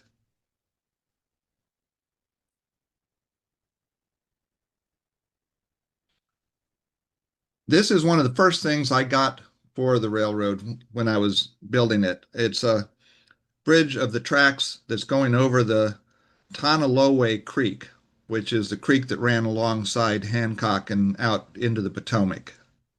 Next. And this is my hobo camp. It sits along the main line, and it's right on the edge of the Potomac down there at the bottom. and they have a little boat so they can go out and snag some fish. And they also have a little lobster trap that they keep their beer in the river to keep it cool. Next. And this represents the town of Hancock. It's not an exact representation of it, but it's what I had room for. The packing plant on the left, back in the 1880s, Jeff Cohill and his father started some orchards in the Hancock area. And Hancock became the fruit capital of the East Coast. And they kept going until the mid 1950s. And so this represents his packing plant, and that's actually one of the signs that he used. Next. This represents one of the Alpha Jets that Western Maryland ran. The Alpha Jet was their part of the Alphabet route, which was the way for a number of small railroads, such as Wedding, Pittsburgh and Lake Erie, Western Maryland, and some others, to compete with the big railroads like Pennsy and New York Central with the traffic from the East Coast and the Midwest. Next.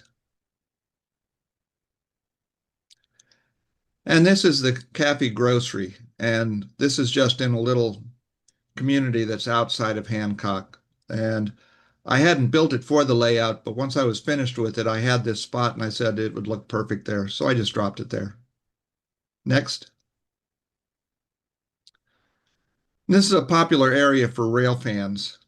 These are a couple of mini prints characters that I painted and put them in place to take some shots. Next. And this is downtown Hancock. And that's another mini prints. That's actually a mini me. I had been scanned a few years ago, standing in front of the Shamrock Bar. Standing, I point out. Next. Now, this is a tower that I have alongside my main line. Hancock did have a tower, but it was on the other side of the river along the B&O tracks. I just moved it to the correct side of the river and painted it the proper colors. Next.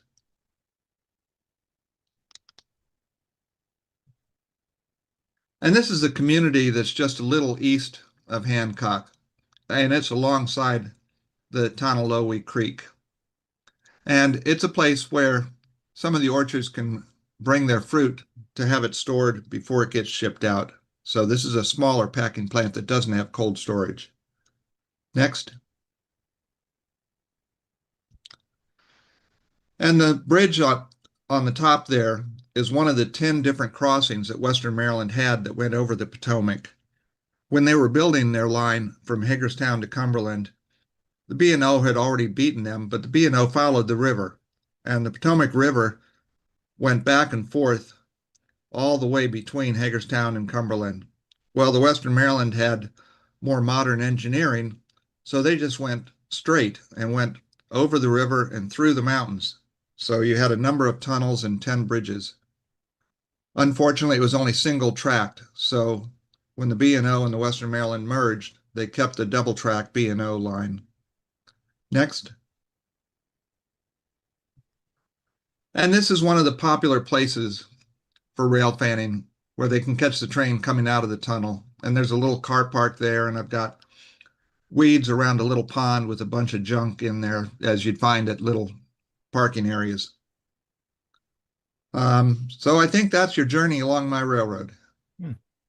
Very cool. Thanks, Greg. Any questions or comments for Greg? That's it, right, Chris? I think so, yeah. Yep, sure is. All right. Well, great seeing your layout, Greg. So hopefully I'll make it down there one of these days. Are you muted? No, I'm not. Oh. You hear me? Yes. Oh, okay. Yeah, hopefully I'll make it down to your place one of these days. So, Well, if you're not doing anything in the next 2 weeks. yeah. So, all right. Well, thanks, Greg. If anybody has any questions, speak now or forever hold your peace. Or for, to the next guy. Yeah. All right. Well, thanks, Anyway, Greg. thanks for doing this, Chris. Yep. You put this on every month, and I know it's a lot of work, and I know we all appreciate it. It's funny, I say it's not a lot of work, then I get like 2 hours into it. I'm like, crap, this is a little bunch of work. And then it's done. But it's no big deal. Yeah, it's we'll call it a labor of love. So all right, Merry Christmas, Greg. Well, Merry Christmas to everyone, and thanks again, Chris. All right, thank you. All right, next up is Fred Cosgrove. Yep, Fred. Saw you earlier. Oh, yeah. Oh, there you go. All right. And I did manage to get all of your slides put in here, even though they were I got part 2 and I was like, where's part 1? Yeah, well, but we got it. So we got it. So part. that's good. Thank you for the effort there. Well, this is the entrance going to, I think, what was going to be a sun porch on the back of my house down here in Florida. And was a choice of either building a railroad in the porch area or in the dining room area. And my mother liked the dining room, so I got the porch. The room itself is roughly about 14 and a half feet across by 9 and a half feet deep, with you're looking at approximately a 3-foot aisle to go to the back door. That back section is removable, so you can use the door. Oh, cool. Next. This section here is supposed to be representation of the Whirlpool factory in Clyde, Ohio. It's a great big plant down there, so I thought it'd be a perfect place for switching operation. Not only is the plant served by the steam railroad, but also I have the traction line running up there, and it handles passengers. Next. Maybe. There we go. And this is HO, correct? Yes, this is HO. So that's so far I got on the factory. So you can see how it's coming together. Next. And you can see where the interurban comes up, dropping off people. And that'll be the office area. And you can see the divider where the section unbolts and the electrical all unplugs underneath. So that whole section can be removed if I need to get out the door. Next. The track continues on, and at this point is a Y to turn the engines around if you're running on point-to-point operation. That little extension is good enough to get a locomotive around. It is removable, and show you later. Next. Should have probably brought up in the previous slide, the bridge there is called the subway. Because it's a wide bridge for the railroad in Bellevue, Ohio. Now, the interesting thing is, if you go down there, you'll notice it's 3 lanes of traffic, 2 one way and 1 the other way. And you would say, well, why on earth would they put 3 lanes there? Because you can't make a left turn. Well, it turns out at the time they were building the subway, the interurban was running along there. So I believe they actually built the bridge for 2 lanes of traffic and 1 lane for the interurban, which it never got to use because by the time they got it done, the interurban ceased operation. So this is a little community coming out from underneath the bridge. Next. This is basically a trolley junction. The interurban comes from the back and swings around and goes down to Bellevue. So I need to run a double-ended car on that section of track. On the other section of track, we're running PCCs, which are single-ended. But there is a connection between the two tracks in the back section. So if you needed to run the interurban onto the loop section track, it was possible. Next. And it goes by this area. Of course, there's farms down there and trailers and all kinds of stuff. So we're just coming into what I call Monroeville. Next. And that's going to be the future grain towers there. So the interurban does handle the switching of that operation. Next. This in the center is going to be a junk yard recycling area, and the interurban is going to bring junk or recyclable metal from the Whirlpool factory and drop it off here where it'll get sorted and redone for shipment elsewhere. Next. And of course, this is going to be the future card barn. I'm still working in this section of track. And in the background is going to be what I call Sandusky East Yard. And that is handled at the end of the layout with all the controls there. Next. There we go. And here's the other end of the loop section, and this is downtown Sandusky. And I'm planning on having boats to go out to Cedar Point, which is a big amusement park. And in the early days, you used to have to take a boat to get to it. It was like an island. And later on, they built a causeway there so you could drive there with your car. Next. This shows the extension there, and that section is removable about a foot. Next.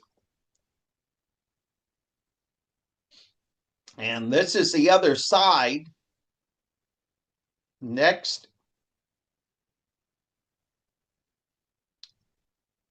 And connects up to there. And the section is now removed. Next. And that's the bridge that lifts up to connect the two sections together. So you can do either point-to-point operation, or you can do loop operation for showing off the running of the trains. Next. And there's a bridge section down resting. So, okay, next. This shows behind, the trolley is up front. That center track is going downhill. I wanted to be able to run the trains out into my hallway down to the front bedroom and have a yard there. So this is the start of going down, which runs underneath the layout. Next. And this is where it comes out from underneath the layout to go down the hall towards that front bedroom. Next. And this is looking back where it comes out of the room there. And the support on the left there is a unique clamp that I developed, and it clamps to the frame of the doorway so there's no screws or bolts to hold it, and it's very secured. And I can drop another section on there to extend it to the front bedroom. but I'm concentrating on the main layout now. So that should be it. All right. Yep. That's it. That's quite a project you've got going there. Is this you just do Florida in the wintertime, right? Yeah, so I've been working on this project for over 20 years now. Holy mackerel. Oh, yeah, because I get involved in so many other projects down here. And I was working on the Jim Richards half-inch scale for 5, 6, 7 years, trying to get it operating. It is now in Washington, PA at the Pennsylvania Trolley Museum. And I'm involved in the theater group down here in Florida. And we just got done doing our play this past weekend. So I keep busy down here, no problem. Yeah, cool. So thank you. Merry Christmas thanks for, and a Happy New Year. Yes. Thanks for sharing. It's really cool to see all these projects. Any questions for Fred? All right. Well, thank you, Fred. Again, Merry Christmas, Happy New Year. And now we'll move on to Phil. Thank you, Chris. I need to send you a new picture. That's a terrible picture from Model Road. Oh, well. Go ahead and jump in the next slide. Hey, there's a judgment-free zone here. Judgment, yeah, exactly. So this is a little bit of a journey. So our house has a second master bedroom. It's a reverse floor plan. The main part of the house is on the second level, opens out into the backyard. The front of the house is 2 stories. So the lower stories open on the front, not on the back. This is basically a second master bedroom. It's a little smaller. The master's a little bit bigger on the back, but it has a walk-in closet, a relatively nice bathroom, a bar over there with a sink, and a room. It was had been used before we bought the house as a game room. We continue to do that. I put in lighting and a pool table and had a foosball table, and we had the kids. It was absolutely great. We could have a bunch of kids downstairs here and not even realize they were in the house, but we knew where they were. So basically about 3 or 4 years ago, I started working to basically free this from the constraints of being a game room, to liberate it into model railroading, and achieve that about 2.5 years ago. So I started considering what to do with it, and I actually designed a double deck ON30. I do ON30. I like ON30 for the combination of the detail and the area you can model. Looked at doing a double deck layout that would basically be point to point and would model essentially the South Pacific coast, and have a little helix that went around the closet, staging in the closet, etc. What I realized as I did that design was that all the aisles were going to be 3 feet. And when you were in this space, you were basically in the room. There was no room in this to have any place to sit down, any place to talk. To do that, you'd have to leave this space and go into the next bedroom.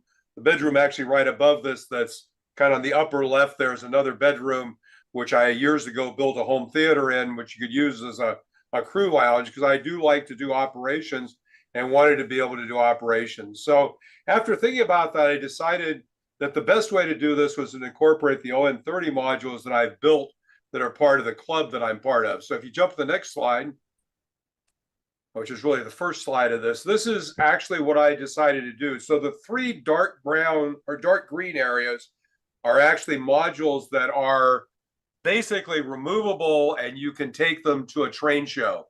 So one of the things I wanted to be able to do was to be able to take those out fairly easily. On the lower left, there's a sliding glass door. Be able to take them out through that door and load them in a car. Literally, you can park a car right outside that door, the way the house is built. So then what I did was design essentially a set of fixed modules, 4 fixed modules that don't move, to go around that.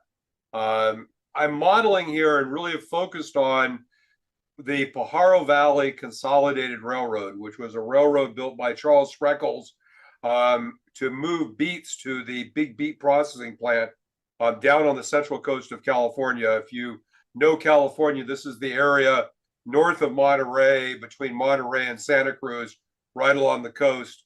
If you like artichokes, that's where most of the artichokes in the U.S. are grown today, is in that area.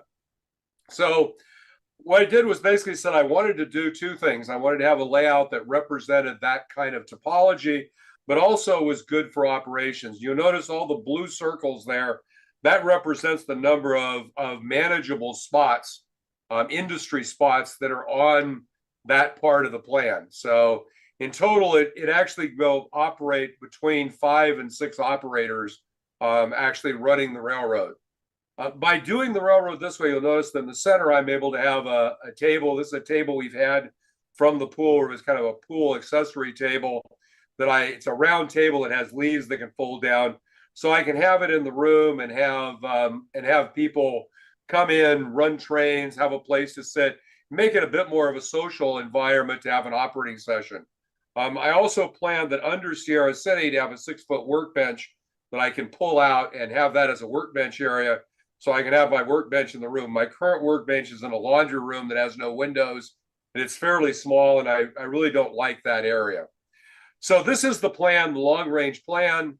What I've done so far is on the next slide is I've built the two fixed modules, the one that's Pajaro and what I call the corner module. And then I have some wings. These are actually things I built a few years ago that are actually designed to have staging tracks. And they were designed originally, they just bolt onto the side of a module and they can fold down. I've now extended those a little bit longer. So I've got 2 staging tracks on either end of the layout. Quite frankly, in this kind of a space with ON30, it's virtually impossible to do a loop, a loop without having a duck under. I really didn't want to have a duck under, so I've basically done it so that it will be, it can be staged, but it's not designed to be run continuously. If you can jump back one slide, Chris, you'll notice that where the staging is on the upper right, my long-term plan is to have a train turntable. So this will be big enough to turn a train that fits on the sidings, on the passing sidings on the layout, and has the capability on the end of it of having a staging cartridge. So this is a cartridge that can hold a whole train. And actually the way I've designed the train turntable cabinet, those will actually store underneath the train table. So I can literally have staging on that end. And you'll notice my long-term strategy is to have some staging in the closet that would represent Santa Cruz, which is north of Watsonville, major yard at Watsonville. And where you see that gray figure inside a building, that's actually a building that'll be able to be lifted up. That's representing the huge beet plant that Spreckles built in Watsonville. Okay, go ahead and jump through the next slide. So this is basically the state of the layout today. This is kind of a picture looking at the layout. My current workbench is over on the left underneath that extension or staging area. You can kind of see I talked a little bit last time we did backdrops about the backdrop there on the right. I have a TV cabinet and a cabinet and a TV and a alcove there on the left. I intend to leave those in place. The module you see on the left with the trees, the one kind of down by the sliding glass doors, and the one here on the right are the 3 removable modules. You'll notice on this module, they're the 2 buildings I've talked about on a build program a while back. Those were first and second place at the NMRA convention in LA. Go ahead and jump to the next picture. So I've just got a few shots through them. I didn't take a lot of close-up shots, just give you an idea. We had this mirror. We ended up taking it out of a bathroom we remodeled, and I moved it into the game room because I thought it made the game room much bigger, and I've left it in place. You can kind of see in there my lighting, my ceiling lighting, which is all 3D printed. Go ahead and jump to the next slide. So this is the fixed module at the end, which represents Pajaro, which is a city between Moss Landing and Watsonville. There's going to be in the front here, there'll be a continuation of kind of the water scene on the right you see there. You see the depot there that I built, that I did the build on the show. The module on the left is a representation of Wilder Ranch, which was a dairy, creamery farm that was north of Santa Cruz, and actually is still there, and it's a state park. Then the cabinet below is actually my control panel and storage. Go ahead and jump to the next slide. And that is that control panel. And what I did was I built it so it's on slides, not on casters, but on the direct, one direction sliders. So this can slide in and out from under the layout. And that allowed me to leave the top open. And so all the wiring is in the top and is very easy to work with. And then I used a lot of Cat5 cables. So all of the control system, the control panel on the right that you see, which is the second control panel on the other side of that island of those two modules, is actually connected with 5 Cat5 cables that support the switches and the LEDs, and they plug into a Cat5 panel on the back. Go ahead and jump to the next slide. So one of the things I decided to do was I decided not to build a backdrop all the way around the room, and part of the reason for that is we live about 800 feet up a ridge, and you can see about 20 miles out of the ridge, and these windows look out on that view. So I decided I wanted to go ahead and keep the view there. So this part of the layout, the backdrop, is going to be the view there. This also shows you a couple of other things. You can see a little bit of the lighting up at the top. Those are 5-watt LED lights and 3D printed fixtures and 3D printed wiring. There are actually 4 circuits up there that support the lighting. Then the other thing is I'm setting it up to do operations, and you can see I have 3D printed some car holders there for the spots. So those are actually the 3 spots that are there on Wilder Ranch. There's a spot for oil, which actually feeds off the right onto the adjacent model. There's the creamery, and then there's the stockyards. So I'm kind of building that in as I build through it. You'll notice that it does have do not touch labels on the modules that actually move out of the layout room. Go ahead and jump to the next slide. And this is just, I was trying to get a little bit of a view out the windows so you could see out to the hills. Those hills are about 15 miles away, 10 to 15 miles away across the valley we live on. By the way, one interesting note for New Tracks fans, you'll notice that unfinished building there and kind of the center left, you'll notice that that's the Banta warehouse. I bought one of those when Bill Banta did his build along on the show a couple of years ago, and decided that was a great place to locate it. One of the things I'm doing here is I'm actually extending the track off the module to the left, will extend over in front of that, as will the track on the right. So I'm actually going to have 2 sets of spots for 2 industries on that corner module. Then there are no turnouts for those actually on that module. They're on the adjacent modules and feed into it. Go ahead and jump to the next slide. Oh, I did put pictures into these. So these are the light picks that do through model railroad control systems for doing decoupling, and then printed those 3D printed those with places to have car cards, etc.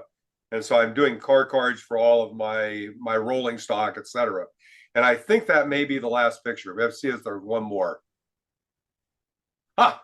This is the last picture. So one of the things that this lets me do is have Monday night football and trains. So I started having basically Monday nights, we get a bunch of us together and we're starting to do some operations and run trains. But as you notice, we have a really nice sized TV, and you can kind of notice on that fold up table below it, there's a PC. So what I'm actually doing is feeding a PC into the TV so I can connect my internet and actually run Monday Night Football, so we can watch that while we run trains. So that is the layout. Yeah, that's a cool concept. Good way to attract people to the layout. Yep. Oh, it's Monday. I don't want to come. Well, we're having football. Oh, okay. So, yeah. All right. That's cool. And it's neat that you found a way to link all your modules together. That's great too. Yeah, well, that was the other thing was I realized, well, I got really excited about building, a double deck layout. It would have been significantly longer mainline run. From a railroad perspective, it really wasn't a lot more switching. It was just a lot more run between the switching areas. but you know, the other thing that beyond the fact that, as you can see with the table there in the middle, it's pretty easy to be social. You don't have to be running a train. You're still in the same space. The other thing I kind of came to the conclusion is that it would take me at the speed I build things at about 5 to 6 years to get to the point where I was really getting comfortable with the layout being operational. And by doing it this way, I really started this about 9 months ago. So it really hasn't taken that long to get to this point. And by the way, if there's interest, you guys can feed back to me. If there's interest in the new year, I actually took a whole bunch of pictures through the process of building those fixed modules and that, and I can go through the process of, you know, the steps of building that if there's interest. So with that, I'll throw it back to you, Chris. Thanks. All right. Well, thanks for sharing, Phil. Any questions for Phil or comments? Wow, quiet crowd tonight. Well, thank you, Phil. Actually, there's a question actually on the chat. It says, oh yeah, use the wall segment with the big mirror as a visual break. It's not really a visual break, but it does, quite frankly, even though you know you're looking into a mirror, it does make the room feel, just at a feel level, bigger. I mean, emotionally, you kind of feel like you're in a bigger space because that mirror is large enough and it replicates the room enough. And especially when you put the lights in, you can kind of see the lights up in the top of this picture there. There's a lot of light. It's a very, if I turn the lights all the way up, it's a very bright environment. It actually extends the room and makes it feel bigger. I thought about it, taking that down and putting backdrop there, and I decided that the mirror was actually almost more effective. Yeah, it definitely does that. I know there's a lot of places that do that to, like if you go in a restaurant and they have like a small corner room and they put a bunch of mirrors in there, all of a sudden it feels like it's about 4 times the size of what it really is. So people aren't feeling claustrophobic by it.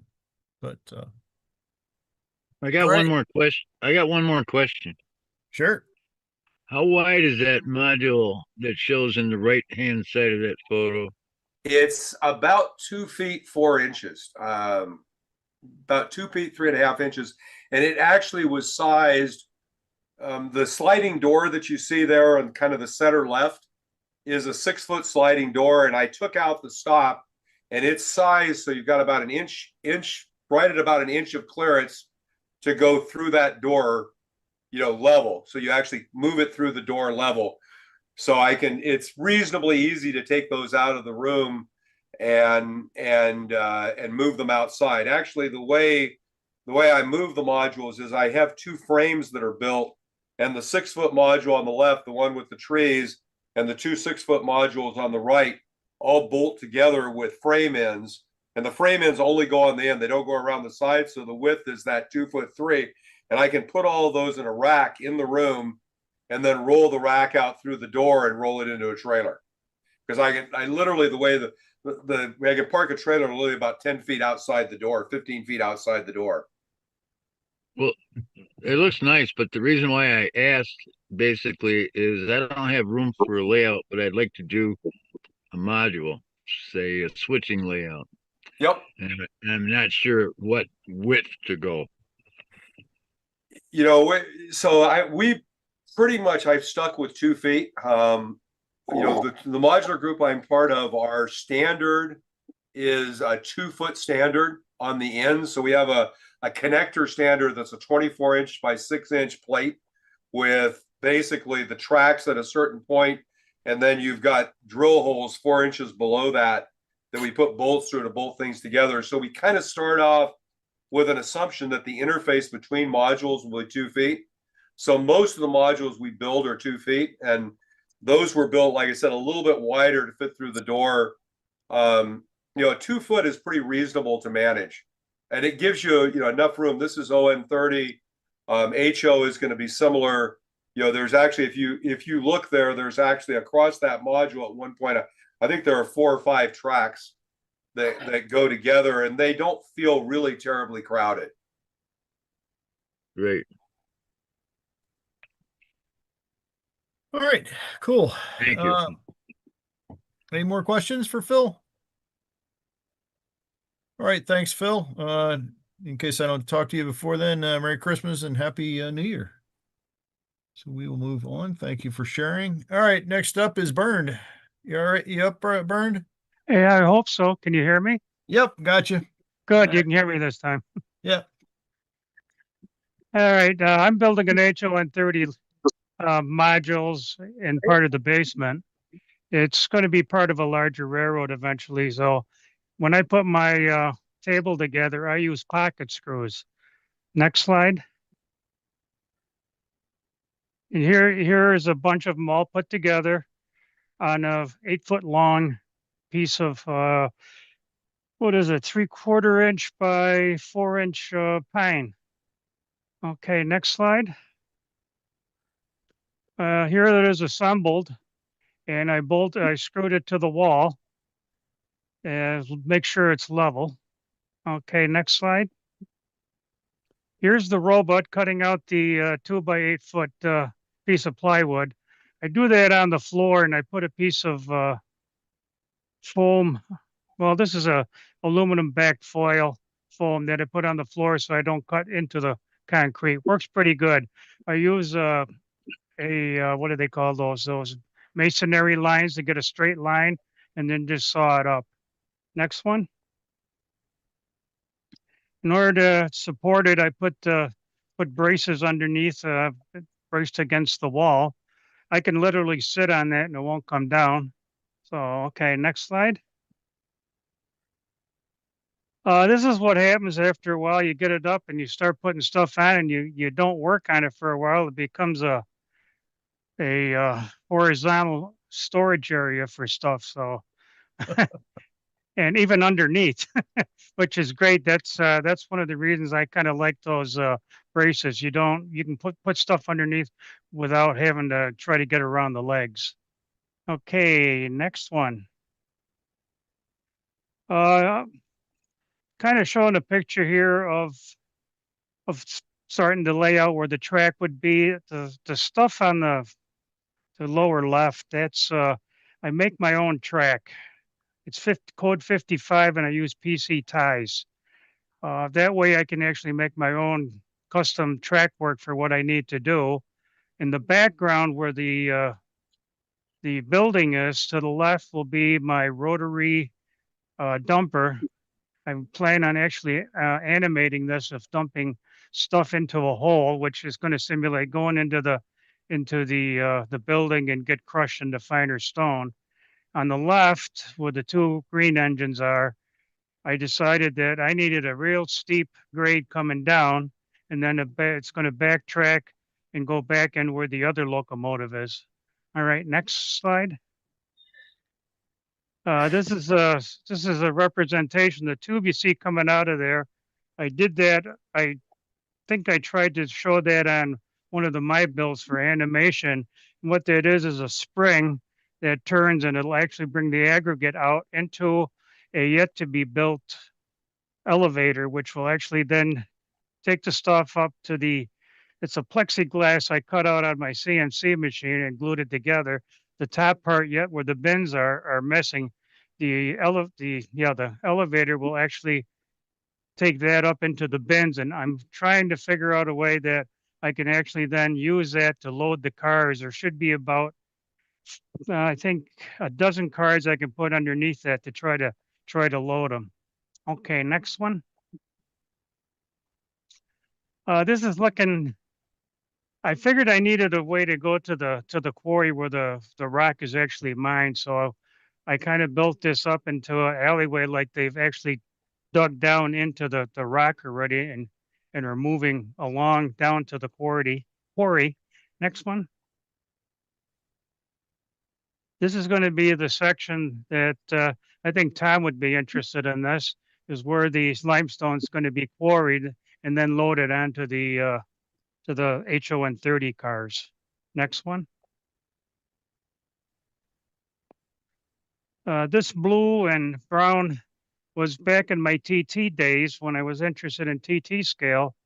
I started to build a module they called the snowshoe and gum stump. I think it was, forget what the guy's name was that came up with this, and it never panned out. So I'm going to use it as a center section of the E part of this layout as a tie and a Woodland Scenics tie and plank mill structure are going to go here. And next one. And where you see the cabinets there and everything is going to be the bottom part of the E layout that is going to have a standard gauge. And I'm going to have to build another rotary dumper there where the HO130 cars will dump the gravel into the standard gauge cars. So I'm on my way, and hopefully one of these days I'll get it done. I think that's one more. I don't know. I'm not sure. Yeah. Okay. Yep, This the drawing, I gives- think that's the last one. Yeah. This gives you an idea. It's going to be 22 feet long by 8 feet wide, an E-shaped layout. This is just sort of a guess where the track is going to be and everything. So that's it for me. Yeah, it's very unique. I know I certainly haven't seen anything like this. So this is pretty neat departure from what you would expect to normally see. So thanks for bringing that to us. You're welcome. Well, there's more. There'll be more. I've got a lot of other stuff to put together. The example, the two green engines you saw are totally Scratcch built from brass using my CNC machine. They run on a DD40 truck frame, and the four electrics are basically something idea I came up from, an inspiration I saw on the internet that are going to be electric locomotives. So there's 4 electrics and 2 diesel locomotives that are going to be on this eventually.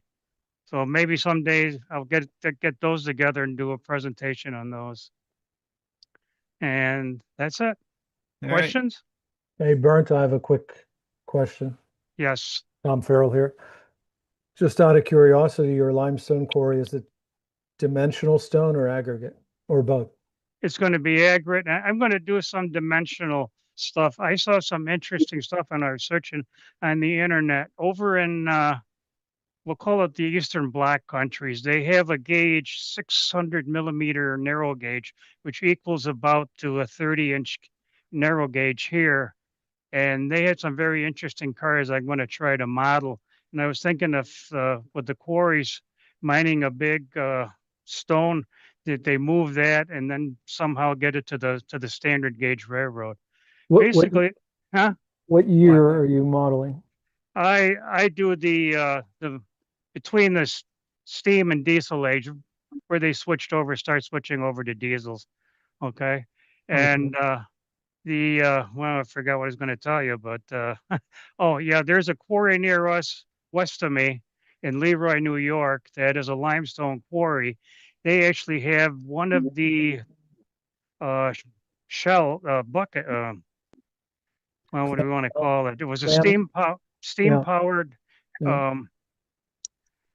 shovel that was brought back up from the Panama Canal that was used to dig the Panama Canal. I've got pictures of it. Plus, it had an odd-sized narrow gauge railroad that served the Lehigh Valley, which was 32-inch gauge, which was weird. So, I have your email. I'll send you some photos of a steam shovel and loading cars with limestone for you. Yeah, I appreciate that. Okay. All right. Any more questions for Bernd or comments? Hey, Bernie, you didn't tell him about what you use for the rock. Well, which one on the? I did a my build one time on that building. Those are soapstones that I cut. I thought they were tile. No, soapstone. No, on the wall.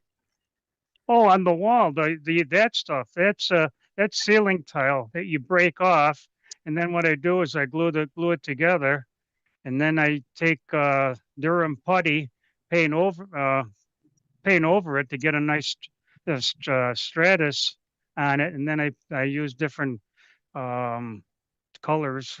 I think I used acrylic tube colors to paint the racks. So. Very cool. Okay. All right. Anyone else? All right. Thanks, Bernd. Merry Christmas. Welcome. Happy New Year. Same to you and your family and everybody else. Alrighty, we'll move on. Bill Hawk. You up, Bill? I'm here. All right. Let's get started here. So it's funny, everybody's got these long-term projects. This one was literally guess 6 weeks from start to finish. It was like a big module. In mid-October, we found this old 74 Marks unit that my husband wanted to use to create a display for his work. And it took on a life of its own. So you can go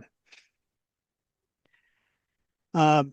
It was funny when I was flipping through the pictures on my phone, I went from the dining room brown to wood brown to pink to white to green. And you're going to see that reflected in these pictures very quickly. So this is my dining room table. My regular layout is an S-gauge layout in the basement. That is went on big pause while I was doing this. So I spent a couple weeks cleaning up the engine. I had made another purchase while I was at the thing. I worked on that too. And then about the middle of November or the beginning of November, you'll see in that lower. I did date these slides as you go through, so you can see how quickly this took shape. So 11/1 is when this that top sort of laid out the loop. There was more track in the box than would have come with the set. So I made this to make it fit and got some dimensions of what I thought was going to fit in my car because it had to go a couple blocks to get to where it was going. So you can go, and then we bought some models at the some Plasticville, and you'll see these as they get laid out and experimentation. You can go to the next one. So then the going into the pink stage, laid out was going to be a creek bed and a hill for the city hall coming on the front part of the upper picture. This was weekends, so full-time worker here, so I'm doing this at nights and weekends. You can start to see in the back of that upper picture where the materials have expanded into the living room, and then in the middle picture expanded. This is our kitchen island, which was as everything needed to be brought up. I kept working on it and working on it into the kitchen island. So go to the next. I decided I needed a wood frame, which meant I had to cut a little bit off of what I had Home Depot cut as the base because it wasn't going to fit in my car. So I had to trim it back a little bit. Built this out of 1x3s, I guess, to have something both to edge the foam and the wood. It was going to be an environment where I didn't really want, these are dealing with autistic adults. So I wanted to make sure it was finished in means, and I wanted to hide the power as much as possible. So I had a little bit of space underneath the wood base, sub base, to run some power. Started working on that. You go to the next one. Keep the transformer out of the corner. We had purchased this small lighted Christmas tree that was going to stand on there and be part of the display. So I had to figure out a way to get that in. Built up the foam around the legs with the intent that the tree could slot in there on its legs once finished. And then also ran the power for the tree down through the bottom of the table and out so it could be plugged in without having a cord all over the place.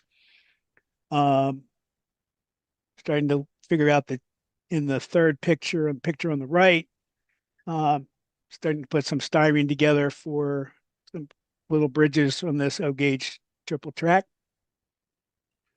Go ahead. So then I found out that the table this thing was going to go on was not as wide as what I was building. So I needed, it would have collapsed on the power the wires underneath the table. So I built in a couple more stanchions to get it in so it could sit on top of the table and not damage the wires. I found that the power from the tiny little transformer that came along with this fell off greatly towards the far end of the layout. So I used 3 track clips total for this and wired them up, soldered them to the track. I did wind up soldering all the track together as well. We'll get to that. I tested a 8-inch high backdrop on the right-hand picture and wound up going with something a little bit bigger once we got further along in our thought process.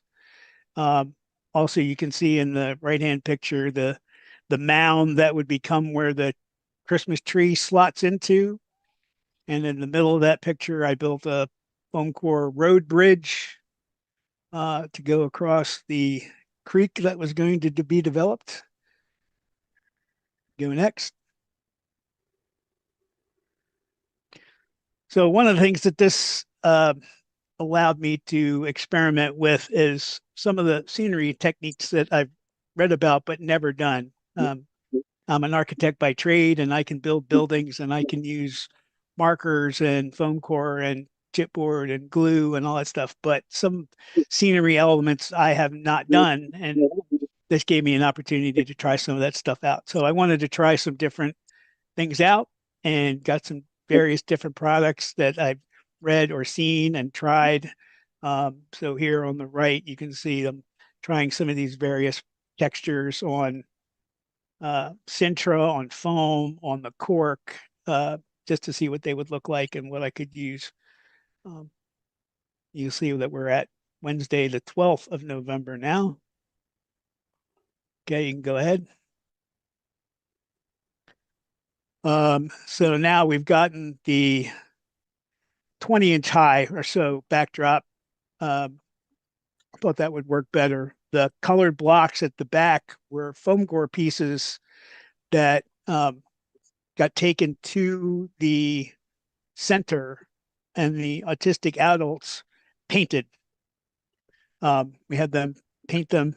We weren't quite sure. My thought was they were going to paint them to look like row houses, but all I got back were the painted color blocks. So some of them, and they didn't get painted all that well. It's a mixed bag. So on the right, I put some wood bracing behind them to get them straightened out. And they were kind of being imagined as Philadelphia style row houses. So again, we're continuing to work on the layout. I painted the track bed, the gray underneath, so that I would have some remembrance of what I was doing. Some of the stuff maybe I would have done in a different order, but I was speeding right along. Go to the next one. So sort of a quick succession here.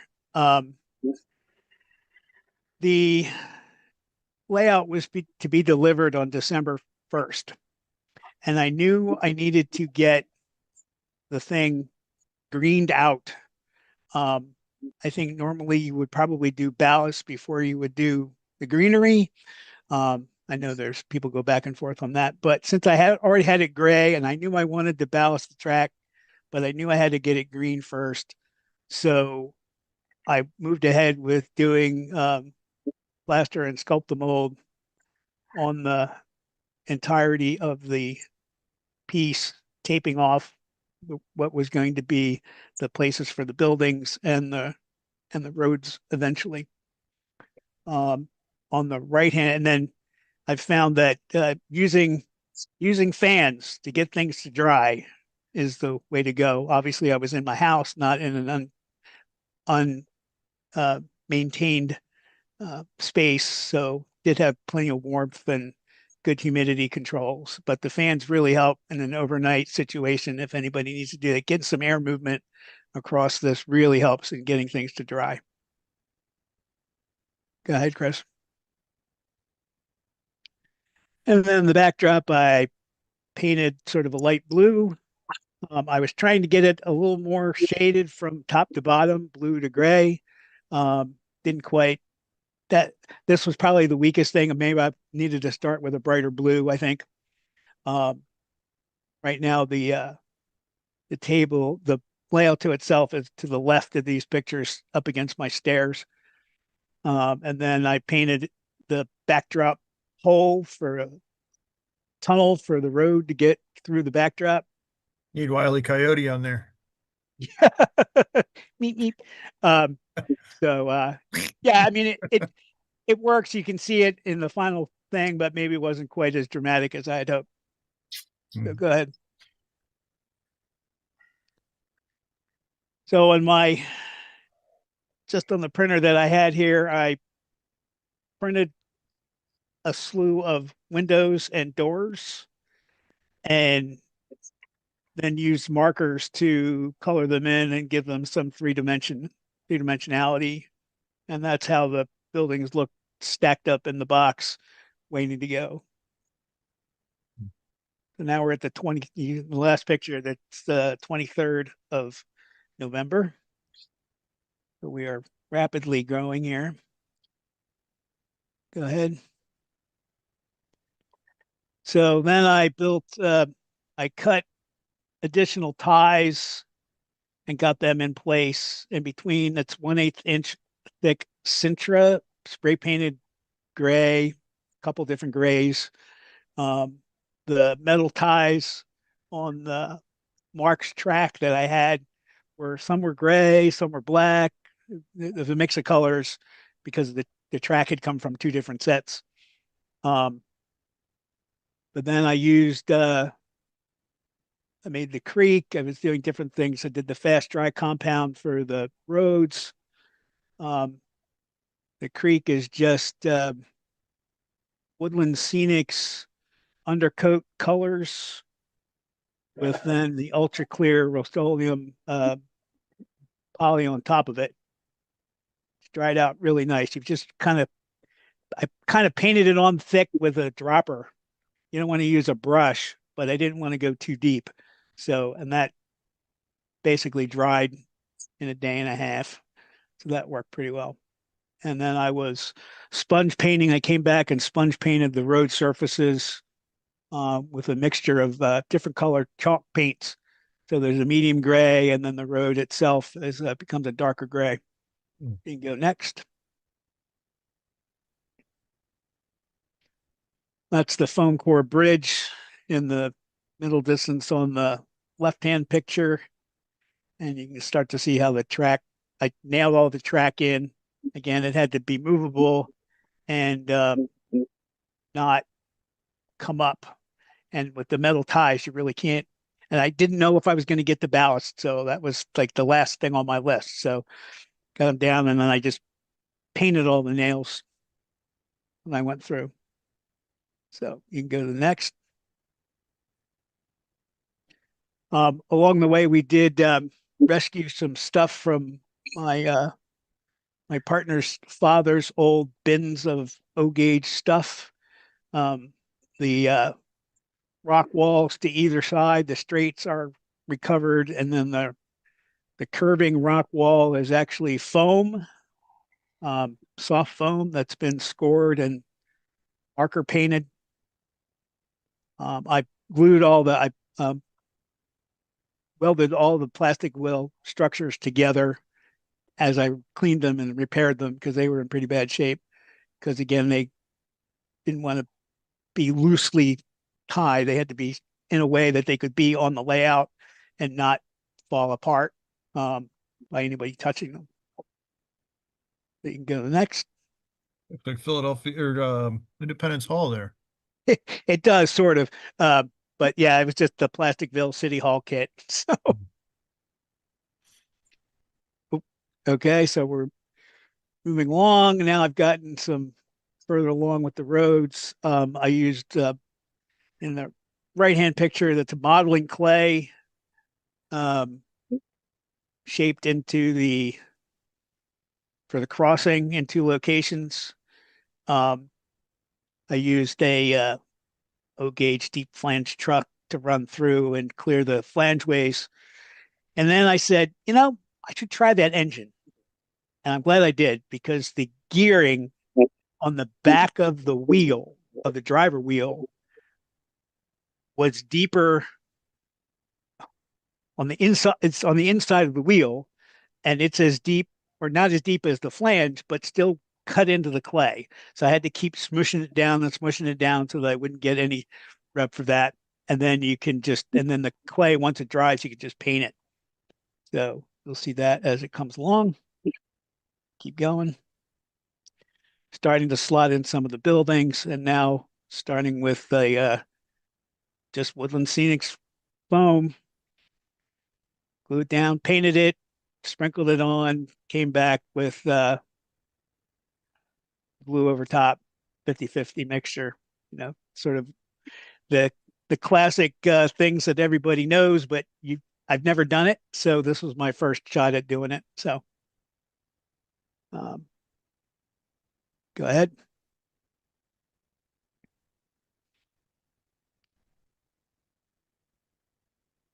More work. I kind of did a half. I came back to a half. Started bringing out some of the stuff that had to move on. I kept testing the engine every time, make sure I wasn't screwing anything up with the wires or underneath, and make sure it was keep running. So let's see. This is 11/28. This is Friday. So this is Black Friday. What I didn't put in the thing is that Tuesday night, I guess, of this week, the prior Tuesday night, my soil line in my basement exploded with rainwater. Didn't get any toilet water, shall we say. It was all rainwater from my roof and my backyard coming into my basement. So I spent from 5 p.m. till 1 o'clock in the morning, Wednesday morning, bailing my basement and cleaning up my basement. So that kind of took some time away. Never fit, but it rains, and it was really raining. We had a big storm come through the East Coast, and boy, once the plumber we got it cleared, that was all right, but kept going. All right, you can go. Next one. We're almost getting there. And I had some castings, rock castings that I squeezed in there. I wanted to do that. Started getting some bushes on.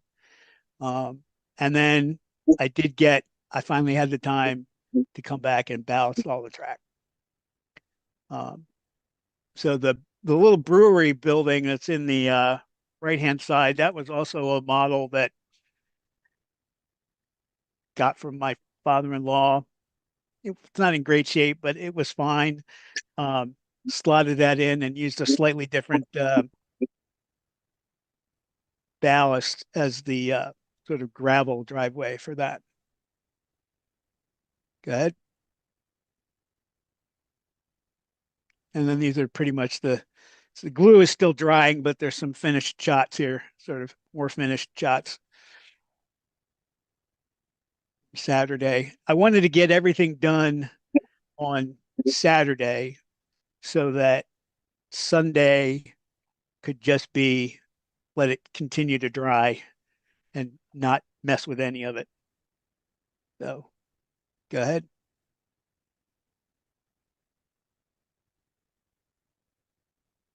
There's the little bridge. And that's just foam core spray painted. The grout lines on the bridge is just white powder, and then spray fixed. Actually got in there pretty good. Go ahead.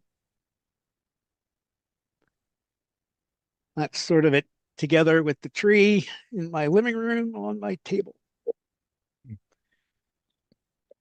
Wow, a lot of work in a very short period of time. Came out fantastic.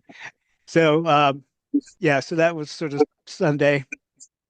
And then the various accessories again were from my father-in-law's old mix of box of stuff. And some of the trees I I painted the bases brown and some of them I left white, kind of go along. So go ahead. And then everything taken apart, put into boxes. It fit width-wise in my car. It was a little long. I had to bungee cord the gate down. But it only had to go like 4 blocks.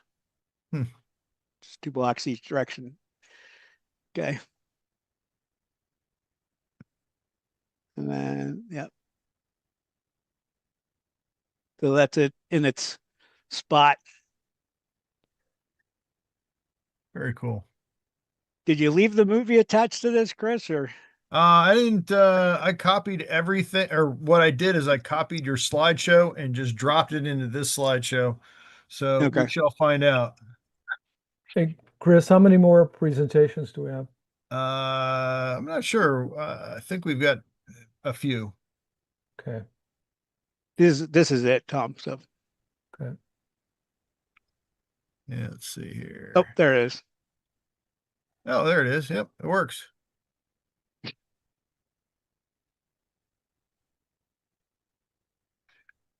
Inside the building are just battery operated tea lights.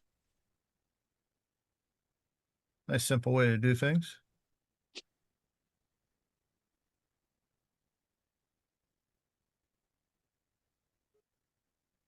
Cool. All right. That was it. Well, thanks for sharing, Bill. Fantastic project.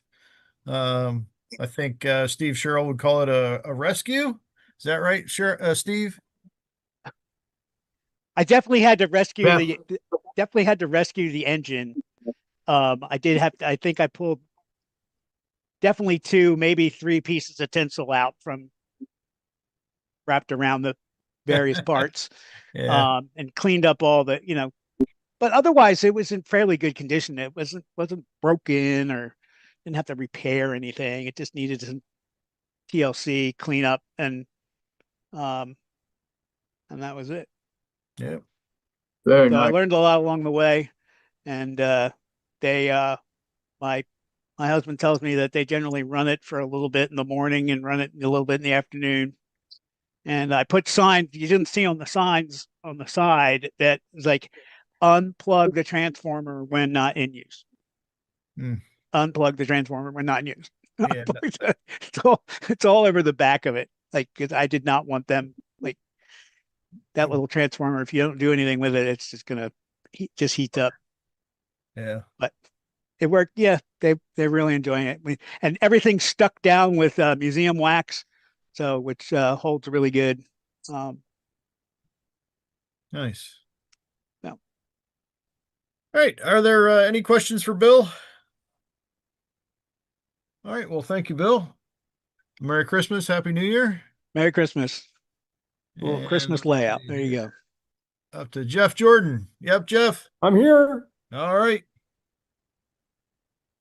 Yeah, I thought I would do an update on developments on my layout. You've undoubtedly seen a number of photographs of various progress, and I made a real point in the second half of this year of getting some real scenery going on the layout. And so that's what we're looking at here is my version of Ophir.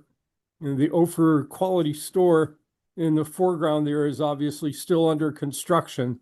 That's a 20-year-old Banta kit, and the years have not treated the kit well. So it's been a challenge to get it together, but it's coming along, and it's roughly the appropriate location and is juxtaposed with the buildings in the background. And we're going to kind of progress down this street and see what's going on in Ophir. So the next slide. Now, this structure, you may recall having seen me do scratch building in styrene. That is Scratch Built of a local store that stands only about 6 or 8 miles from my home here in Virginia, but is a stand-in for the store that was there in Ophir, Colorado, was actually scaled from the prototype building, which still stands today, though sadly is no longer in use as a store, including the signs. The signs are from the photographs I took of the building, or from a 1960 photograph of the building that I reproduced and manipulated to turn them into the actual signs on the model. I'm going to turn the corner here with the next slide, and we'll be looking up the hill in Ophir to the Oilton Club. The one structure in Ophir that still exists today is today a private residence, but this also is a Bill Banta kit and very, very nicely reproduces the original. So it's in the appropriate location, but you can see there's lots of scenery, grass, ballast, bushes all growing here. So this is the first section of my layout that's gotten close to completed scenery. And then in the background, you can see part of the mining district, which is still quite incomplete, but there is a tram house under construction there, the hillside for the tram tower, and other things going on. And then the backdrop, which is actually from Backdrop Warehouse and is a photograph of the San Juan Mountains. Next slide, which I think is, yeah, looking back down the street, where the mining district, where I'll pick up on the mining district next, but the Oilton Club came out very nicely and it's pretty much out of the box, except I scratch built the sign on the front there. And you can see I just ran out of ballast, so that section has not yet got ballast on it. That's one of my big challenges, is deciding what to do with ballast, because I operate at low speeds and like sound, and I am very much concerned that ballast cement will magnify the operating sounds, which I do not want to do. So right now I am taking the Al Judy approach, and the ballast that is in place is loose. So there's no glue to magnify the sound. It's not an ideal solution, but until I can find some way of attaching ballast that doesn't turn it into a sounding board, I think it'll stay that way. The sub road bed is actually a foam, again, done to keep everything quiet. The track is glued to the foam is glued to the sub board. There's no nails, there's no hard fixtures, and so it keeps it very quiet, and I don't want to mess that up with the ballast. But that's, and then you can see in the distance right there is Rico, which I think I have one more photo of, the next slide. Yeah, here we go. You've seen the powerhouse that I built, Scratch built for Rico earlier this year, but then I again went to work on the scenery here, and that is a very, very shallow space.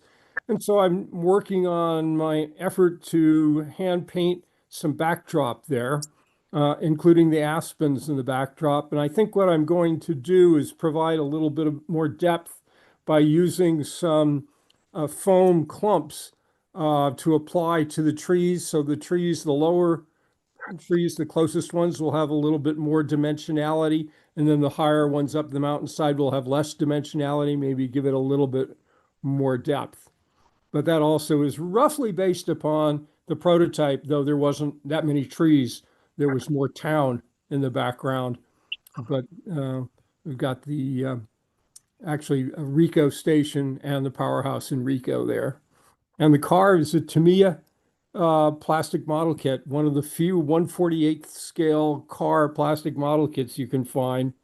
Though unfortunately now it's become anachronistic, because originally I had been modeling late 40s, early 50s, and I decided to push the time period back to 1939. But that car looks close enough for 1939. I was able to push back without removing any structures, but some vehicles had to go. Next slide. Here's some other things I'm experimenting on with scenery, trying to get depth, and here trying to fill in a very awkward corner on the layout. The structure there is a mill, which is supposed to be abandoned, and it's in N scale.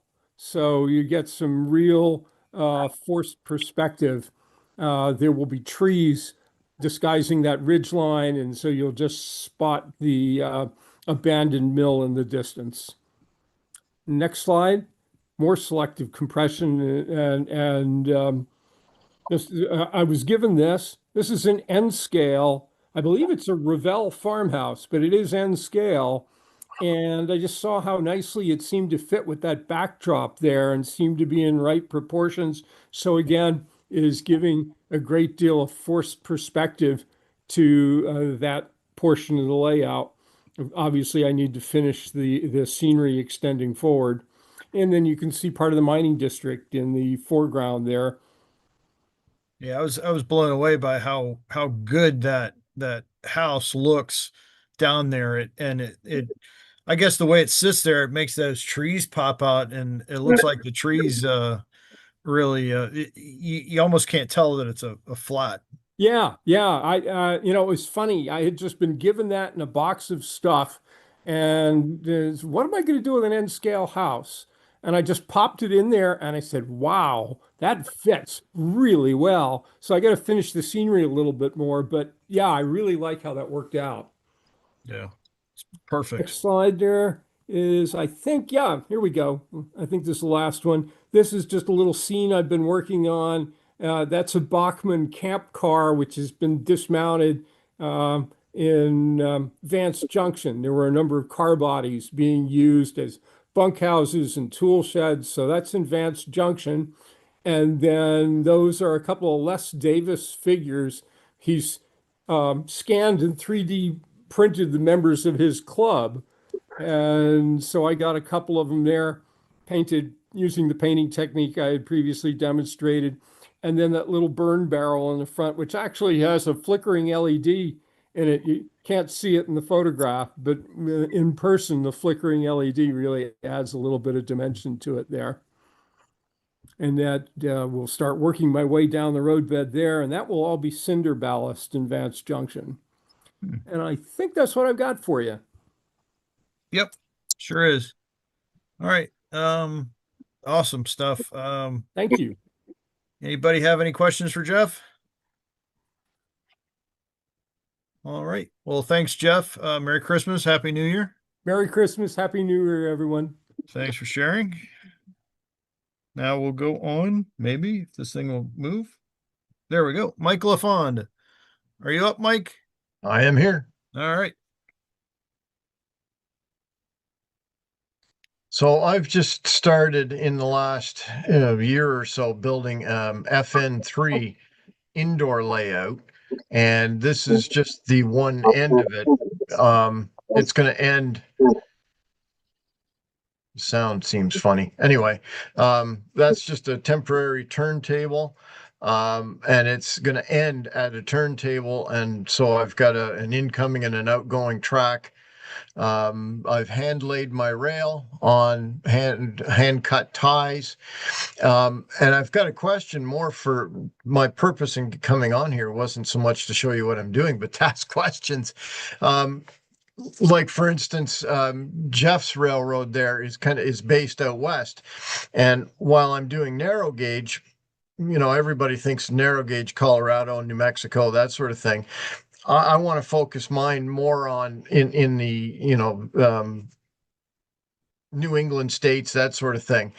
And what you're looking at there in the black edging is 3D printed turntable pit that I was trying to create to make it look like ties that were stacked on top of each other. And then I got to thinking, maybe that's just a little bit too much out west, because it seemed to me like everything out west was made out of wood.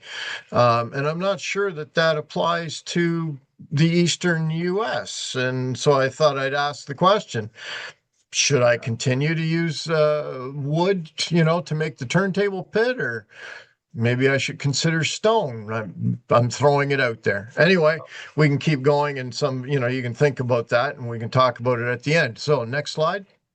Yeah, actually, my thought on that, first of all, what's the East Broadtop do?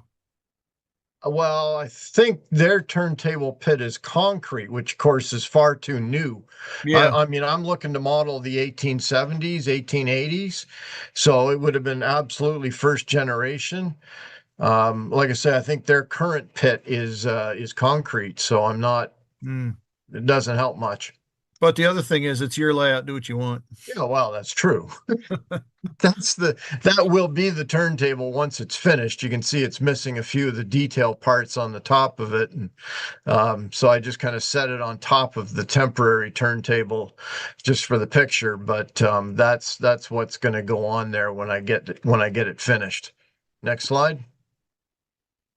And that's just a little bit further down the line. You can see, so I'm looking, and again, this is a question. I put my station on the viewing side of the railroad because I thought, I kind of need a spot for a platform, and there's really not enough space against the wall to put the flat of the station and have a platform. So I thought I'd put it there, and I was kind of thinking that might look interesting because you get to look through the windows and see the train through the station. Don't know. I haven't seen that done too much for obvious reasons, because of course it gets in the way of uncoupling cars or, that sort of thing. So it's a cool thought. Comments? I don't know. I just thought I'd put it there, and and of course I'd have the water tower next to it where the chisel is sitting. But then it gets in the way of manipulating the cars. So I don't know. Anyway, next slide. And that's just further down the line, showing back towards the turntable and the ties and the track that's spiked into place. Next slide. As long as you don't have switching. No, there's no switch there. Oh, okay. I think I might have missed one there. So the track curves around the room and then heads out into the next room. And you can see there I've created a tunnel out of white styrofoam, which I only used because I had somebody at one time attached it to the wall in the basement. What a god awful mess that stuff makes. And a temporary oak board for a bridge. Of course, the track isn't actually attached to it; it's just sitting there. But I'm not sure what your next picture looks like. Let's go to the next one. Oh, okay. So those two got switched. So that was more to show where the track goes around the curve, showing the station. So you see the relationship between the two. 100%. Use brick. Oh, a brick turntable. Okay, that's fair. That's a fair comment.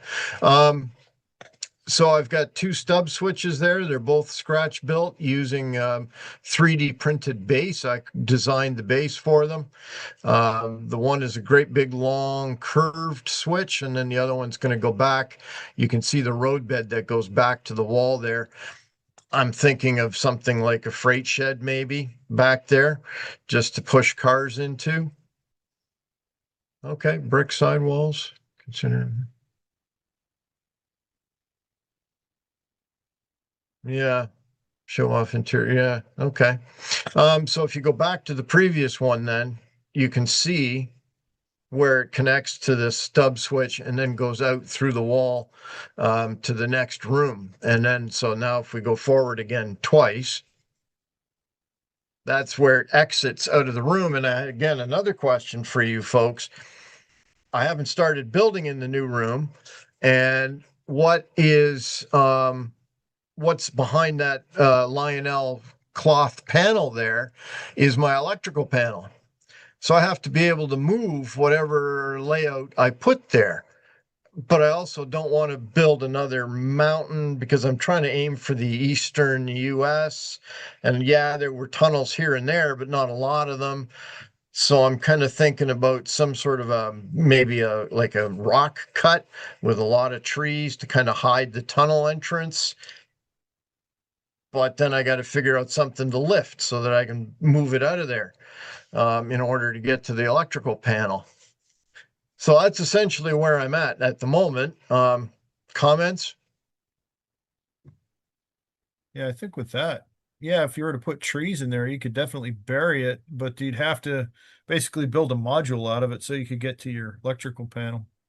Yeah, just some sort of a lift out. I got a couple of comments. Sure. Move that station down to that corner. I had considered that, putting it in the back corner down there. Yep. You're not going to be happy with people reaching around that station. Right. You're not going to get the full effect of your build. Okay. Number two, when you're going to the wall and you come out, yeah, put it on a hinge. Okay. Put hinges back out of the way. Okay. So does it rotate sideways or down? Sideways. Okay. Okay. I think that will, be your best bet there. Another possibility would be, I just saw at one layout tour recently, they used a appliance garage lift, which worked out real nice because it dropped down real low, but it was real solid when it came back up. An appliance garage lift. Yeah, there's a lift, and it goes down and under the counter. And that's considered your appliance garage. So I don't know where he bought it from. Okay. I'll have to look into he that. showed how nice it worked. And that probably would work real good at that location. Okay. Let me just write that, grab a pencil here. Appliance garage lift. Okay. That's something to look at. You'll find it in a kitchen remodeling place. Right. Okay. I have to look at that. Thank you. Now, Steve, you're concerned about not seeing the build of the station. Is that more your because obviously if you're looking through it, you're not actually seeing the front of it. Well, I think that if you move it down to the corner, you'll be able to put a platform on. Yes. Put a lot more details. It'll have much more depth. You can have vehicles around it. You can have people doing things. You might be able to even squeeze in some kind of a flat building behind the station, to add even more interest in that. But if you leave it on that straightaway there, it's just not going to work. Okay. And the corner will put the station in the corner. It will also take some of the emphasis on that corner meeting. Most people try to use scenery to hide the squareness. Yes. And that would be a way to do it. Okay. And you're going to be 120.3? Yeah. Okay. Yeah, there was, I don't know if you ever got the video, Chris, or not, but. No, and Tom never sent it to me. Okay. No issues. Where do you live, Mike? Just north of the border from Detroit by about an hour. Okay. Yeah. Okay. Well, that's why I was asking you guys, because this is sort of my first, I'll call it major model railroad. I've built a bunch of plywood centrals in the past, but never really, managed to get them anywhere. So this one's going to be the first right through to the end sort of thing. Yeah, it was cool. Good luck. Yeah. Thank you. Thanks for taking the input or asking for the input even. That's part of what we're going for is people are looking for feedback. It's 10 minds or 20 minds are better than just one. Yeah, for sure. Unless they all have opinions, in which case you're just better off on your own. But all right, let's see. I think that's the last. Yep, that's the last slide. So, yep. All right. Thank you. Well, thank you for sharing. Does anybody have anything more to contribute? All right. Well, thank you, Mike. Merry Christmas and Happy New Year. Thank you. You to you as well and everyone else. All righty. Jeff Peck. Yes. You're up. All right. All right. Here we go. Okay, this is the Happy Creek Railway. It's a little smallish ON30 that I built. Next, please. Okay. Try to take notes and. Okay. If you ever want to ruin your sleep for the rest of your life, work shift work for 30 years. One night I was couldn't sleep, so I came across a channel called Steve's Trains on YouTube. He had he's building a small ON30 layout on a prefab baseboard from a company called Ironworks Models, and it was the world's smallest micro double. It was a 21.5 by 25-inch base, and I looked at it and I checked it out, and it had an endorsement there from Al Judy. So I bought one, and then somehow or another I came across Chris Bone from Full Circle Models for the track. So Chris sent me the rail, the laser cut ties, and the turnout skeletons. All that stuff was top quality, good stuff. The package from Ironworks got here through a snowstorm, and it goes together. It's like it came in a flat pack, and it was like a jigsaw puzzle to make a base, and then a base underneath and all the hardware. Went together really easy. Next, please. And that's what it looks like when it's put together. And you weren't kidding about the jigsaw puzzle. Oh no, it literally, yeah, it looked like a big jigsaw puzzle, and it's a double layer, and they don't line up, so it's as you put it together, it adds strength. So here's where I put the tracks, I put the ties down, I laid a turnout. Next, please. I got these lazy guys to help, but they didn't work too much. So the turnout went down really easy. I ended up taking it out later because I decided, you know what, I just want something where I can put some trains on and just watch them run. I really wasn't interested in doing any switching or anything like that. So next slide, please. So again, you know, and then when I was looking at it, I said, you know, these tracks in ON30 are going to be, you know, with the HO, they're going to be too close to the ends. So I added some EPS foam, and it's now 31 inches long. The next slide. So that's what it looked like when I got that part. And so we went on from there. It gave us and also it gave me, so, you know, because I wanted some scenery along the edges too, and it just wasn't a lot of room to be able to do that. So next slide, please. A couple months later, a little bit of work here. Here we got the view down the street into the town of Happy Creek, which, if you can see the sign, the mayor is Al Judy. So next slide, please. Okay, now we're going to look down the main street there. You see some buildings there. You'll see Cheryl's store there. And next to that is Cassidy and Farrell's Tavern. And the police have pulled over a guy there and are checking him out. It turns out his name is Bullet. So they're going to see what he's doing. He's doing on the East Coast. And that tree there in the foreground, those are sagebrush trees. And what I do is the leftover junk from super trees, I put it on the ends of the sagebrush, and I hit it really hard with cheap hairspray and just put ground foam on it. And it makes a nice light tree. Next slide, please.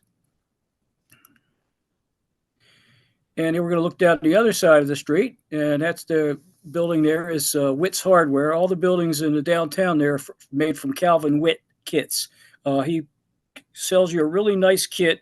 It's a good solid kit. It's a good, you know, it comes with the walls and the castings for the doors and windows, which are Tishi. And but you know, it gives you an opportunity to build on that, and you know, kind of like a jam band, you can kind of riff on them, because some of them didn't even end up looking like what they started as when I got done with them. And next slide, please. So here we are again. That's my my Aunt Sissy and my Aunt Nettie. They're waiting for a train. I want to go back to Southern Maryland, so they're going to be waiting a little while. But they don't mind. They got the gift of gab. They'll keep each other company for a while. The next slide. And here we are with entering into the area called McComer's Rocks, and that's because I got those rocks from Kevin McComer. But that's another Calvin Witt building there. I call that the Wizard Shack. That's lit, it lights up, and it was a really simple shack to put together. And I put a tin roof on it instead of the shingle roof that he had. And next slide. So we're further around the rocks. and come across a little hobo camp here. Guy on the left there walking up better have a can of beans or something, or the guy with the hammer is going to knock him upside the head.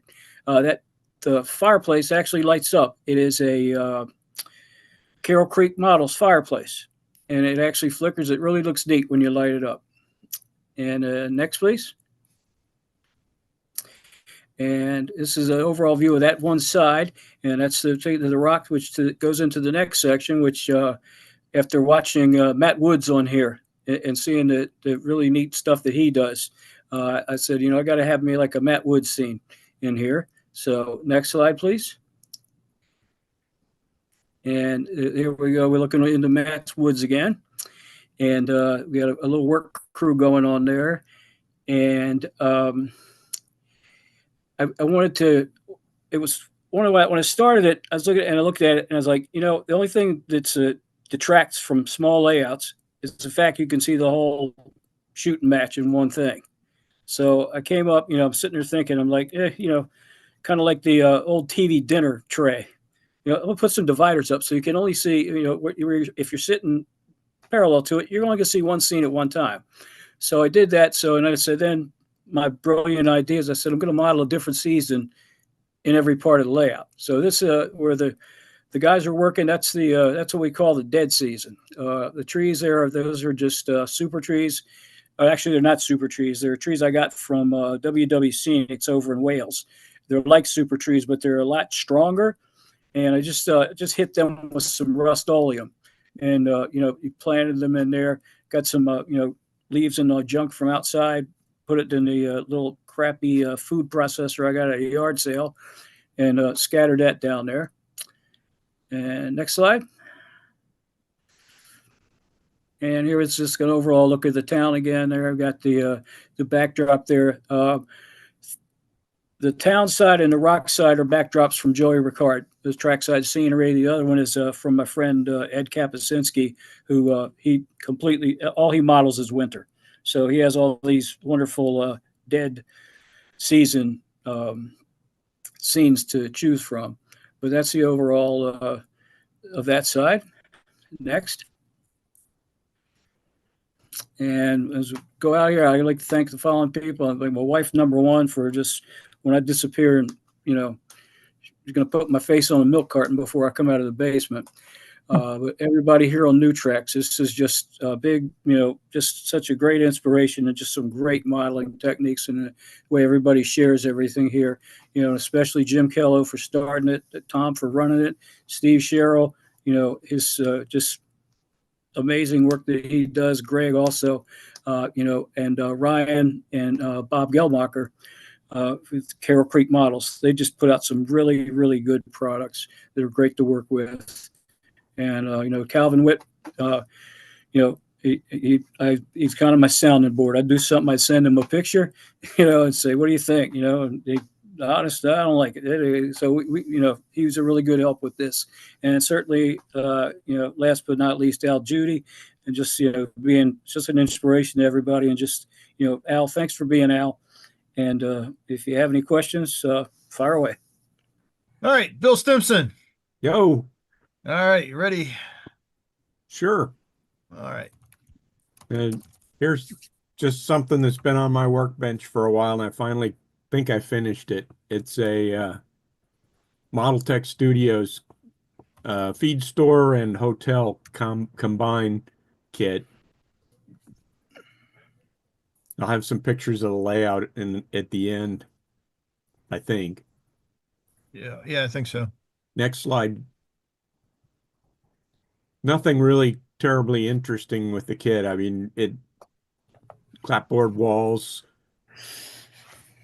I ended up using some rail scale models shingles instead of their roof pieces, but other than that, I built them basically the way they came, and I ended up putting some stairways in a little different. Next slide. And there's the front. He had some pretty nice cornice pieces along the top edge there. Next slide. And there's the last side, I think. Next slide. think I was wrong. One more. Okay. Next slide. And some miniatures for the season. Santa and a reindeer. The Santa's got an axe as well as his presents to bring by. Next slide. You don't mess with Santa. No mess with Santa. And if you look carefully, there's a narwhal coming up through the snow underneath the moose. These were some nice 3D prints that my son did for me. Next slide. And there's the picture of my layout with my N-scale Christmas train. Unfortunately, the engine doesn't run anymore. I'm going to have to find a new engine for it. So Is that I a think Bachmann? I think so, yeah. Looks like a Bachmann. I think it's a Bachmann 060. It was a Christmas one that I found at a swap meet for like $20, and the engine ran for a little bit, but it's dead now. Well, if depending on when it was made, Bachmann has that lifetime warranty on the older stuff. I know people that have sent in old junkers and get really nice brand new stuff from Bachmann because, oh, we don't have parts for that anymore. Would you please take this and trade? Yeah, actually, the motor runs. It's the electrical connections, and when I took it apart, I couldn't figure out how to get them connected back together. So, but the motor, when I put a 9-volt battery to it, it actually runs. So there's something that's not allowing the power to get from the wheels to the engine, and I just haven't taken enough time. I'm tempted just to see if I can find another 060 and at another swap meet and toss it. But I think that's all I got. Merry Christmas to everybody, which was the whole point to the. Yeah. All righty. Any questions for Bill? All right. Well, thanks for sharing, Bill. Merry Christmas. Happy New Year. And Father Ron, I believe he is our last for the evening. Had a huge show. Thank you for everyone. You up, Father Ron? Yes, I am. I'm right here. All right. This is the kit that I received from Tom Farrell, and I'm going to be, I guess in the future, it depends on when Tom schedules me, showing you how I put it together. Next slide. This is what's contained inside of it. There's just 2 packages. It's far more than what it looks like. There's a lot of stuff here in this kit. Next slide. This is just the contents of one package, the first of the 2. And you can see it's a lot of pieces to put together. Next slide. So I separated out, and this is the first stage, is building the actual, what's called the shed. It's an open shed. There's just one small area that's enclosed. So I'm going to be using for the roofing, I'm going to be using the paper type of corrugated siding for the roof instead of the metal that came with the kit. I'm not a fan of the metal corrugation. I'll keep it and perhaps use it on another kit. But I already had some that were already rusted, so I'm going to use those instead of taking the time to do that. I also will probably change the sign on the roof, which is called GR Dills.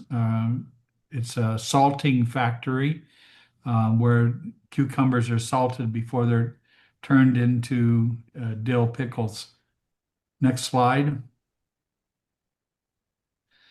I decided it needed a lot of reinforcement. I decided to leave all of the sides of the shed on the sprue because, as you can see in the bottom of just left of center there, some of those side walls are very, very thin.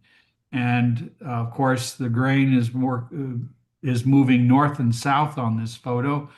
And I decided I didn't want to break those and have to reglue them. And even though I left them on the sprue, on the sheet of wood, one broke anyway, and I had to glue it from the back side to keep the glue from showing on the front where a stain or what paint or whatever I'd have to paint over it. So it needed a lot of reinforcing, and some of the roof pieces to the left there of center, those were already bent or warped. So I had to put the stiffening reinforcements on it and put weight on it to get it back flat again. Next photo. This shows the stain work I've done on the other side. And you can almost see in the very lower part of the main sheet of wood that one right next to the center delta, you can see where the glue came through anyway. It didn't stain that area. So I'm going to have to find some paint to try to cover that up. I intended to put some paint on it anyway, but that's how delicate those pieces are. So this just gives you I'm going to be coloring the, next to the X-Acto knife, all of those will be a shade of green, but it'll be a very light shade like it's been around a while and faded by the sun. Next slide.